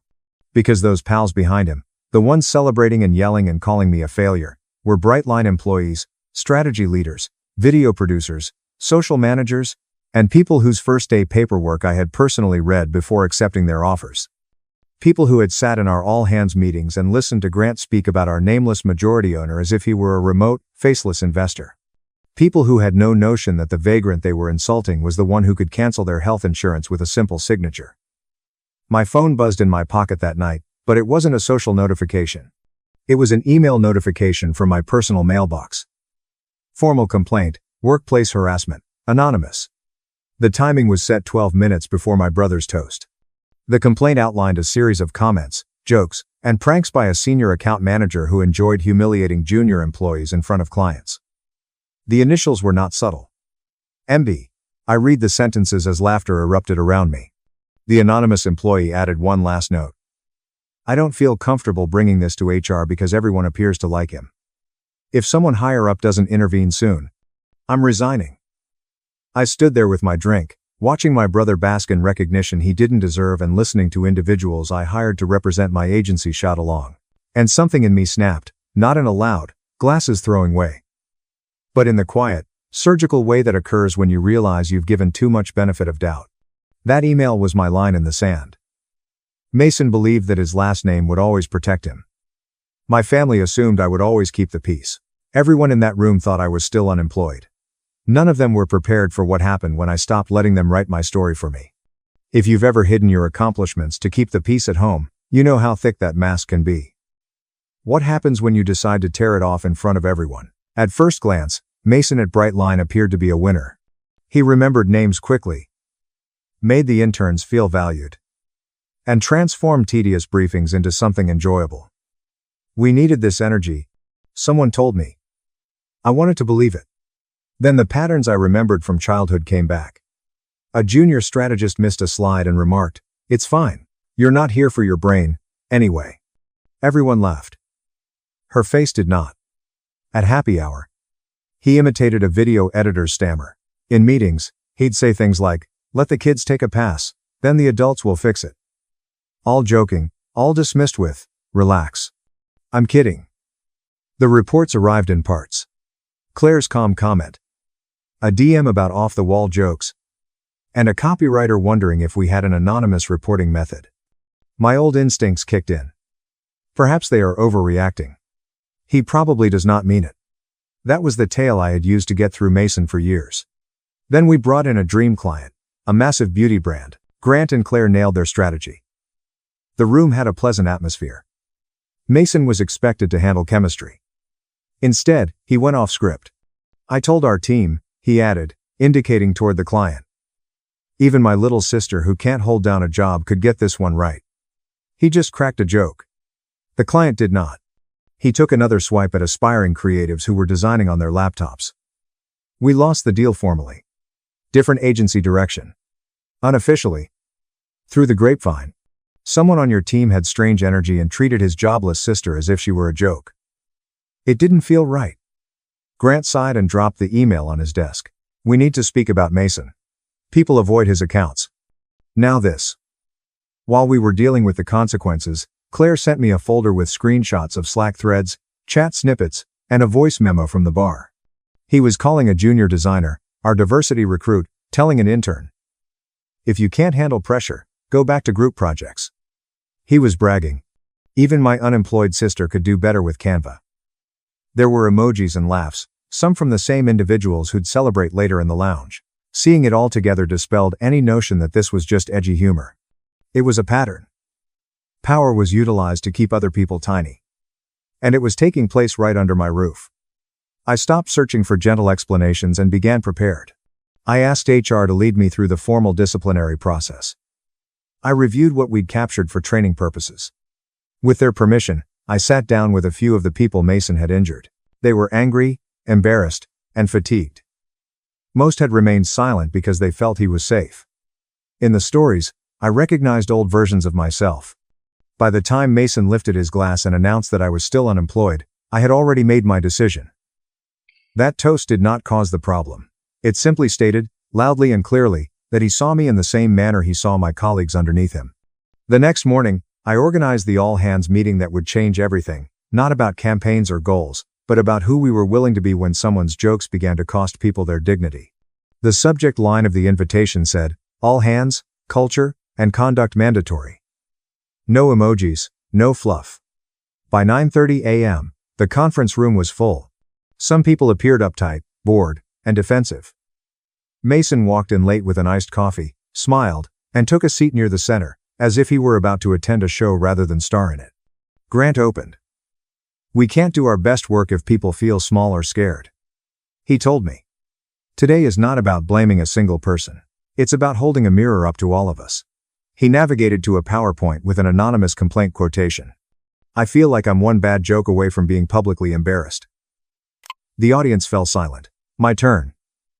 Mason was on a Zoom call when I stepped up and clicked play on the initial tape. If you can't manage a client raising their voice, this may not be the industry for you. We can't all be frail little art students. Nervous laughter echoes in the background. The second clip. A bar recording. We're practically a charity for junior talent, Mason's voice said. Have you seen any of the portfolios HR sends? My unemployed sister might do better with Canva. This time, the audience did not laugh.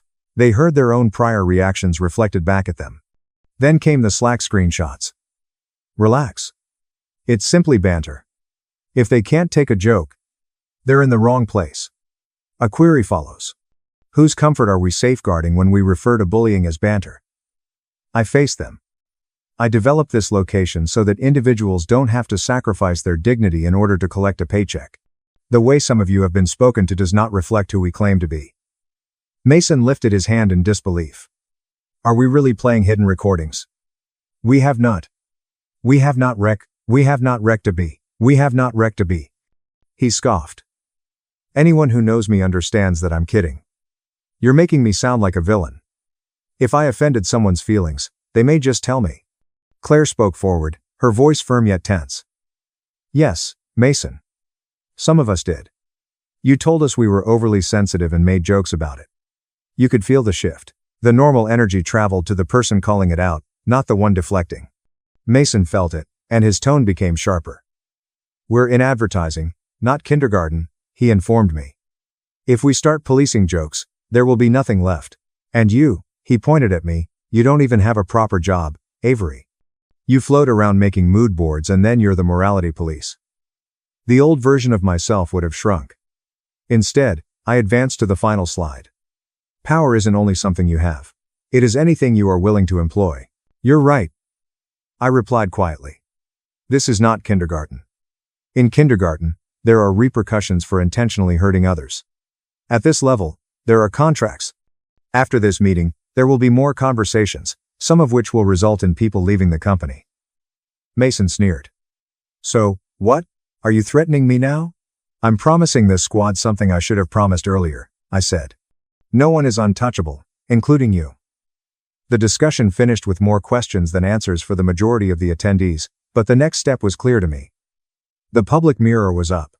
Now I had to close the door and speak to Mason, not as his little sister, not as the girl he could roast in front of clients, but as the person who genuinely possessed the authority he kept claiming to have. What happened in that smaller room would determine if this was just another dramatic meeting that everyone spoke about, or if Brightline had finally transformed.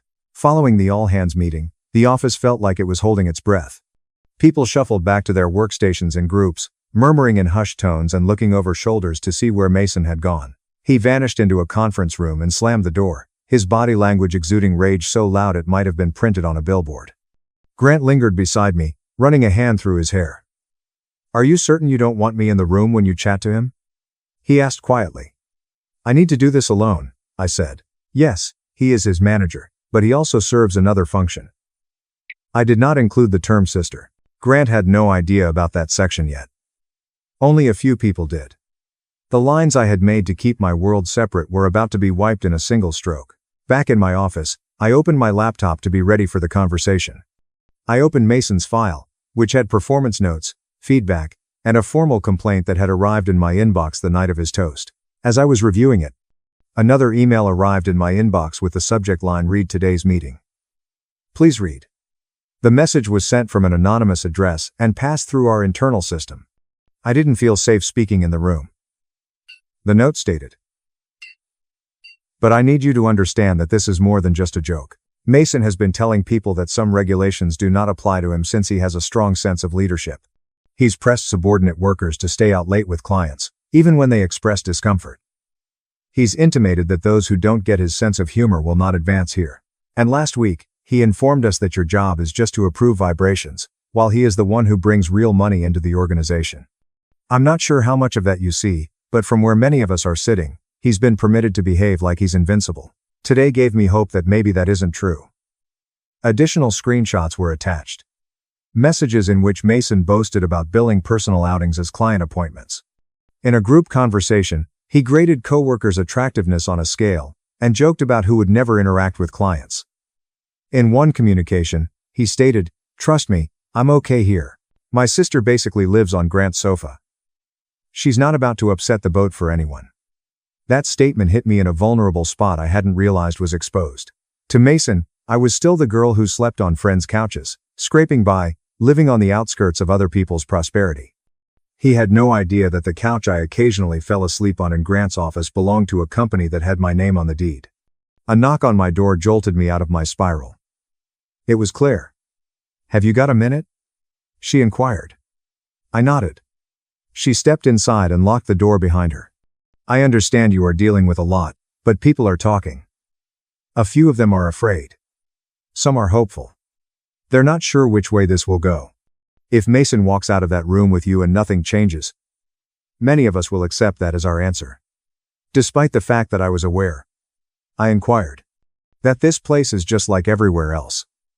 She continued softly, "That talented people are chewed up so that a few loud ones can continue to play king. I do not want Brightline to be like that. But I'm not sure I can stay if that's the case." Her comments weighed heavily on the decision that was already building in my chest. This was more than just a punishment for bad behavior. It was about stating clearly what we stood for and didn't. Any decision I made would reverberate throughout the building, long after the news of the dramatic encounter faded. After Claire went, I stared at my reflection in the dark glass for a long time. I noticed the girl who had applauded at the back of the audience as her brother accepted a trophy for her efforts. I noticed the woman who understated her accomplishments so that her family wouldn't accuse her of bragging. I also saw the owner of a business that deserved more than the silent concessions she'd been making to keep everyone happy. I sent one mail to HR. "Please create a termination document for Mason Bennett, Senior Account Manager. I'll manage the conversation personally." Then, for the first time, I fully included Grant. I strolled into his office, locked the door, and said, "I have something I should have told you a long time ago. Mason is more than simply an employee to me. He's my brother." He raised his brow. "That's a twist," he added softly. "And you still want to forward with this?" "I want to move forward because of it," I said. "If I can't hold my own family accountable, I have no business asking this team to trust me." Grant observed my expression and concurred. "Okay, then we do it properly, by the book. There's no drama. Do you want me in the room?" I shook my head. "No, but I might need you after." The truth is that terminating someone you despise is simple.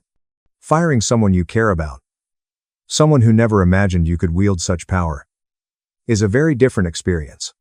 But before I could think of a softer option, I emailed Mason a calendar invite. One-on-one interaction is required, as is proper behavior and performance. Is greater than snorts, is greater than. 2 minutes later, he responded with only one word. "Sure." Have you ever reached a point where the fear of conflict is less than the dread of remaining the same? That is where I was. Whatever transpired in that room would have long-term consequences for my family. It was also going to affect Brightline. I only had to select which future was more important. Mason walked into the small conference room 8 minutes late, as if it were any other check-in.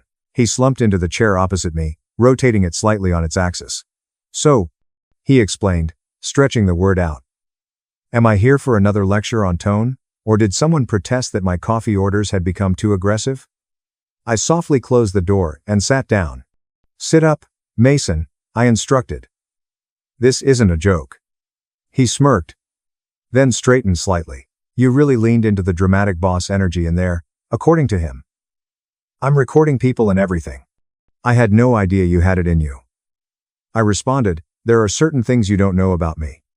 He scoffed. "That's part of the problem." "Come on, Avenue. I have known you my entire life. I know you. You're not going to ruin my career because a couple of interns don't like my sense of humor." I slid the printed complaint across the table to him, followed by a stack of screenshots. "This isn't about a couple of interns," I explained quietly. "It's about a pattern. You have undermined junior employees, made discriminatory remarks, misrepresented expenses, and cost us a major client. When people tried to speak with you about it, you mocked them. And then you mocked me in front of those same people." He took a quick glance at the papers. "They are overreacting. Everyone is so soft now. And you are making this personal because of one stupid toast." "It is personal," I replied. "It's personal for everyone you humiliated. It is personal to every employee who witnessed you getting away with it, and wondered if this place was safe for them. And, yes, it is personal to me because you did it on my watch. In my company." He laughed, clearly amused. "What is your company?" he repeated. "That is cute. You do some scheduling, boss people around on deadlines, and then it's your company." I took a deep breath. This was the moment I had been anticipating for years.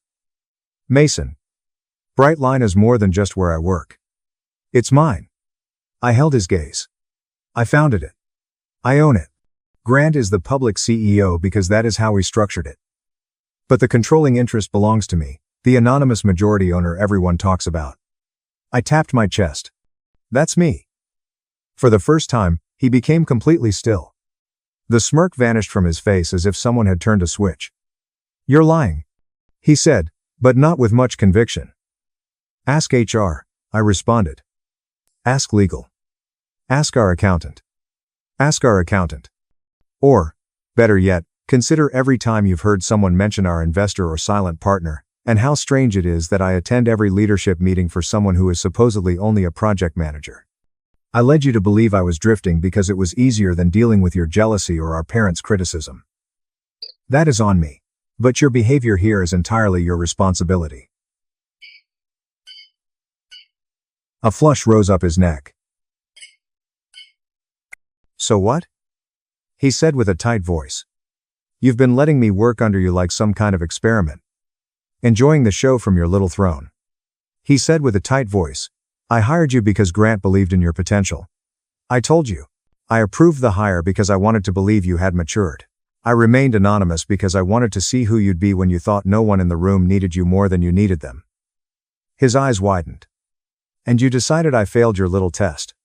You decided that," I said softly, "every time you chose to shrink someone so that you could feel bigger, every snort time you exchanged respect for a cheap laugh. Every time you promised to be the most powerful person in the room by convincing yourself that everyone else was replaceable." He leaned forward, his features tense. "Do you think you're better than me now? Is this it? Because you have some documents with your name on them. When you were messing around in that co-working space, your parents mortgaged half of their future to help you pursue your dream. I'm the one who stayed at home. Every week, I pay them a visit. Do not talk to me about who is selfish." There it was.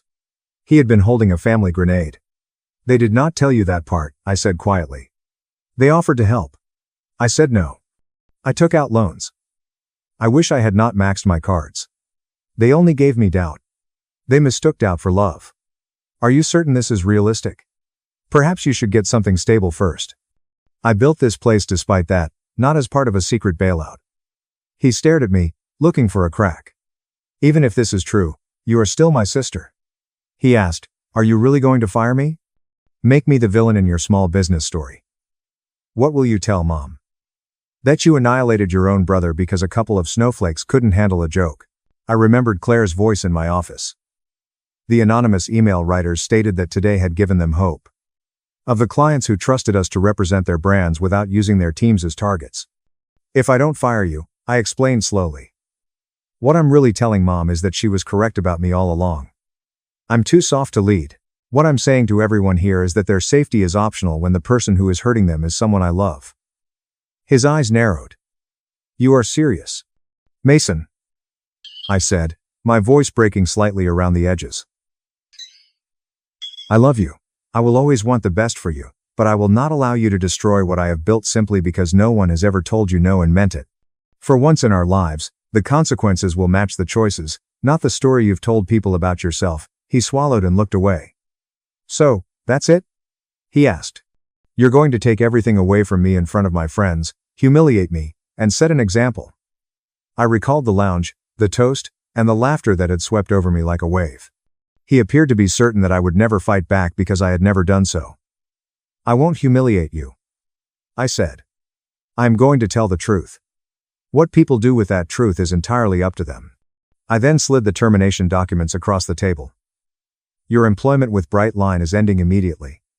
HR will guide you through the logistics. Equipment return, benefits, everything. You will be paid out in accordance with your contract. You are not being publicly dragged. You are being held accountable. He looked at the papers and then at me. Hurt glared with rage in his eyes. He whispered. You are choosing them over me. I replied, I'm choosing me. And the version of me who promised this place would never be the kind of place that broke her.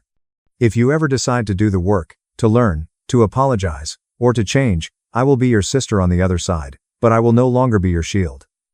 He didn't sign the papers right away. He stood up, knocked the chair back, and left the room without saying anything else. HR would catch up to him. The legal process would proceed whether he dragged his feet or not. What mattered now was not his signature. It was the final line I had drawn. Here's something that rarely comes up in revenge stories. Sometimes the real vengeance isn't a dramatic takedown. It's the quiet moment when you refuse to continue sacrificing yourself just to keep someone else comfortable. Still, there was one more thing I needed to do. Not just for me, but for everyone who had seen that lounge scene and assumed their boss thought of them in the same way my brother did. I needed to tell them who I truly was and what that meant for their future. In business, word spreads quickly, but nothing spreads faster than a sentence. Have you heard? Mason has been fired. By the next morning, the rumor had evolved from a cautious whisper to an accepted fact. Some people seemed relieved. Others appeared nervous, waiting for the catch. We'd all witnessed flashy crackdowns in other places that turned out to be staged. I did not want this to be one of those. So I did something I had avoided for years. I displayed my real name where everyone could see it. A new all-hands invitation went out. Company updates include ownership and culture. Grant attached a brief note. You will want to be present for this. When the team gathered, the mood was different from the previous meeting. Less defensiveness and more genuine curiosity. A couple of people looked toward the back, expecting Mason to arrive late with a story about everything being overblown. His seat remained empty. Grant opened again, but this time he made it brief. You all know me, he said. You understand what I do here. What you may not realize is who I do it with. Today, we're drawing back the curtain. No more anonymous ownership. No more guesses. He turned to face me. Avery. I walked to the front, my heart pounding and palms damp. On the screen behind me, a new slide was waiting. Our logo appears at the top, with a simple line underneath. Avery Bennett, the founder and majority owner. Next to it was a photograph of myself that I despised seeing, taken on the day we signed the lease for our office. I looked younger, tired, but hopeful. There was a beat of silence. Then the entire room inhaled. Some people actually said, "Wait. What?" out loud. Claire's eyes filled with tears. Someone in the back whispered, "I knew it. I should have told you this long ago." I began when we launched Brightline. I chose to stay in the background for a variety of reasons. Some are strategic, while others are more personal. I was afraid that if my family found out what I was building, they would try to control it, compare it, or tear it down. I was afraid that if any of you knew, you'd judge me differently, treat me differently, and stop being honest with me. So I let the concept of a mysterious owner exist, and I let you believe I was just another cog in the machine. That secrecy protected me in some ways, but it also cost us because it made it difficult for you to believe that leadership would step up when it was needed. I took a breath. Yesterday was one of those occasions. You saw someone in this room wield power and use it to harm others. Some of you were hurt. Some of you laughed along. Some of you remained silent because you were unsure who would choose you over him. I need you to know this. I saw it. I overheard it. And I won't pretend that's who we are. I took a half-second glance at Mason's empty seat. Mason Bennett left Brightline yesterday. That decision was difficult on a personal level. He's my brother. A ripple spread throughout the room. They now had a clear picture of the situation. The family toast, the bitterness, the layers. However, simply being related to me does not provide immunity in this situation. If anything, it raises the standard. If I can hold my own family accountable, you won't have to worry about me making excuses for others. I noticed the faces in front of me soften. Some people were shocked. Some appeared to want to clap but weren't sure if it was appropriate yet. Now, I said, we should talk about that lounge and what it meant when people laughed.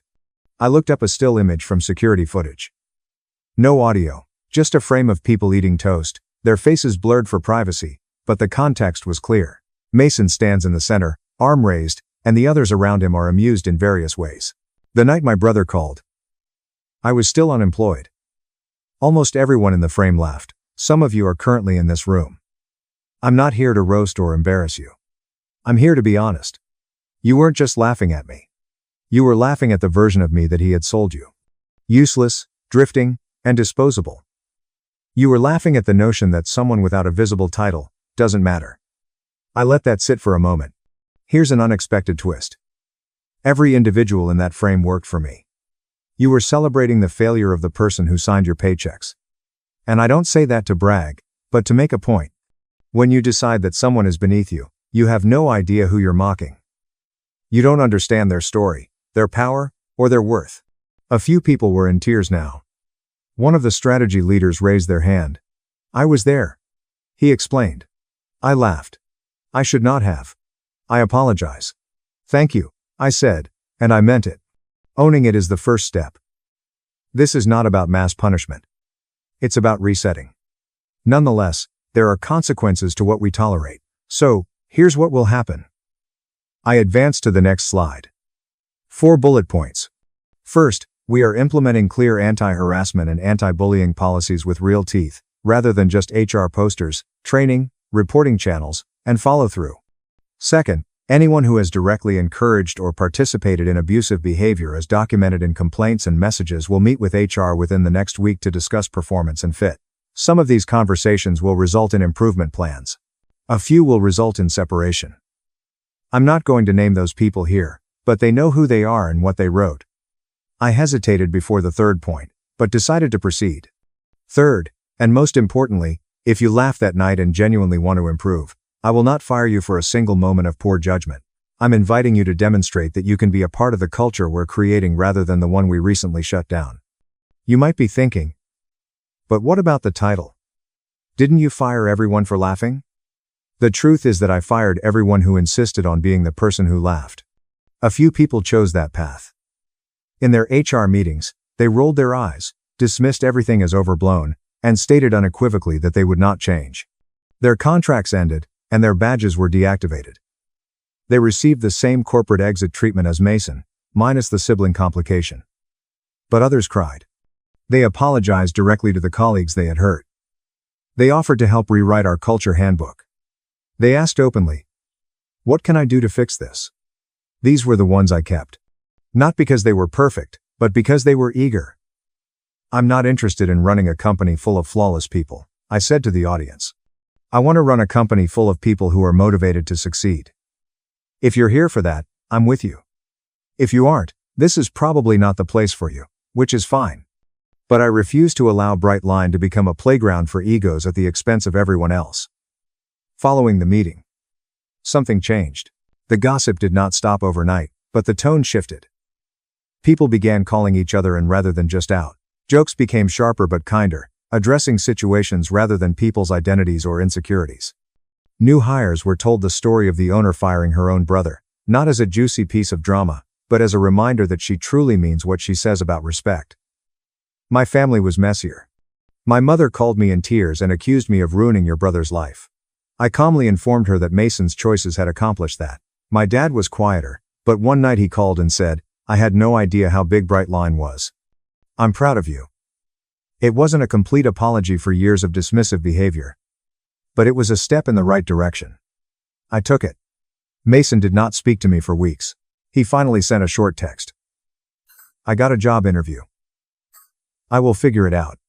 Do not worry about me." It was not forgiveness.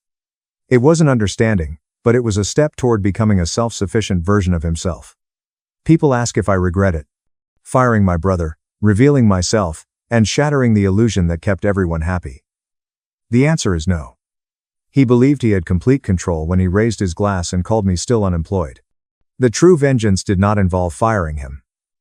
It was showing him and everyone else that the person you least expect may be the one writing the ending. If you've ever been the less successful sibling, the quiet one at the table, the one everyone mocks because they believe you'll never speak up, I'd like to ask you something. What would happen in your life if you stopped waiting for permission to take up space? And if you've ever seen someone get trampled at work and said nothing, here's a reality check. Are you going to stand up or laugh the next time? Because in the end, that is the true twist in any revenge story. It is not only about the person who eventually fights back. When the tables are turned, everyone else has to decide which side they're on. Just as my daughter was about to say "I do," she stopped the wedding, turned to me in tears, and said, "He wants to control everything." My future son-in-law was constantly inquiring about the boundary of the property. Every single time he came to visit our ranch in Colorado, not just once, not twice, but every single time. While he was standing at the kitchen window with a cup of coffee in his hand, Evan Cole would look out over the meadow and toward the tree line, which marked the boundary of our land. "Jack, could you please tell me exactly where your property ends?" He would ask in a nonchalant manner, as if he were merely engaging in conversation. On the first occasion, I did not give it any thought. On the second occasion, I assumed that he was simply interested in learning more about rural life. At the fifth attempt, I felt a twisting sensation in my stomach. When she heard it, my daughter, Emily Caldwell, would laugh it off. Basically, he is just curious about ranch life. "Father, you are aware of how city boys behave." However, prior to my retirement, I had worked as an engineer for 37 years. I'd acquired the skill of paying attention to patterns, and Evan's pattern was starting to become very obvious to me. When Emily brought Evan home for Thanksgiving some 8 months ago, that's when I first met Evan, Denver-based investment advisor who was 35 years old and had a spotless professional background.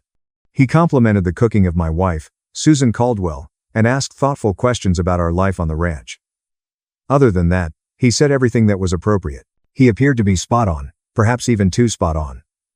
Due to the rapid progression of cancer, Susan passed away 4 years ago, and all of a sudden I found myself living by myself in this large house on 185 acres that we had purchased 28 years ago for almost nothing.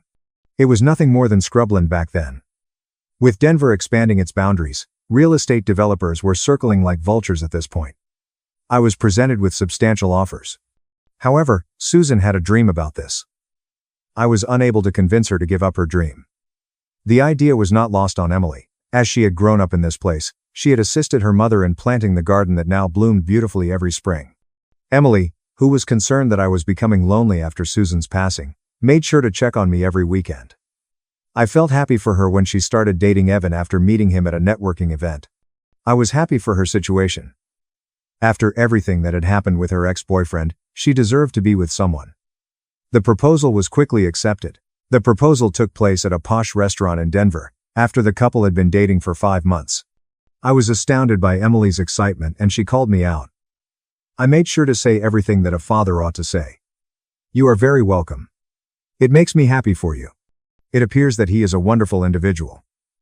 I couldn't stop thinking about the boundary of the property. The wedding was scheduled to take place at the ranch itself. At the beginning of October, Emily desired to tie the knot in the same place that her mother had cherished. Not only had she hired a planner, but she had also reserved a caterer and sent invitations to a total of 180 individuals.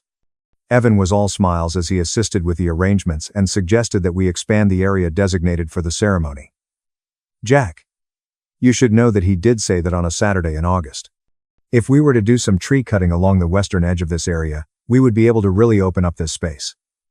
I mentioned that those trees served as a boundary for the property. Exactly. To what extent does your land actually extend back in time? And there it was once more. Following Evan and Emily's departure that evening, I sat down in my study and retrieved the property deed from its place. It was purchased in 1996 for $95,000, and it was 192 acres. To be able to afford it, Susan and I had been saving and cutting back for years. With development rights, it was now worth slightly more than $3.6 million, and possibly even more.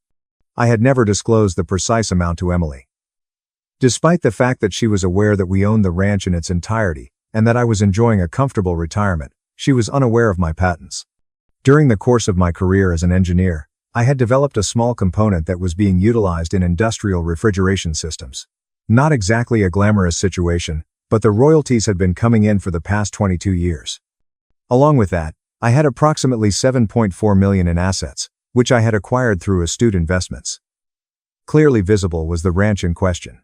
Emily had never inquired at any point about the remaining accounts, so they sat quietly. On purpose, I had lived a simple life, driving a truck that was 12 years old, wearing jeans and flannel, and repairing things on my own. As I watched Susan's wealthy cousins argue with each other over inheritances, I realized that money has the power to change people. It is preferable to be the quiet neighbor everyone does not suspect. On the other hand, Evan was now asking questions. In the morning of the following day, I contacted Eleanor Price, my attorney.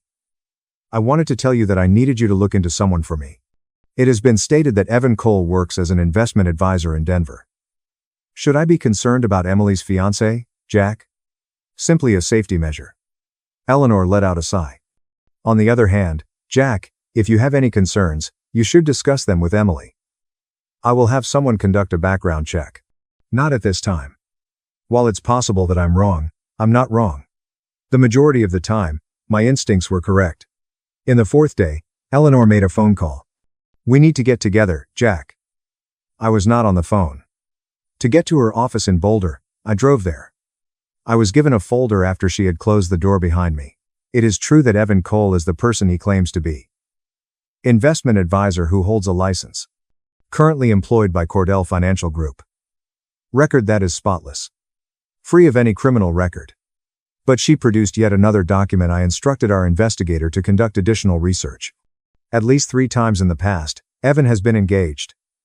3 times to women who come from families with a lot of money. Immediately following his acquisition of access to the financial information of the family, all 3 engagements came to an abrupt end. There are no lawsuits or allegations. The timing is merely coincidental. I gripped the folder with both of my hands. Her name is Lauren Pierce, and she is the daughter of a CEO in the technology industry. The engagement lasted for a total of 6 months and came to an end 10 days after Evan traveled to a family gathering to discuss the Pierce estate. Her father is a real estate developer, and her name is Hannah Brooks. Hannah's father revised his will, and nobody filed a lawsuit, which led to the end of the engagement, which had lasted for 5 months. Jack, these families do not file lawsuits. In order to make problems disappear without a trace, they pay. On the other hand, I made a few phone calls.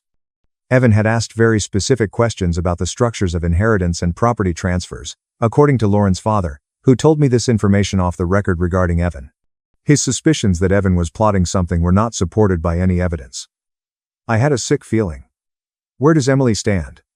Emily is not in possession of any sizable assets of her own. Despite the fact that she makes a good living in marketing, she does not have anything that would be of interest to Evan. On the other hand, Eleanor paused. It is possible that Evan is gambling on future assets if he believes that Emily has a chance to inherit this ranch but does not know the fair market value of the property. Alternately, he has done research on you and is aware of more information than he is letting on. Eleanor gave a slight nod. Having a serious conversation with Emily is something I would recommend, but I was unable to do so. If there is no evidence. Emily was feeling ecstatic and overjoyed about the upcoming wedding. However, what if I was wrong? What would happen if I ended her relationship because of my paranoia? It was necessary for me to be certain. Evan stopped by to lend a hand with the preparations for the wedding that weekend. In order to get to the porch where I was sitting, he parked his Audi in the driveway and then walked up to the porch. When do you have a moment, Jack? I had something that I wanted to send your way. Certainly. In a state of genuine concern, he sat down. Emily and I have been discussing our future, finances, and planning, as well as other topics that are considered to be responsible adult topics. I am aware that this may be considered sensitive. It was a laugh. Since I am an investment advisor, I am unable to refrain from doing so. I was curious. Have you given any thought to estate planning? Making certain that everything is structured in the appropriate manner for Emily? My face remained unaffected, despite the fact that my blood became icy. I have composed a will. It is wonderful, but with a property such as this one, you might want to think about establishing a trust because it is more tax efficient. Allow me to be of assistance. There is no fee. I'm going to be close to the family. I will give it some thought. Additionally, Jack, I hope it is not too much trouble to tell you this, but at your age, you ought to also give some thought to making plans for long-term care. Suppose something were to take place. Who will be in charge of managing this premise? It takes a lot of work for one person to run a ranch.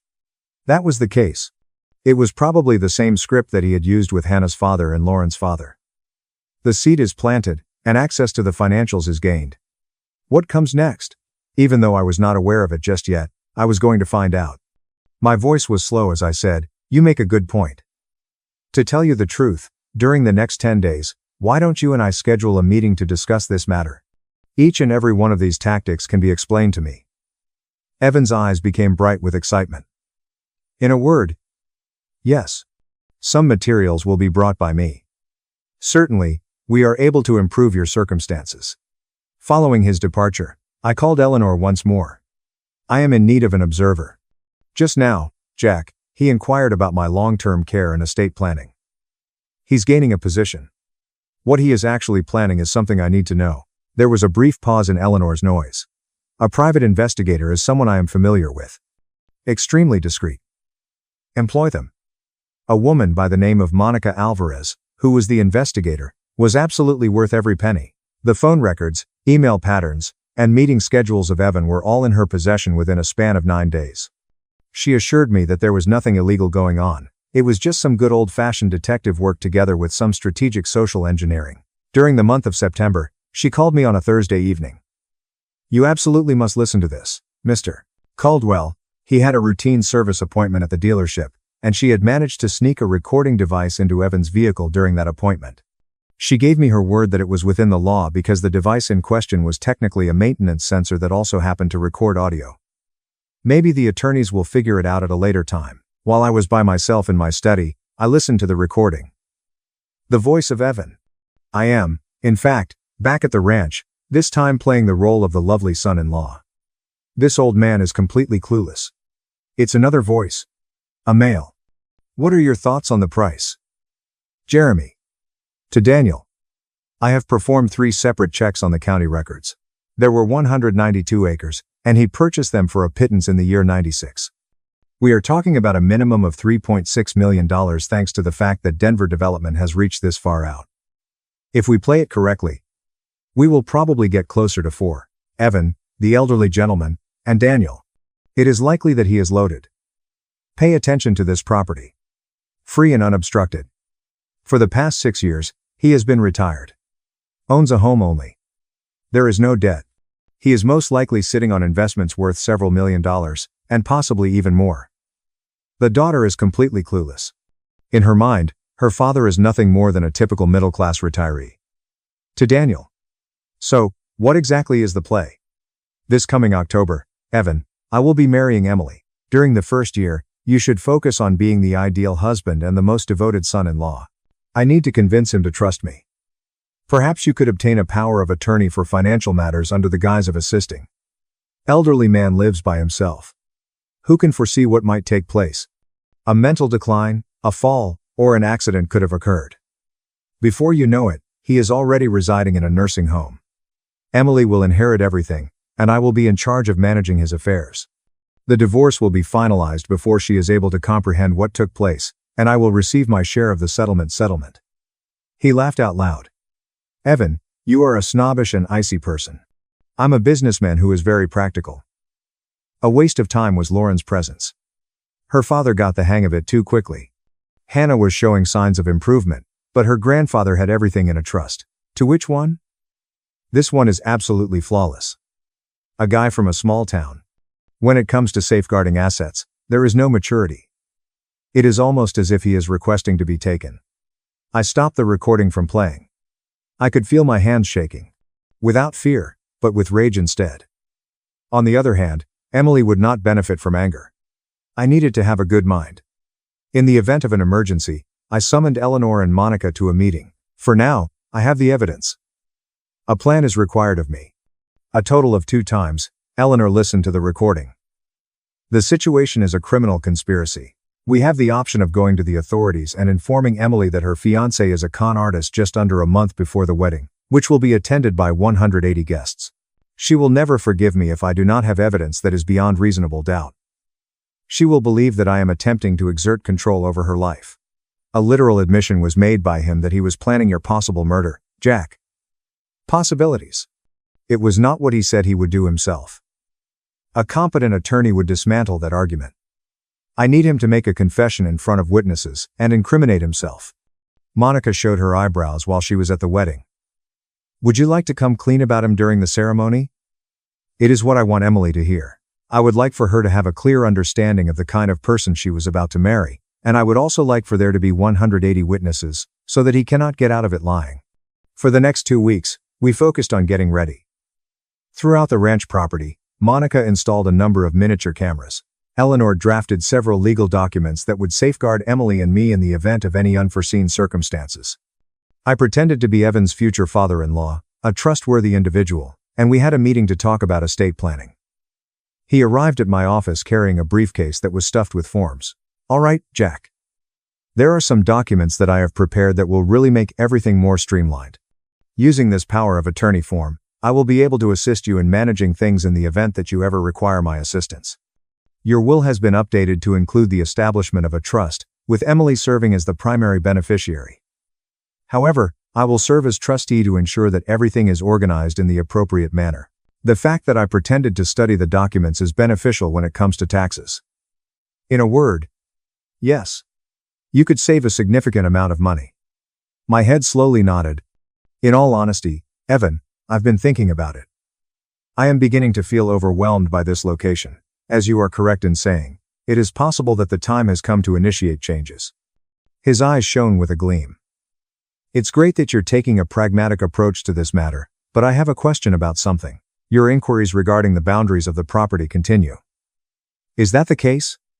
He did not miss a single beat. I am just considering the long term, Jack. We might decide to sell off some of the parcels, but we will keep the house and a few acres if Emily is the one who inherits this property. There is no point in retaining land that we will not use. If I were Emily's husband, I would want to assist her in making sound choices regarding her finances. Emily. And I cracked a grin. Obviously. Family is beneficial to family. The day he left, he believed he had triumphed. I gave him time to think about it. Emily made the observation that I appeared to be distracted 10 days before the wedding. Are you feeling okay, Dad? You have been very quiet as of late. Just wishing that your mother could be here to witness this moment. I'm thinking about her. The hug was from Emily. It is true, Dad. Although I miss her as well, I believe that she would be pleased for me. Evan is a lovely person. Even though I wanted to tell her everything at that moment, I was unable to do so. It was necessary for her to personally hear it and comprehend it in its entirety. She would always wonder if I had manipulated the situation if I did not handle it properly. I'm sure she would be, I said, feeling terrible about the lie I had just told. Daniel, Evan's friend.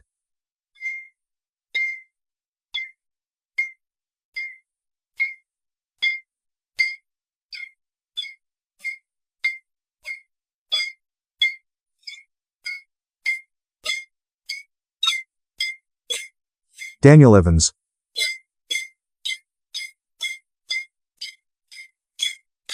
Through Monica's surveillance photographs, I was able to identify him. At the time, he was reportedly Evan's best man and was staying at a hotel in the city.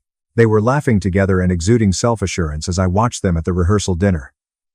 Evan offered a toast to the occasion.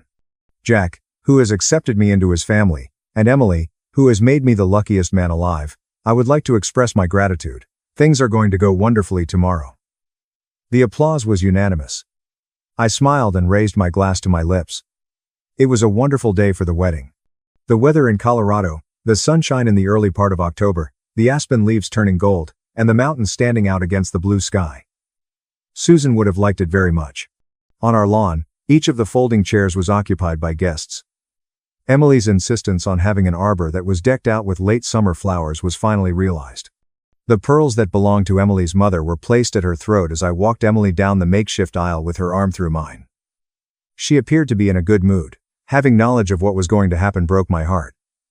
"I love you, Dad," she mumbled in a low voice. "I love you as well, my darling's love." My seat in the front row was reserved for me at all times. The ceremony got underway. During the beginning of his speech, the officiant spoke about love and commitment. Evan smiled as he stood at the altar, looking absolutely stunning in his tuxedo. After that, Emily's hand moved to her bouquet, just as Evan was about to say "I do" during the exchange of vows. Evan was about to exchange his vows. I was given a small piece of folded paper that she had pulled out of her pocket. When she looked at me, her eyes were filled with tears. I have opened it. In her handwriting, there were 3 words. "Help me out, Dad." Everything came to a halt. Her gaze caught mine. I noticed that she was staring at Evan with a pale face, and I realized that she was filled with fear. I got to my feet. "Please halt. Discontinue the ceremony." The people in the crowd murmured. Evan made a turn. "What is it, Jack?" "This is Emily." My tone of voice remained unruffled. "What exactly is the matter?" She inhaled deeply with trembling. In a daze, the words came out of my mouth. "You can hear him." In order to take him by surprise, I went to his hotel room the night before. In addition, I overheard him discussing with Daniel how he was going to. She was unable to finish everything. The color returned to Evan's face. "You are being completely ridiculous, Emily. You have a misunderstanding. During our wedding, you made a statement that you were going to make sure that my father was involved in an accident. After you had obtained power of attorney, you stated that it would be simple." Her tone was shattered.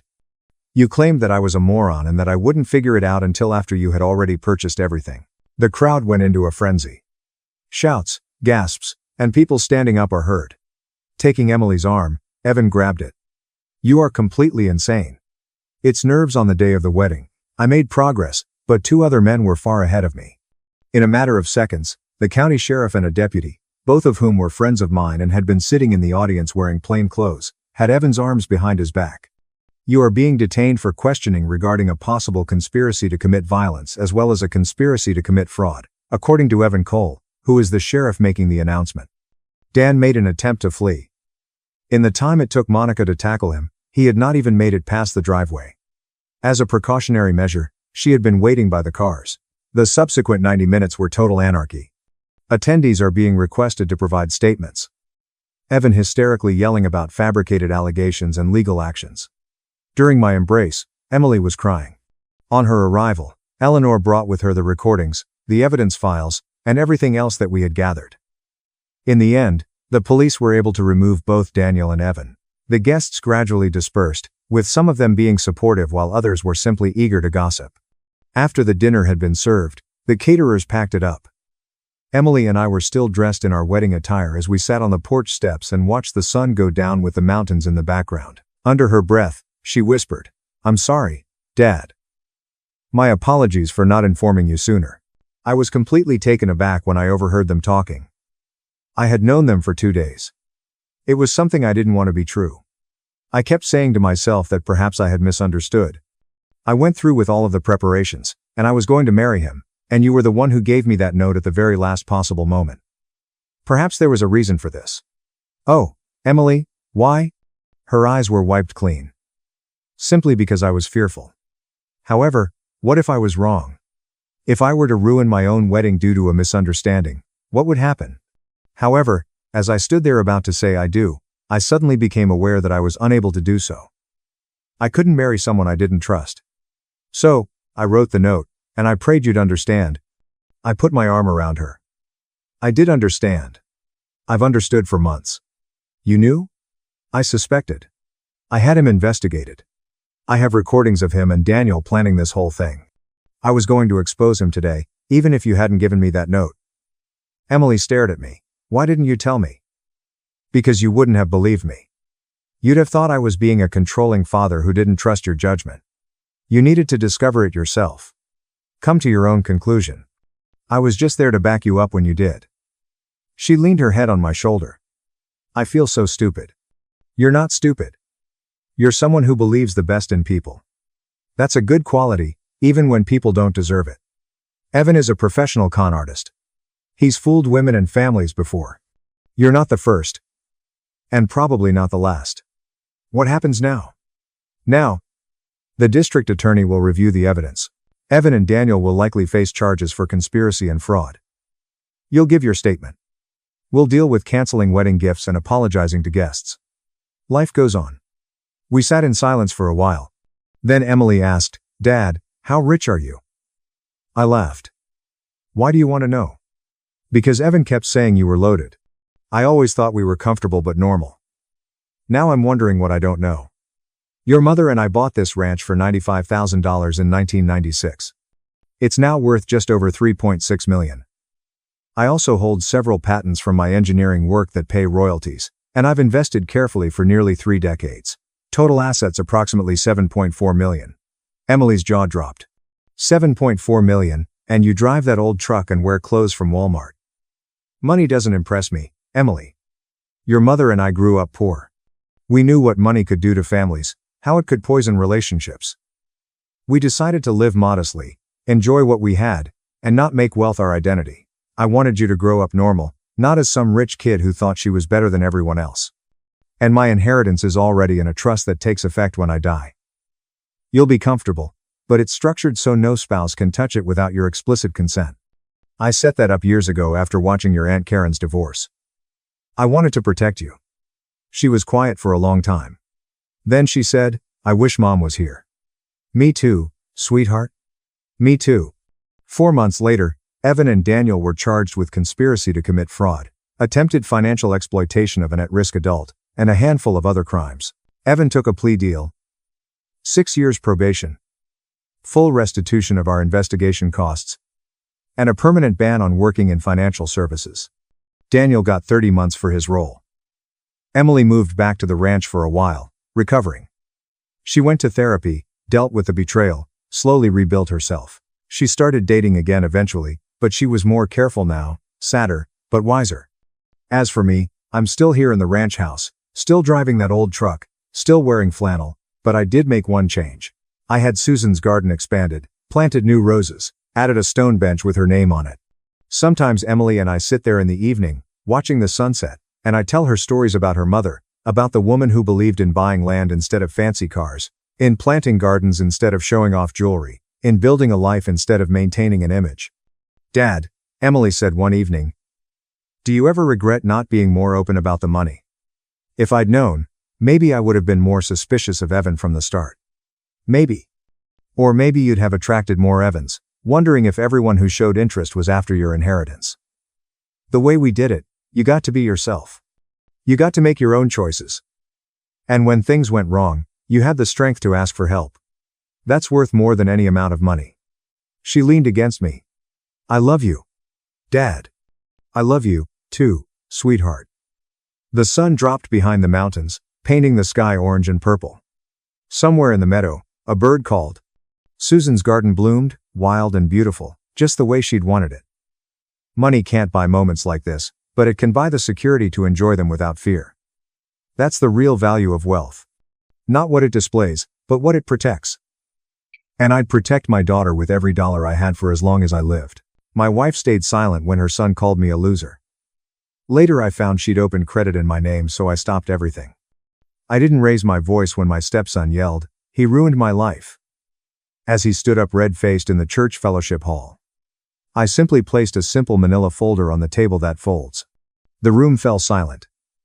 I'm Frank Delaney, a 59-year-old man who grew up in Fort Wayne, Indiana South. Throughout my professional life, I have hauled freight for UPS on early mornings, night runs, and other types of jobs where your hands get a touch dry and crack no matter how much lotion you apply. I'm not ostentatious. I have never been. I prefer to pay my payments on time, have a clean truck, and have black coffee. When the sump pump fails or someone needs a ride at 3:15 inches the morning, I'm the one that comes over. And that was sufficient for a very long time. The fragrance of coffee that had been left on the warmer for too long and crock-pot chili filled the fellowship hall. Plastic forks and paper plates were available. A small amount of fruit punch had been spilled by someone's child close to the coat rack. Even though it was chilly outside in February, I could hear the faint sound of the old ceiling fans. Winter in Indiana has a way of eating away at your bones. The kind of cold that makes you feel more mature than you actually are. My stepson, Tyler Vaughn, stood approximately 12 feet away from me, his shoulders squared as if he wanted to fight, 27 years old. Slender, with nice hair and teeth, he was the type of child who had heard the phrase potential all his life, and used it as if it were a rent check. He said loudly enough for everyone in the room, "You don't get to act like you're the victim. You took everything." "I didn't take anything," I calmly remarked. "My car, my phone, my apartment." Even I was shocked by my voice. It wasn't unsteady. It wasn't upset. It was simply level. I stopped spending money on things that I had never been able to afford. Tyler stared at my wife, Elaine Parker, like a child seeking a referee. With her hands encircling a foam cup as if it were the only solid object in the world, Elaine stood by the coffee maker. She remained silent. She has been doing that a lot lately. My narrative didn't start that day in the hallway. A long, silent path came to an end. But you have to accompany me back to the dinner table where I discovered the value of my quiet if you want to know why a room full of churchgoers fell silent over a manila folder. The roads were still busy on this Friday night, the kind that makes Fort Wayne feel like it's half asleep. Elaine texted me after I finished my run. "Roadhouse in Texas. 6:45. Tyler will arrive. Don't start anything. Please." I hadn't begun anything in years, so that statement, "Please don't start anything," already made my stomach turn. I had been ingesting substances. I had been doing that. With a large parking lot, eye-catching signs, and the aroma of fried food wafting into the chilly air each time the door opened. Texas Roadhouse was situated off a strip of stores that resembled every other Midwestern strip. The wind blew across the lot in a horrible sideways direction. As I entered, I could feel it go beneath my collar. It was noisy and warm inside. People laughing, servers scuttling between tables with baskets of rolls, country music, the kind of setting you're meant to unwind in. Elaine was already there, wearing her gray mirror fleece, her hair pushed back, and the lines around her eyes that I used to find endearing. Wearing a brand new hoodie and pricey sneakers, Tyler sat across from her, tapping his phone as if he were the reason the world was running late. When I slid into the booth, he hardly looked up. I said, "Hey." Elaine said, "Hey," as if she were ticking a box. Tyler remained silent. He simply grinned and continued to scroll. We were given menus by a server. I didn't require one. I received the same thing every time. Baked potato, side salad, and sirloin. The chicken creatures pleased Elaine. Like he was proud, Tyler ordered something with more bacon. It was small talk at start. Elaine inquired about my route. "Near Warsaw." I said, "The roads were slippery." Tyler discussed a significant online opportunity he had with a friend. "Did you hear from your dad this week?"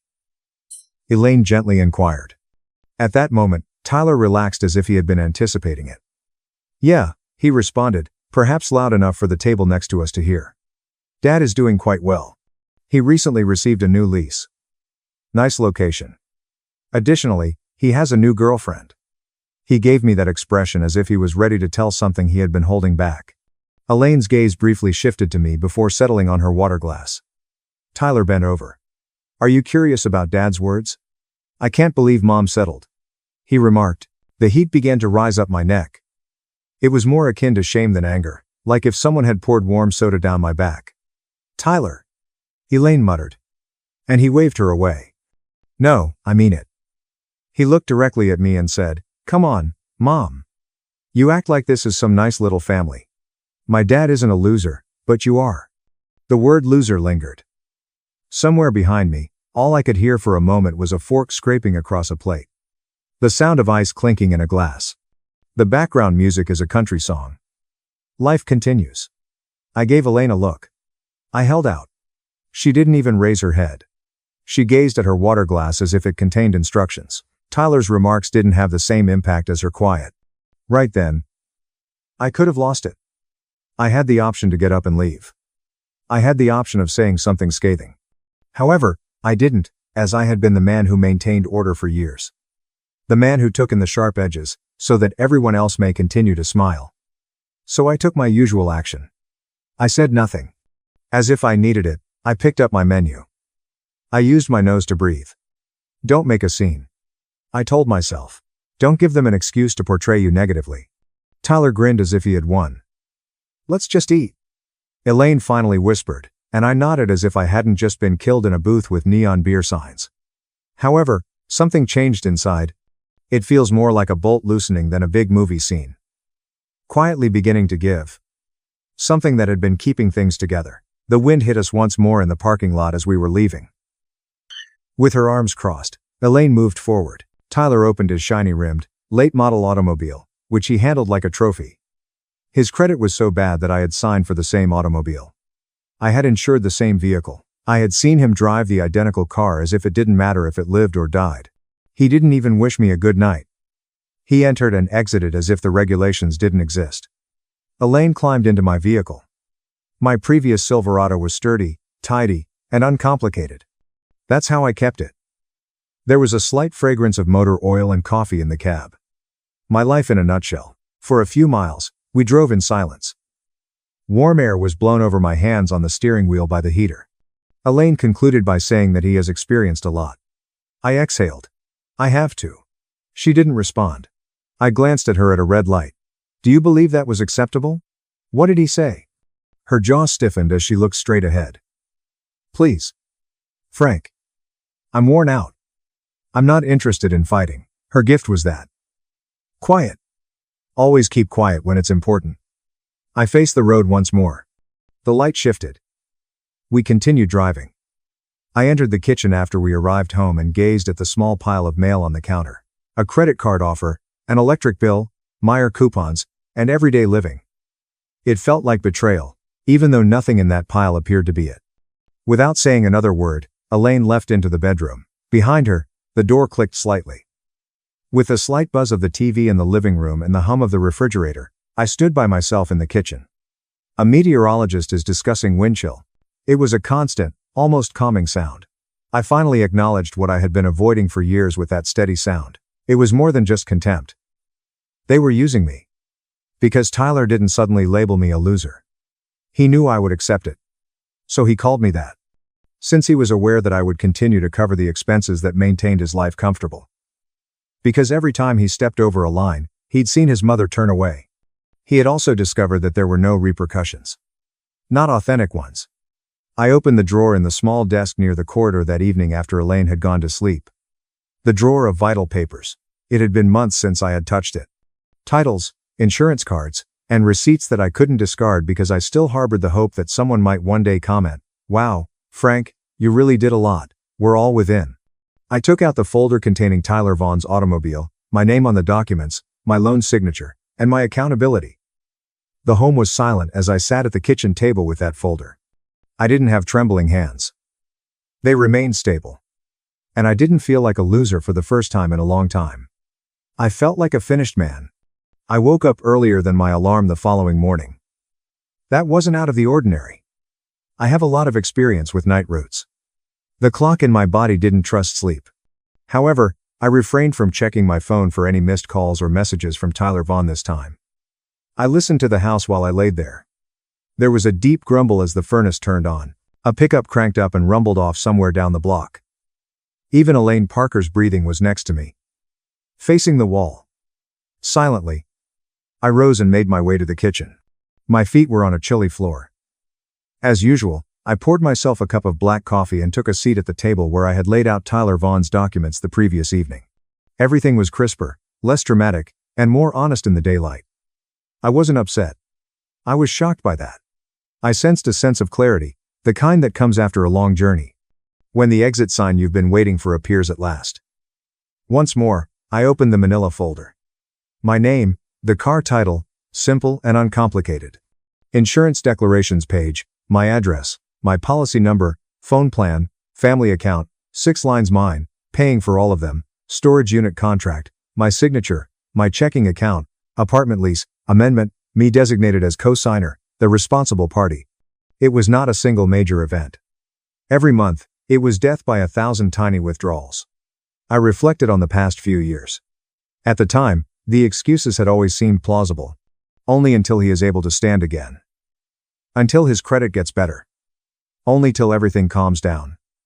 They didn't. I put on a jacket and drove to the VFW at around 9:30. There were areas of dirty snow heaped along the perimeter of the parking lot, which was less than half full.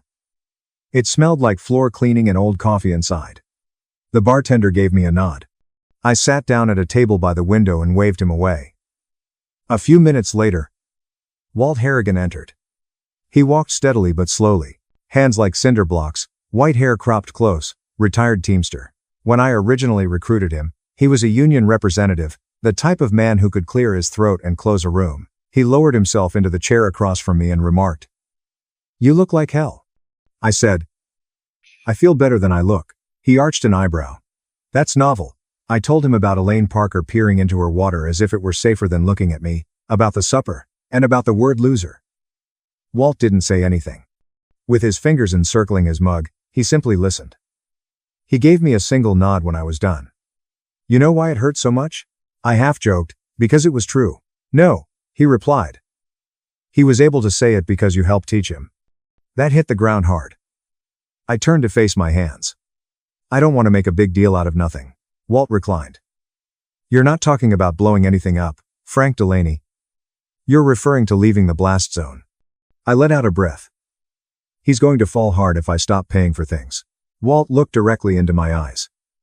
"He's not being punished by you. The cover-up is being stopped by you. Being harsh is not the same as refusing to make someone feel at ease when they treat you disrespectfully." I took a time to consider that. "How about Elaine Parker?" I inquired. Walt gave a shrug. "She must determine whether her silence is a sign of cowardice or loyalty." His remarks stuck with me on the way home, preventing the cover-up. That was how it felt. It seemed as if I had been smoothing over visible fissures. That day, I didn't accomplish anything. I was concerned about that. No impulsive actions, no flamboyant phone calls. Like every other Saturday, I went to the grocery store, loaded up the truck, returned home, and folded laundry. Elaine Parker observed me intently, as if she sensed a shift, but she was reluctant to inquire. "You've been quiet," she said that evening. It nearly made me giggle. "Keep quiet." "That was wealthy," I said. "I've been thinking." She gave a nod. "Regarding yesterday night." "A lot of nights," I remarked. "About what I am and am not accountable for." End quote. She clenched her jaw. "Please don't start making things more difficult, Frank. Tyler Vaughn is already having difficulties." I glanced at her, then took a closer look. "I am, too." Her mouth parted, then shut again. Once more, silence. I went to bed early. It was difficult to fall asleep. I took a legal paper and sat back at the kitchen table on Sunday morning to begin jotting things down. Like a checklist, but not a hit list. Dates, account numbers, notice requirements, signature requirements, and decisions that were up to me. I wasn't upset. I used caution. I messaged Tyler Vaughn once. Only one. "Hey. I will no longer be paying for the phone plan or auto insurance starting next month. I'll let you know the precise date so you can make the switch. Just a heads up, this isn't a fight." He took a while to reply. I copied Elaine Parker on another message I sent. "I'm establishing some financial boundaries. I want you to understand that this isn't about power. Respect is at issue." For hours, that one remained unread. By nightfall, Tyler Vaughn finally responded, "Are you serious?" "Yes," I typed back. 3 dots appeared, vanished, and then reappeared. "I guess I know where I stand," I said. I waited for the customary twinge of guilt as I gazed at the screen. It never materialized. Rather, I sensed a solid sensation in my chest. It's more like alignment than alleviation. My behavior was consistent with what I had been ingesting for years. Elaine Parker gave it another go that evening. She remarked, "You're overreacting," from the doorway of the bedroom. That was not his intention. I tied my boots without looking up. He said what he meant to say. She folded her arms. "This family will be embarrassed by you." I got up.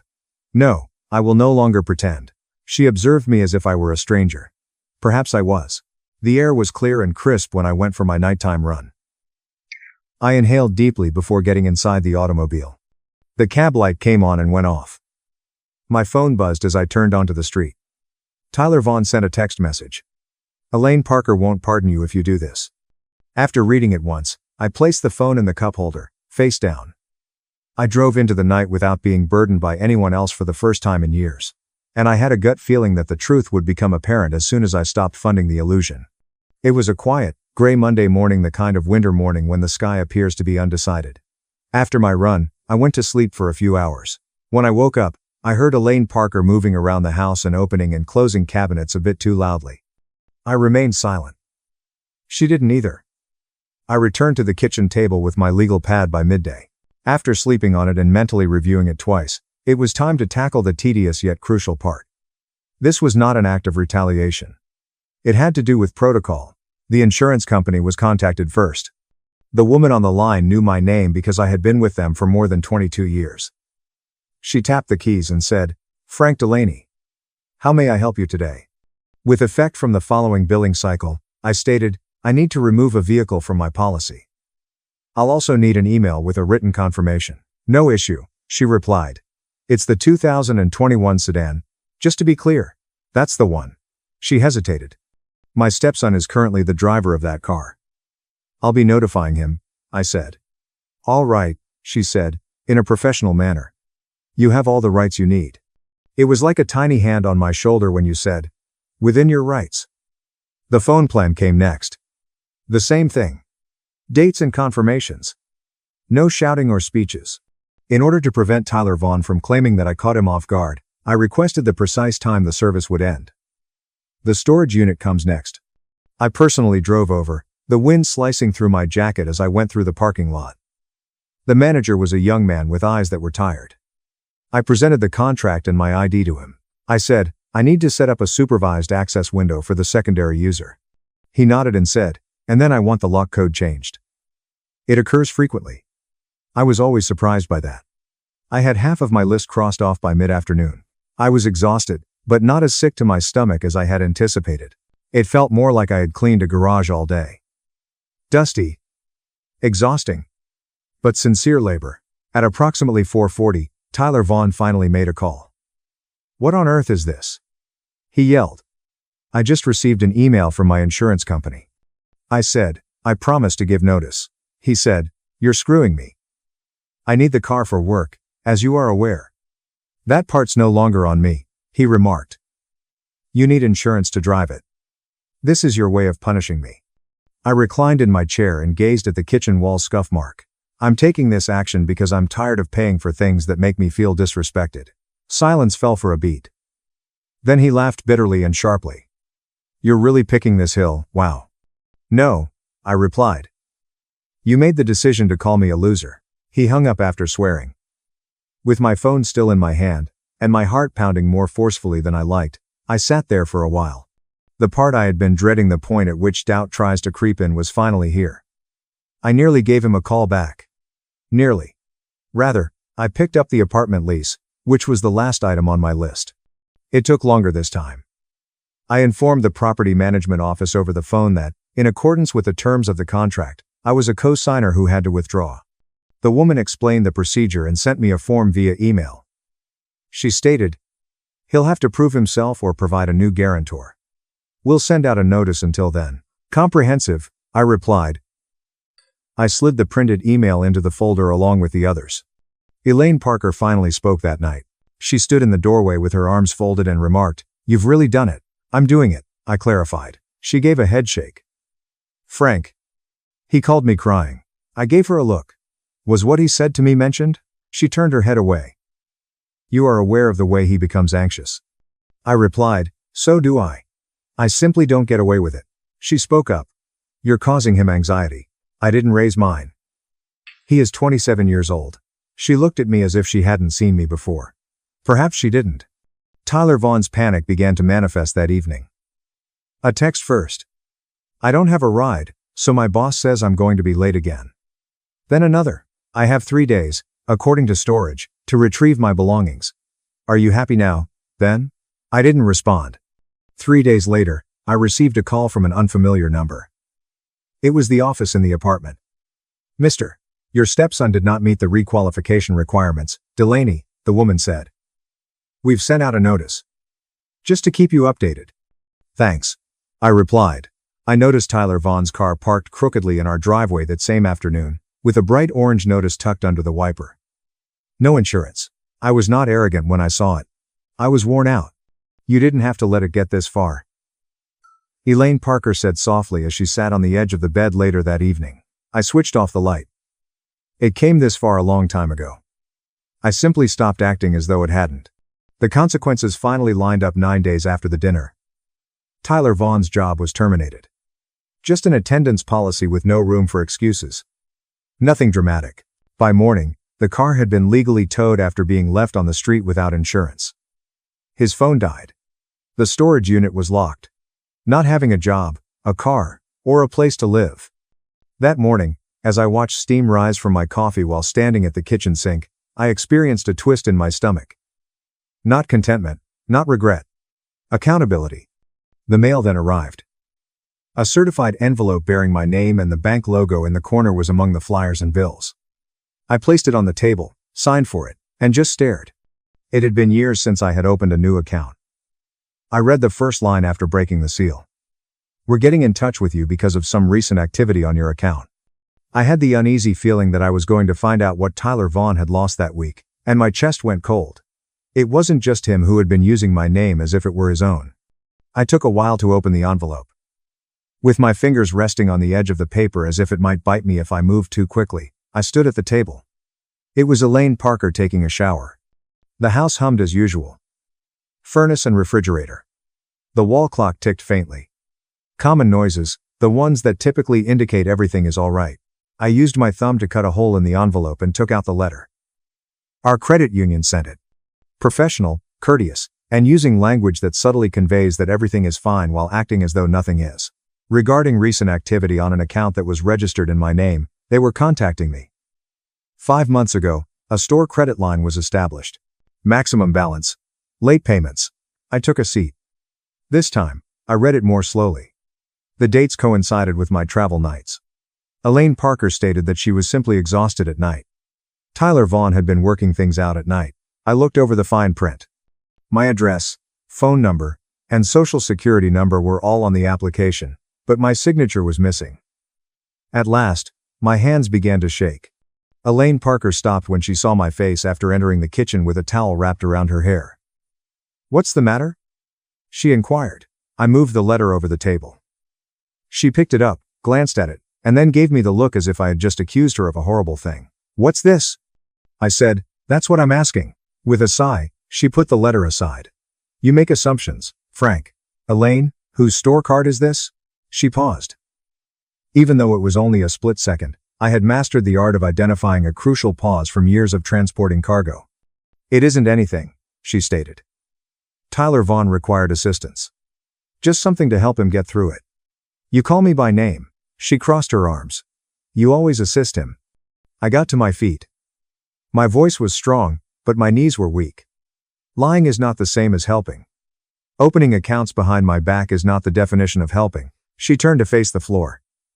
I assumed you wouldn't mind. No matter how much Tyler Vaughn insulted me, that sentence hit me harder. She said again, softer. I didn't think you'd mind, as if that improved the situation. You never refuse. At that moment, something broke. Just a crisp snap inside my chest, no noise, no drama. That's all. I said. I got that by remaining silent. At last, she looked directly into my eyes. Please don't exaggerate this, Frank. One sharp, ugly laugh came out of my mouth. In my name, you open credit. It is merely a card, she stated. We can settle it. We. Once more. That word. I grabbed my keys. I'm heading out. Where? I said, to make sure there aren't any more surprises. With my hands firmly gripping the wheel, I drove to the credit union. It was a low, white sky, the kind that weighs you down. It smelled like printer ink and carpet cleaner inside. Mary Ann Cole, a loan officer who appeared to be around my age, didn't flinch when I told her what I had discovered. With a frown on her face, she brought up my file.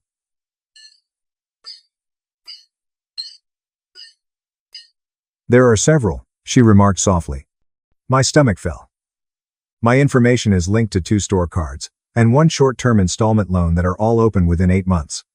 None of this was authorized by me. I believe you. We see this a lot, she said. She guided me through the steps, explaining that there were family situations that hurt more than the numbers. Credit freeze paperwork and fraud affidavits. Just careful, slow work to stop the bleeding, nothing spectacular. Elaine Parker was waiting for me when I arrived home. Are you truly acting in this way? Eyes wide, she questioned, accusing it of fraud. I declared, I'm stopping it and I'm calling it what it is. Her voice broke. You will destroy him. You will destroy him. You will destroy him. You will destroy him. You will destroy him. You will destroy him. You will destroy him. You will destroy him. You will destroy him. You will destroy him. You will destroy him. You will destroy him. You will destroy him. You will destroy him. I gave a head shake. You've already shown him that it's acceptable. Ampre-4ing. Ampre-4. Ampre-4ing. Ampre-4. I slept on the couch that night. I needed time to reflect without someone telling me about my own life, not because she asked. I discovered the messages the following day. I wasn't prying. A notification appeared on her tablet, which glowed on the coffee table. In the preview, I saw my name. Frank will take care of it. He does it every time. It was sent months ago from Tyler Vaughn to Elaine Parker. At first, I didn't read any more. I felt as though I had been struck deep inside as I sat there with the tablet glowing in my hands. It got worse when I scrolled. This month, don't worry about the rent. Simply write it under Frank's name on the card. He detests conflict. He refuses to speak. I carefully put the tablet down. I was seated at the table when Elaine Parker arrived home from work. In front of me, the manila folder was open. The printed messages, the statements, and the letters from the credit union. In the doorway, she paused. She said, "You read my messages." I said, "You used my name." The gap between us was greater than the room as we stood there. She claimed, I was defending my son. And who was keeping me safe? I inquired. She didn't respond. I realized then that there was no peaceful way out of this situation. What had been done in silence could not be undone by swallowing it. I didn't shout. I made no threats. I told her exactly what was going to happen. I'm separating our finances. I said. I'm freezing my credit. I'm documenting everything. And I'm done covering for Tyler Vaughn. I'm separating our finances. Her complexion turned pallid. You're going to humiliate us. I gave a headshake. I'm not humiliating anyone. I'm done lying. She sank into a chair. You're choosing this over your family. I picked up the folder and closed it. No, I'm choosing myself. For the first time that night, I didn't feel strong. I felt empty, like a house after a storm, from standing but stripped down to the studs. But I also felt something else, a certainty I hadn't felt in years. The next step wouldn't be private. And the truth, once it had room to breathe, was going to speak for itself. The fellowship hall at Streetmark sat behind the brick church like it always had, low ceiling, beige walls, folding tables lined up and in. On Sundays like this, it filled up with crockpots and paper plates, and people who'd known each other long enough to stop pretending. It was the kind of place where the truth didn't echo. It just settled. Elaine Parker insisted we go. She said it would look bad if we didn't. A potluck fundraiser for the roof repairs. Everyone from her side of the family would be there. Neighbors, too. People from work, people who smiled and nodded and thought they knew us. I agreed to go because I knew something she didn't. I wasn't afraid of how things would look anymore. The hall smelled like chili and baked ham. Someone had brought deviled eggs, coffee brewed in big metal urns that hissed softly. The hum of conversation filled the room, broken now and then by laughter. Tyler Vaughn was already there when we walked in. He stood near the long table of food, shoulders tight, jaw set, talking fast to anyone who would listen. I could hear my name float through the air, carried on the edge of accusation. That man took everything, he said, left me with nothing, no warning, just pulled the rug out. People nodded. Some looked uncomfortable. A few glanced my way. Elaine Parker stayed close to me, her hand hovering near my arm like she might grab it if I bolted or if I spoke. Tyler Vaughn saw us, and his face lit up, not with relief, but with anger sharpened by an audience. There he is, he said loud. Mr. Responsible. The room quieted without anyone meaning it to. That's how it happens in small places. People stop chewing. They stop clinking forks. They wait. You want to explain to everyone why you ruined my life? Tyler Vaughn demanded. I didn't answer right away. I set the manila folder down on the nearest table. Plain. No labels. No drama. I didn't ruin anything, I said. But if you want to talk about it, we can. Tyler Vaughn laughed bitter. Oh, now you want to talk? Yes, I replied. Now. He threw his hands out. He took my car, my phone, got me kicked out of my apartment. I lost my job because of him. I said, my job because of him. I nodded once. You lost your job because you didn't show up on time. That got a few murmurs. Elaine Parker shifted beside me. Frank. I held up a hand, not to stop her, but to steady myself. I opened the folder. Inside were copies. Clean, neat, the kind of paperwork no one argues with for long. I slid the first page forward so it faced the table. This is the car title, my name. Then another. Insurance policy. Also mine. Another phone plan. I paid it every month. Tyler Vaughn's face reddened. You're twisting it. I kept my voice even. This is the storage contract, my signature. Someone near the back cleared their throat. And this, I said, placing the last set of papers down, is the lease addendum. I co-signed because your credit couldn't. Tyler Vaughn's voice cracked. So what, you helped me? You don't get to yank it all away. I looked at him, then really looked. Not the angry kid, the scared one underneath. I didn't yank anything, I said. I gave notice. I followed the contracts.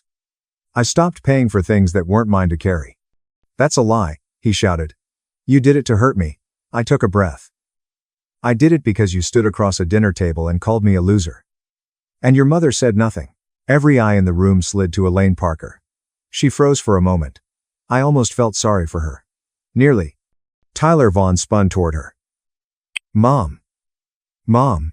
She opened her mouth, closed it, the same silence she'd given me at Texas Roadhouse. That silence spoke louder than anything I could have said. From the side of the room, Grant Holden, Tyler Vaughn's father, let out a short laugh. This is ridiculous, he said. Family business shouldn't be aired like this. I turned to him. Then maybe family business shouldn't involve opening credit accounts in my name. That did it. The room fell silent. Elaine Parker's head snapped up. Frank. I slid one more document forward. This is a store credit account opened without my authorization. And this is another. And a short-term loan, all tied to my information.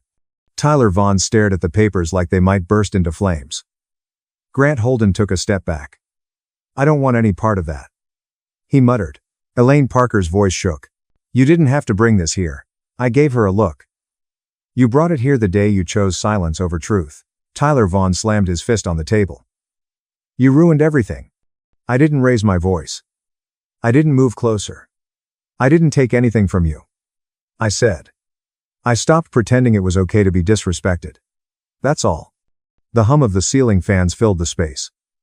Someone's coffee cup rattled as it was set down too hard. No one clapped. No one cheered. They just saw him. Elaine Parker sank into a chair like her legs had given out. Tyler Vaughn stood there, breathing hard, his story unraveling in front of people he'd wanted sympathy from. I closed the folder and picked it up. I'm done. I said. I won't argue about this anymore. I walked out into the cold. The winter air hit my face sharp and clean. My breath fogged in front of me. For the first time in weeks, my shoulders dropped. I didn't feel victorious. I felt finished. Behind me, the door opened. Footsteps hurried. Frank, Elaine Parker said, her voice cracked. Wait. I turned. She looked smaller out there, older. You didn't have to do it like that, she whispered. I met her eyes. I did because quiet didn't work. Her phone buzzed in her hand. She glanced down at the screen, panic flaring across her face. It's Tyler Vaughn, she said. He's got nowhere to go. I nodded once. I know. As I walked to my truck, my phone buzzed. 2. An incoming call. Elaine Parker. I didn't answer the call right away.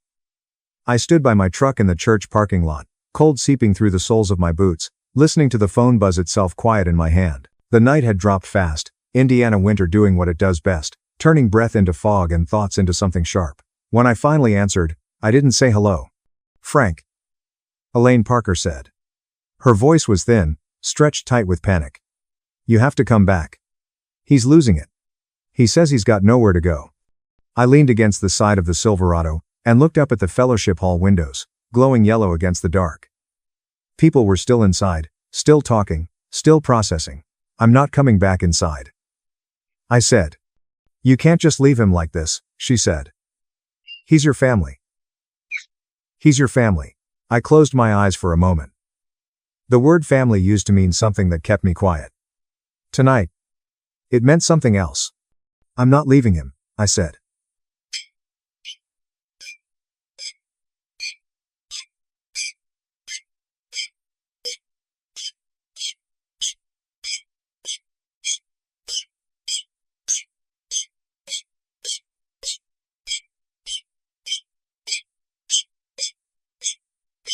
"I'm just not rescuing him. I'm just not rescuing him." She sucked in a breath. "What does that even mean?" "It means I'll do what's reasonable," I said. "I'll call a motel and pay for 2 nights. I'll give him the number for a shelter downtown that helps young men get back on their feet. I'll even drive him there if he wants. But I'm not opening my wallet again. Not like before." There was silence on the line. Real silence. Not the kind she used to hide behind. "He needs you," she said finally. I opened the truck door and sat down, the familiar smell of coffee and oil grounding me. "No," I said gently. "He needs to learn how to stand without leaning on someone he doesn't respect." Her voice broke. "And what about me?" I thought about that. About the years of meals eaten in quiet. Of checks written without thanks. Of swallowing words to keep the peace. "I need honesty," I said. "I need to know I'm not being used. And right now, I don't have that with you." She started to cry. Not loud, just enough to let me hear it. "I never meant for it to go this far," she said. "I know," I said. "And I meant it, but it did." We hung up a minute later. No promises, no shouting. Just the truth. Finally said out loud. I drove home, slow heater, humming radio low. The roads were mostly empty. Fort Wayne always feels smaller at night, like the town is holding its breath. When I pulled into the driveway, the house looked the same as it always had. Porch light on, curtains drawn. But when I stepped inside, it didn't feel like mine anymore. Not the way it should. I packed a duffel bag. Nothing dramatic. Jeans, work shirts, toiletries, the things you need when you're done pretending a place fits. I left Elaine Parker a note on the counter. Short, clear, no blame. I'm staying elsewhere for a while. I need space to think. We'll talk when we're both ready to tell the truth. I drove east past streets I'd driven 1,000 times until the houses thinned out and the river came into view. A small rental sat near the street. Joseph, old, narrow, nothing fancy, but it was quiet. The landlord handed me a key and didn't ask questions. That first night, I sat on the edge of the bed and listened to the place settle. No TV noise, no footsteps, no phone buzzing with someone else's emergency. The next morning, I woke to sunlight coming through thin curtains. I made coffee in a chipped mug I'd picked up at a thrift store down the road. I took it outside and sat on the small front step, steam rising into the cold air. The river moved slow and steady. It didn't care about arguments or paperwork or pride. It just kept going. For the first time in years, my chest felt light. I thought about Tyler Vaughn, angry, scared, suddenly without a net. I hoped he'd figure it out. I really did. But I also knew that saving him again would only teach him the wrong lesson. I thought about Elaine Parker, about the silence she'd chosen, about the moment in the fellowship hall when it finally turned on her. And I thought about myself, about all the years I'd confused being quiet with being kind. Here's what I learned. Silence can keep the peace. But it can also teach people how to take from you without consequence. Boundaries don't make you cruel. They make you honest. If you're listening to this and you've ever swallowed words to keep things calm, if you've ever paid the price for someone else's comfort, take a moment and ask yourself who's protecting you. If this story felt familiar, share it with someone who might need to hear it. And if you want more stories about finding your spine later in life, you know where to find me. At Christmas dinner, my dad shoved my 8-year-old daughter and said, "That seat is for my real grandkid." He turned pale when he opened the folder I brought. At the Christmas meal, my dad shoved my 8-year-old daughter. My actual grandchild will occupy that seat. Leave. In front of the entire family, she fell to the ground, but nobody said anything. I refrained from crying. I uttered 4 words. My mother's wine glass fell. My father became pale. The worst part wasn't when my daughter's knee touched the floor. Everyone fell silent as a result. Not the typical silence that occurs when someone says, "Let's say grace." Everyone acts as though they haven't started chewing yet. This silence had the weight of a blanket. Similar to a decision. My name is Hannah. I've mastered 2 skills as a single mother. Acting like I'm all right and packing entirely too much for one trip. I used to believe that as long as I remained little enough, I could manage my family. Have enough smiles. I'm sorry for taking a breath. I was reminded once again on Christmas Eve at my parents' place that if the wrong person thinks you don't belong, keeping little still takes up too much room. It appeared as though a catalog and a nutcracker had a fistfight in the dining room. Garland on all counts. Candles with the scent of winter pine. Which is a polite term for lies and tree sap. Brooke, my sister, had insisted on identical sweaters. Of course, hers was adorable. It appeared that I had lost a wager. The sweater was designed for a kid, Brooke described as a tiny angel, and my 8-year-old daughter, Lily, kept pulling the sleeves down over her hands. Not my child, in other words. My dad held court at the head of the table using his fork as a scepter, just like he usually did. His chuckle was loud, boisterous, and a bit self-satisfied. The seat closest to Brooke, the one that everyone revered, was occupied by his daughter, Ella, the seat that consistently received the first refill and the finest plate. More than the rest of us, the seat somehow belonged to family. Ella, who is 6 years old, has large eyes, golden curls, and the ability to acquire what she wants with just a single sigh. Her nickname is Grandpa's Girl. You can actually win that title. With the cautious expression of a child who has learnt to read rooms before books, Lily observed everything. It simultaneously breaks your heart and makes you proud. Dad had been in a celebratory mood. That's the most polite way to put it. When I stepped in, he had made one of his small remarks. He remarked, "Well, look who made it." As if I had attended an uninvited party. Still, I grinned. Because when you're trained, that's what you do. Grin. Make it simple, don't explain it to him. Then he began making jokes during dinner. "Blood's thicker than eggnog," he remarked, raising his glass in Brooke's direction as if they were exchanging a personal joke. Brooke's laughter was too loud. Mom chuckled too softly.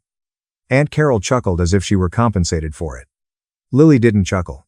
As if she had discovered that laughing might be used against you, she simply continued to fold her hands in her lap. I gulped it, timed it, and continued to look at my kid. We then reached the point where everyone acts as though it's normal because my family loves tradition. Lily picked up her small paper place card and stood up. Brooke had created them, complete with glitter. And with this tiny, optimistic smile, she made her way to the table. She had no intention of stealing anyone's crown. All she wanted was to take a seat. Before the world taught children that belonging is something you have to earn, she wanted to be included. It's almost humorous in a horrible sense that she approached the special seat because Brooke had placed her card there, not because she wanted it. As if the cosmos had a cunning sense of timing. Something in Dad's expression snapped as he saw the card, Lily's hand, and her reaching to pull out the chair. He snarled. "That seat is for my real grandkid." Lily froze. As quickly as if someone had plucked a cord, the smile vanished from her face. Dad said, "Get out," as if my 8-year-old had attempted to rob him. Then he gave her a shove. Nor a mild prod, nor a step forward.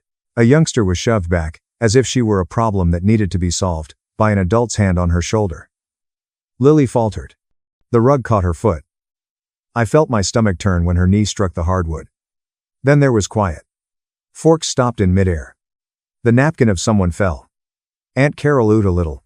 Lily wasn't pushed to the ground like she had spilled a drink. Brooke remained still.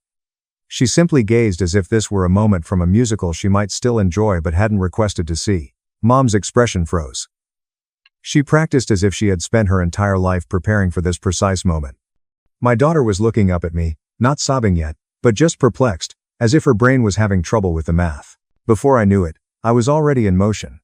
I assisted her in standing up. Shock was radiating through her strained body. Her knee was starting to flush. Her breath caught in short, sharp spurts. Like she was in need of something substantial, her fingers gripped my sleeve. I looked around the table. Almost 25 adults, relatives, and witnesses. Nobody got to their feet.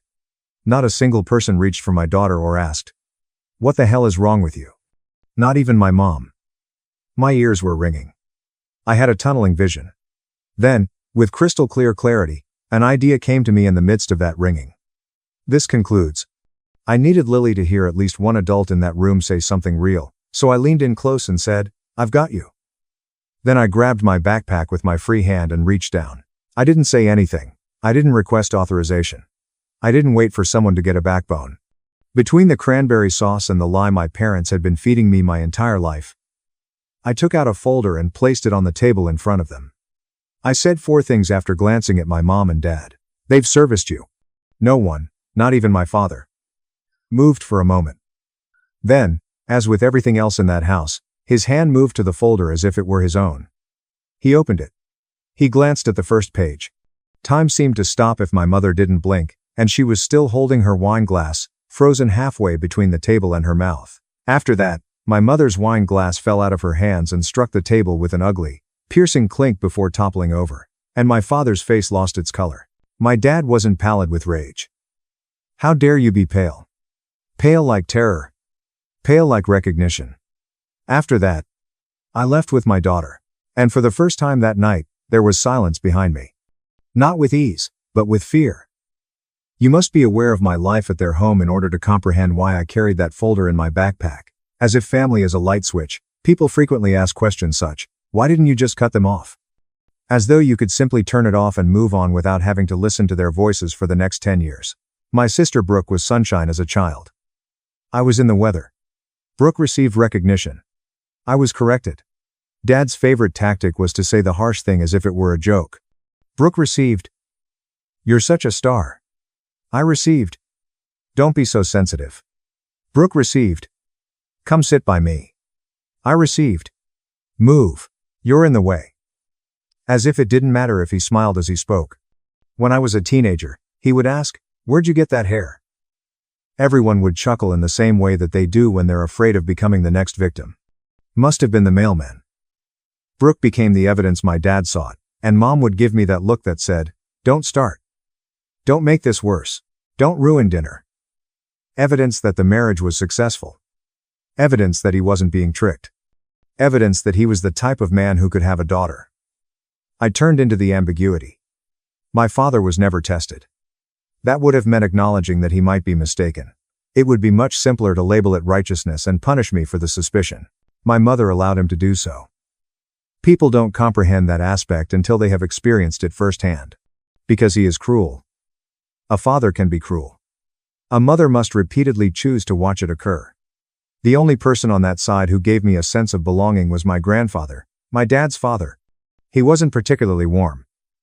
He was one of those traditional individuals who believed that feelings were reserved for those who had nothing important to accomplish. On my birthday, however, he would give me a pat on the shoulder, tell me, "You're smart. Don't let anyone dull that." He would also loudly order Brooke to quit spending money like it was a pastime and hand me a card with a fresh bill inside. The house changed with his passing, not out of sorrow, but with ownership. Dad started handling all of the paperwork, accounting, and decisions. There was nothing reserved for me, I was casually informed. Mom said that as if she were discussing leftovers. With her eyes fixed on the kitchen counter and her voice flat, as if she were reading from a screenplay, she stated, "There was nothing set aside." Since acknowledging that my parents may judge me unworthy of honesty based solely on my appearance was the alternative, I tried to believe her. The golden grandchild, Ella, who receives the seat, the first cookie, and the special dish, was then under my care 10 days before to Christmas. I received a text from Brooke saying, "Can you watch Ella for 90 minutes? I have a work call." Yes. In the same way that I do yoga while stretching for the remote, Brooke works from home. Ella is 6 years old, and she likes me the way children like grown-ups who don't force them to try for love, so I said yes. Additionally, I still have that ancient family illness. Perhaps they'll treat me better if I'm helpful. Brooke went out. There was silence in the house. Ella engaged in dull play. Apparently, I'm more of an assistant than a member in that household, so I cleaned up the wrapping paper. On the sofa table, Brooke's laptop was closed. Sound, sleeping, naive. It's not my concern. But to Ella, it was like a dazzling, forbidden toy. She opened it as if she had done so 100 times. The screen was glowing. A password box appeared, and Ella, with her small fingers and serious expression, entered the password as if it were her name, as if it were a game. Kids don't know passwords unless someone lets them, so I froze. I reached to close it and murmured softly, "Hey, sweet pea, that's not a toy." The laptop then fully woke up at that point. My grandfather's name appeared in bold characters at the top of a PDF that appeared on the screen as if the machine had been holding its breath. My breathing stopped. I sat down because my body knew something before my head did, not because I was being nosy. This is important. I quickly and intently skimmed. Reading in this manner makes you more terrified of what you already suspect than of what you might discover. Official-looking headers, trust, and beneficiaries were among them. Then I saw it, and my throat constricted. Not a nickname, not Hannah, but my full legal name. Not another kid. My name was printed clearly and unquestionably. I slowly scrolled once again, as if the truth would vanish if I went too quickly. Half of a page, with the headline, "Distribution Summary," was displayed. I was immediately drawn to one line since it included a date that I could still clearly recall. The month after a break-in, I had requested assistance with a deposit for a safer apartment. The same month that Mom shrugged and said, "We can't." The same month that Brooke abruptly declared she was extremely fortunate and purchased a brand new SUV, Dad had chuckled and added, "You should have made better choices." I kept my eyes on that line until the numbers became hazy. Then I did the only wise thing that family had taught me to do. I snapped a picture. Only two. Unambiguous. Have faith in the name. My name.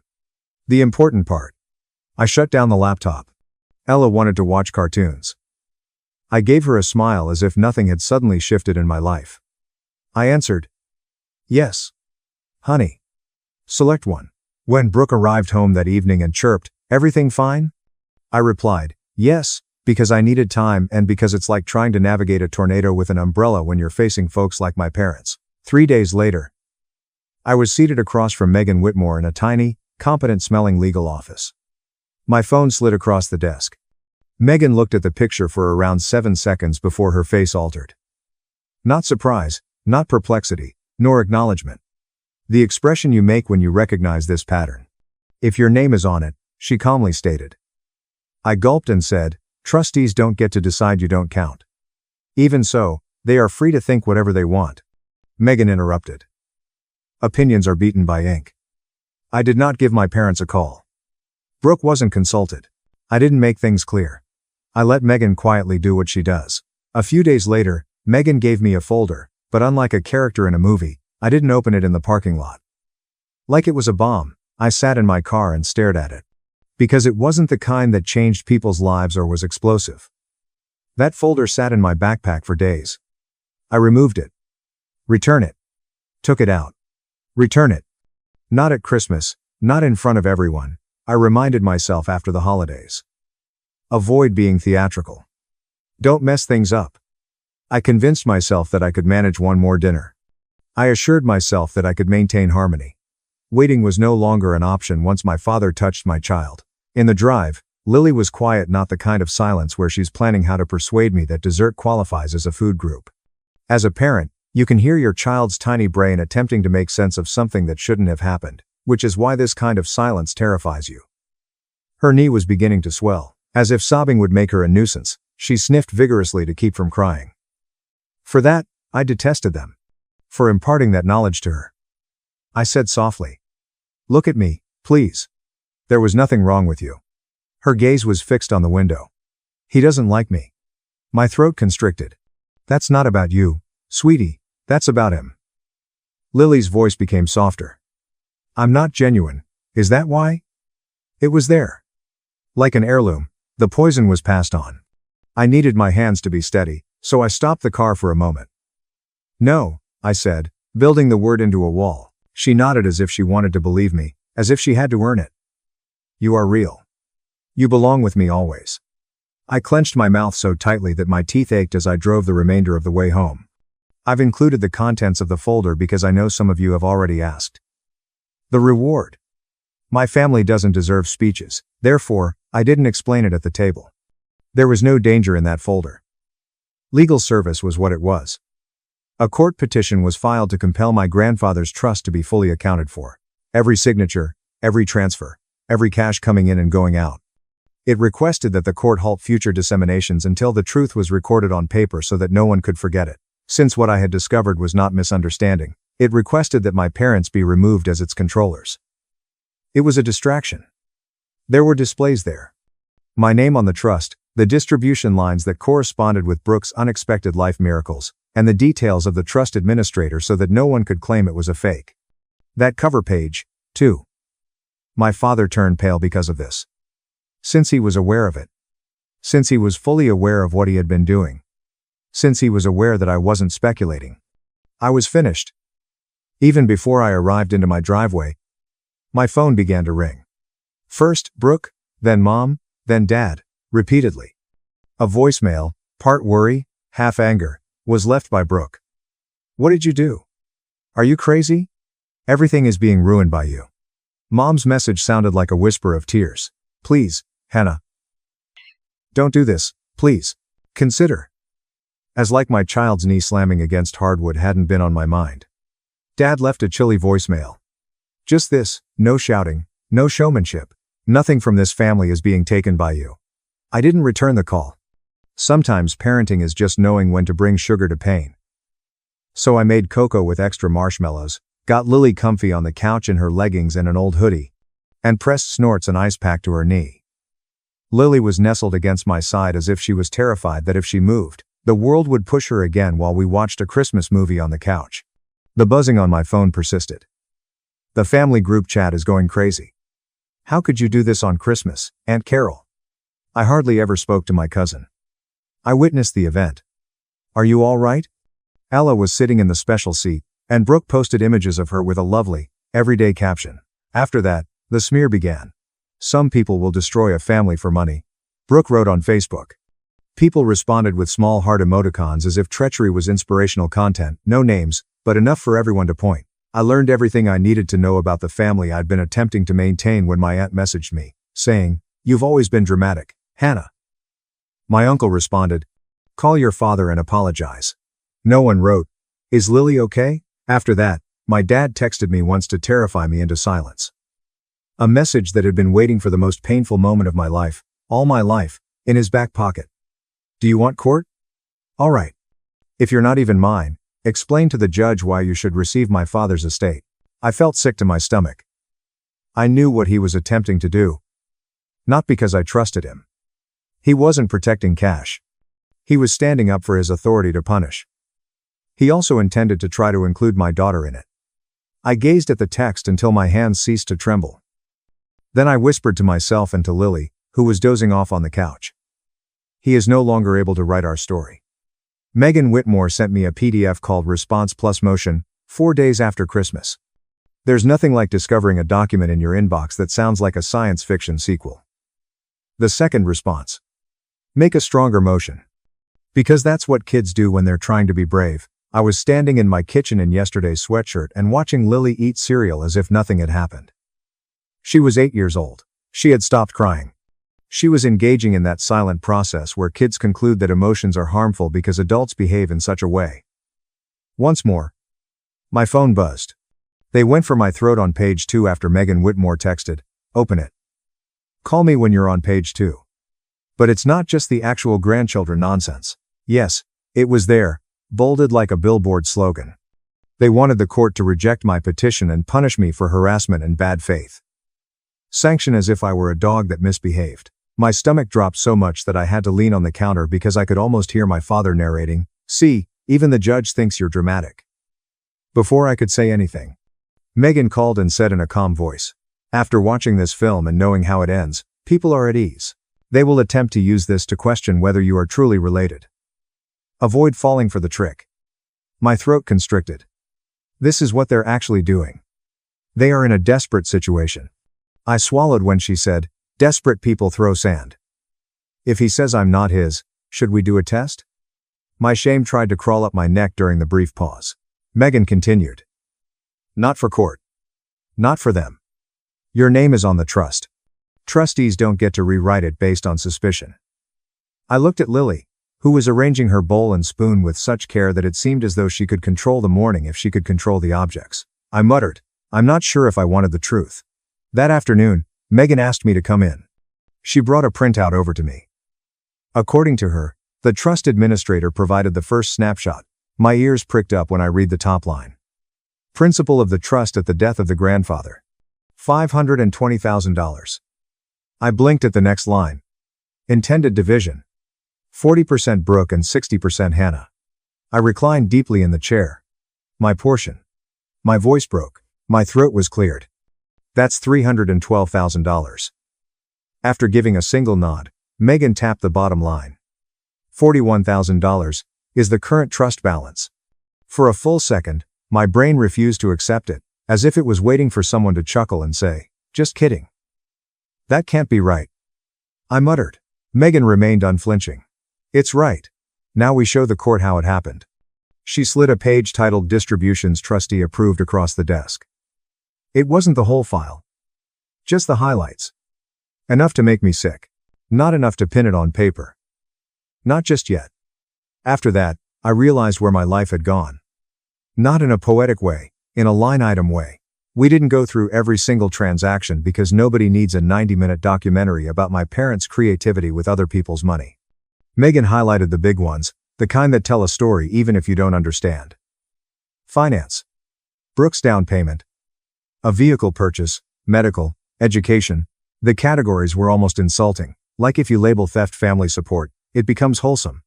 They told me they couldn't help me, I said, and I heard myself the way you hear your own voice on a recording. Too calm, too controlled, like if I let the emotion out, it would drown me. Megan didn't say, I'm sorry. She didn't say that's awful. She didn't perform empathy. She handed me the reality like a weapon. They took money earmarked for you, she said, and spent it like a family slush fund. I looked down at my highlighted name on the trust paperwork. My name printed in clean black ink, like it had always been real, like it had always been there. And that's when my phone buzzed with a text from Aunt Carol. Why are you doing this to your father? I stared at it and actually laughed. A single, sharp sound, because sure, Carol, I'm doing this. Not the people who moved hundreds of thousands of dollars like it was loose change. That week, snorts. Lily asked me something while I was brushing her hair. Do I have to say sorry? The question landed like a punch. Sorry for what? She stared at her own reflection like she didn't want to see herself too clearly. You mad? I set the brush down. No. I said. And I made it firm enough to become a floor under her feet. You don't apologize for someone else hurting you. Her shoulders eased like she'd been carrying that thought around in her backpack. That night, I made a decision I should have made years ago. No visits, no calls, no surprise droppies. Boundaries so hard you could trip over them. They stole my money. They don't get my daughter, too. The first hearing happened fast. Emergency preservation. Freeze. The kind of court appearance where you don't wear your cute outfit. You wear something that says, I am here to be taken seriously, and also I own an iron. Diane Prescott, my parents' attorney, walked in like she owned the building. Miss Prescott was polished and bright-eyed, smiling with her teeth but not her soul. She argued real grandchildren. She argued intent. She argued family understanding. Megan asked for two things. Preserve records, freeze movement. The judge granted both and set a deadline for the full file. Every statement. Every transfer record. And the trustee approvals behind them. My father's jaw tightened. Brooke's eyes flicked to him. My mother stared at the table. On the walkout, my father finally looked at me like he was trying to decide if I was his daughter or his enemy, and I thought dryly. Bold time to start considering the relationship, Dad. Lily was quiet when I got home. Not I'm fine quiet. The other kind. The kind where a kid is trying to decide what the world just taught her. While I made dinner, she said very softly, Are we in trouble? I swallowed the rage down like a stone. No, baby. We're safe. Between hearings, the real proof started arriving. Not all at once. Paperwork arrives the way consequences arrive. Steadily, without mercy. A week later, Megan just sent me a message that said, Come in now. I sat across from her again, and she slid one page onto the desk like it was a loaded gun. Look at the approvals column, she said. I scanned down, Signatures, initials, authorizations, and then my eyes landed on it. My mother's signature. Not once, multiple times. My stomach fell. I didn't hear the next sentence, Megan said. I just stared at the ink, at the curve of my mother's handwriting, at how casually she'd signed off on it, like it was routine. I thought it was just my father. But she knew. She was aware the entire time. I refrained from crying. I felt steady. The next hearing felt like walking into a room where everyone already knows the secret. And you're the last one pretending it isn't there. Miss Prescott tried one last time to pivot to biology. Megan didn't even blink. She kept it simple. My name is on the trust. Trustees have duties. Signatures prove intent. And family rumor is not a legal defense. The judge didn't give a speech. He gave a decision. I win. My share was $312,000. The court ordered my parents to pay it back, plus interest, plus my legal costs, plus penalties, $405,000 total. My father looked stunned. Brooke went stiff. My mother didn't move at all. I didn't feel victorious. I felt lighter. Not happy, just lighter. Winning in court doesn't feel like fireworks. It feels like your body finally lets go of something it's been clenching for years. And then you realize you don't know how to stand without it. When I got home, Lily was at the table doing homework, tongue sticking out in concentration like we were just a normal Tuesday family. Like a judge hadn't just put a price tag on my parents' betrayal. I tried to make dinner. I tried to act like I wasn't shaking. I tried to be the version of myself who believes closure is a real thing. Then I went into my room and saw the box. Small. Plain. Ugly. The paternity kit. Miss Prescott's little gotcha. Mailed to me weeks ago like a dare wrapped in cardboard. Megan Whitmore had told me flat. Firm. Don't touch it. Not for court. Not for them. Don't let them drag you into the mud and call it truth. And I hadn't. I'd let paper beat rumor. I'd let ink beat cruelty. But now the case was decided, and the question was still sitting there like a live wire. I stared at it long enough to hear my father's voice in my head. Real grandkid, real family, real. And then I thought of Lily's neon hardwood. I grabbed the box, not because I owed anyone proof, because I was tired of carrying doubt like it was my birthright. Inside, everything was neatly arranged. Of course it was. My father didn't just want to be right. He wanted the packaging to match. His sample was already included. That part almost made me laugh. Not funny laugh. The other kind. The kind you do when someone's audacity is so committed it becomes art. I didn't read the instructions. I didn't light a candle. I didn't make it a moment. I swabbed, sealed, and shoved it back into the mail like I was returning something that never should have been sent. Then came the waiting. You'd think waiting would be calm after court. It wasn't.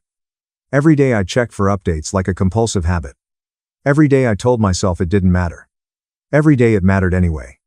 Lily kept processing in her own quiet way. The first few nights, she hovered near me, like she was bracing for another shove from the universe. Then, one evening, as I tucked her in, she said very casually, I don't want to go there again. No tremble, no question. A decision, and something in my chest cracked open. Pride, grief, relief, all stacked together.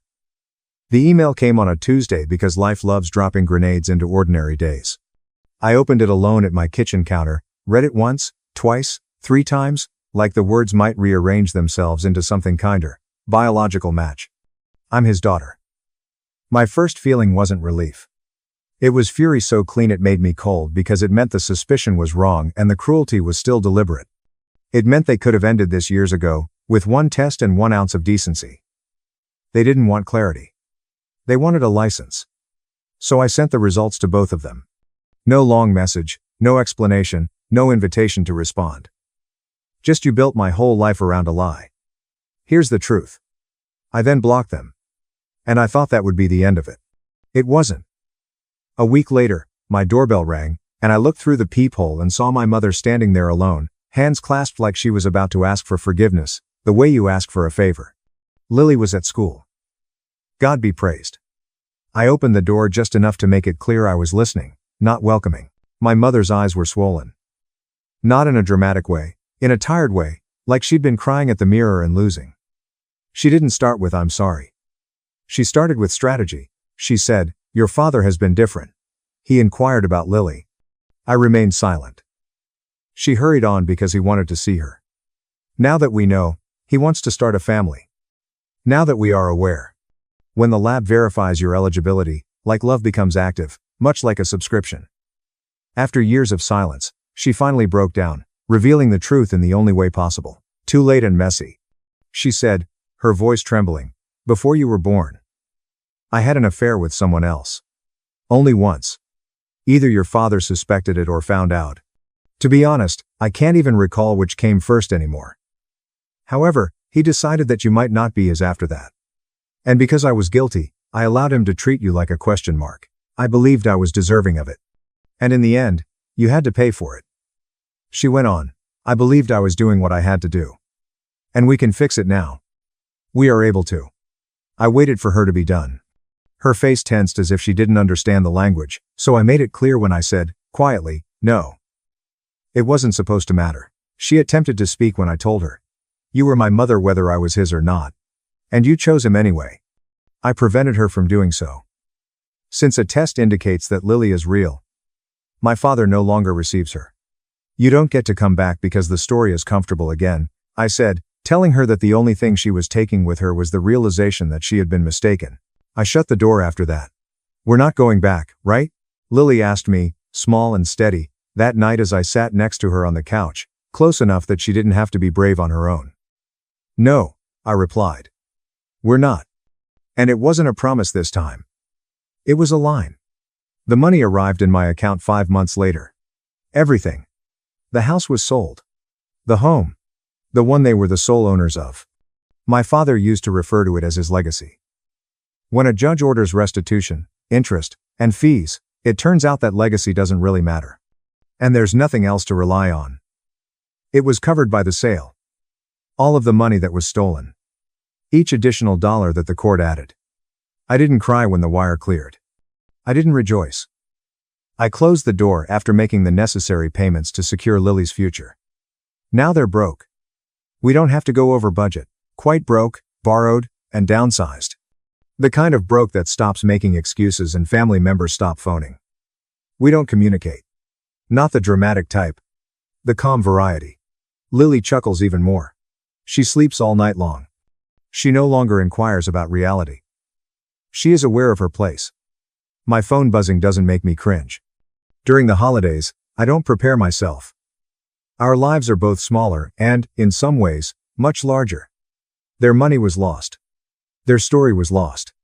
They became unruly. I also regained my life. What do you think, then?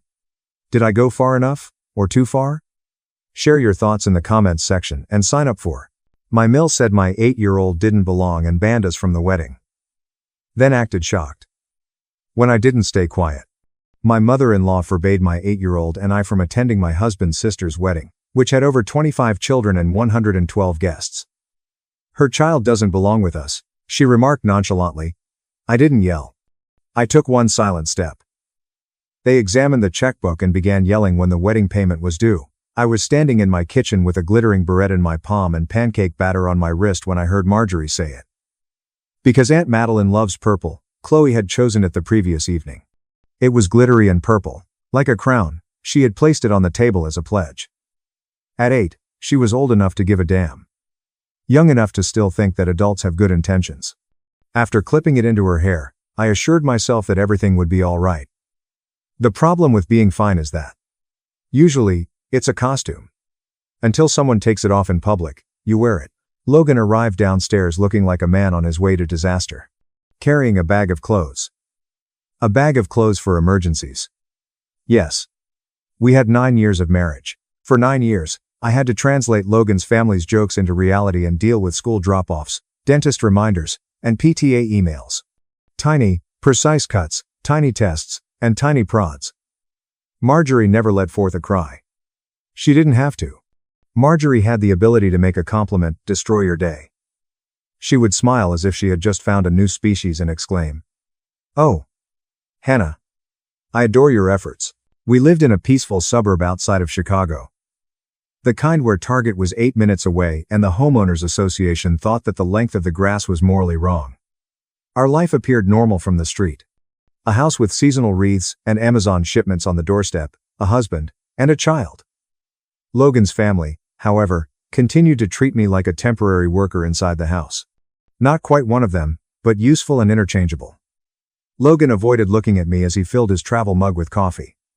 "I must leave," he said. "My mother is in the hospital." I gave a blink. "Marjorie, what? What took place?" He adjusted his weight as if the floor were shaky. "I'm not sure. Madeline gave a call. It's not good." My hands instinctively reached for my phone. "All right, let's head out. I'll give the school a call. Take Chloe." "No. Too quickly. Too keen." "No. Hannah. Hospitals are germs, Chloe has school, and you'll just get in the way."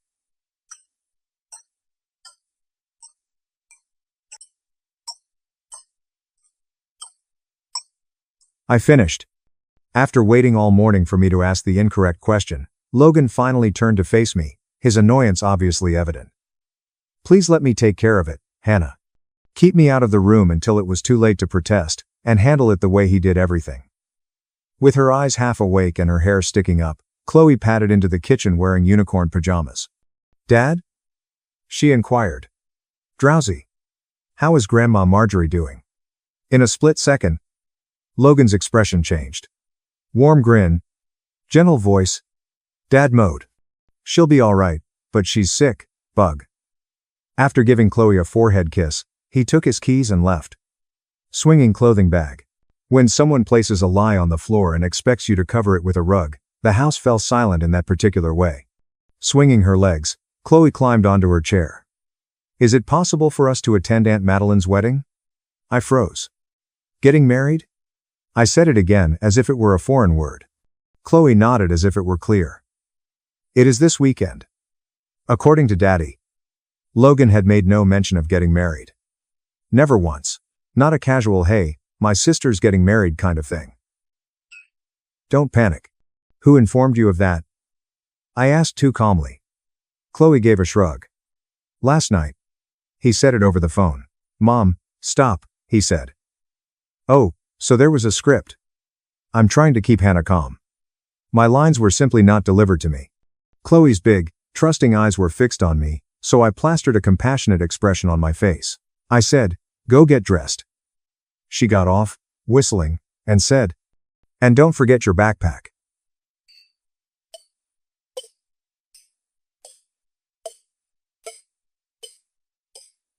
I stood there with pancake batter drying on my skin, and a sensation like wet cement sitting in my chest.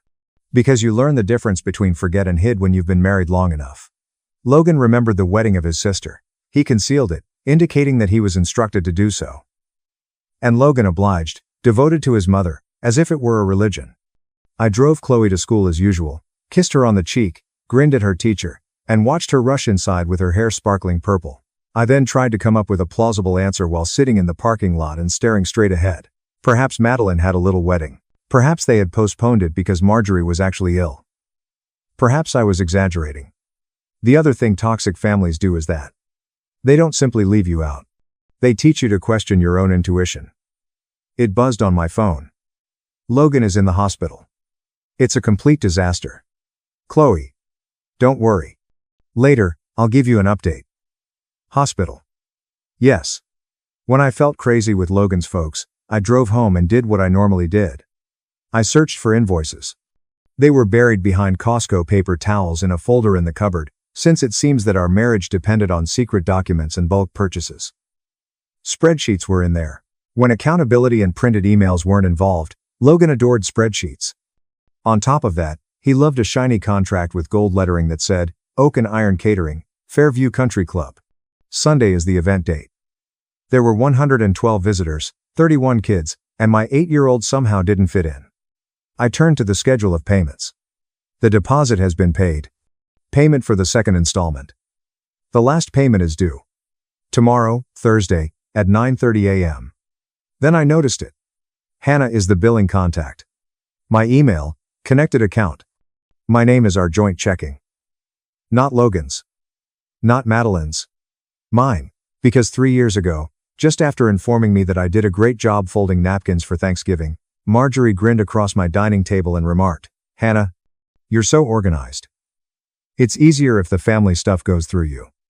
I replied, "Sure." Because I still felt that hard work is rewarded, and I wanted tranquility and a sense of belonging. Just present and complicit, not boisterous or arrogant. Because denial is a tenacious beast, I watched it twice. After that, my screen went dark, and I sat in my quiet home listening to my own breathing and the hum of the refrigerator when I became aware of something that made my stomach turn. There was no wedding involved. This has to do with Chloe. Because Marjorie would have put up with me if she had only despised me. Marjorie cherished having someone to despise. She had something to do between evaluating people's gardens and brunch. However, Chloe was evidence. Evidence that I was permanent. Evidence of my lineage. Evidence that, in theory, I was family. Marjorie was unable to tolerate that. I might have let out a scream. I could have called Logan and left a manifesto in his voicemail, spilling 9 years' worth of suppressed pain. They would have loved it if I had drove to Fairview Country Club and stormed into the rehearsal dinner. That way, the narrative would have changed from Marjorie being harsh to Hannah being unstable. I didn't yell as a result. I took one silent step. I logged into our bank after opening my laptop. Everything resided in the joint account. Chloe's after-school program, Logan's truck payment, groceries, utilities, autopay, mortgage, and evidently Marjorie's ideal wedding. I gazed at the balance. Money wasn't the only factor. It served as evidence. Evidence that, despite being treated as though I should be appreciative of the privilege, I had been carrying more than my fair share. The necessities were covered by Logan's salary. The cushion was constructed by my freelance work and small projects I completed after Chloe went to sleep. It was me who was able to recall due dates. When things didn't process, I was the one who called the insurance provider. The spreadsheet that Logan adored was created by me. Legally, I wasn't stealing because my name was on that account. I was protecting. You may believe that the moment you snap is loud if you've never been pushed hard enough. There are tranquil moments. It's clicking transfer at times. I opened the different account I had maintained before to our marriage. That's the one my mother demanded I keep on hand. I used to believe that, just in case, meant auto repairs. I wanted the balance to say something, so I started the transfer, clean and simple, leaving exactly $14,286 behind. Not a message, a receipt, a mistake, or an oops. I verified the transfer. After the loading circle spun, it was finished. Just a shift in reality, no fireworks. I shut down the laptop. I packed after that.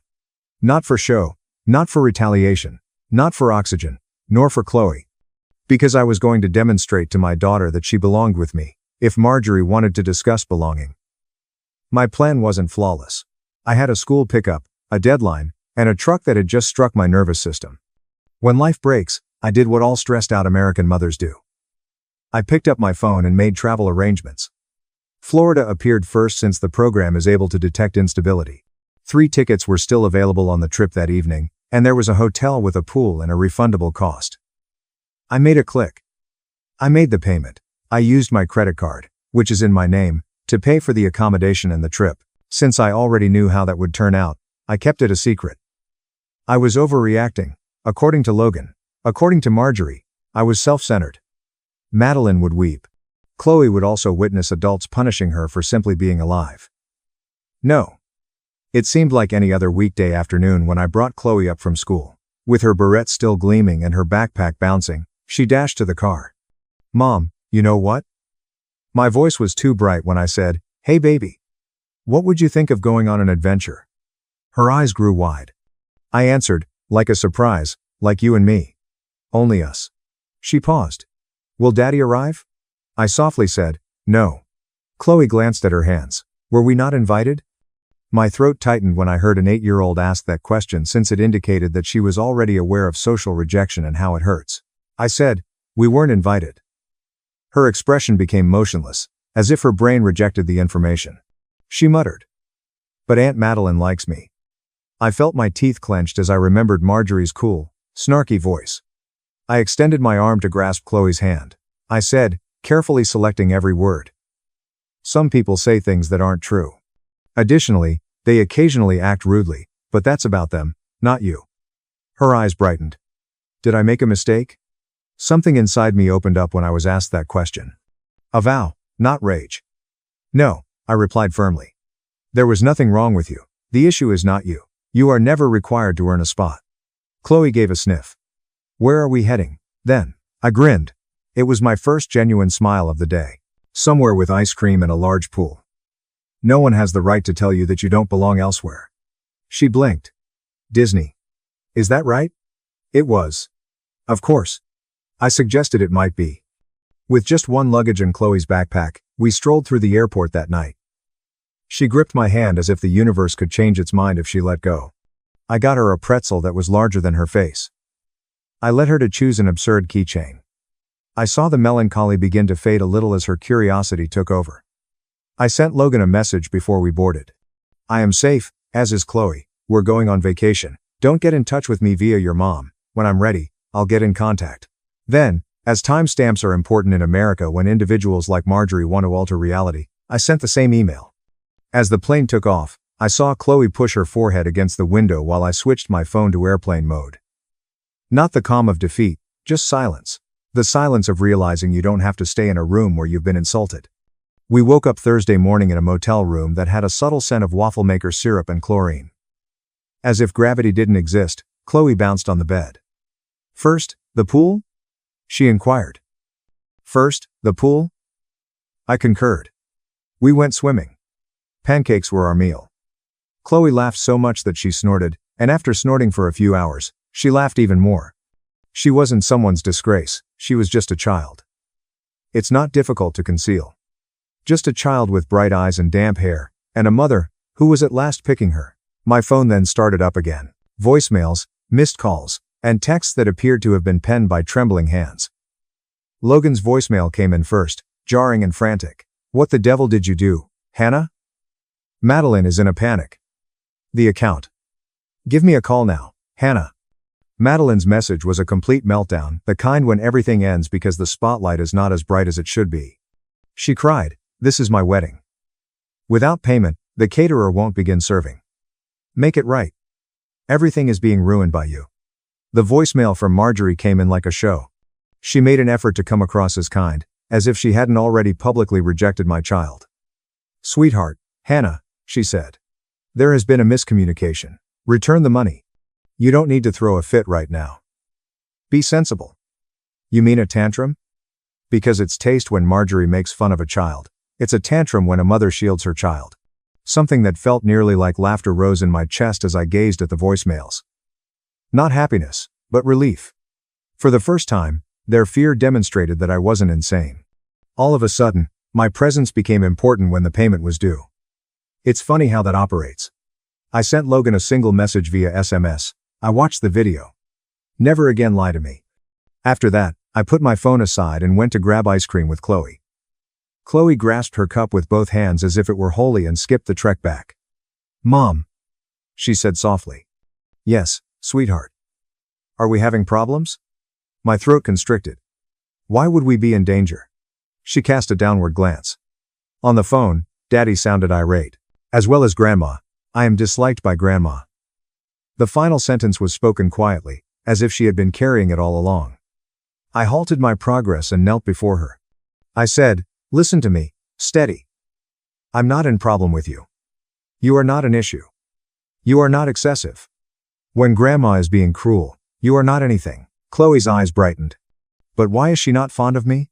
"I wanted to communicate that you are connected to me. Because you are evidence that Marjorie cannot remove." I spared my 8-year-old from the full horror of adult psychology, though. I told her what she could believe. As I mentioned, there are instances when people take their frustrations out on others rather than repairing their own flaws. You are still lovable despite this.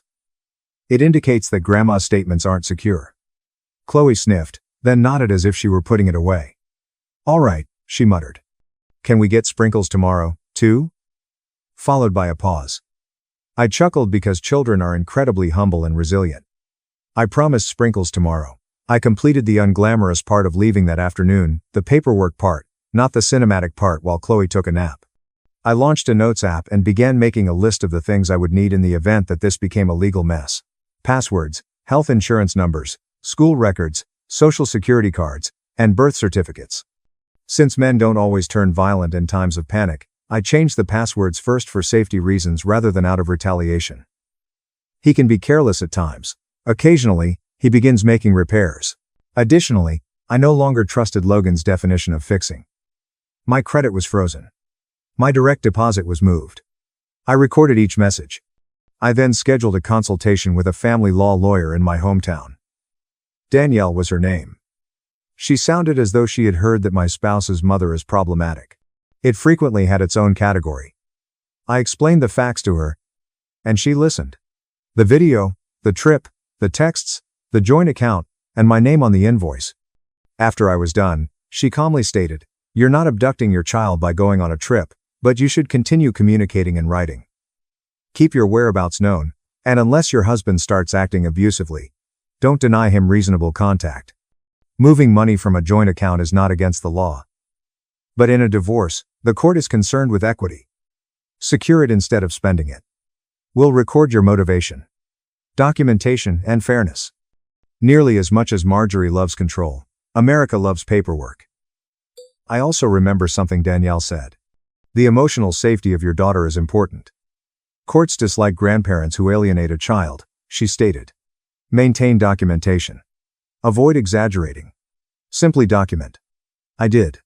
Logan's texts began coming in quick spurts, like updates from a disaster area, back at the wedding on Sunday because, yes, they still had the wedding. Dinner is being held. According to the planner, the bar will be closed. People are posing inquiries. Mom is yelling at everyone. Kindly return it. After Madeline receives her pictures, we can discuss. Following Marjorie's ideal day. Once the guests had finished their meal, they ceased to whisper. After that, we could converse. Something settled in me like a final decision when I turned to face Chloe, who was curled up on the couch with a towel around her shoulders, watching cartoons, her hair damp, and a pool bracelet on her wrist. I wasn't compromising the dignity of my child. I didn't respond. Logan sent me another message on Sunday afternoon. But it was shorter and different. Madeline was informed by the venue that they are unable to serve until the balance is cleared. They are actually just standing there. Everyone is observing. I had a clear, vivid picture of it. The Fairview Country Club has soft lighting, polished floors, and employees who have been taught to smile even in the face of chaos. Despite having flawless hair and mascara, Madeline looked stunning in her dress. Wearing pearls, Marjorie hissed at the coordinator as if the coordinator had stolen her youth. 112 guests are moving around in their chairs. 31 children request chicken tenders. You can't family your way out of a contract in America, so a wedding planner might whisper, "We need the payment before service." A contract is just that, a contract. The fact that my name was on it indicated that Marjorie was content to use my name when it made her life easier, but she was not content to allow my child to sit at a table. My phone rang. "Logan." I left it in voicemail. I listened after that. Now his voice sounded ragged. He said, more quietly than before, "Hannah. Just please, please. Later, we'll work everything out. This is embarrassing for my mom, Madeline." Embarrassing.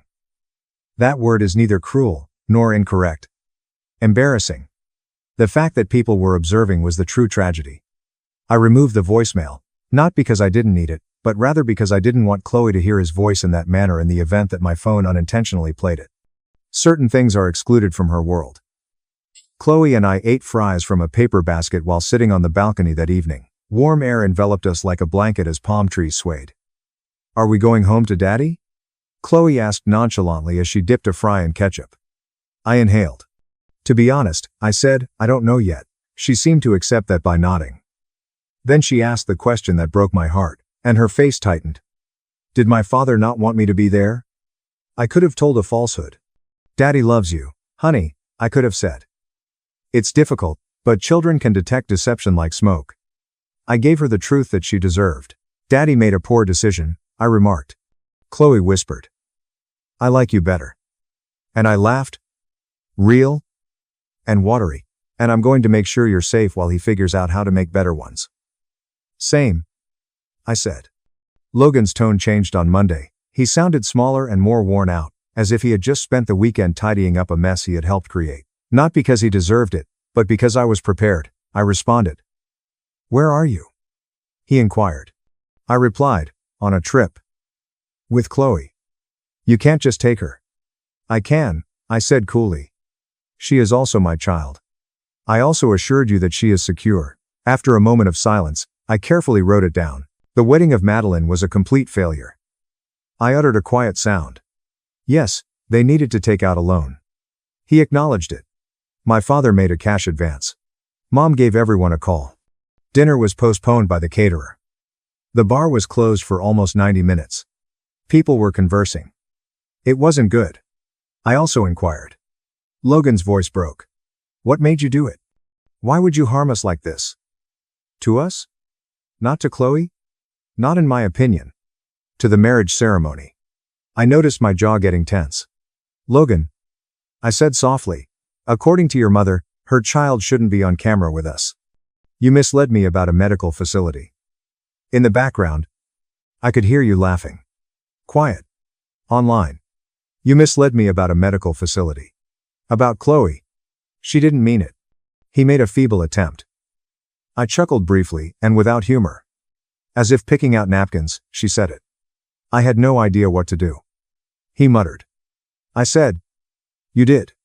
You simply had no desire to do it. His breath caught. It was more difficult to stand up to your mother than to lie to your wife. I apologize. The apology didn't make me feel better. Chloe wasn't the reason. Really? It wasn't for me. It was because he didn't like the consequences. Now what? He inquired. I saw Chloe laughing with another child in the shallow end of the pool, her shoulders relaxed in a manner I hadn't seen in months. We're going to speak with a lawyer now. I said. We decide on custody. I'm tired of living with your mother, so we established boundaries. You're divorcing me. He muttered. To be honest, I don't know yet. However, you cannot treat us as optional and retain us. He sounded as though he wanted to argue. Then he didn't. Because he knew in his heart that I was correct. The house felt the same 10 days later when Chloe and I returned home. The air seemed exposed, as if something had been opened and could not be closed again, even though the walls and couch were the same. Logan stood by. Like a grocery store apology, flowers were placed on the table. I kept my hands off of them. Betrayal cannot be fixed with flowers. After entering, Chloe looked at Logan for a while before posing the question that grown-ups shun. What prevented me from attending the wedding? Logan winced and looked at me as if he needed to be saved. I stayed put. He dropped to his knees. His voice was rough as he said. It was wrong. Chloe's lip quivered as she said, Grandma said something mean, and I should have stopped it. Have you heard her? Logan gave a nod. Why didn't you stop her? I did. Chloe muttered. Logan gazed at the ground as if the carpet held the answers. Then he acknowledged the most repulsive reality. Since I was afraid. Chloe blinked. With a look of shame on his face, Logan nodded and said, Scared of Grandma. Chloe's face tensed in that tragic way children do when they see how frail adults can be. Well, she uttered, her voice modest but firm. I don't fear her. She's simply impolite. Clarity that adults avoid for decades emerges from the mouths of 8-year-olds. For the first time in 9 years, Logan's shoulders slumped, and he began to resemble a man realizing the harm his loyalty had caused rather than Marjorie's son. The ensuing weeks were uneventful. They were realistic. Danielle wrote documents. We made a provisional timetable. Logan took up residence in the guest room. Since writing prevents tone rewriting, we began communicating more in writing than in person. It seems that some men need therapy to realize that boundaries are not a personal attack, which is why Logan began going to therapy. Most nights, Chloe stayed with me. Logan and her had scheduled times. She was picked up from school by him.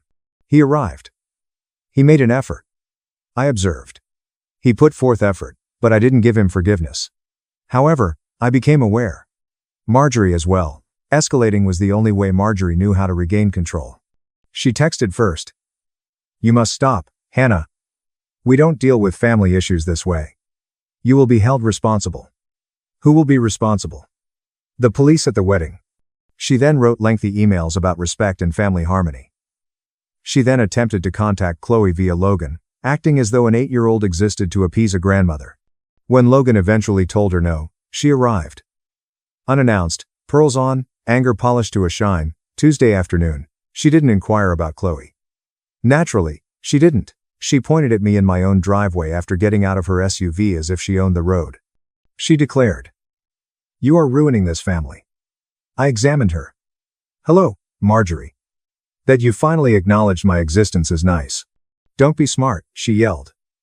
I said, I'm not being smart. I'm telling the truth. You stole money. I moved funds from an account that is in my name, I clarified. Her eyes flashed when she said, and my attorney is documenting everything. Attracted by the sound, Logan followed me outside.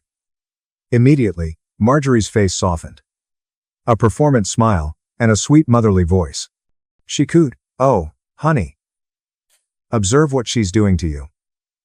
Logan refrained from giving her a hug. He was not grinning. He remained motionless. There was a flicker in Marjorie's face. Perplexity. Because Logan was expected to run in Marjorie's world. Mom! Logan muttered. You must go. Marjorie blinked. Pardon me. You must go, he said again. You made terrible remarks about Chloe. You told a lie. I lied because of you. And you made Hannah feel ashamed. Marjorie's jaw tightened. I didn't embarrass anyone. Logan's jaw tightened as he said, she embarrassed herself. That isn't accurate, he stated. Marjorie looked at him as if he had committed a crime. And you don't get access to us if you can't respect my wife and my daughter. Then she turned to face me and hissed. This is you. I shrugged and said. You've poisoned him. Perhaps your system was already failing, Marjorie, if the truth is poison. Before she could even consider enlisting my child in her conflict, I moved forward as her gaze darted to the window in Chloe's room. My voice became as serene as glass. I warned her. You won't like what happens next if you ever say one cruel thing to my child again. Marjorie flared her nostrils. I briefly feared that she would slap me. Then, with her tires squealing as she backed out like she was escaping punishment, she whirled around and charged back to her SUV. Logan let out a breath. I did not offer him congratulations. Although it demonstrated something significant, one admirable moment cannot undo 9 years of cowardice. This was something he could have done sooner. He simply didn't. After that, Logan had therapy, paperwork and boundaries, a temporary custody schedule, and rules that didn't change for Marjorie's brief visit. Marjorie attempted to explain to the family that I was unstable, spiteful, envious, or any other term that gave her a sense of control. However, Chloe was never a suitable target for propaganda. One evening, she told me quietly and matter-of-factly, as if she were reporting the weather. My grandma said I don't belong. I drew her in. I said. She was wrong. Logan heard her say. And you never have to shrink to fit someone else's cruelty. I saw a change in his expression when he realized that this wasn't about me winning an argument. It concerned Chloe's identity construction and whether she would base it on truth or shame. Chloe and I sat in our new apartment half a year later. Nothing fancy, just a pool she loved, sunshine, and silence. It was not an opulent getaway. It was a place of reset, where nobody could arrive without warning, without facing repercussions. With her tongue protruding in focus, Chloe colored at the table. She said, Mom. Without raising her gaze. Do I fit in with you? I put everything down. I bent closer. I said, you belong with me and with those who love you, don't you? As if her heart had been waiting for that line, she nodded contentedly. Then she smiled. Is it possible for me to invite anyone I want to your wedding someday? I let out a genuine, soft laugh. You can, she said. Then I'm inviting you. Because you're my favorite. I gave her a tight hug that made her squeak. Chloe didn't belong with them. According to Marjorie. She was correct. But not in the sense she intended. Chloe didn't belong in places where children are viewed as a burden and love is conditional. She had to earn basic kindness because she didn't belong anywhere. I finally belonged to myself, and she belonged with me. Madeline received her pictures. She also had a wedding that is still talked about. The one where the bar closed, the dinner stalled, the payments didn't clear, and the yelling began. Logan also discovered firsthand what happens when you prioritize your mother over your family. No wedding was ruined by me. I destroyed a delusion. And delusions were bound to shatter. It just so happened that I had the bank app in my hand. I appreciate you staying to the very end. Please like and subscribe for more if this story resonated with you. Who do you think was truly at fault in this situation, I wonder? Tell me in the comments. My nephew tried to steal 6 restaurants after my brother's death, forged papers, poisoned smoothies, life without parole. Frank Gallagher is my name. My age is 66. Additionally, I witnessed the removal of my younger brother's casket from Boston Street, Joseph's Cathedral last Monday by 6 men dressed in dark suits. My nephew Dylan Hayes, whose cologne was so potent that it sliced through the incense, appeared at my elbow while the organ was still playing. "Uncle Tom, you've got 96 hours to sign over the restaurants. After that, I'm filing a lawsuit that'll destroy you." He leaned in close, his breath hot against my ear, and whispered, "Uncle Tom." He smiled, but it wasn't the grave smile you'd expect at a funeral. No, this was the smile of someone who had been anticipating and preparing for this moment. Neither my voice nor my hands trembled. I just turned to face him. I said, "All right, Dylan. Thursday at noon, your lawyer's office." The 41-year-old man in his 1,000 suit paused for a moment before his smile returned. He had anticipated tears.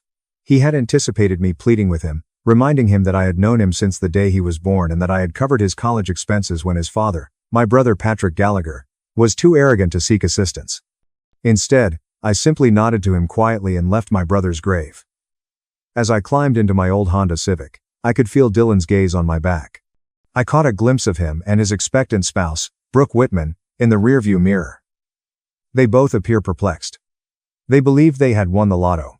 With 6 locations throughout Boston, Gallagher's restaurant group has a net worth of more than $9.5 million. They were unaware of what was about to happen. Please let me know where you're watching from in the comments section before I reveal how I exposed his lies and discovered something much more sinister than greed. Additionally, please like and subscribe to this channel if you think that patience always triumphs over arrogance. Patrick Gallagher, my brother, was 61 years old. He had been battling what the doctors referred to as early onset Alzheimer's for the previous 4 years. It began modestly, with misplaced keys and forgotten names. However, he rapidly declined 8 months ago. He was unable to recall the recipe for tomato sauce that our mother had taught us in her Sui kitchen. Driving to the restaurants where he had worked for 33 years, he would get lost. Then he passed out in his apartment 4 weeks ago. Massive stroke, the doctor said. Before the ambulance could reach him, he passed away. I thought so. Because of his illness and confusion, Patrick had been under a lot of stress. Dylan, his son, is always pressuring him to retire so that the next generation can take over. It was logical. What surprised me was Dylan's poise and assurance at the funeral, as if he had been practicing a speech for the reception at our flagship restaurant on Newbury Street, which Patrick and I had co-founded in 1994. Dylan seemed to own the crowd as he moved through it. He shook hands with our suppliers, assured Rosa DeLuca, our head chef, that everything would go on as usual, and humbly accepted condolences. I observed him. You learn to read people after 37 years in the restaurant industry. You learn to identify the vendors who dilute their goods, the staff members who rob the register, and the customers who will leave without paying. Dylan's sorrow appeared practiced. He would check his phone every few minutes, type a few words quickly, and then turn to face the door as if he were expecting a significant other. Dylan cornered me in the upstairs office, where Patrick and I used to count the night's receipts, celebrate our first profitable year, and toast with cheap whiskey when we opened our second location, after the last visitor had left and Rosa and her team had cleaned up and gone home. "Tom," Dylan said. "Uncle Tom is no more." It had been nearly a year since he had called me that. "We must talk about the business scenario." Business circumstance?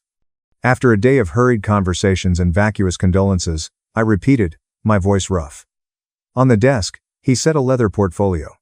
There were numerous documents inside, all marked with yellow tabs.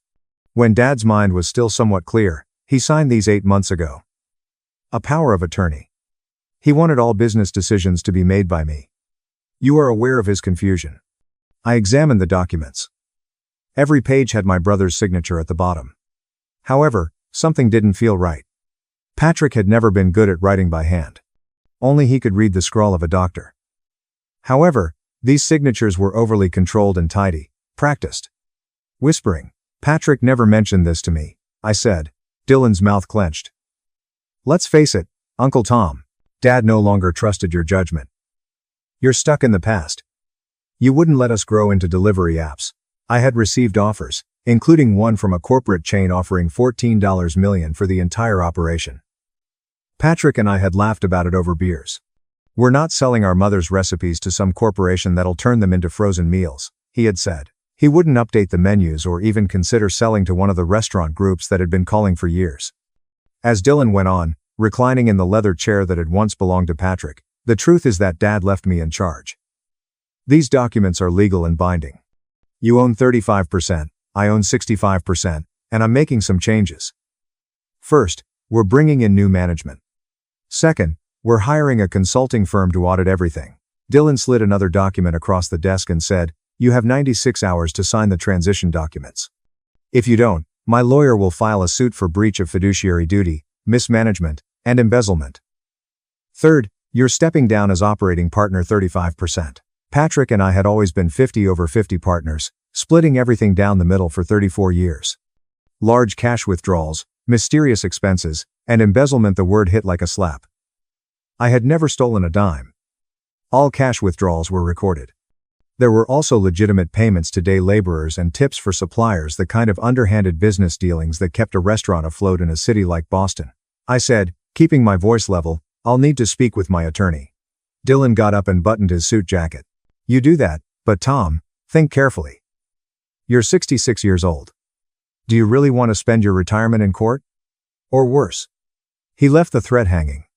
"Sign the papers. Take your 35% and enjoy your golden years. Fight me, and I'll make sure you end up with nothing." I sat by myself in the office, surrounded by pictures of Patrick and me over the years. Opening day 1994. Our parents cutting the ribbon. Patrick smiling with tomato sauce on his apron. Us with our arms around each other's shoulders. I heard his BMW start in the parking lot. I heard the pricey engine purr as he drove away. After waiting until the building was completely quiet, I opened the desk's bottom drawer, which I kept locked, and took out a business card that I had been hoarding for 5 months. It was a card left for me by a former customer who had been dining at our restaurant every Friday night for 5 years. Veronica Hale is a lawyer who specializes in corporate litigation and fraud investigation. I picked up my phone and dialed, and on the second ring, her secretary answered.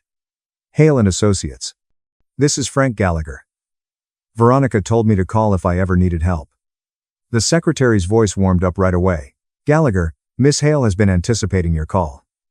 She asked me to let you know that she has cleared her schedule. Would you be able to visit her office tomorrow morning at 8:30? At 8:30 the following morning, I was sitting in Veronica Hale's corner office overlooking Boston Harbor. She was a woman in her 50s with sharp eyes behind designer glasses, the kind of attorney who could make the opposing counsel uneasy simply by entering a courtroom. She poured coffee from a French press, the real stuff, dark and strong. "Tom, I'm sorry about Patrick. He was a good man, thank you. Tell me everything," I told her. We'd spoken many times over her Friday night dinners, always about food, family, and Boston's evolving restaurant scene. I'd never asked what kind of law she practiced, but now I knew. When I was done, Veronica sat back in her chair. "You said that the signature on those power of attorney documents looked wrong, too neat. Patrick's handwriting was terrible." Veronica took notes, her pen moving quickly across a yellow legal pad. Dylan's threats, the power of attorney, the accusations of embezzlement. Veronica took out her phone and called Ethan, saying, "I need you in my office. Bring your forensic kit." She hung up and turned to face me, asking, "Do you have copies of those documents, Tom?" I took out my phone and showed her the pictures I had taken the previous evening with trembling hands. 5 minutes later, a young man in his 30s came into the office with a laptop and a small case, and Veronica introduced him as Ethan Park, forensic document examiner. "Look at these signatures. Compare them to these," she said, pulling out a file folder that contained documents I recognized, vendor contracts and lease agreements that Patrick had signed over the years. "See how the pen pressure is consistent throughout? That's consistent with tracing." Ethan set up his laptop, uploaded my photos, and started comparing them side by side. He zoomed in, examined the ink flow, and analyzed pen pressure. After 10 minutes, he looked up. "These power of attorney signatures are fakes. Someone traced these from older signatures, probably from documents that predate his illness." He gestured to the screen. "These documents completely lack the tremor that was developing in Patrick Gallagher's later signatures, consistent with his neurological condition." Veronica grinned, but it wasn't a pleasant smile. "Those documents Dylan showed you are worthless, but that's not the interesting part." "What do you mean?" "Dylan doesn't really know what he's trying to steal." She pulled out another file, this one much thicker. "Do you remember when Patrick set up the corporation? When you two decided to protect yourselves from lawsuits?" I nodded. That was the smile of a lawyer who had just discovered the weakness in an opponent's armor. According to Veronica, your lawyer at the time was very intelligent. He not only set up an LLC but also a number of holding companies and a family trust. Gallagher's restaurant group isn't owned by you and Patrick. That was in 2001, after a customer attempted to sue us for a slip and fall. Our lawyer had advised incorporating and creating an LLC. Veronica went on. You, Patrick, and your mother, Evelyn, do you remember signing those papers? It's owned by the Gallagher Family Trust, which is governed by a board of 3 trustees. I thought my bewilderment must have shown on my face.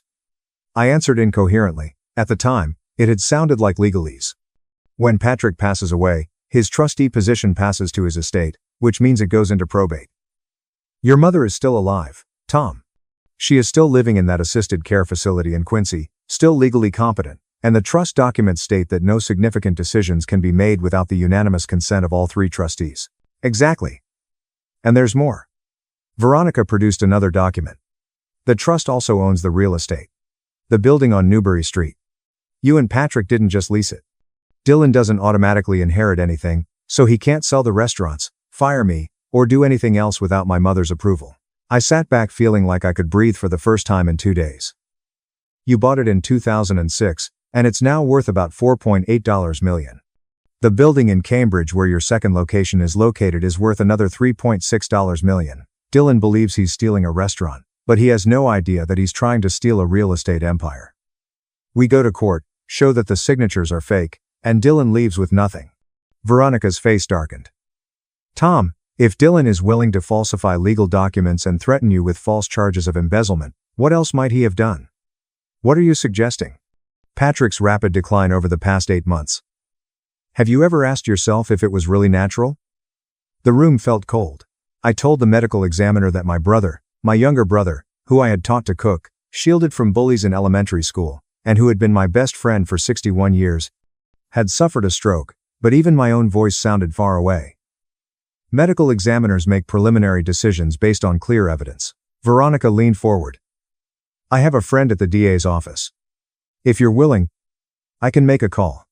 Tom, Patrick, was 61, and despite having Alzheimer's, he was generally healthy. He had a complete physical 8 months prior, with the exception of cognitive problems, and then he quickly deteriorated and passed away from a massive stroke. The next 4 days were the longest of my life. I went to restaurants and maintained appearances while requesting a complete toxicology analysis, and asking some questions that perhaps should have been asked the first time. Do it, I said, my words coming out harder than I intended.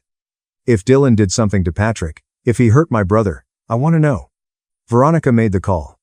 On Wednesday, Dylan arrived at the Newbury Street location, strutting around as if he owned the place, telling the staff about the exciting changes that were coming, and introducing his wife, 5-year-old Brooke, who was 8 months pregnant and looked like she was constantly checking her phone, as the new director of operations. We're going to modernize everything, Brooke told Rosa, our head chef who had been with us for 18 years, updating the menu, bringing in some molecular gastronomy elements, maybe some fusion concepts. Rosa, a 62-year-old Sicilian woman who had learned to cook from her grandmother, just stared at Brooke as if she had suggested setting the kitchen on fire. She had been a pharmaceutical sales representative when she first met Dylan and was now apparently qualified to run a restaurant empire. Dylan called Uncle Tom, my lawyer's office, on Thursday at 11:45. It is noon. Avoid being late. I've already arrived. I told a lie. I'll see you shortly. His lawyer's office was not where I was. I was in the conference room with Veronica Hale, Ethan Park, 2 DA's office investigators, and a Boston Police Department detective. Dylan called again at 12:20. You're where? I said, come to Veronica Hale's office. Suite 1000, 461 Congress Street. What? We made a deal, Uncle Tom. The office of my lawyer. The plans were altered. Come by yourself, Dylan, or don't come at all. At 12:45, he showed up. With Brooke at the back. When he saw how crowded the conference room was, his self-assured smile vanished. When the detective got up and introduced himself, the smile vanished entirely. I'm Detective Sean Callahan from the Boston Police Department. Mr. Gallagher. We have some inquiries about the passing of your father. Dylan's expression turned white. I don't get it. Dad suffered a stroke. It has already been decided by the medical examiner. Indeed. Well, Veronica said. We've asked for a more comprehensive examination. These power of attorney documents you've been using to assert ownership are among the financial irregularities at Gallagher's Restaurant Group that we have been investigating. Copies were slid across the table by her. With the clinical accuracy of an expert witness, Ethan Park proceeded with his forensic analysis, highlighting the forged signatures. Mr. Gallagher, all of your decisions claiming authority under these documents are null and void because they are fraudulent. Who forged these signatures is the question. Dylan gave Brooke a look. Brooke glanced at her phone. Dylan remarked, "I want a lawyer." Detective Sean Callahan said, "You're right. However, you should be aware that the toxicology results were returned this morning before you leave. Suanylcholine levels were high in your father's body. This paralyzing medication is frequently used in healthcare settings. When taken in excess, it can mimic a stroke by causing respiratory failure. Very difficult to find unless you're looking for it." He hesitated. "Your spouse was employed in the pharmaceutical industry. Medical supplies were available to her. The key to your father's apartment was also in her possession. She was seen there several times in the weeks prior to his death, according to several neighbors." Brooke got up so quickly that her chair fell back. "I took no action. This is absurd. Tell them, Dylan." Dylan, however, was not observing her. His gaze was fixed on the table. A mask of crumbling denial covered his face. "We deleted your text messages as well. The ones between you and Brooke, according to one of the DA investigators. Brooke complained about the weight, you calculated inheritance values, you talked about how long your father would last, and," Veronica added, "there was a particularly intriguing message in which Brooke asked if you thought the medication she had been adding to his morning smoothies was working quickly enough. The exact symptoms Patrick had displayed could be brought on by the medication succinylcholine given gradually over several weeks. His doctors had diagnosed him with Alzheimer's disease because of his confusion, weakness, and rapid decline. When Dylan eventually raised his head, I noticed something in my nephew's eyes that I had never seen before. Fear. He muttered, "We didn't mean for him to die. All we wanted was for him to be more perplexed, so that the power of attorney would appear authentic and people would think he had signed it." According to Brooke, the dosage was safe.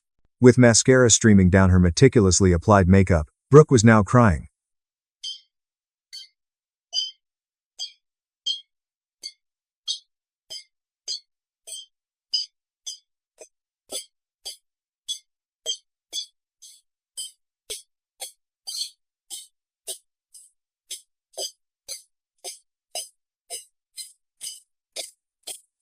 We simply needed the money, and we were accelerating the inevitable.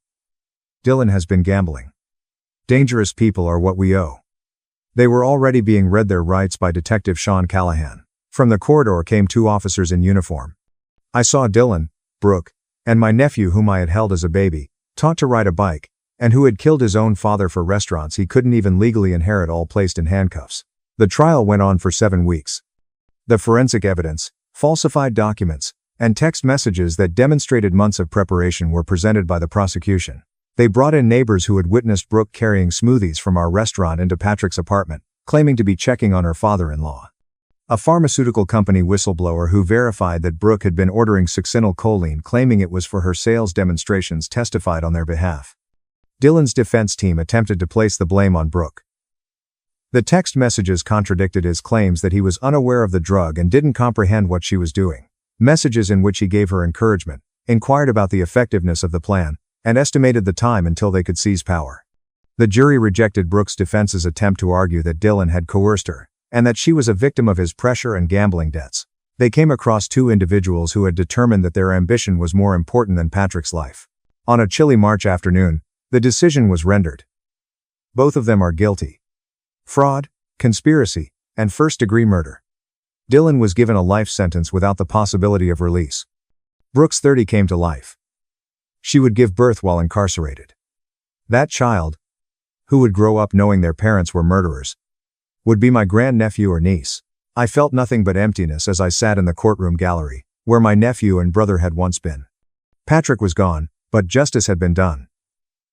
I didn't immediately return to the eateries. Dylan and Brooke had been standing there, strategizing, calculating, and waiting for my brother to pass away, and I couldn't face them. I remained in my Dorchester apartment, where I had resided for 22 years. I read the old letters from Patrick. I examined pictures. I allowed myself to mourn. I then realized what I needed to do when I woke up one April morning. I gave Veronica Hale a call. I'd like to reorganize the trust. What were you thinking of? The restaurants continue to be trusted by the family. However, I would like to add something new. A culinary scholarship fund for children from Dorchester, South Boston, and the areas where Patrick and I were raised. Children who aspire to be chefs but are unable to pay for culinary school. Veronica remained silent for a while. Tom, that's stunning. That would have delighted Patrick. It will be known as the Patrick Gallagher Memorial Scholarship. We will send 6 students to culinary school each year. Everything, including living expenses and full tuition. Additionally, they will have the opportunity to work at our restaurants after they graduate if they so choose. Like Patrick and I did, learn the company from the ground up. How about the property? Millions of dollars are worth those structures. The restaurant on Newbury Street is converted into a non-profit educational establishment. As part of their training, students work there. We maintain a high standard of quality and preserve my mother's recipes, but we prioritize education over profit. We continue to operate the other locations, but the profits go toward a new foundation I want to establish as well as the scholarship fund. What sort of base? Alzheimer's studies. Patrick vanished piece by piece for 4 years.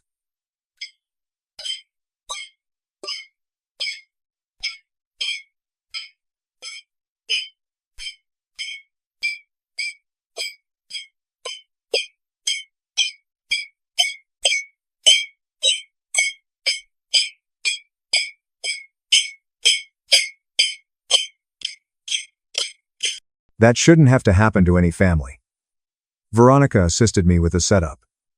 That fall, the first 6 recipients of the Patrick Gallagher Memorial Scholarship attended the Culinary Institute of America. $2.5 million was donated to Alzheimer's research by the Gallagher Family Foundation. Additionally, Gallagher's on Newbury Street evolved into a teaching restaurant where students learned how to conduct business ethically in addition to how to cook. Evelyn, my mother, who is now 94 and still very intelligent, attended the teaching restaurant's opening. She sobbed as she watched young chefs make her tomato sauce recipe in the kitchen she had inspired. She squeezed my hand and said, "Patrick would be so proud." "At least I hope so, Ma. I'd like to believe that." Dylan occasionally writes letters from behind bars. They are in a box in my closet, unopened. I'm not prepared to read them yet. Perhaps I never will be. Some betrayals are too serious to be forgiven. However, each year when I witness 6 new students receive their Gallagher scholarships, watch them stand in our kitchen learning my mother's recipes, and listen to them discuss their aspirations and futures, I get the impression that Patrick is right next to me, smiling with tomato sauce on his apron, proud of what we have created together. What I've discovered is this. Greed is noisy and awkward. It is prone to errors. Evidence is left behind. It undervalues those it seeks to eradicate. However, genuine love for your family, your community, and the things you create together is quiet. It's patient. That is more powerful than any quantity of funds or aspirations. Dylan believed he was robbing eateries. He didn't realize that Patrick and I had created something that couldn't be taken. Neither the bank accounts nor the real estate had it. It was in our mother's recipes, in the staff who had been with us for decades, in each meal we proudly served, and in each client who had grown to be like family. Forging signatures is possible. It is possible to poison someone. You could attempt to appropriate their legacy. However, if it was constructed on a real foundation, it cannot be destroyed. I want to ask you a question now. Have you ever witnessed a loved one pass away due to illness or treachery? Have you ever had to defend your memory in front of people who were only interested in dollar signs? Share your story with me in the comments section below. I am reminded by your stories that I am not alone in this. Because sometimes the best retaliation isn't retaliation at all. Don't forget to like this video and subscribe to Gilded Vengeance. It involves ensuring that those who attempted to harm you fail so badly that their names are forgotten and the victim of their actions is never forgotten. I lost my job and home after false accusations. My family chose my brother's lie over my evidence. A court finally set the record straight. When I was wrongly charged, my brother launched a smear campaign to put me in jail. My parents hailed him as a hero for safeguarding the victims. I made them regret it. They are now imploring me. Sup, Reddit. My brother attempted to bury me after I was wrongly accused, shouting rot in prison. My parents disowned me and labeled me a predator. I'm a 41-year-old male who owns an electrical contracting business and teaches basic electrical safety courses twice a week at Riverside Community College. Not exactly glamorous, but I make six figures when commercial deals come in, and the teaching job keeps my skills sharp. Additionally, the college pays $85 per hour for two 3.5-hour sessions. Easy money. The horror began on a Tuesday, when Dean Whitaker, the department head, summoned me to his office following my morning session. I assumed it was about the new curriculum they intended to implement for the fall semester. Perhaps a wage increase, something reasonable. Dean Whitaker was sitting there, with Dr. Miranda Pierce, the student services director, and a college attorney whose name I couldn't remember because I was too busy reading the room. The mood was funeral home incorrect. Too many serious expressions for a scheduling talk. Jack Sullivan. Thank you for coming in. Thank you for coming in. Thank you for coming in. Thank you for coming in. Dean Whitaker held his hands together as if he were going to deliver awful news regarding a grave prognosis. We need to talk about certain charges made about your behavior at last month's Skills USA competition. My brain immediately went on red alert. What are the allegations? 2 students have filed separate allegations alleging unwanted physical contact happened over the tournament weekend in Sacramento. Given the gravity of these allegations, we are placing you on immediate administrative leave pending a thorough investigation. I stared at him as if he had grown a second head. What competition? The Skills USA Regionals will be placed in Sacramento from April 18th to 20th. I wasn't at the competition. Dr. Miranda Pierce leaned forward, using a professional counselor voice that made my teeth hurt. Jack, I realize how shocking this is to hear. These situations are always tough, but the most essential thing is that we prioritize student safety and adhere to established standards. I wasn't at the tournament. So, I repeated slowly this time. I was working on a 3-phase installation at the new medical center in downtown.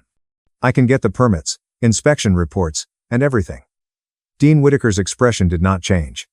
We will go over all documentation as part of the investigation. However, given the frequency of the reports and the gravity of the charges, we believe immediate suspension is the right response. Which reports are consistent? I was not there. I did not go to Sacramento. I was 62 miles away, running a conduit through a hospital, with surveillance cameras on each floor. Dean Whitaker finally stated, "Your name is on the trip roster." As if that was checkmate. I informed him that the roster was incorrect and offered to provide proof that I had been on a job site all weekend. Nobody pretended to care. The attorney eventually spoke out. Some people repeated corporate rubbish about liabilities and proper procedure. We need you to gather your materials and leave school today. Someone from Human Resources will contact you to discuss next steps. That's when I understood.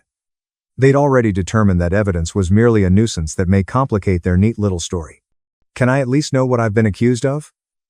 Dr. Miranda Pierce explained that student privacy rules prevent us from providing details without signed permissions. However, the severity of the claims requires prompt action. I wanted to pull out my phone and show them the work orders, signed inspection documents, and time-stamped photos I'd taken of the installation for the project file. But the fact that they were all sitting there together in this unified wall of bureaucratic certainty told me it didn't matter. They had selected their story. I was just the impediment. I cleared my desk in 15 minutes, grabbing my tools, a couple of reference books, and some flash drives containing teaching materials. The entire time, I was thinking about April 18th. I remember that weekend vividly since my hospital work had been a nightmare.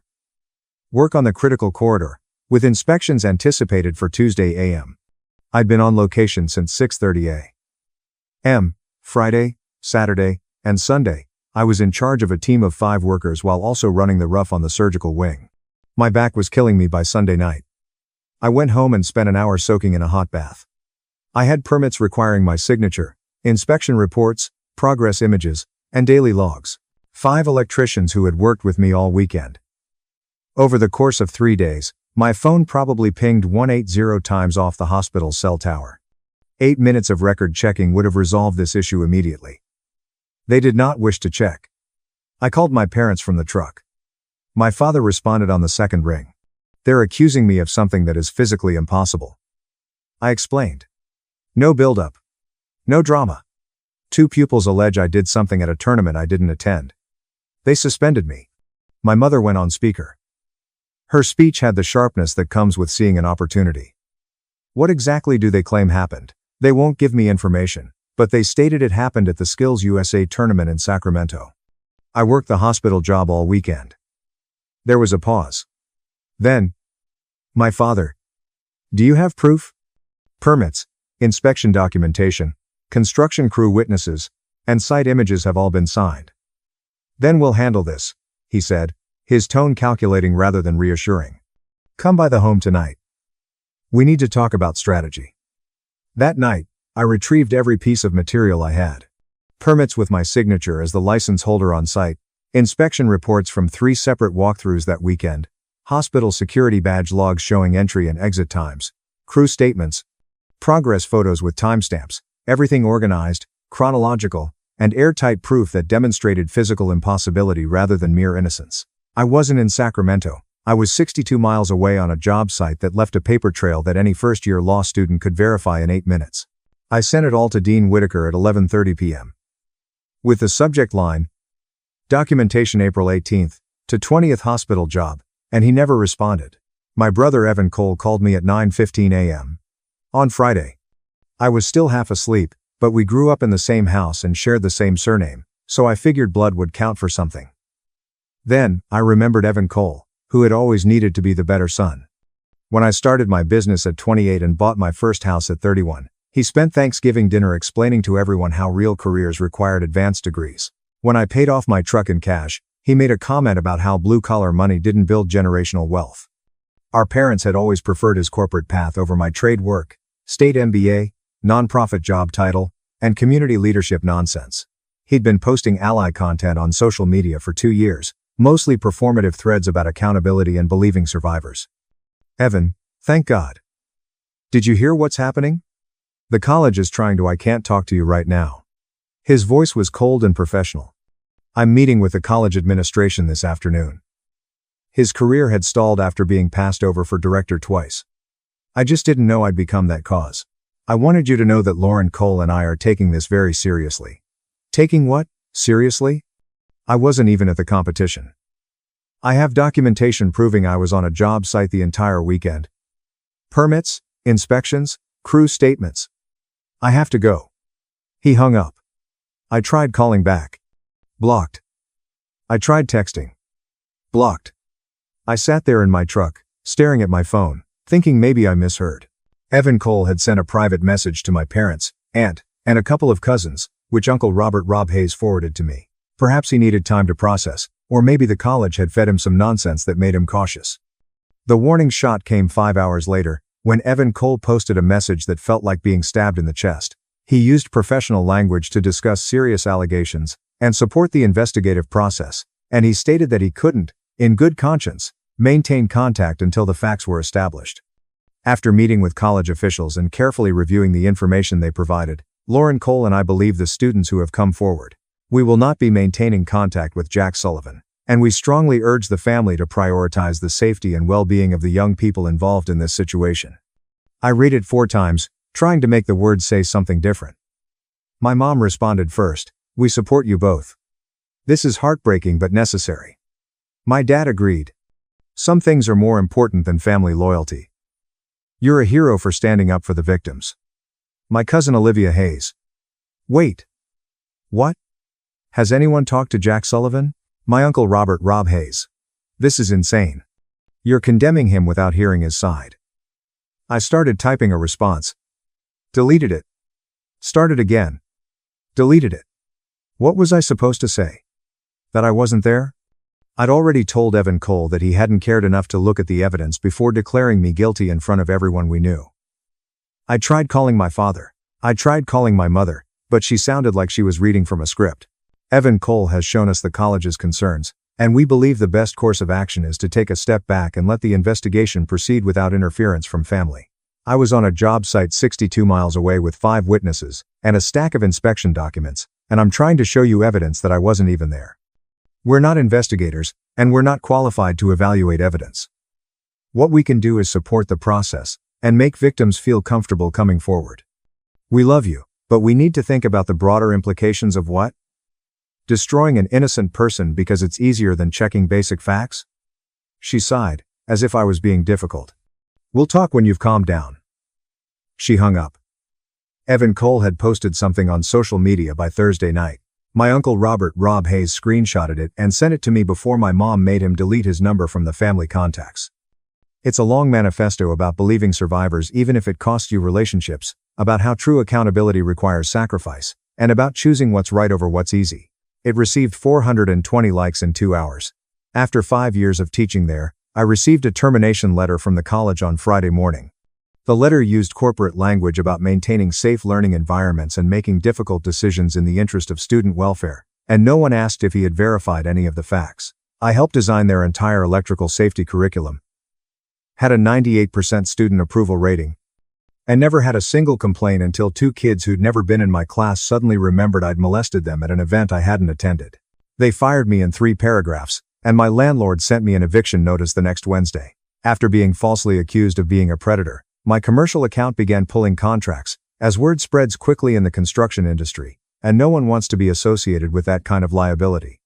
I was given 45 days to vacate, and there appears to be a morality clause buried in the lease about conduct that harms the property's reputation. In a single week, 3 jobs worth $165,000 in billings vanished. The general contractors who had been calling me for bids suddenly had scheduling conflicts. The supply house that had given me net 30 terms for 7 years switched me to cash only. My accountant sent a polite email suggesting we reassess our professional relationship, and friends stopped responding. People I'd known since high school abandoned me, my gym membership was mysteriously canceled, and the guy who ran the coffee shop near my apartment, where I'd been getting the same breakfast sandwich for 4 years, suddenly couldn't make eye contact with me when I walked in. I stopped going and kept messaging Evan Cole. When he blocked everything else, I tried email and sent him the entire evidence folder with every timestamp, photo, and piece of documentation proving I'd been on site that weekend, with the subject line, "Just please look at this. Delivery confirmed." Never opened. He decided I was guilty and the evidence was just noise, so I stopped explaining on day 14. I didn't return to my parents' house because I realized something while sitting in my empty apartment, surrounded by boxes I couldn't afford to move. No one who'd already chosen sides was going to look at proof. They wanted a villain, and I'd been perfectly cast. That door was welded shut, so I moved my belongings into a storage unit and slept on a folding bed in my friend Tyler Bennett's basement. I paid him in cash and rewired his panel, which appeared to have been installed during the Nixon administration. I spent the weekend organizing everything: permits, inspections, badge logs with exact timestamps, progress photos, and witness statements from the crew. Everything pointed to the same conclusion. I wasn't in Sacramento. I was on a job site 62 miles away, doing work that left a comprehensive paper trail. On Monday morning, I called a lawyer. Not a big firm. I couldn't afford it. But my uncle Rob Hayes knew someone who owed him a favor. A civil rights attorney in his mid-30s who did Title IX work and had a reputation for eating college administrators alive. When I arrived at the diner, she was already on her 3rd coffee. "Walk me through it," she said, pulling out a legal pad. I did. The entire thing, the accusation, the suspension, the family implosion, Evan Cole's social media crusade, everything. She spent 25 minutes going through my evidence, and when she finally looked up, her expression was predatory. "This is bulletproof. You weren't there." "I know. So why the heck are they still pushing this?" "Because admitting they were wrong means admitting they railroaded an innocent guy. The college, the administrators, my brother, they all went public quickly and loudly, and walking it back now makes them appear incompetent or malicious. It's easier to keep insisting I'm guilty and hoping I slink away quietly." She nodded slowly. "Here's what you need to know. You have strong claims for defamation, tortious interference, and possibly Title IX violations. Your brother made specific, false, damaging statements that cost you income and housing. The college violated basic due process. And things will get ugly. It will take time and cost them more than they're willing to pay, but I'm not going anywhere. Here's how we play it. We don't engage in public. We preserve evidence, file the necessary complaints, and let them keep digging their hole deeper. Every time your brother posts, we screenshot it, and every time the college refuses to look at your evidence, we document it." "What about Evan Cole? What about him?" "He's out there calling me a predator. He's coaching the families, and he's let him. Every post he makes, every statement he helps craft, every time he doubles down without checking basic facts, it becomes evidence. The more certain he acts, the worse he looks when we show he never verified anything. He's building your case for you." I liked her right away, and we spent the next hour going over the next steps. Before I left, she gave me one more piece of advice: send preservation letters to the college and Dr. Miranda Pierce, informing them that they must preserve all documents, emails, and records related to this case. I sent preservation letters that afternoon, filed complaints with the State Accreditation Board and the Department of Education, and began drafting the defamation lawsuit against Evan Cole. There was nothing dramatic or public about it, just bureaucratic machinery in motion. Evan Cole kept posting long threads about believing victims, how dangerous it was when families protected predators, about choosing moral courage over familial obligation. And the whole thing boiled down to convicting him first and then asking questions. Each post was screenshotted, logged, and added to the file. He wasn't even subtle about it. The police began their investigation 4 months ago. They checked the competition records, the chaperone list, the lodging logs, the transportation logs, and nothing. Then they looked at the hospital job, where they discovered my permits, inspection reports, badge logs, and 5 electricians who swore under oath that I had been on site all weekend. The detective called me in November, and he sounded tired in that way cops do when they realize they've wasted months on nonsense. "We've finished our investigation, and I want you to know that we found no evidence linking you to Sacramento that weekend. Your alibi is solid, and we're closing this case with no criminal charges." "What about the accusations?" Long pause. "We're reviewing how those allegations were documented, and who was involved in that process. That's all I can say." He hung up. I called my lawyer. Who wasn't surprised. "Perfect. Now we go after them." She'd been busy while I stayed quiet, filing discovery requests, and serving subpoenas on the college, Dr. Miranda Pierce, and Evan Cole. The college fought it, claiming student privacy, institutional privilege, and confidentiality protections. She tore through every objection like tissue paper, but first came the stonewalling. HR began ghosting, and the college's legal team sent form letters. "We cannot comment on ongoing personnel matters." When my lawyer requested the hospital security badge logs, they claimed technical issues made the data unavailable. In December, the college's lawyer contacted me with a settlement offer of $65,000 for mutual non-disclosure and no admission of wrongdoing.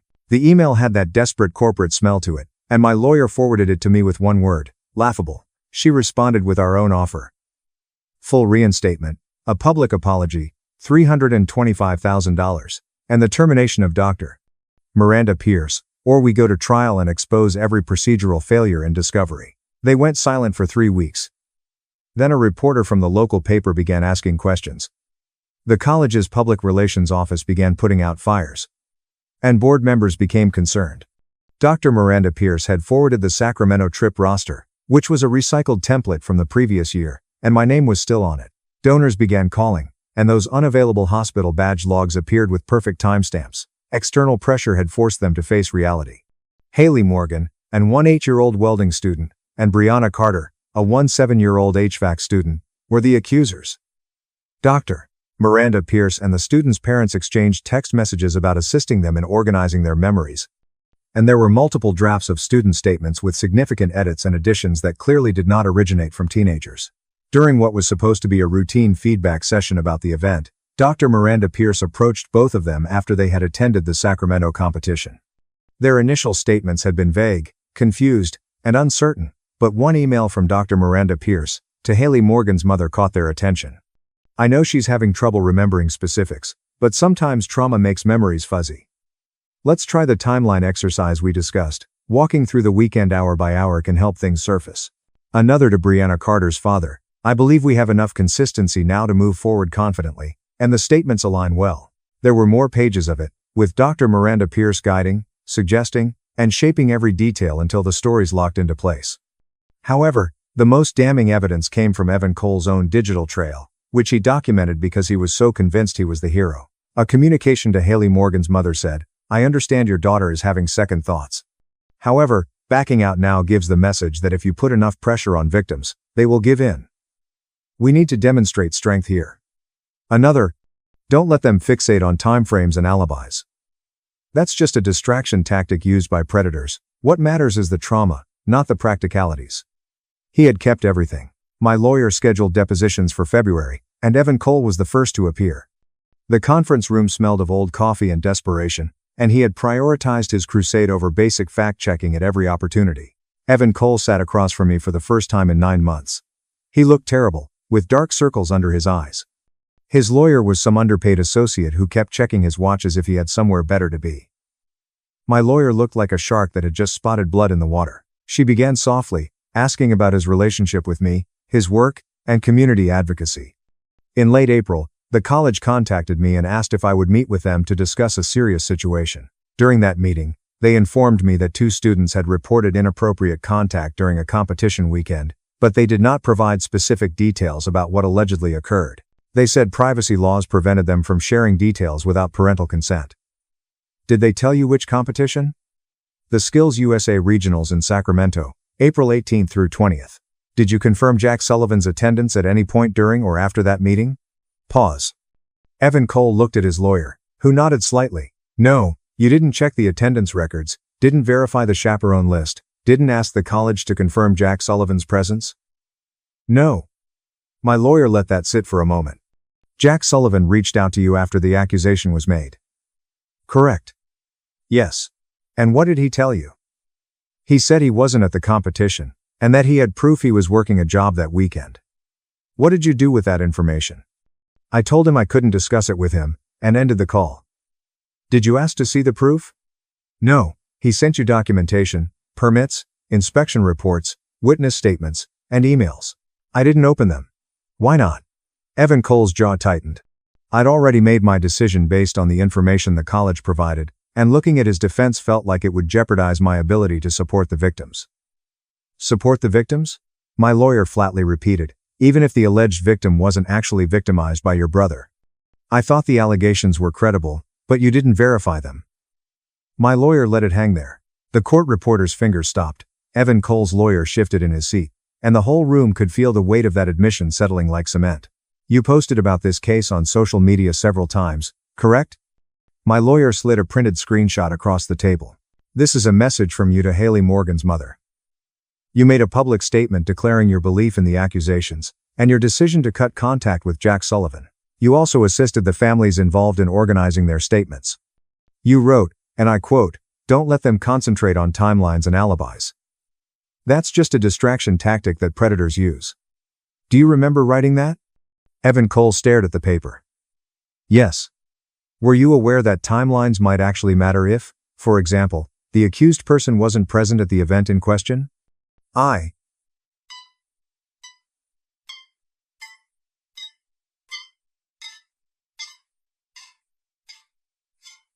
thought you didn't think verification was important. I believe that protecting the students was more important than getting caught up in technicalities, such as whether your brother was actually present. His lawyer objected, but my lawyer withdrew the question and continued. You also messaged Haley Morgan's mother, encouraging her not to let Haley Morgan walk anything back, even after the student expressed doubts about her memory. Is that correct? I was trying to prevent her from being pressured into silence, or were you trying to prevent her from telling the truth when it became inconvenient for your narrative? Objection withdrawn. Let's talk about your testimony to the college board. You gave public comments, correct? Yes. And you stated that Jack Sullivan was guilty and that the family should support the accusers over him. I stated that I believed the students and that accountability was necessary. I didn't know that at the time. You could have known, but you chose not to. Correct. Evan Cole didn't answer. My lawyer leaned forward. Evan Cole. Did it ever occur to you that by publicly declaring your brother guilty, by assisting families in crafting consistent statements, by encouraging them to ignore doubts and stay committed, that I've seen how often they are silenced and dismissed, and I didn't want to be a part of that system. Instead, you became a part of a system that destroys innocent people without checking basic facts. My lawyer walked him through every message, post, and statement he helped shape, and made him explain each decision, assumption, and moment he chose certainty over verification. The deposition lasted 5 more hours. Evan Cole's hands were slightly trembling by the end of the deposition, which ended at 8 p.m., and his lawyer pulled my lawyer aside in the hallway. If he could go back in time to April, what would he have done differently? I watched through the glass as they talked. The lawyer kept shaking his head. My lawyer's expression remained neutral. When she returned, she had that look lawyers get when they know they've already won. He's going to settle, she said. He has to. His own words buried him. Everything fell apart at the college board meeting on a Wednesday in April. My uncle Robert, Rob Hayes, my cousin Olivia Hayes, and a few friends who had stayed were there, despite the fact that I had asked them not to attend. The room was packed with parents, faculty, a few reporters, local activists who had been supporting Evan Cole, and some family members I hadn't seen in months. But Rob had said, "We are seeing you be vindicated. We're not missing it." My parents sat in the back corner. My mom had that tight smile she wears when things aren't going her way, and my dad looked like he'd rather be anywhere else. Evan Cole was absent. His lawyer had probably told him to stay away. The interim college president, brought in from the district office after the scandal broke, and Dean Whitaker resigned, opened with a prepared statement about transparency and institutional responsibility. The room went silent. After an extensive review of the allegations made against Jack Sullivan, including examination of work permits, inspection reports, security logs, and witness testimony, this board finds no factual basis connecting Jack Sullivan to the alleged incident. Jack Sullivan was not present in Sacramento during the disputed weekend. Our investigation revealed significant procedural flaws in how the initial accusations were handled, and students were interviewed without following proper protocols. He was, in fact, performing licensed electrical work on a commercial job site in this city, as confirmed by multiple witnesses. Murmurs echoed throughout the room. Jack Sullivan has filed civil claims against this institution, Dr. Miranda Pierce, and his brother Evan Cole for defamation and related allegations. Statements were edited and refined by college personnel in ways that jeopardized their credibility, and numerous administrative decisions were made without verification of basic facts. While we cannot comment on ongoing litigation, the college wishes to acknowledge that Jack Sullivan was wrongfully terminated and that his professional reputation was harmed by institutional failures on our part. Someone in the audience shouted something. A reporter stood up. The president gave for order. "We are prepared to offer Jack Sullivan a settlement in the amount of." My lawyer leaned over and whispered. "Don't accept it. We are going to trial on the defamation accusations. Make an example." I nodded. Evan Cole's case went to trial in June. Civil court, not criminal court, money and reputations, not handcuffs.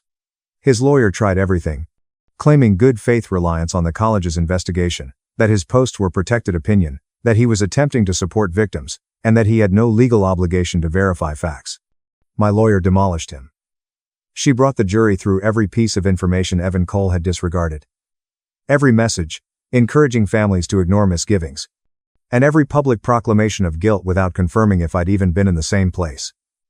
"This isn't about trusting victims," she said in the end.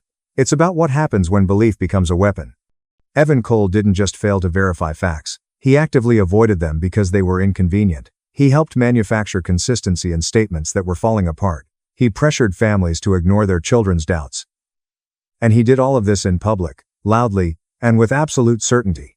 In a 3-hour trial, the jury found Evan Cole liable for $175,000 in damages for lost income, reputational harm, and emotional distress, despite the fact that he was 62 miles away on a commercial job site at the time of the alleged crime. When the verdict was read, Evan Cole's lawyer attempted to respond. My landlord, every vendor who'd pulled contracts, the college department mailing list, and the local contracting association all received official letters stating that the allegations were false and that the college had settled for $310,000. A public apology, and an agreement to reform their investigation procedures. My lawyer called it reputational remediation. I called it watching them eat crow in writing. My old landlord called me 2 days later, apologized, and offered to be a reference. 3 vendors who dropped me contacted me about new contracts. And the department chair who had overseen my termination had to personally sign every letter. They also paid settlements to the families whose children had been used as props in Dr. Miranda Pierce's crusade. I don't hate Haley Morgan or Breonna Carter. They were 18 and 17 years old at the time, and they were just kids who were duped into doing something they didn't understand by adults who should have known better. Dr. Miranda Pierce manipulated them, and Evan Cole reinforced it. Dr. Miranda Pierce's license was revoked 4 months later after the state board discovered that she had coached students, fabricated evidence, and violated approximately 18 professional standards. The girls were confused, pressured, and surrounded by authority figures telling them what to remember. I blame the adults who used them. I used the settlement money to buy my own building, a 4,500 square foot shop with office space and room for equipment, and rehired my old crew. I didn't move to a new city to start over. Instead, I rebuilt right here in front of everyone. I began bidding on commercial jobs that had dropped me. In August, my parents attempted to reconcile, and when I arrived at the shop unannounced to run conduit for a restaurant renovation, I saw my father's car pull into the lot and knew what was going to happen. It turns out that a $4 million settlement and a court judgment in your favor is pretty good advertising. Within 6 months, I was busier than before the nightmare began. My father began. We thought it was important to clear the air and discuss. Get out of my shop. My mother tried her soft voice. The one she uses when she wants something but needs to appear reasonable. Jack, sweetheart, we were just trying to do what we thought was right at the time. We didn't have all of the facts. You had the material, which I supplied to you, but you decided not to look at it because Evan Cole urged you not to. That's not fair, my father remarked. We were in an impossible situation. The family was divided. Emotions were high. Emotions were high because you let Evan Cole declare me guilty without verifying a single truth, and you supported his actions since he's always been your golden kid. And I've always been the disappointment who works with his hands instead of pushing paper in some corporate office. My mom's eyes welled up. We never said that. You didn't have to. You showed it when it mattered. I returned to work. They stood there for another minute, then left. I haven't heard from them since. The family fracture has never healed. Evan Cole tried to rebuild his advocacy career, but the court judgment followed him everywhere, and he was fired from his nonprofit job 4 months after the verdict. Uncle Robert, Rob Hayes, and cousin Olivia Hayes remained in contact, but everyone else either chose Evan Cole's side or went silent, which was fine with me. Blood doesn't mean anything when those who share it throw you under the bus the first chance they get. Last I heard, he was working at some insurance company doing grunt work for $48,000 a year. His wife, Lauren Cole, left him in September, taking the house, the car, and the dignity he had left. I didn't celebrate, and I didn't feel good watching him crater, but I also didn't feel bad. The real satisfaction came from watching everyone who'd been so certain, so righteous, so convinced they were on the right side of history. It was a cold Saturday in November, nearly 20 months after the accusation, when Evan Cole finally showed up. I was closing up the shop around 6 p.m. when his truck pulled into the lot, and I recognized it right away, the beat-up Ford he'd been driving since college. He waited in the cab for a solid 5 minutes before getting out. And I started loading tools into my service van as if I hadn't noticed him. He approached up slowly, stopping about 8 feet away, and said, "Jack." I completed loading the drill kit before glancing up. "What do you want?" He looked worse in person than I'd anticipated. I wanted to talk about what? About everything. About what happened. About he stopped. I messed up. I know that now. I shut the van door and leaned against it. You drove an hour to tell me you messed up. That's your big revelation. I'm trying to apologize. You're trying to make yourself feel better. His jaw tightened. I was wrong about everything. I should have listened to you. I should have looked at your evidence. I should have checked to see if I was actually there before declaring myself a predator to the entire family. And I should have verified a single fact before advising families to ignore their children's doubts. Evan Cole, you didn't just make a mistake. You chose to believe I was guilty because it made you feel good, because it allowed you to be the hero, because verifying facts was difficult, and believing in your own righteousness was simple. He didn't respond, and I pushed off the van. I was trying to help, you were trying to feel important, and when the evidence didn't fit your narrative, you just ignored it. I thought I was doing the right thing. But you thought you were the right person. You've spent your entire life trying to be better than me, smarter, more successful, and more important. When those students made their accusation, you saw your chance, finally, proof that you were the good brother and I was the screw-up you always believed I was. His hands were shaking, but you didn't verify my presence because you didn't want to.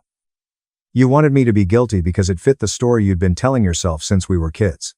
The silence stretched between us like razor wire. I lost everything. He finally said. My job, my marriage, my reputation. I know that doesn't fix what I did to you, but nothing. You didn't lose those things because of what I did. You lost them because you prioritized your crusade over basic facts, and when the truth came out, everyone saw exactly who you were. I'm trying to make this right. You can't. Some things can't be fixed with a 20-month late apology. You destroyed my life because it was convenient for you. You made my parents believe I was a predator to make you look better in comparison, and you helped coach families to ignore evidence because you couldn't handle being wrong. I walked past him toward my truck. Jack? Wait. I stopped but didn't turn around. You want forgiveness? You want closure? You want me to tell you it's okay and we can rebuild our relationship? I want to try. Then try this. Live with what you did. Live with the fact that you destroyed your brother over allegations you never verified. Live with the knowledge that when it mattered most, you chose your ego over the truth. Live with the knowledge that every person who praised you for being brave was praising you for being certain about something you never bothered to check. Don't call me again. Don't show up at my shop. Don't send letters, emails, or messages through family members. We're finished. I got in my truck and started the engine. Through the windshield, I could see him standing there in the parking lot, shoulders slumped, looking smaller than I'd ever seen him. His hands were in his pockets. His head was down. He looked like a man who had finally realized what he'd done and realized there was no turning back. I drove away without looking back. If you loved this video, please subscribe to the channel so that we can bring you more and better tales. Thank you. You don't fit our image. My daughter replaced me with her fiancé's father to walk her down the aisle. In order for her fiancé's wealthy father to accompany her down the aisle, my daughter uninvited me from her wedding. Hey Reddit, I said, didn't I mention I canceled everything? When she called to ask about the catering, after spending $36,500 on my daughter's wedding, she calls to inform me that I am no longer invited because her new wealthy in-laws don't like me. Frank Donovan is a 57-year-old man. When my old man left, I was 18. Left me, my mother, and my younger brother with a nearly empty refrigerator and 2 months' worth of unpaid rent. No farewell, no note, just gone. That evening, I recall using a calculator to try to determine whether I could quit high school and work full-time at the car shop to make ends meet. I did both after my mother talked me out of it and insisted that education was important. Graduated while putting in 40 hours a week of tire rotation and oil changes. That night, I made a promise to myself that my children would never question whether their father would return. They would never have to choose between keeping the heat on and continuing their education. Every shot I missed would go to them. I had fulfilled that promise 39 years later. I developed a career in diesel repair. When I was 24, I married Ellen Donovan. I became the shop supervisor after having Claire Donovan 6 years later. Save money. Made sure my child had everything they needed. I had earned every chance to succeed by fixing rigs at 5 in the morning in January, including college and a car. I was grilling burgers in the backyard on a Tuesday night when the call came in. At that point, I had already spent $36,500 on my daughter Claire Donovan's wedding. Nobody was keeping track. I assumed Claire Donovan wanted to clarify something regarding the catering or the location when her name appeared. While she told me how much Ethan Prescott and his family of investment bankers were contributing to the vision, the 9 months of wedding planning had been 9 months of me putting in extra hours and writing checks. She had asked me not to bring up my work at the rehearsal dinner last month. Claimed that co-workers of Ethan Prescott would not be hired for blue-collar jobs. Asked if I could simply state that I was employed in the logistics of transportation. At the time, I had laughed it off. I assumed it was typical bride anxiety, or wedding nerves. She made small talk first, then revealed the truth. Richard Prescott, Ethan Prescott's father, desired to accompany her down the aisle with his mother on the other side. In this sense, it was more sophisticated, elegant, and suitable for the type of event they were hosting. I didn't precisely fit the aesthetic that Ethan Prescott's family was going for, and they were accustomed to a certain level of class at these events. In order for Ellen Donovan to hear, I put the call on speaker. I saw my wife go from bewildered to enraged in about 4 seconds after she came outside and took one look at my face. She had attended every vendor meeting, cake tasting, and venue tour. For 9 months, she and Claire Donovan had been organizing this wedding. Things worsened. I could still go as a guest, but I would have to find a seat in the middle with Aunt Susan. The New York business associates of Ethan Prescott occupied the front rows. The real kicker came next. In actuality, they had to make difficult decisions regarding the guest list. There wasn't much room. Ellen Donovan and I would like to watch the live stream from our homes. Ellen Donovan's cheeks flushed. Claire, let me be clear about this. You want me to watch the wedding on my laptop after I paid $36,500,000 for an event to which I was not invited? Don't be so dramatic, Dad. That isn't the case. What is it like, then? Since we don't have enough money to impress Ethan Prescott's father, you simply uninvited your parents, in my opinion. It's unfair. The standards that Ethan Prescott's family upholds are crucial to his professional success. This is where we're done.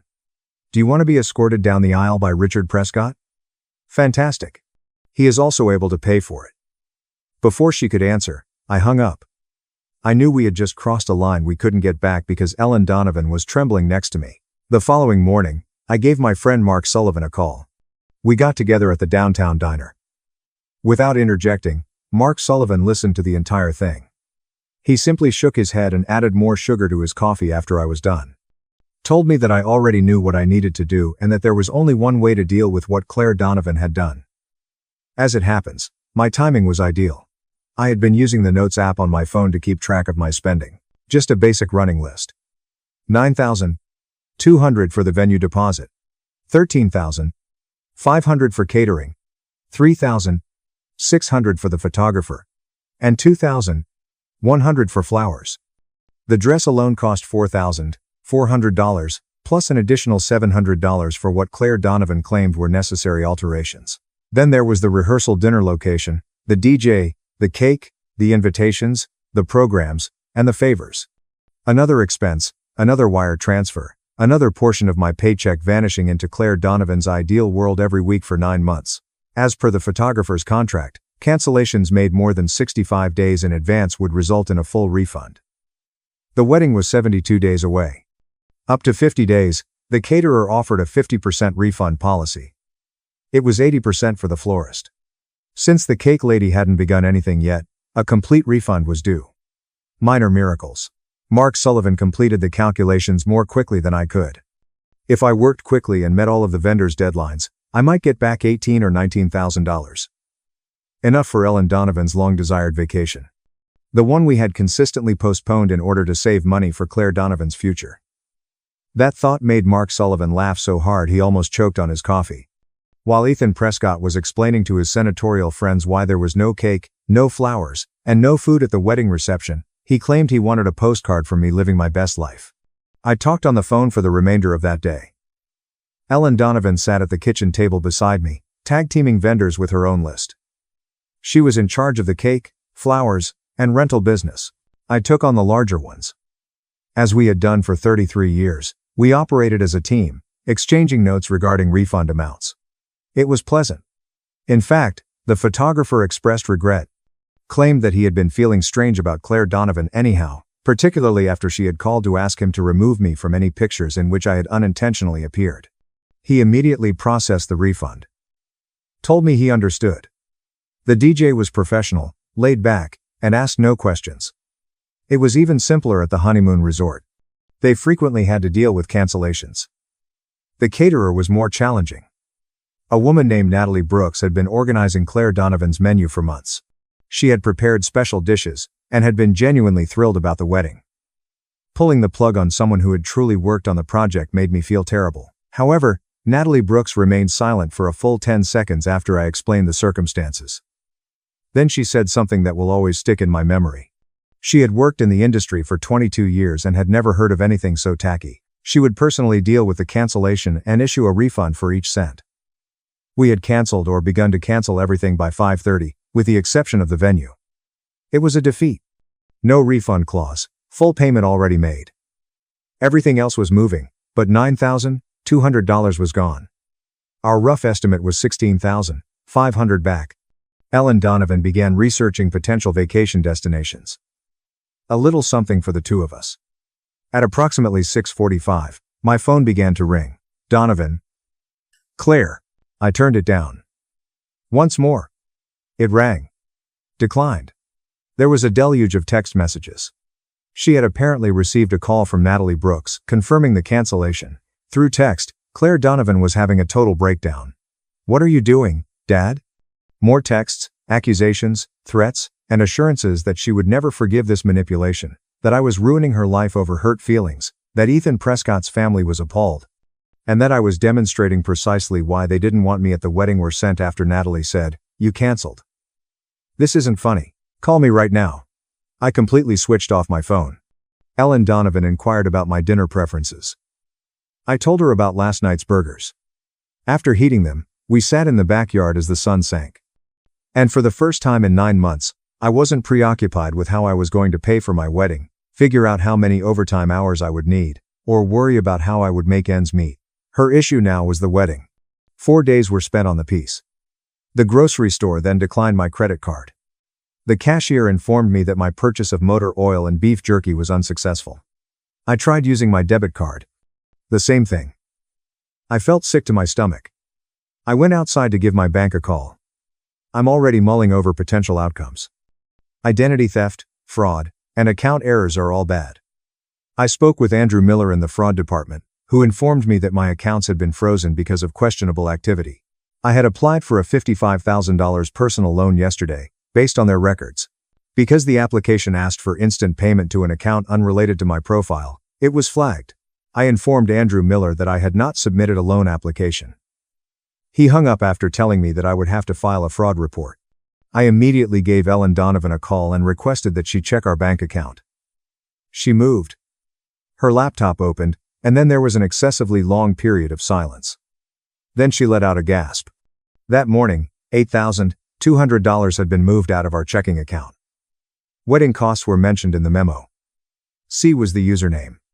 Donovan in 2024. Donovan. Claire. I felt as though one of the rigs I usually fix had struck me as I sat on the curb of a parking lot. When Claire Donovan moved out for college, we had set up that account access for emergencies. It was one of those parent safety nets that, at the time, seemed sensible a way to assist her if she needed it. Ellen Donovan had forgotten it altogether. I had, too. Claire Donovan, apparently, had not. I instructed Ellen Donovan to report it as unauthorized by calling the bank. I probably drove home faster than I should have after leaving my beef jerky and motor oil at customer service. Ellen Donovan was on the phone with the bank's fraud department when I arrived. The unique calmness in her voice indicated that she was on the verge of losing it. For the first time in my life, I turned on my laptop and checked my credit report. I almost puked. Yesterday, there was one new credit inquiry. A $55,000 personal loan application. None of which I had approved of. They are all using my work details and social security number, which are only known to my family. My phone rang. The bank's fraud investigator. She asked if I had discovered any illegal activity right away. I explained what had transpired to her. The investigator did not mince words. Despite the fact that my daughter had previously had access for legitimate reasons, this was identity theft. It was illegal to use that access to initiate unlawful transactions. Was I prepared to report something to the police? Ellen Donovan caught my attention. After completing her call, she stood in the kitchen doorway with her arms folded and her face fixed. She gave one nod. Yes, I was reporting my daughter to the police. The next 4 hours were spent filling out forms and making phone calls. I was given instructions by the investigator on how to submit the police report online. It was strange to officially enter my daughter's name as a suspect in a police report. All of my accounts received temporary fraud alerts from the bank. New passwords, new cards, and new account numbers. I had to place fraud freezes on my credit and call each of the 4 credit bureaus. It took 20 minutes for each call. I had to explain what had happened in each case. Ellen Donovan was acting in a similar manner. Her credit was frozen, passwords were changed, and all of our accounts, including credit cards, bank accounts, investment accounts, retirement accounts, and insurance were examined. Ellen Donovan arrived with printouts from our bank at around 7 o'clock that evening while I was still reviewing accounts. After reading the statements more closely, she discovered something that made matters worse. She had reviewed the previous year's bank statements. Every payment made to Claire Donovan's account, every check we wrote for her, every Venmo payment, the 3 months of rent assistance when Ethan Prescott lost his job, $1,650 per month, and the $7,200 down payment on her car. 4 credit card bailouts in the last 12 months. $9,000 in total. $2,300 for graduate school application fees. $3,400 for furniture for her apartment. $1,400 for medical bills. $2,000 for auto insurance. $3,000 is the security deposit for a new apartment. $1,000 was the emergency veterinary bill for a dog they had acquired and rehomed. The list continued. Without accounting for the wedding, the money we paid for groceries, meals, and gas, the total came to $68,000. I took a firm seat. $36,500 for the wedding plus $68,000 in a year. We had nearly $105,000 invested in this child, totaling $104,500. She also made more attempts at theft. That evening, At approximately 8:45, Mark Sullivan called. I explained the situation to him. The $8,200 transfer, the loan application, and the fraud. He was silent for a while. Questioned whether I was actually bringing charges. I informed him that I had already done so, that the police report had been filed, and that the bank was preparing a case. I needed to hear what Mark Sullivan had to say. 4 years prior, he and his son had been in my position. Different situations, but the same betrayal and decision. He would overlook it. He was a forgiving father who gave his son another chance. 6 months later, his son repeated the same actions, depleted Mark Sullivan's savings, falsified checks, obtained a car loan in Mark Sullivan's name, and went into default, permanently damaging Mark Sullivan's credit. The mess was still being handled by Mark Sullivan. Mark Sullivan stated that he only regretted not filing charges the first time, saying that perhaps his son would have gained knowledge and faced actual repercussions rather than merely receiving another lecture. He also said that enabling someone is not the same as loving them. I hung up after thanking him. With a highlighter in hand, Ellen Donovan was on the couch going through our credit card statements line by line, highlighting each transaction that needed to be verified. For 33 years, she had been my partner. Helped me make every difficult choice. I never once felt guilty about choosing to be a mechanic rather than wear a business suit. Her phone rang. Without saying hello, she sighed, glanced at the screen, and answered on speaker. Claire Donovan made accusations without first confirming who had answered. We had canceled everything, but why? Were we aware of our actions?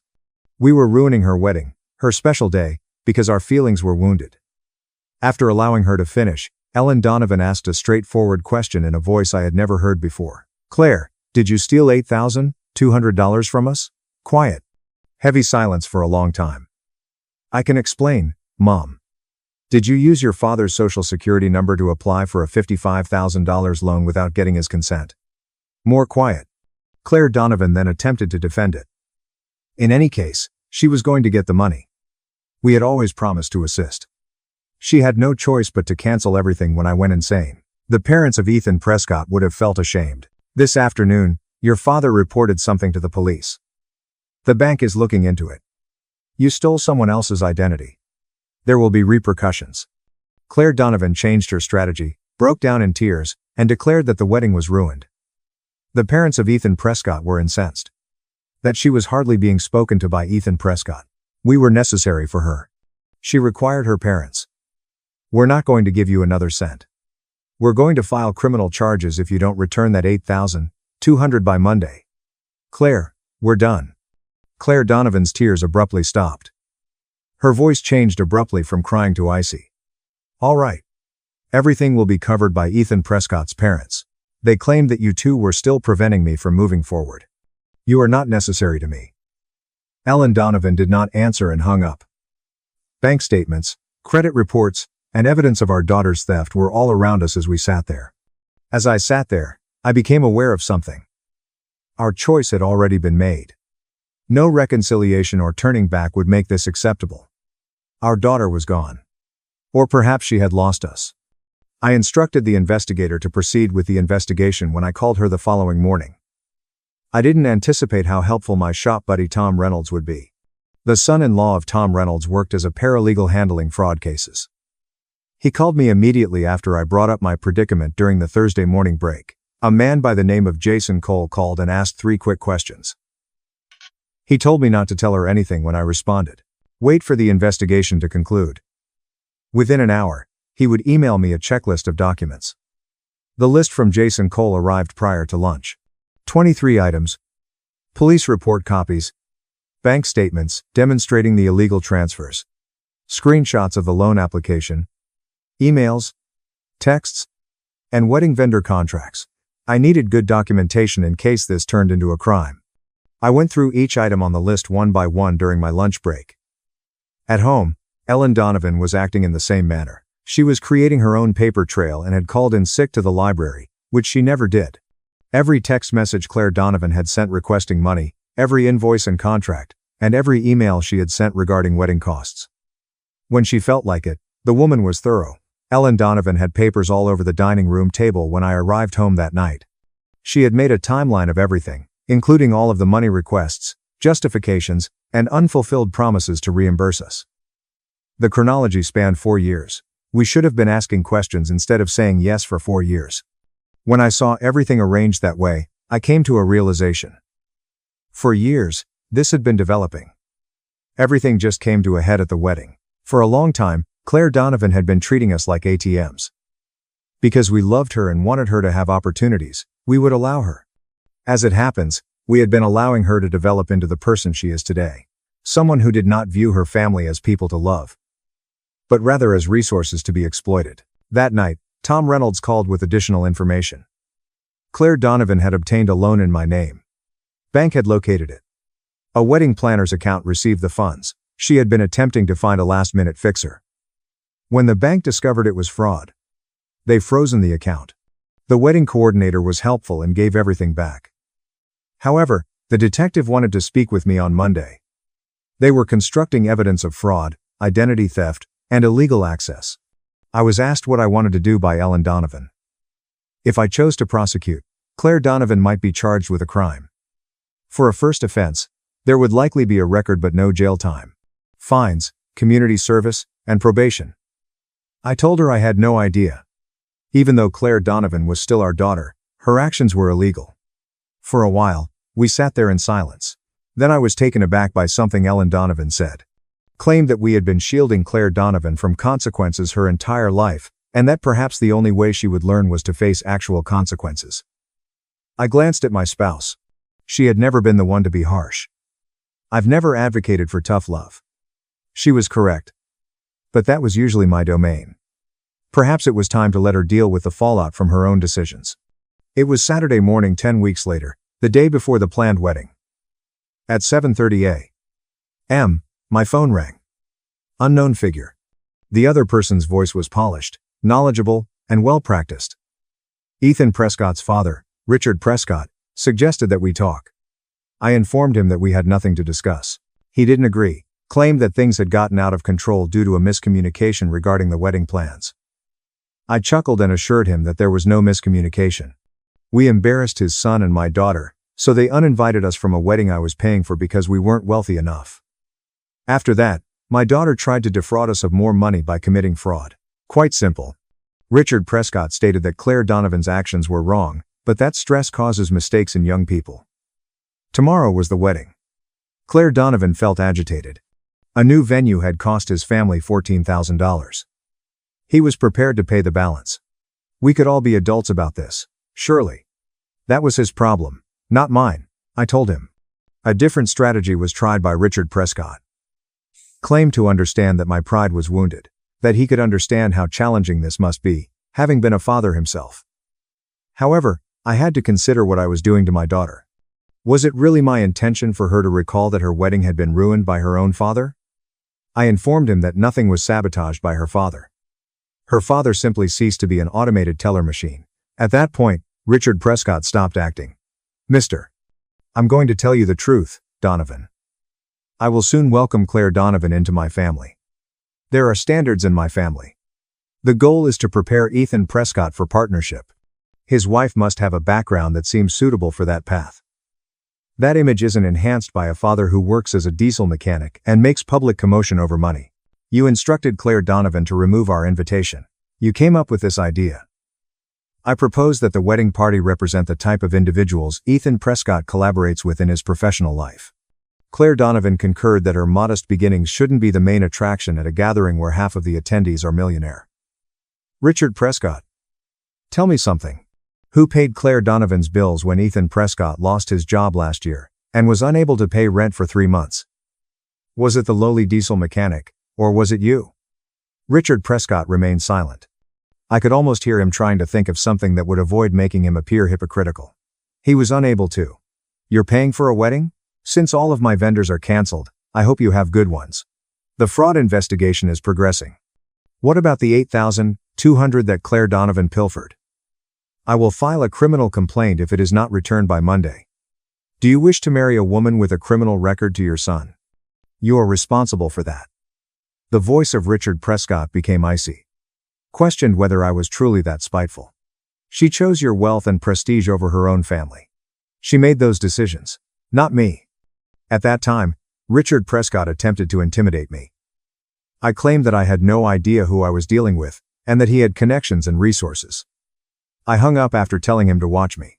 Ellen Donovan, who was now sitting up in bed, asked me if Richard Prescott had truly admitted to orchestrating the whole thing and if he had only attempted to threaten me. I informed her that he had essentially stated that we were embarrassments and liabilities and that we should be kept hidden to protect Ethan Prescott's priceless career. According to Ellen Donovan, she wanted to strike him in the face. "Get in line," I said. We made coffee after getting up. The house was calm and quiet. We weren't waiting for the next financial crunch or crisis for the first time in months. Throughout the day, my phone kept ringing. The numbers of Claire, Donovan, and Ethan Prescott are not known. They were all blocked by me. Allow all calls to end up in voicemail.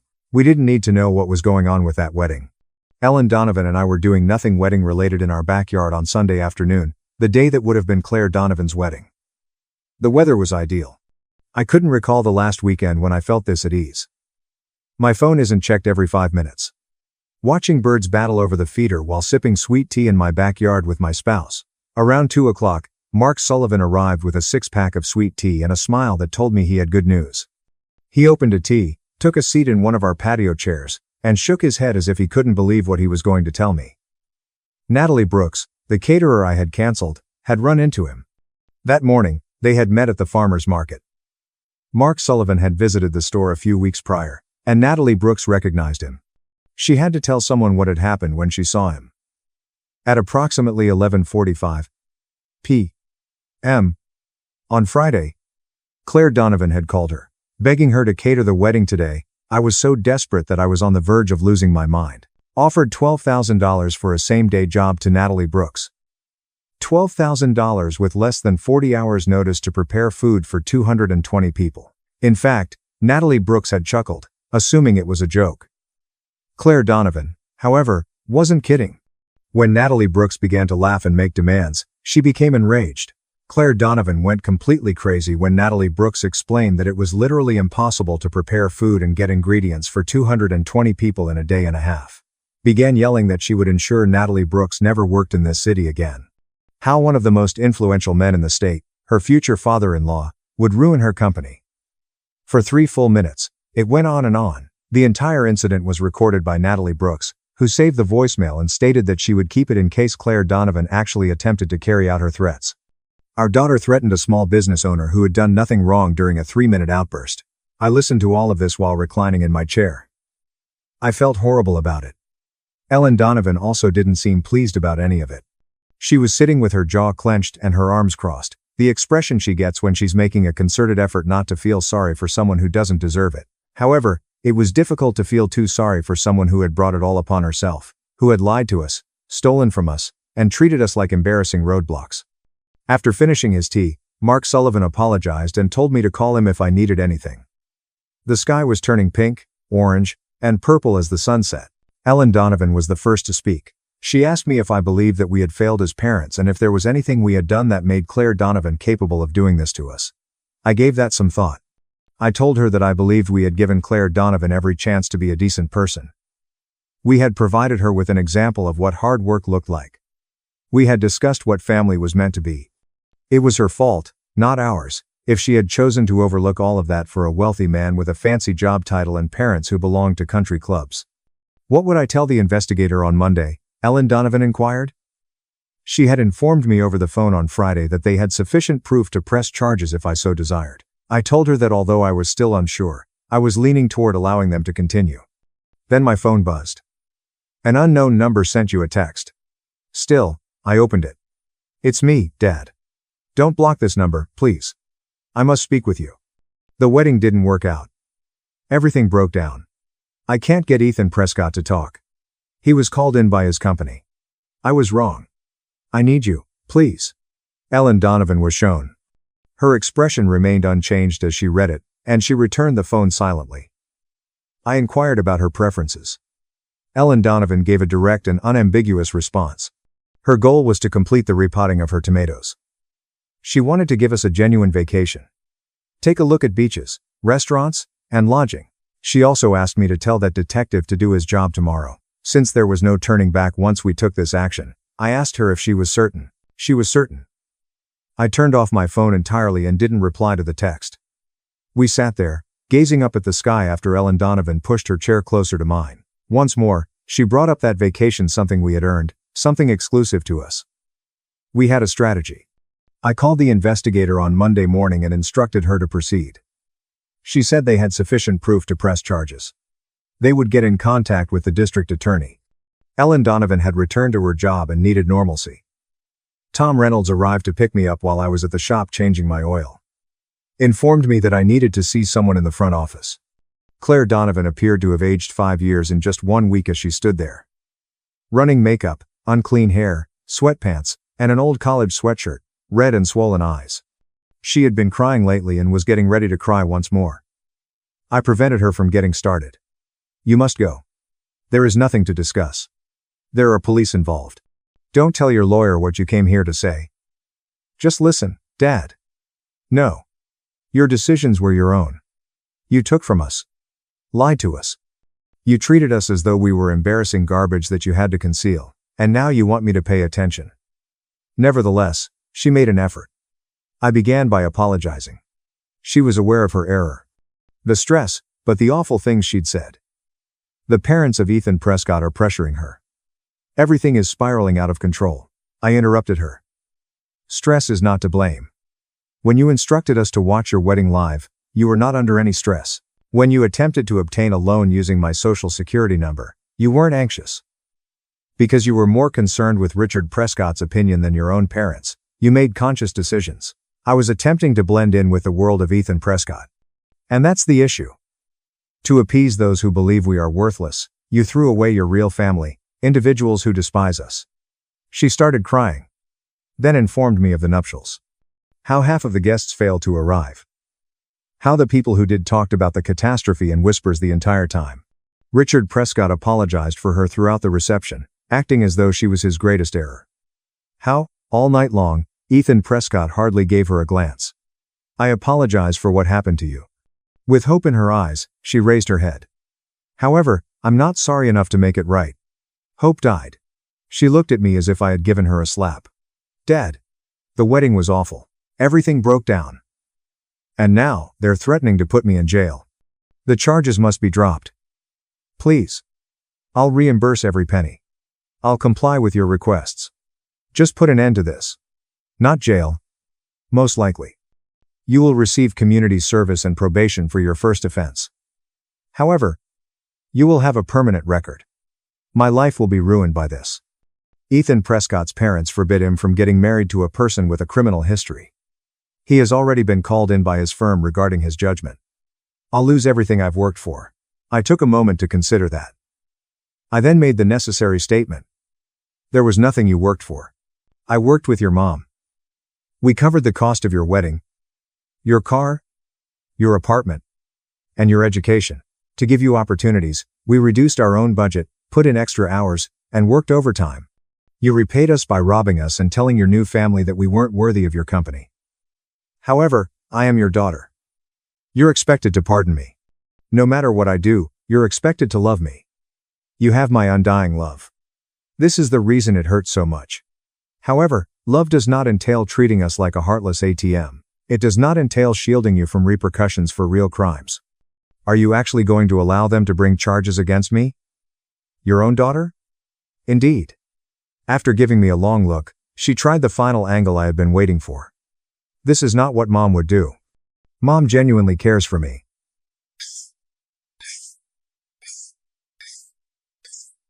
I was instructed to file charges by your mother.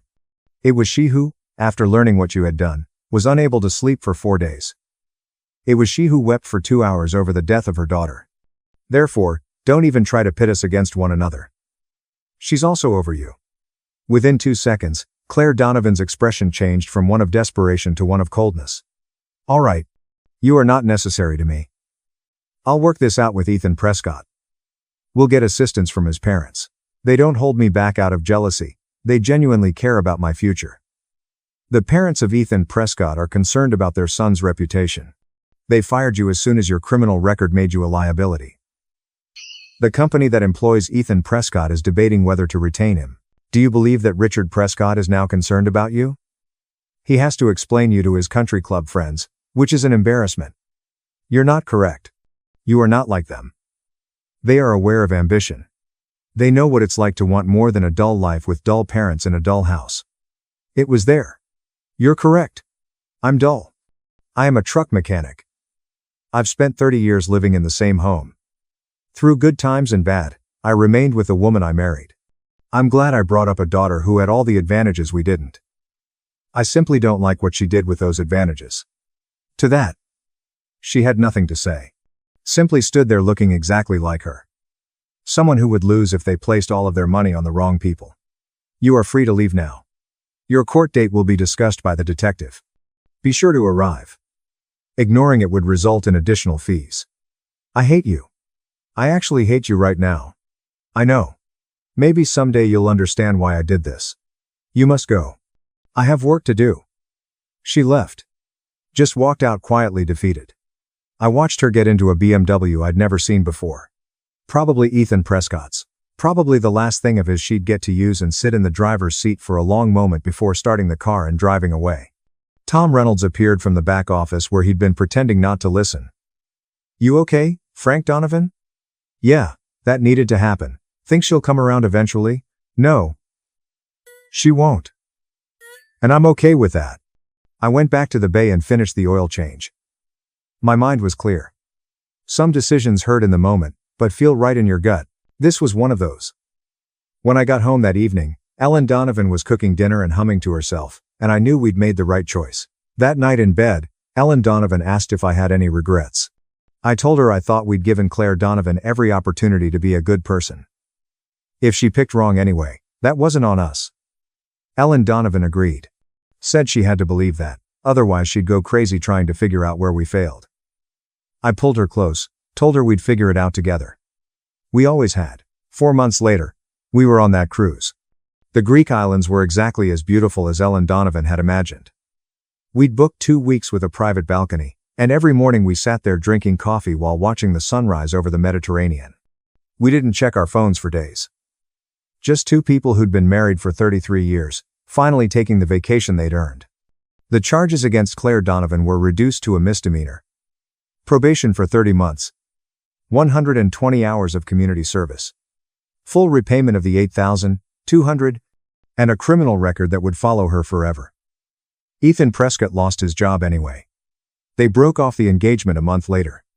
Claire Donovan moved back to her apartment alone. Richard Prescott stopped returning their calls.